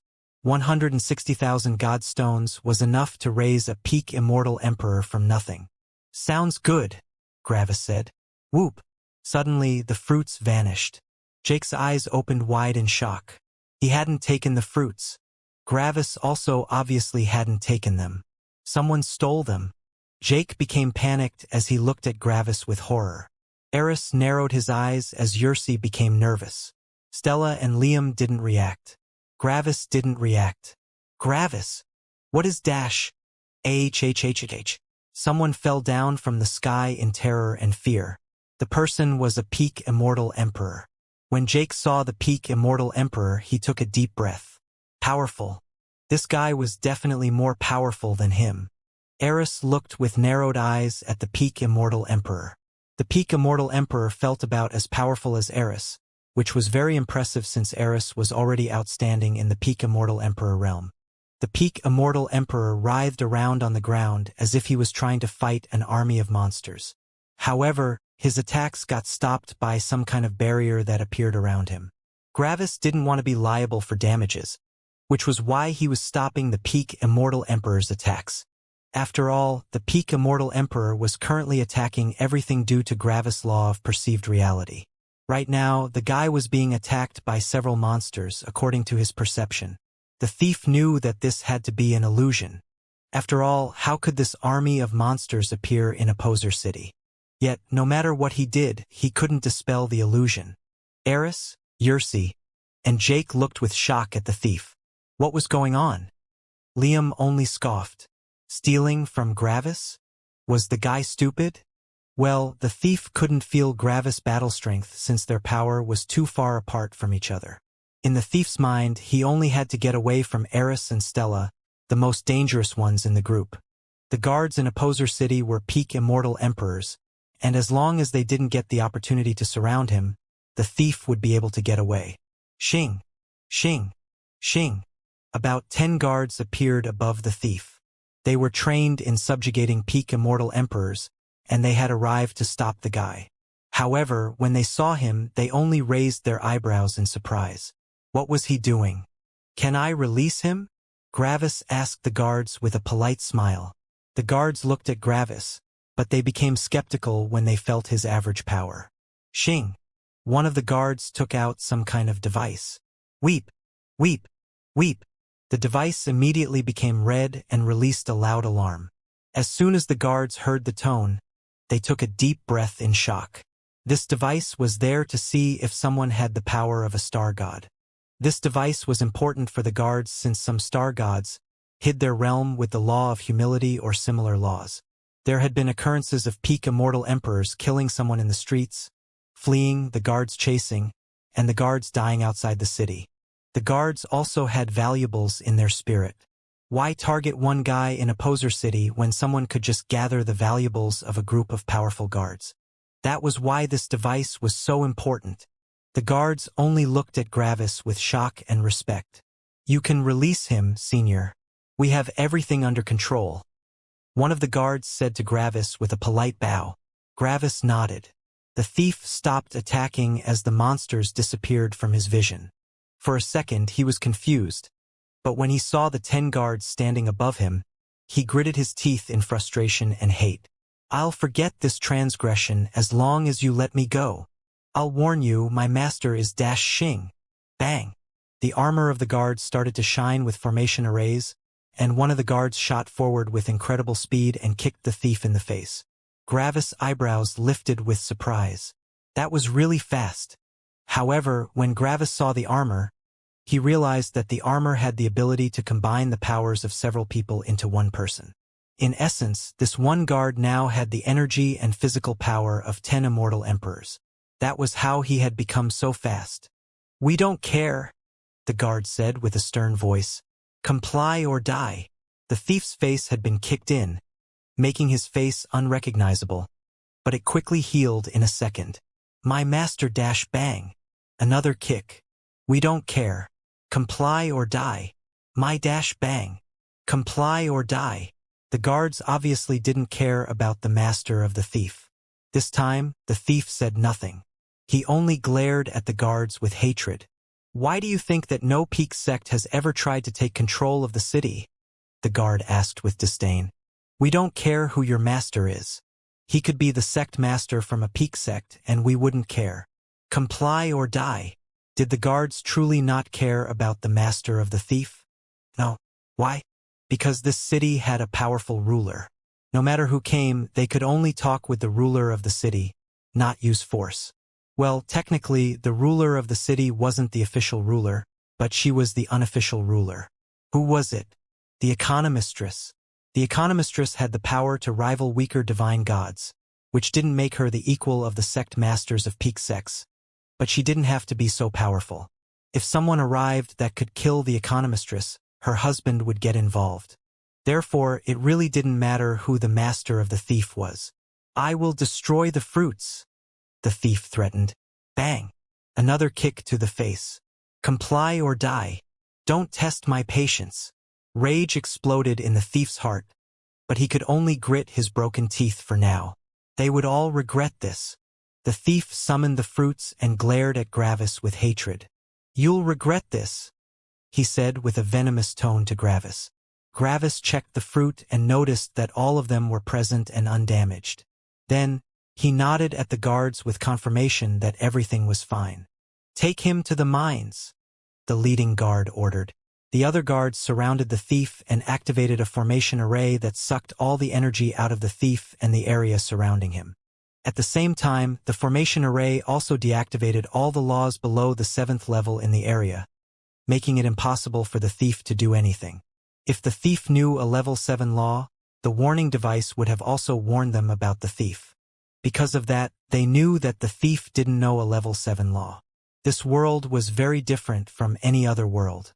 This world had a foundation of 50 billion years, and all the organizations had developed terrifying means of stopping powerful cultivators. These guards were specialized in taking out everyone below the Star God realm, no matter how powerful they were. If someone at the Star God realm appeared, their superiors would make a move. If someone more powerful than their superiors arrived, their leaders would make a move. If someone more powerful than their leaders arrived, the economistress would make a move. If someone more powerful than the economistress arrived, her husband would make a move. If someone more powerful than the economistress' husband arrived, everyone would die. The leading guard went over to Gravis and bowed politely again. Xing. 50,000 god stones appeared in front of Gravis. "This is half of what the thief is worth. Please accept it as a reward." Gravis nodded and pocketed the god stones. "Thank you for your help. Everything's fine." The guard nodded and left after politely bidding his farewell. Why did the guards give such a huge reward to the victim of the theft? After all, the victim got all their stolen goods back, and the thief would be punished. The reason was encouragement. The guards and Opposer City earned a ton of money by taking in criminals. The criminals would be sent to the mines to mine godstones. This meant that every criminal made the city richer. By encouraging the members of the city with this fat bounty, they created bait. Several cultivators living in the city walked around with insanely expensive items just to bait thieves. As soon as the thieves stole from these people, the guards would arrive and reward the victim. Several cultivators had become insanely rich by doing that. Of course, earning money this way depended on luck. Another question was, how did the criminals mine godstones? After all, at some point, the mine should be emptied out. Well, the criminals weren't strictly miners. They would be placed at the core of the godstone mine, and they would be forced to gather energy and infuse it into the godstone mine, making it grow. A peak immortal emperor would be released when they managed to grow 100,000 godstones, which would generally take them 100,000 years. This meant that every peak immortal emperor would be imprisoned for 100,000 years, unable to comprehend any laws. What if their longevity ran out? Someone from the Heaven Company would arrive and inform the guards in the mines about an upcoming tribulation, and the miner would be let go to undergo tribulation. If the miner died during tribulation, the city would take enough from the miner's belongings until their debt was repaid. The remainder would be left for the person that killed them. Because of that, if someone was chosen to fight a miner in a tribulation, they generally considered that bad luck. After all, an ancestral god from Opposer City would overlook the fight, and they would assure that everything went according to policy. If the fighter disagreed, Opposer City would get another miner. They just had to eat it up. Sucks to be you. As the guard left, Gravis only smiled. "That was a good catch," Jake commented. "The thief will probably be bailed out by his master, allowing the city to earn a ton of money from him without needing to guard him." Then, Jake looked at Gravis with concern. "However, he probably believes that you deliberately baited him. After all, he probably thinks that you are a star god, not a peak immortal emperor. If you were a star god, he would have felt your power, which would have stopped him from stealing from you. He probably thinks that you deliberately hid your strength to bait him into stealing, essentially making him feel like he's the victim. His master might come after you, and we don't know who his master is," Jake said with worry. Gravis only smirked, unworried. "So? This just makes it more interesting. I can probably earn even more money by killing whoever they send." Do you think his master is an ancestral god? Probably, Jake said. But I doubt that they will come themselves. They will probably send out a star god to gather information about you. After they realize that you are a peak immortal emperor, they will probably directly take action against you. Gravis' smirk widened. Then everything's fine. As long as no ancestral god arrives, everything's fine. Do you think an ancestral god will arrive after the star gods are dead? Jake was surprised by Gravis' confidence. It sounded like Gravis believed himself to be the most powerful star god in the world. No, an ancestral god won't arrive. Heaven cares about everyone in the star god realm and higher for a reason. A completely one-sided slaughter is not allowed as long as someone doesn't have a very good reason. However, you have to be careful. If the star gods take the initiative to hurt you, you can fight back without any issues, but if you take the initiative, this will be a sufficient reason for the ancestral god to kill you. This means you can't take the initiative this time. Gravis scratched his chin with a frown. Sounds boring, he said. I think I want a bit more excitement. Jake looked at Gravis' smirk with unease. Jake was unsure what Gravis was planning, but Gravis just wouldn't say what he was planning. Gravis only said that it would be fun. After that event, the group went shopping for a while, and Gravis bought a ton of stuff for Xianxia and Stella. He also asked Eris what he wanted, but Eris adamantly refused. In Eris' mind, Gravis had already done more than enough for him. It was time for him to pay Gravis back. This was one thing where Eris and Gravis just couldn't agree on. Gravis wanted to help Eris, but Eris wanted to help Gravis. It was kind of sweet but also annoying. How is Sarah? Gravis asked after a while. The atmosphere immediately turned strange.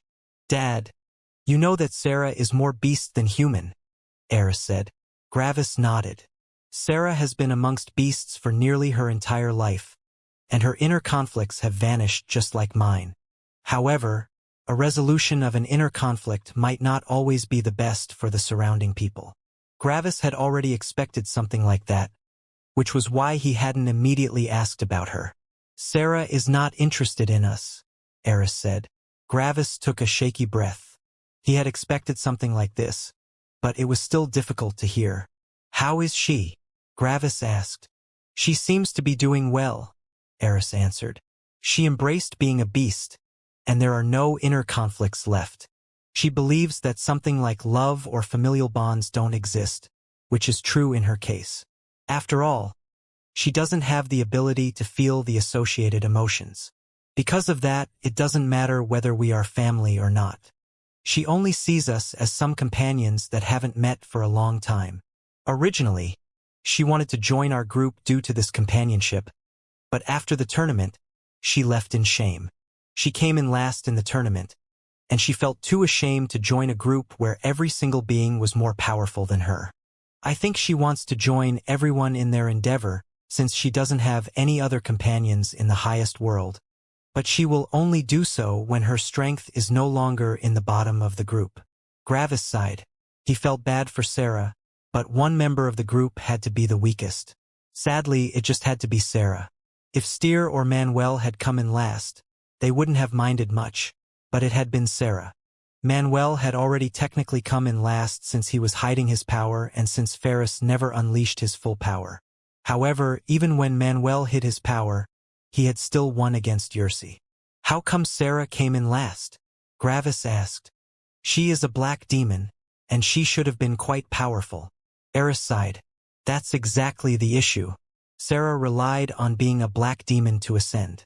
She comprehended divine lightning as her level 6 law, and she immediately ascended after comprehending it.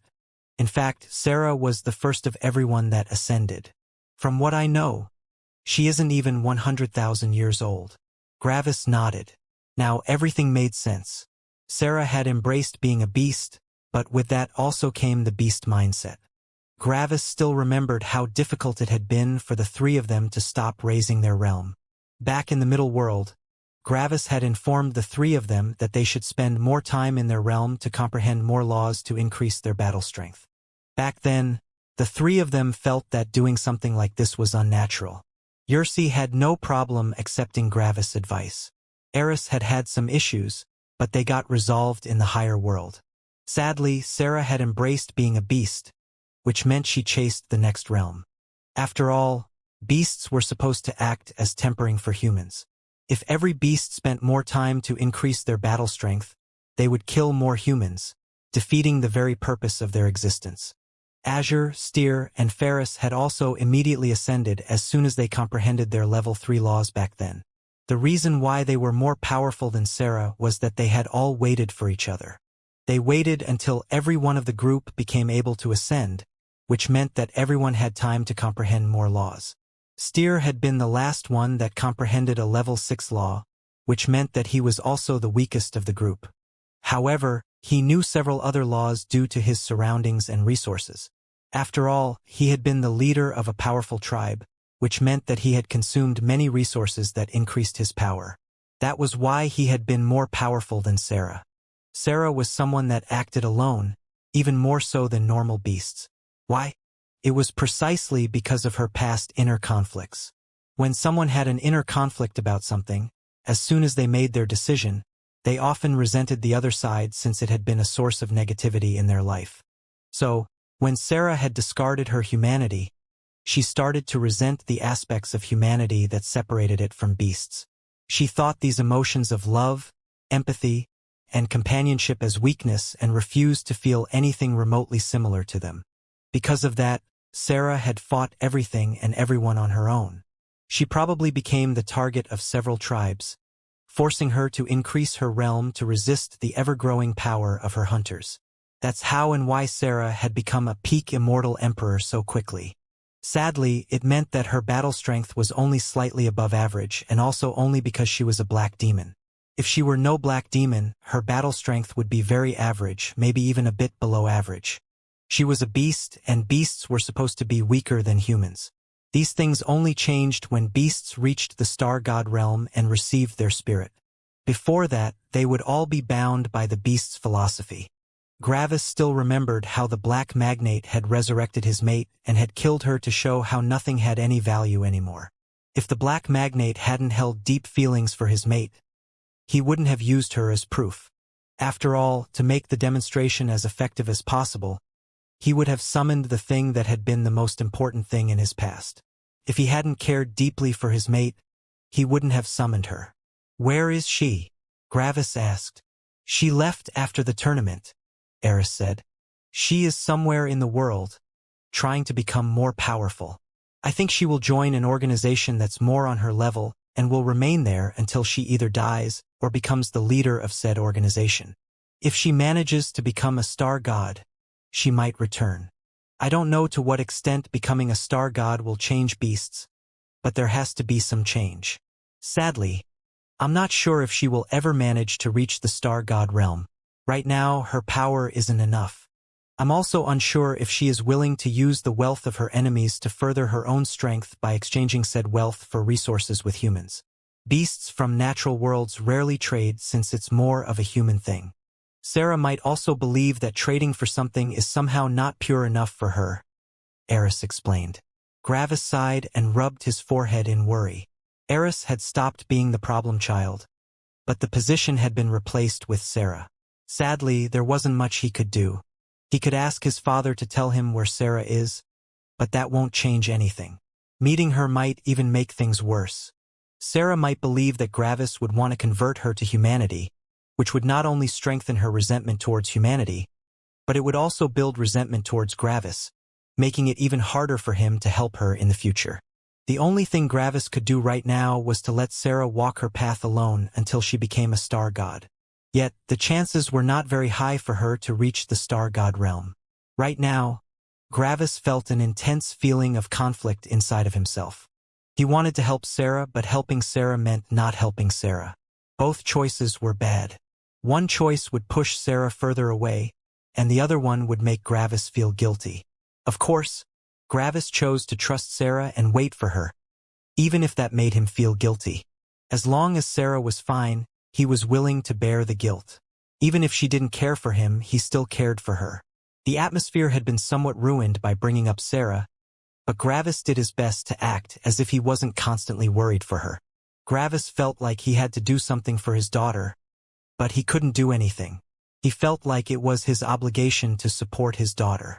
If Gravis hadn't had the ability to help her, it would be one thing, but Gravis was powerful enough to do essentially everything for her, which made it harder on him. After some shopping time, everyone went over to Jake's place since it was the biggest apartment out of everyone. Gravis didn't always want to rely on his parents' place to talk with his friends. After a while, the atmosphere recovered, and they all began talking. Eris told Gravis the things that had made him change. Surprisingly, it was a master Eris had acknowledged in one of his sects. This master had shown Eris how humans felt and acted by showing examples. This master had also been a child between a human and a beast, which gave him a special connection with Eris. He had also gone through the same conflict in the past, and he knew how he had to talk with Eris to solve his inner conflict. The deciding factor was how it felt to be human and how it felt to be a beast. Being a human meant feeling more, which meant that everything was more colorful. Over a long time, Eris Master had shown him how beautiful it could be to be human. Something was better than nothing. Sadly, that master hadn't managed to comprehend a level 6 law, and he eventually died when there was no one left in the world to be his tribulation. Ironically, his death was his last gift for Eris, which sounded cruel. However, when Eris Master died, Eris finally felt how it felt to lose someone dear to him. The grief managed to awaken Eris to an entirely new world of emotions. Yursey and Jake also talked about what they had done, but it wasn't nearly as interesting as Eris' experiences. They mostly just comprehended laws, worked, and Yursey tempered herself in the arenas in Opposer City. For them, only 27,000 years had passed since Gravis had left. Right now, Yursey was a peak immortal, and she planned on going through a tribulation against an early minor circulation immortal king next. After that, she would comprehend more laws for 40,000 years and then become an immortal king. She was taking her time, which was the best way forward. After a while, Gravis remembered something. Liam, Eris, Stella, he started. Our group of friends wants to create a sect called the Myriad Sect. The roles are already assigned, and Manuel will be the sect master. He wants to invite the three of you into the sect. A sect, huh? Liam said as he began thinking. I think that sounds good. What position does he have in mind for me? Vice Sect Master, Gravis answered. Liam was a bit surprised. Vice Sect Master? I barely know them, he said. Manuel and I both thought of you, Gravis said. You were able to handle your authority in the Purist sect pretty well, and I think you're interested in that position. Liam scratched his chin in thought. I am interested, actually. Will there be a second Vice Sect Master? He asked. Gravis nodded and looked at Eris. Eris lifted an eyebrow. Me? He asked. Gravis nodded. Liam looked at Eris and nodded. I'm fine with that. Sure, I think I can join. After all, there's a long way to the Star God realm, and by being part of a sect, the way will become easier. However, Eris frowned. I'm not sure if I can be part of the Myriad sect. The group was a bit surprised by Eris' refusal. The only one that wasn't surprised was Gravis. He knew exactly why it was difficult for Eris to join the sect. Eris, I know why you are hesitant, Gravis said. Don't say your reason yet. Keep it to yourself. Instead, I would ask you to meet Manuel alone and tell him the reason directly. He can show you that your reason is built on a wrong assumption. Eris was surprised, and one of his eyebrows raised in skepticism. He trusted that his father knew what he was thinking about. Are you sure? Eris asked. Gravis nodded. I'm sure. Eris quickly became interested, and a fire appeared in his eyes. Eris loved battle. Why had Eris hesitated? Because he wasn't completely free of beast influences. Following a sect master that was weaker than him would be possible, but Eris wouldn't feel happy while doing so. If forced, he could take up the position of Vice Sect Master, but he would rather build his own power or follow someone more powerful than him. Manuel had been in 10th place in the tournament, making him one of the weakest ones. Eris wouldn't feel happy following someone that weak. Yet, Gravis had just said that Manuel was very powerful. This could only mean that Manuel was indeed very powerful and that he was hiding his power. This was also the reason why Gravis said that Eris shouldn't voice his concerns. All right, I think I'll meet him right now, Eris said. Xing. Then he teleported away. Gravis looked at the others. Those who know the secret, please keep it a secret. Manuel doesn't want people to know. Those who don't know the secret, please respect Manuel's personal boundaries. Liam, Stella, and Yersi knew what Eris' reason for refusal was, and therefore also knew what it meant when Gravis said that Manuel could deal with that reason. Jake was the only one that had no idea. This sect seems more and more interesting, Liam said with a smirk. I thought Ferris was the only one, but there seems to be a second one. Stella was also a bit surprised since she hadn't been able to see Manuel's true power. I think he's just a bit weaker than you, Gravis transmitted to Stella. He knows several emotional laws and 4 of the laws of perceived reality. Right now, you only win because you have 36 mixed elements that have the power of level 7 laws, since the major law of the elements is your avatar. This was why Stella was so powerful. With the major law of mixed elements as her avatar, Stella could essentially use 36 level 7 laws. This was as powerful as one could get in the peak Immortal Emperor realm without comprehending an actual level 7 law. After all, if someone comprehended a level 7 law and used it as their avatar, they would have a level 8 law. One could say that Stella was the most powerful peak Immortal Emperor as long as one ignored the peak Immortal Emperors that could become star gods right now. Stella's eyes widened when she heard Gravis' words. That's really powerful, she transmitted to Gravis. I had no idea Manuel was that strong. Gravis chuckled a bit. Never underestimate Manuel. Haven't you noticed that he feels a bit similar to Ark? Of course, he isn't nearly that powerful, but Manuel has incredible potential and maturity. Manuel even has a chance of becoming a heavens magnate in the future. The group talked for a while longer until Xing. Eris returned. Eris sat down beside Yersi and looked at Gravis. I will be joining the Myriad sect as one of the 2 vice-sect masters, he said. Gravis nodded with a smile. Did he manage to convince you? He asked. Eris nodded. Yes, he was very persuasive. A light appeared in Liam's eyes as he looked at Eris. Liam had completely lost against Eris in their fight. Eris was incredibly powerful, and it was hard for Liam to imagine someone else being even more powerful than him. Except for Stella, Gravis, Mortis, and Ark, but these 4 were special. So, Manuel was actually that powerful that he could convince Eris? Liam also remembered Ferris, and he guessed that Ferris was probably also more powerful than him. Then, there was this Meadow he had heard about. She wasn't here yet, but from what Liam had heard, Meadow was also incredibly powerful. Dorian was also not simple. He had only reached 7th place in the tournament, but Dorian's strengths didn't lay in one-on-one battles. Liam could easily defeat Dorian in a direct fight, but Liam had no idea how it would go down if they were in the wild, not bound by any rules. Then there was Exer. Liam had met Exer, and he knew how unimaginably powerful Exer was. If Exer joined, he would directly take the first spot in power. Stella wouldn't even be able to put up a fight against him. Liam had assumed that he already had quite a clear picture of Gravis' friends, but the more he found out, the more he realized that everyone seemingly had incredible secrets. The Myriad sect couldn't be judged by normal standards. However, exactly these hidden secrets made Liam more interested in the Myriad sect. Then I'll join too, Liam said. Then he looked at Eris.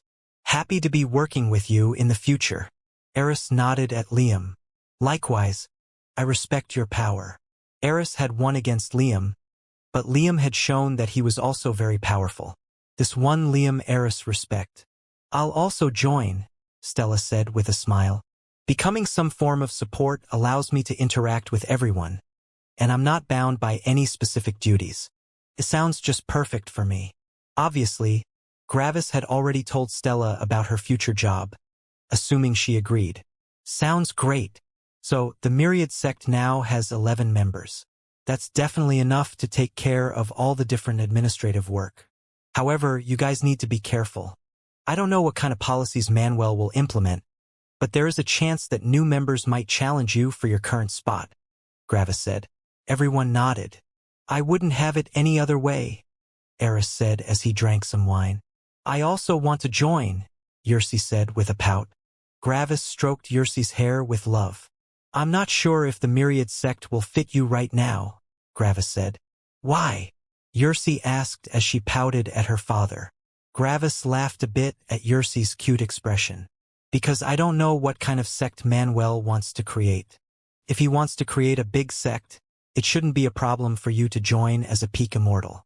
However, if he plans on creating a sect entirely made out of peak immortal emperors, joining the Myriad sect would be useless to you. Yersi's eyes widened.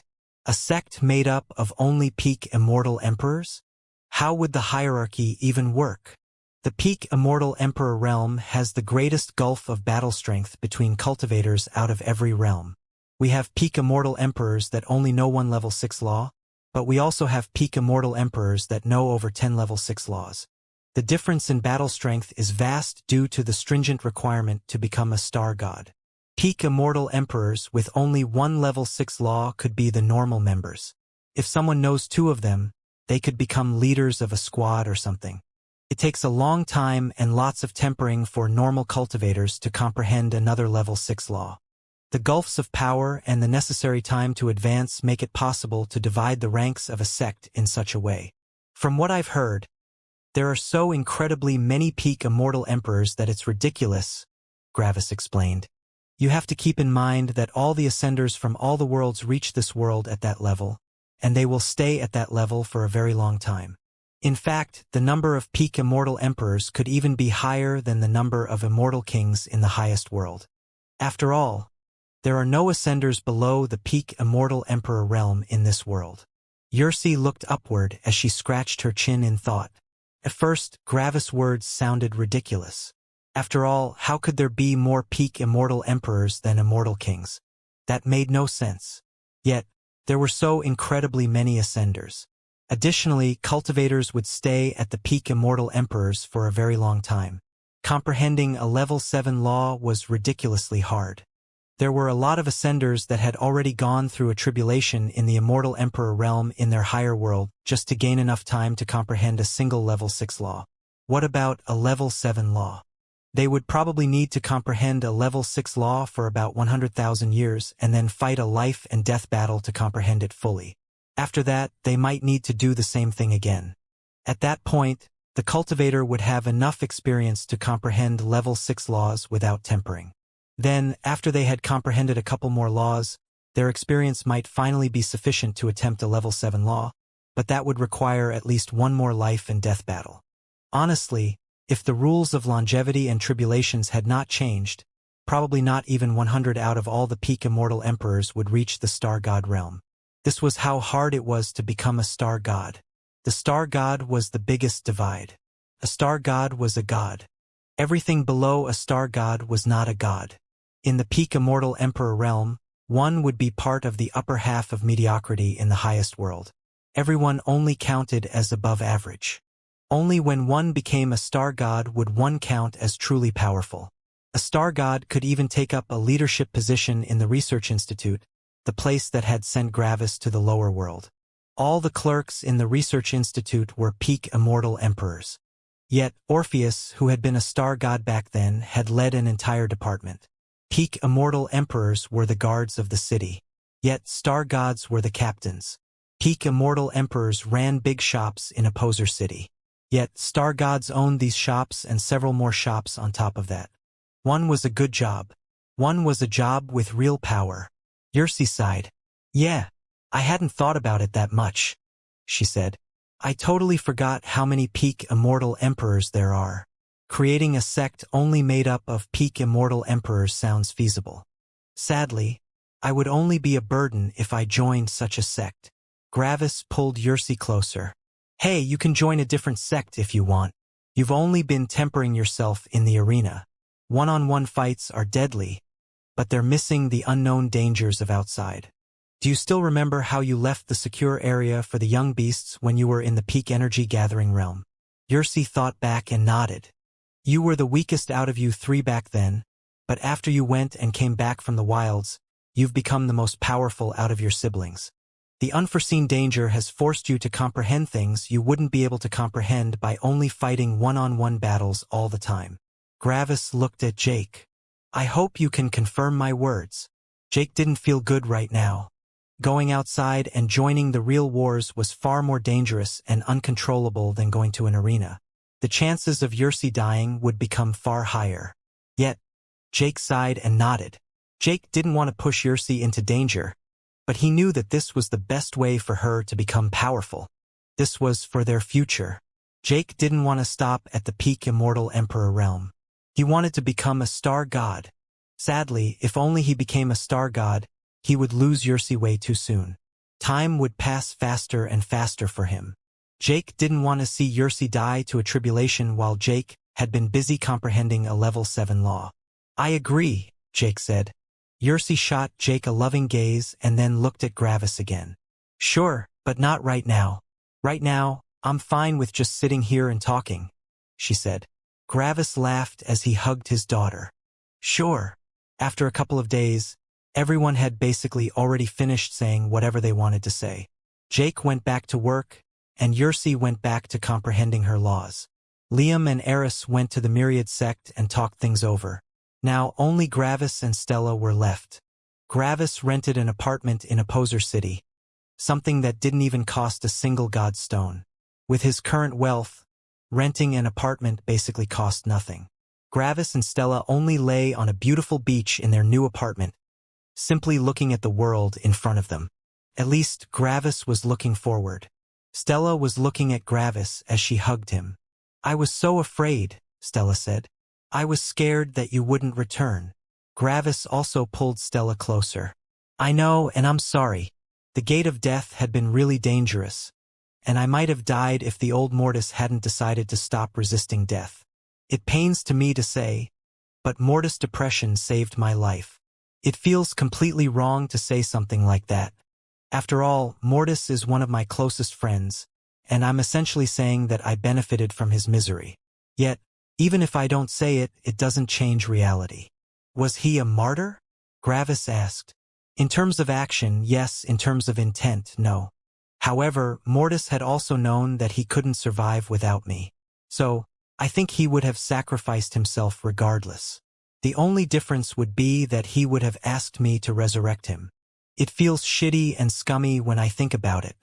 I essentially threw one of my friends into death to save my own life. Gravis sighed. However, on the other hand, we couldn't have known what exactly would await us. Maybe Mortis knew from the very beginning that he could give his life to make me comprehend the major law of death. If he hadn't been in such a dark place, he would have probably tried more things. I understand how you feel, Stella said quietly. Something similar happened to me. After all, my teacher sacrificed her life for me back then. I know this feeling of guilt. Gravis looked lovingly at Stella. What had he done to deserve her? Stella could relate to Gravis on even such a complex moral situation. How many people could relate to such a situation? For some hours, Stella and Gravis only remained silently on the beach. Stella's head was on Gravis' chest as Gravis only stroked her hair lovingly. This was Gravis' happiest moment of his life. His partner was right beside him. Both of them had a lot of longevity left. All of Gravis' friends had returned. Gravis could see Eris and Xianxia whenever he wanted. Gravis could visit his father and mother whenever he wanted. Gravis was very powerful, and no one would attack them in Opposer City. If I wanted to stop cultivating right now, what would happen? Gravis thought. Silence. Not much. All of this would only continue onward until my friends overtake me in power. Then, eventually, I will die to a tribulation at some point. Gravis smiled peacefully. However, that's only an unrealistic dream. I have too many responsibilities. Mortis is bound to me, and if I don't increase my power, he can't become more powerful. Stella tells me that she will follow me, no matter what choice I make. But I know very well that Stella wants to become more powerful as well. Then, there is the situation with Father and Orthar. Even if I don't care much about this new version of Orthar, my father is still in immense pain. I always wondered what Father was doing all day long inside his room. He never leaves his room, and he always only sits in the middle. Who would have thought that Father was in a never-ending battle with death itself inside his own cosmos? Father probably has to give his everything to keep his cosmos and himself alive. One slip-up and he would die. I thought that I had it hard with my life, but my life can't compare to Father's life. He has been in one single dangerous battle for 50 billion years. It's actually a miracle that he managed to change his personality to such a degree while being inside a life and death battle. I still remember how I have always asked him to allow me to cultivate and how angry I got when he said no. From his perspective, he was continually fighting with his life on the line while dealing with a little brat that continuously bothered him. He wanted to tell me that cultivation requires an iron will, but I just wouldn't take his words seriously. Then, when he had the opportunity to kill Orthar when I decided to attune my spirit to destruction lightning, he decided against it. Even back then, Father had been in a constant conflict with his own cosmos. The torture that had been going on for 50 billion years could have ended. After Orthar died, Father could have probably reconstructed his cosmos. Yet, Father chose me. He was willing to continue this torture for an unknown period of time longer just to save my life. Gravis looked at the sky in his apartment. I always thought Father didn't care much about me back then, but only now do I realize that he had always cared very deeply for me. He could have simply said that I should go ahead and cultivate if I wanted to. I couldn't even be angry at him for that. After all, I pestered him without end. However, he only allowed me to cultivate when he demonstrated how cruel cultivation could be. I wonder, did Father kill all the star gods to anger Orthar? Or did he do so to show me what someone with power could do in the world? I think it's a bit of both. He doesn't force me on my path, but that's exactly why I have to continue walking it. I want to help my father in the future, and allowing him to escape this cosmos is the best thing I can do for him. Stella, Gravis said suddenly. Stella hummed comfortably. I will join the Heaven Company in a week.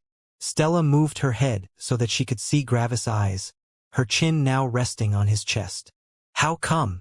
I've learned a lot of things in my talk with the highest heaven, and there are a lot of things I want to do for Father. He has sacrificed far more than I had ever imagined, and I want to repay him, Gravis said. Gravis put his hand to Stella's chin and slightly lifted her head, looking into her eyes. But don't forget that we are in the highest world now. We can meet whenever we want. Additionally, working for the Heaven Company is not like comprehending laws. We can still talk, and I will probably still have a lot of free time. It will be just like back then when I worked as a mortal teacher. When I'm done working, I'll just come home to you. Stella thought about Gravis' words for a while. Fine, maybe it's better that way, she said as she laid down again. Thanks, Gravis said as he kissed her. I don't know what I've done to deserve someone as perfect as you. No, you, Stella said with a playful expression. Gravis only chuckled. Gravis and Stella spent the next week together, ignoring everything else. Then Gravis stood up. It was time to visit the Heaven Company. This should be the place, Gravis said to himself as he stood in the middle of a poser city. In front of Gravis was a tall, white building made entirely of mirrors. The building was probably several kilometers tall and several kilometers wide. No normal company had the money to secure such a vast piece of land in the middle of a poser city. The only organizations that could afford something like that were the true hegemons of the city. The Research Institute, the Chamber of Commerce, the Office for Public Security. These were some of the biggest companies in the entire city, and their influence was ever present in a poser city. All of these organizations probably even had divine gods in their ranks, making them powerhouses even amongst the extremely powerful organizations outside a poser city. All the different shops in the city looked quaint and simple, only being a couple of stories tall at most. However, the Heaven Company stretched so far into the sky that part of it was even inside the sky community. Gravis even noticed a second entrance very far up in the air, at about the same height as the sky community. This was probably how the Heaven Company circumvented the rules of a poser city that said that only immortals were allowed in the city itself. So, the Heaven Company even hires people below the immortal realm. Quite interesting. Sending someone across the world probably costs a lot of energy. But they are still willing to transport these weak cultivators to look over even weaker fights. No wonder the Heaven Company is being seen as some form of holy organization that protects the peace of the world. And since it's called the Heaven Company, all cultivators see this organization as an extension of heaven. True enough, Orthar is being seen as the holy and benevolent ruler, while Father is being seen as some sort of demon king that's about to bring the end of existence. Even funnier is that they are actually right. Orthar gave them the world, and he cares for the well-being of cultivators, even if it is for entirely different reasons. In comparison, Father kills people without batting an eye. Gravis chuckled a bit. If he had been younger, Gravis would have gotten angry at such blatant favoritism. After all, everyone was hating and looking down on his father. Yet, Gravis knew that the opinion of the world had no influence on his father. They could think of him whatever they wanted, and nothing would change. This was the truth of power. Gravis walked over to the entrance of the building and entered. The doors opened and closed on their own as Gravis passed. Gravis entered a comfortable entrance hall with lots of white furniture and white walls. The entire building had a sort of peaceful and holy atmosphere. Gravis was pretty sure that Orthar didn't design this place. "Welcome to the Heaven Company," a beautiful, blonde woman shouted politely from the end of the hall. She was dressed in white office attire, and her makeup seemed to have been done by a professional. Just this entrance clerk would pull in a lot of desperate single cultivators. Surprisingly, she was quite a powerful immortal emperor. Gravis analyzed her and saw that she already knew 3 level 6 laws, making her equal to Jake, someone hired by the smart cultivator. "Hello, I'm looking for a job," Gravis said as he walked up to her. "Nice to hear," the clerk said with a shining smile. "What job are you looking for?" "I think the job was called judge," Gravis said. "You know, the people that watch over fights." The clerk nodded, but her expression turned a bit embarrassed. "Sorry, sir, but the positions for peak immortal emperors are filled right now," she said in an apologetic tone. Gravis lifted an eyebrow with a smirk. "I'm not faulting you. After all, in your perception, I must look like a very weak peak immortal emperor. However, let me inform you that you are mistaken. Would it be fine for me to show a part of my power as proof? You can ask about anything." Gravis had spoken very politely. After all, the clerk was probably a very powerful peak immortal emperor for precisely this reason. She was probably responsible for feeling out the powers of the applicants. It was not her fault that she couldn't feel Gravis' power. Only an insecure idiot would throw a tantrum and demand an apology. "If you say so," the clerk said politely. "Would you please demonstrate a level 6 law?" Cling. A spinning ice crystal appeared on Gravis' palm.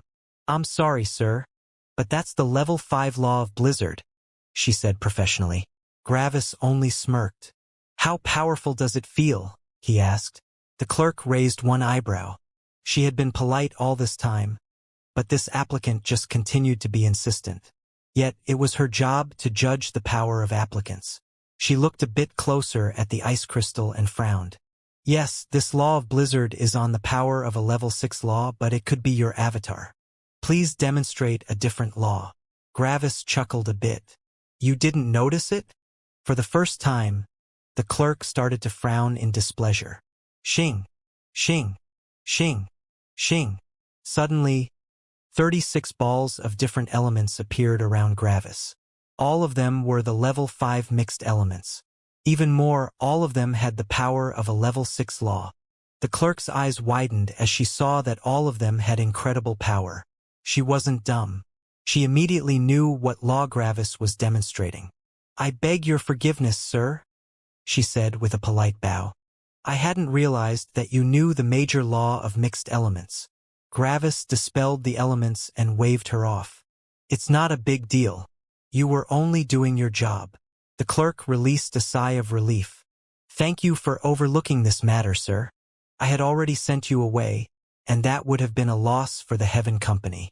I could have gotten into a lot of trouble." "It's okay. It's okay," Gravis said again. "Let's just continue, all right?" "Of course, sir," she said with a radiant smile. Then, she took out a form and handed it to Gravis. "Please fill out this form." Gravis took the form and looked it over. They only asked about some basic, non-invasive information, which wasn't a big deal for Gravis to fill out. However, one thing surprised him. "How come there's no field for a name?" he asked. "Sir, starting at the Star God realm, names can influence the world and other cultivators. Giving someone else your name is a risk. That is why the Heaven Company is not asking for a name. We don't want our personnel to undertake unnecessary risks," she answered patiently. Gravis nodded. "Thanks. And what about the title field? What am I supposed to put in there?" he asked. Nearly all cultivators at the Star God realm or higher use titles as replacements for names. If you don't have a title yet, you can simply come up with one. Titles are decided by the cultivator. Gravis scratched his chin. "A title, huh?" he thought. Gravis stared at the paper for a while. Then, Gravis chuckled a bit at himself. That name was silly. Maybe a more imposing name would be better, but if he picked a too imposing name, everyone would probably ridicule him. There were probably a million World Destroyer, Heaven Devourer, Void Dragon, Ancestral Ultimate, Edgemaster, and similar names out there. Taking such a name would be ridiculous. Gravis would appear like an immature child coming up with badass-sounding names. In the end, Gravis decided to add a second word to his title. Gravis wrote the title down and handed it back. The clerk looked at the form and smiled at Gravis.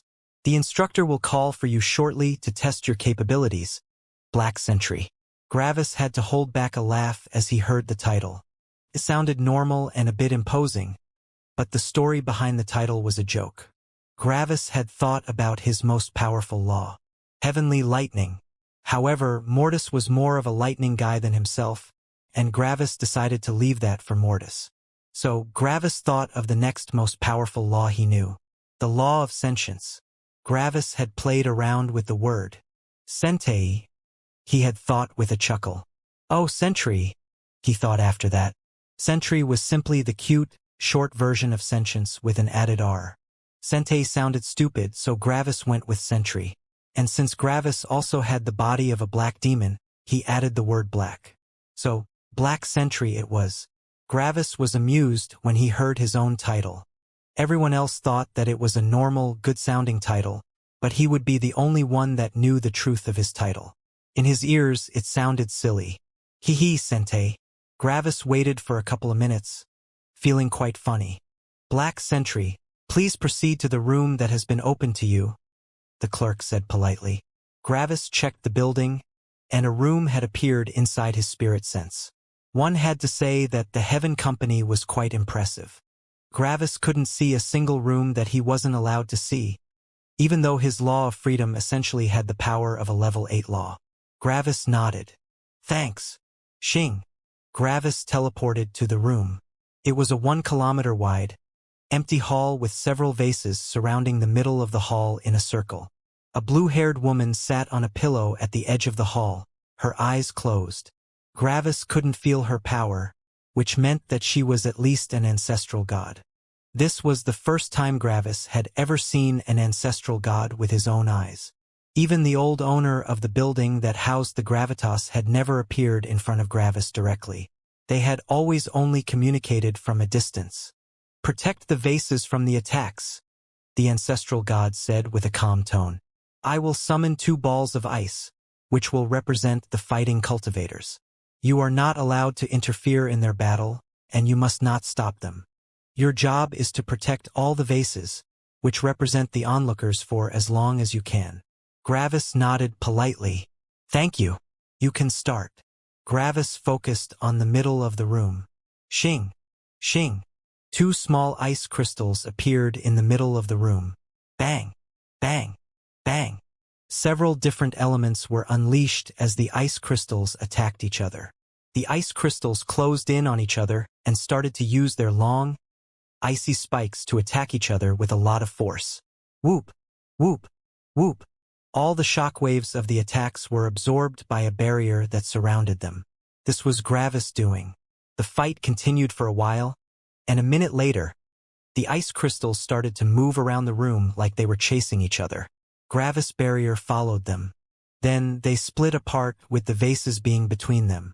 Gravis shield transformed from a sphere into a fluid shape that constantly followed the changing trajectories of the attacks. Then one of the ice crystals hid behind a vase. Gravis' eyes narrowed. Whoop! Gravis pulled the vase away, protecting it the entire time.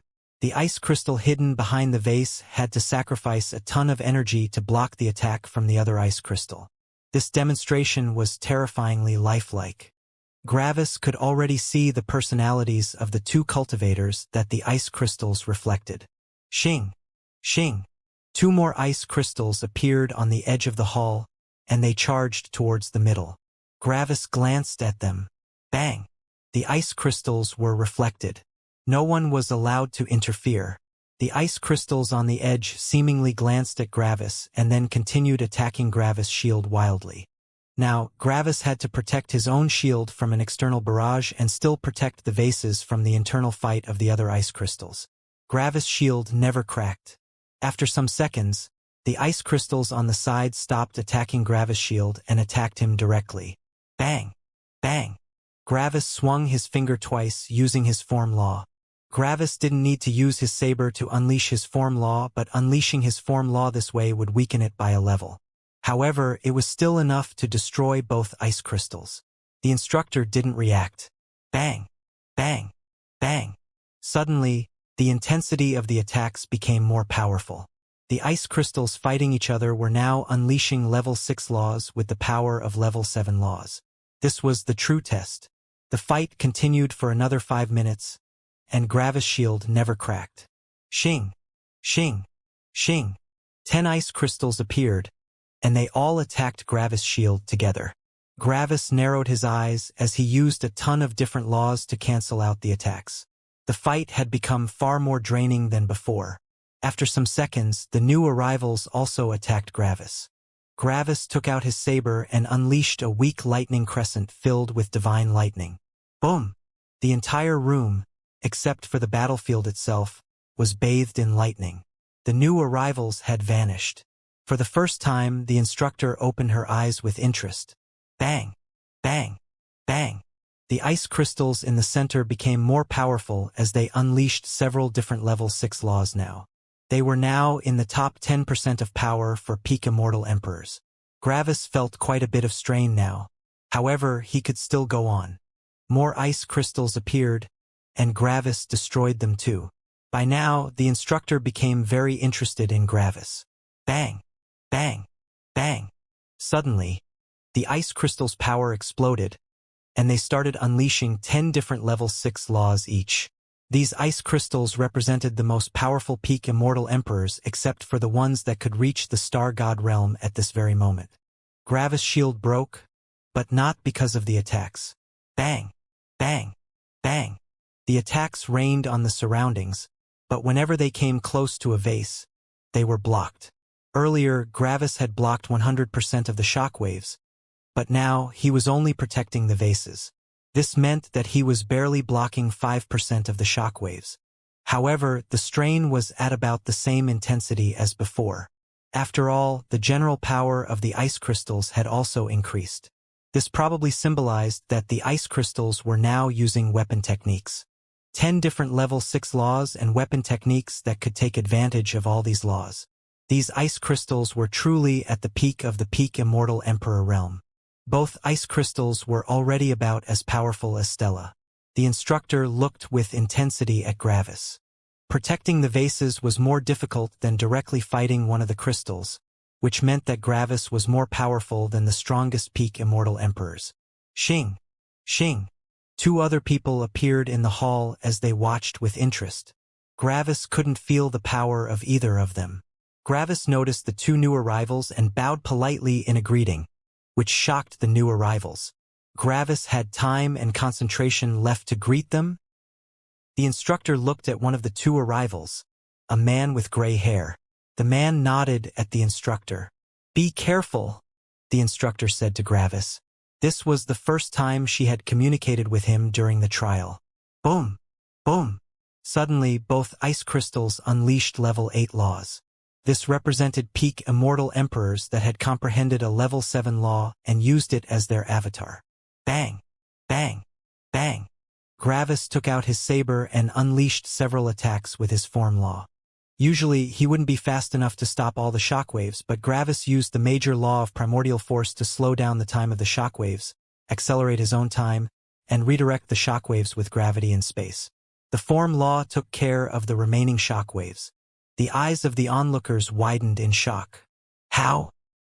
These ice crystals already represented the absolute peak that could possibly be achieved by peak immortal emperors. It was basically impossible to become more powerful. The fight continued for another 2 minutes. We will include weapon techniques now, the instructor said. Gravis' eyes narrowed. Boom! Boom! Boom! Hum!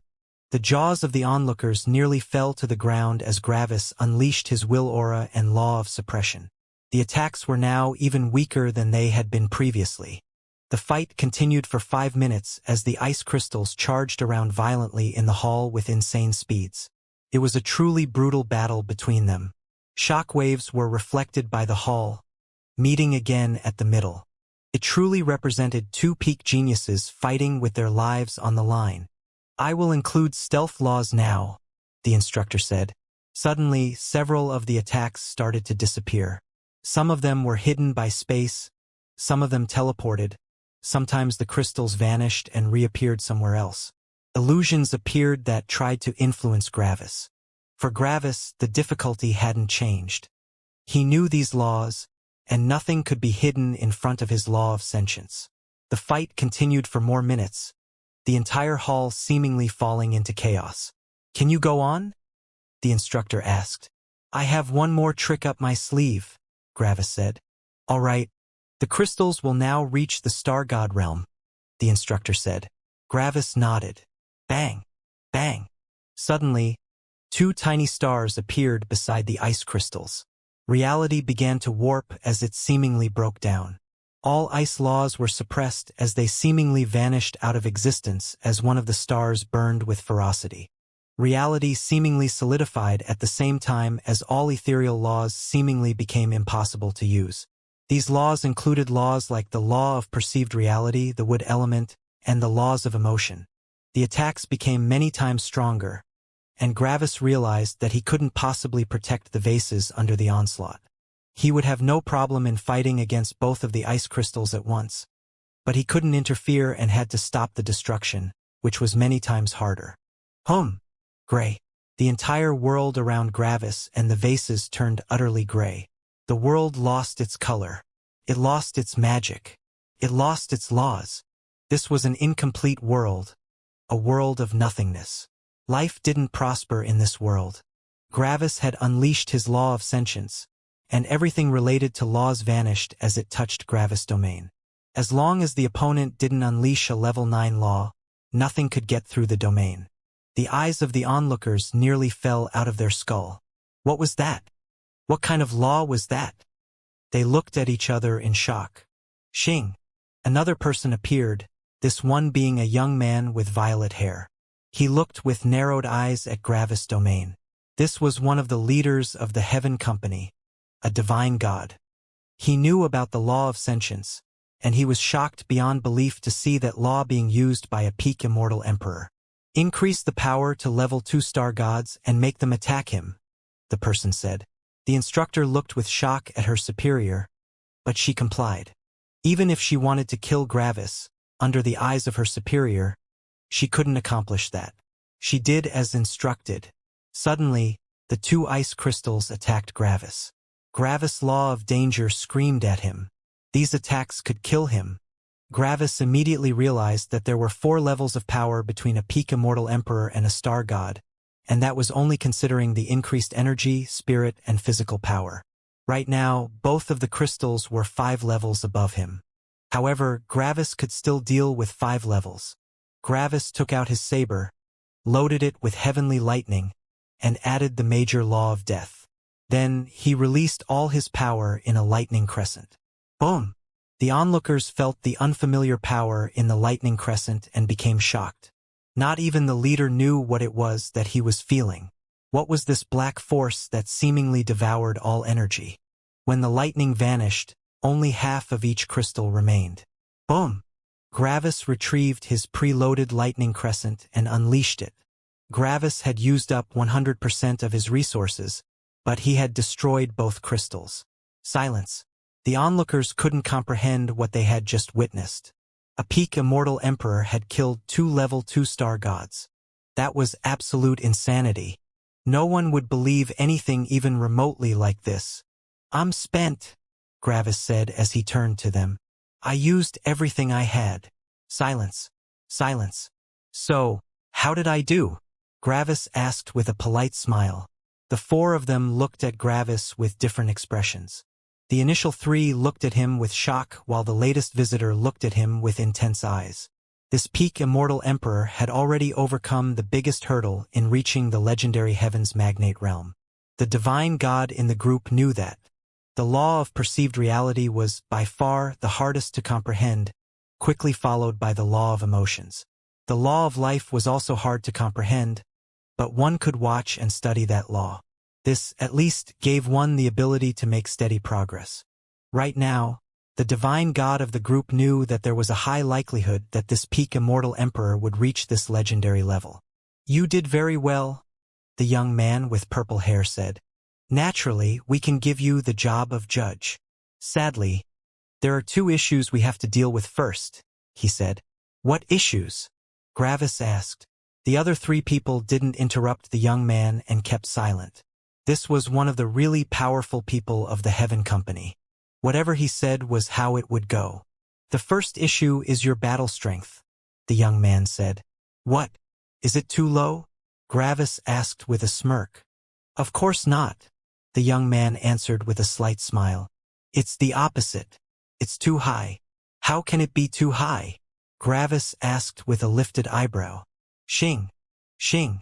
2 fiery stars appeared above the young man's palm. These fiery stars had the shapes of humans. When 2 cultivators want to fight, they know that someone from the Heaven Company will arrive. They also know that they should avoid destroying their surroundings.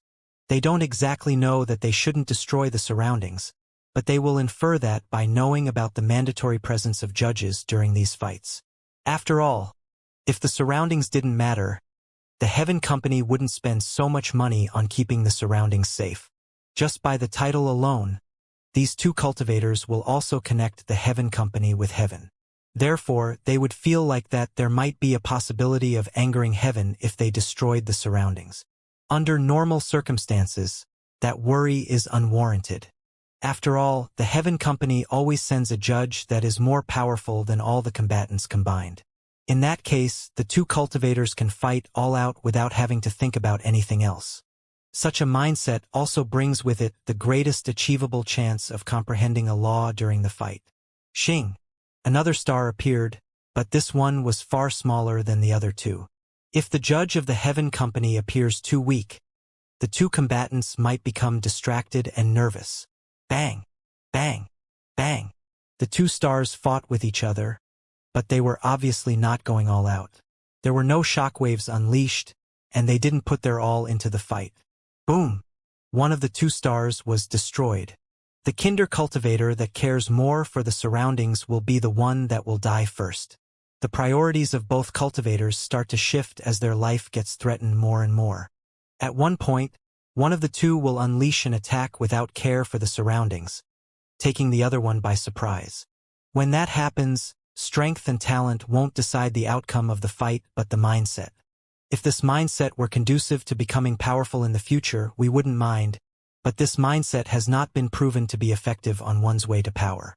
The young man looked at the dim star. So, even if the judge can stop all destruction from influencing the surroundings, the fight will still be influenced by the mere perception of the judge being weaker.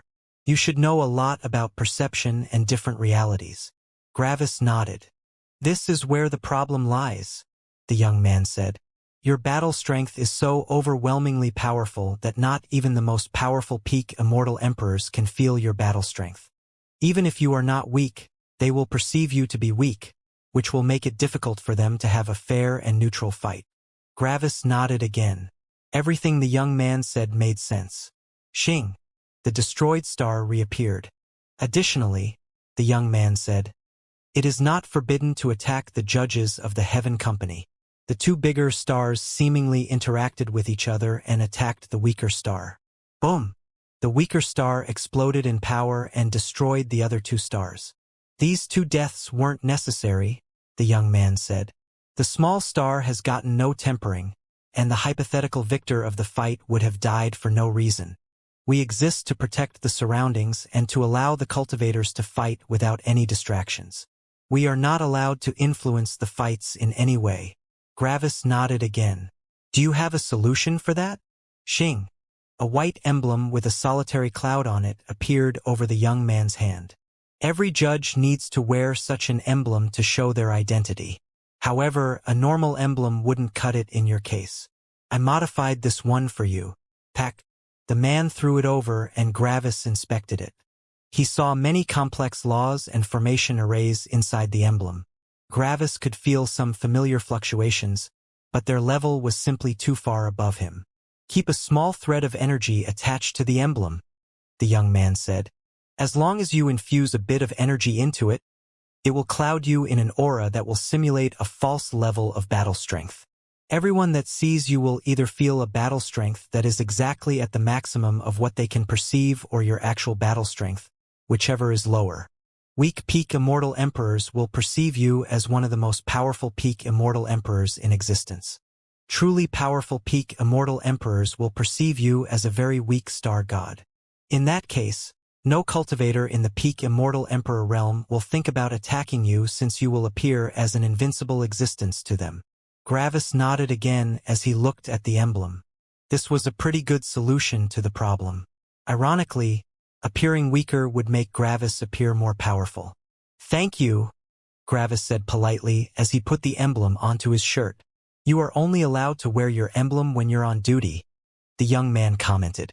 Oh, Gravis uttered as he put the emblem away again. Speaking of, what do I need to do?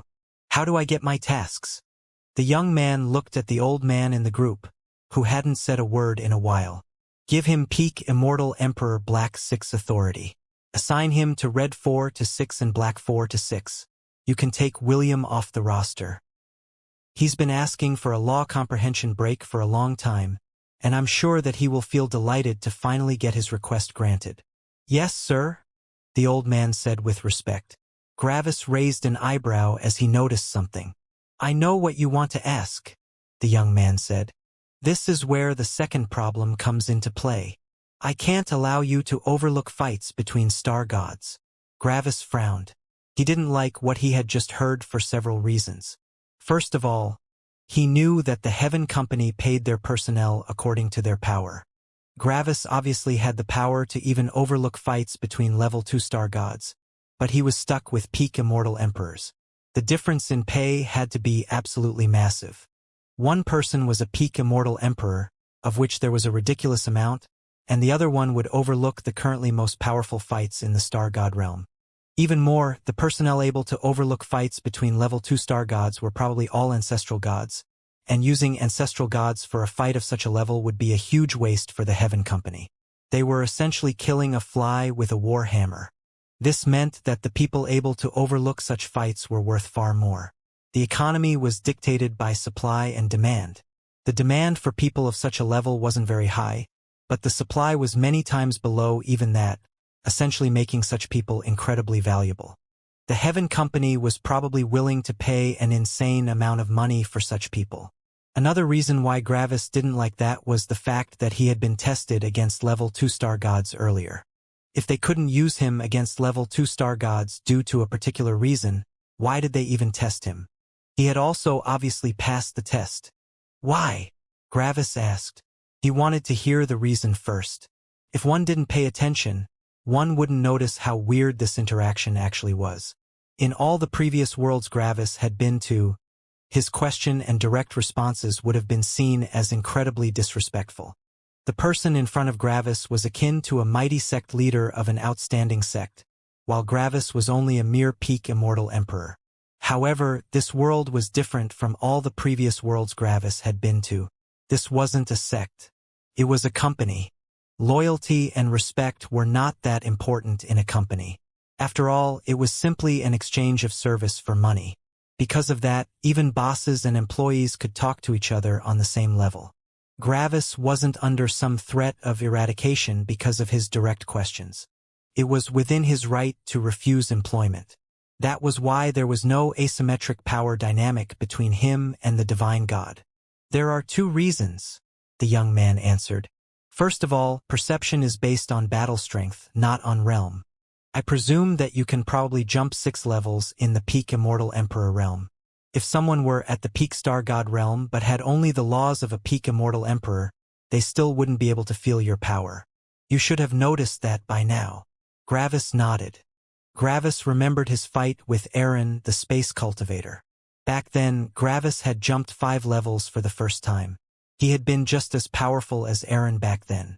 However, Aaron hadn't been able to feel Gravis' battle strength, which was why he hadn't taken him seriously when they were talking. Why? Because Aaron's own battle strength hadn't been powerful enough to evaluate Gravis' battle strength. All his power came from his superior realm. Of course, the average battle strength of cultivators increase the more powerful they become. A peak star god that knows several level 7 laws might only be average in their realm, but if you were to reduce their realm to the peak Immortal Emperor realm, they would still be able to jump around 5 levels just because of their laws. An average level 1 star god has a battle strength equivalent to a peak Immortal Emperor that can jump 3.5 levels. These star gods wouldn't be able to feel your power. It would require a slightly above average level 1 star god to feel your power. I know that you have the emblem for exactly this reason, but that isn't the only problem. The next problem is the perception of your realm and the unbelievability of your power. Even if the level 1 star gods can feel your true power, there would be a high chance that they would think that you are bluffing. After all, such a powerful peak Immortal Emperor couldn't exist. They would assume that the chances of them being inside an illusion would be higher than you actually being that powerful. This would influence the fight, which we can't allow. On top of that, there is one last issue, but this one is minor in comparison. The stars of star gods can influence the world around them. You should have noticed that several groups of laws had been suppressed as soon as the ice crystals have reached the star god realm. Gravis nodded. You can still use your law to protect the surroundings, but the power of the stars also increases or decreases according to the environment. Your law destroys all other laws in a given area, which stops the stars from using that environment to increase their power. This would influence the fight. These reasons are why I can't let you overlook fights between star gods. The young man finished. Silence. After a while, Gravis sighed. Okay, that makes sense. No worries, you will be paid according to your power, not your tasks. You will earn just as much as level 2 star gods, the young man said. Gravis was taken aback. Why didn't you say that earlier? Gravis asked with some annoyance. Gravis had only cared about his pay, and his pay was the entire reason why he had even seen that as an issue. After all, being paid for being a level 2 star god while only having to look at peak Immortal Emperors was actually even better. He would have to work less for the same amount of money. The young man smirked. Because it's fun, he said. Xing. Suddenly, a purple emblem appeared in the young man's hand, and he frowned as he looked at it. Work calls. Crack. Xing. The young man broke the purple emblem and was teleported away. Gravis was a bit surprised.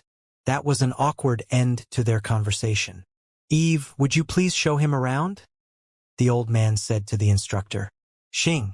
Xing. The old man and the other person teleported away, leaving Gravis alone with the instructor. The instructor tried to smile politely, but she obviously wasn't used to smiling. Her smile looked a bit forced and awkward. Hello, I'm Eve, and I will be showing you what you have to do, Eve said. Thank you, Eve, Gravis said politely. By the way, what was the young man's position? He's our chief investigator, Eve explained. Investigator? Gravis asked. What do they do? Our job is being performed by living beings, and living beings make mistakes occasionally, Eve explained, her forced smile gone as she explained these things neutrally. Sometimes we get complaints from cultivators that a judge influenced their fight. In order to lodge these complaints, the complainer must put forward a hefty sum as insurance. If the complaint was found to be valid, they will get their money back, get an additional sum of money for reparation, and the responsible judge will get their pay cut. If the complaint was unjustified, the Heaven Company would keep the insurance money. Investigators are sent to investigate these complaints, Eve explained. Gravis nodded a couple of times. I guess investigators have to be truly powerful to investigate something like that. Eve nodded. Every investigator must have comprehended the true laws of time and space. Gravis took a deep breath. These were level 9 laws. Probably only divine gods could comprehend these laws. Gravis hadn't known about the young man's power before, but now he did. A divine god. Huh? A divine god was one of the true leaders of the world. Heaven's magnates only existed in legends, and there were probably not even 100 in the entire world. Even the sect masters of the most powerful sects in the world were only divine gods. Heaven's magnates generally didn't have any organizations since there was nothing they could gain from these organizations. It would only be a waste of time. Even the most powerful sects in the world would probably treat an investigator with immense respect. There's still a long way to go, Eve said. Even for me, the divine god realm is merely a distant dream, and I'm already a level 7 ancestral god. Gravis nodded. There was a long way to go. Follow me. I'll show you your work, Eve said. Xing. And both of them teleported away.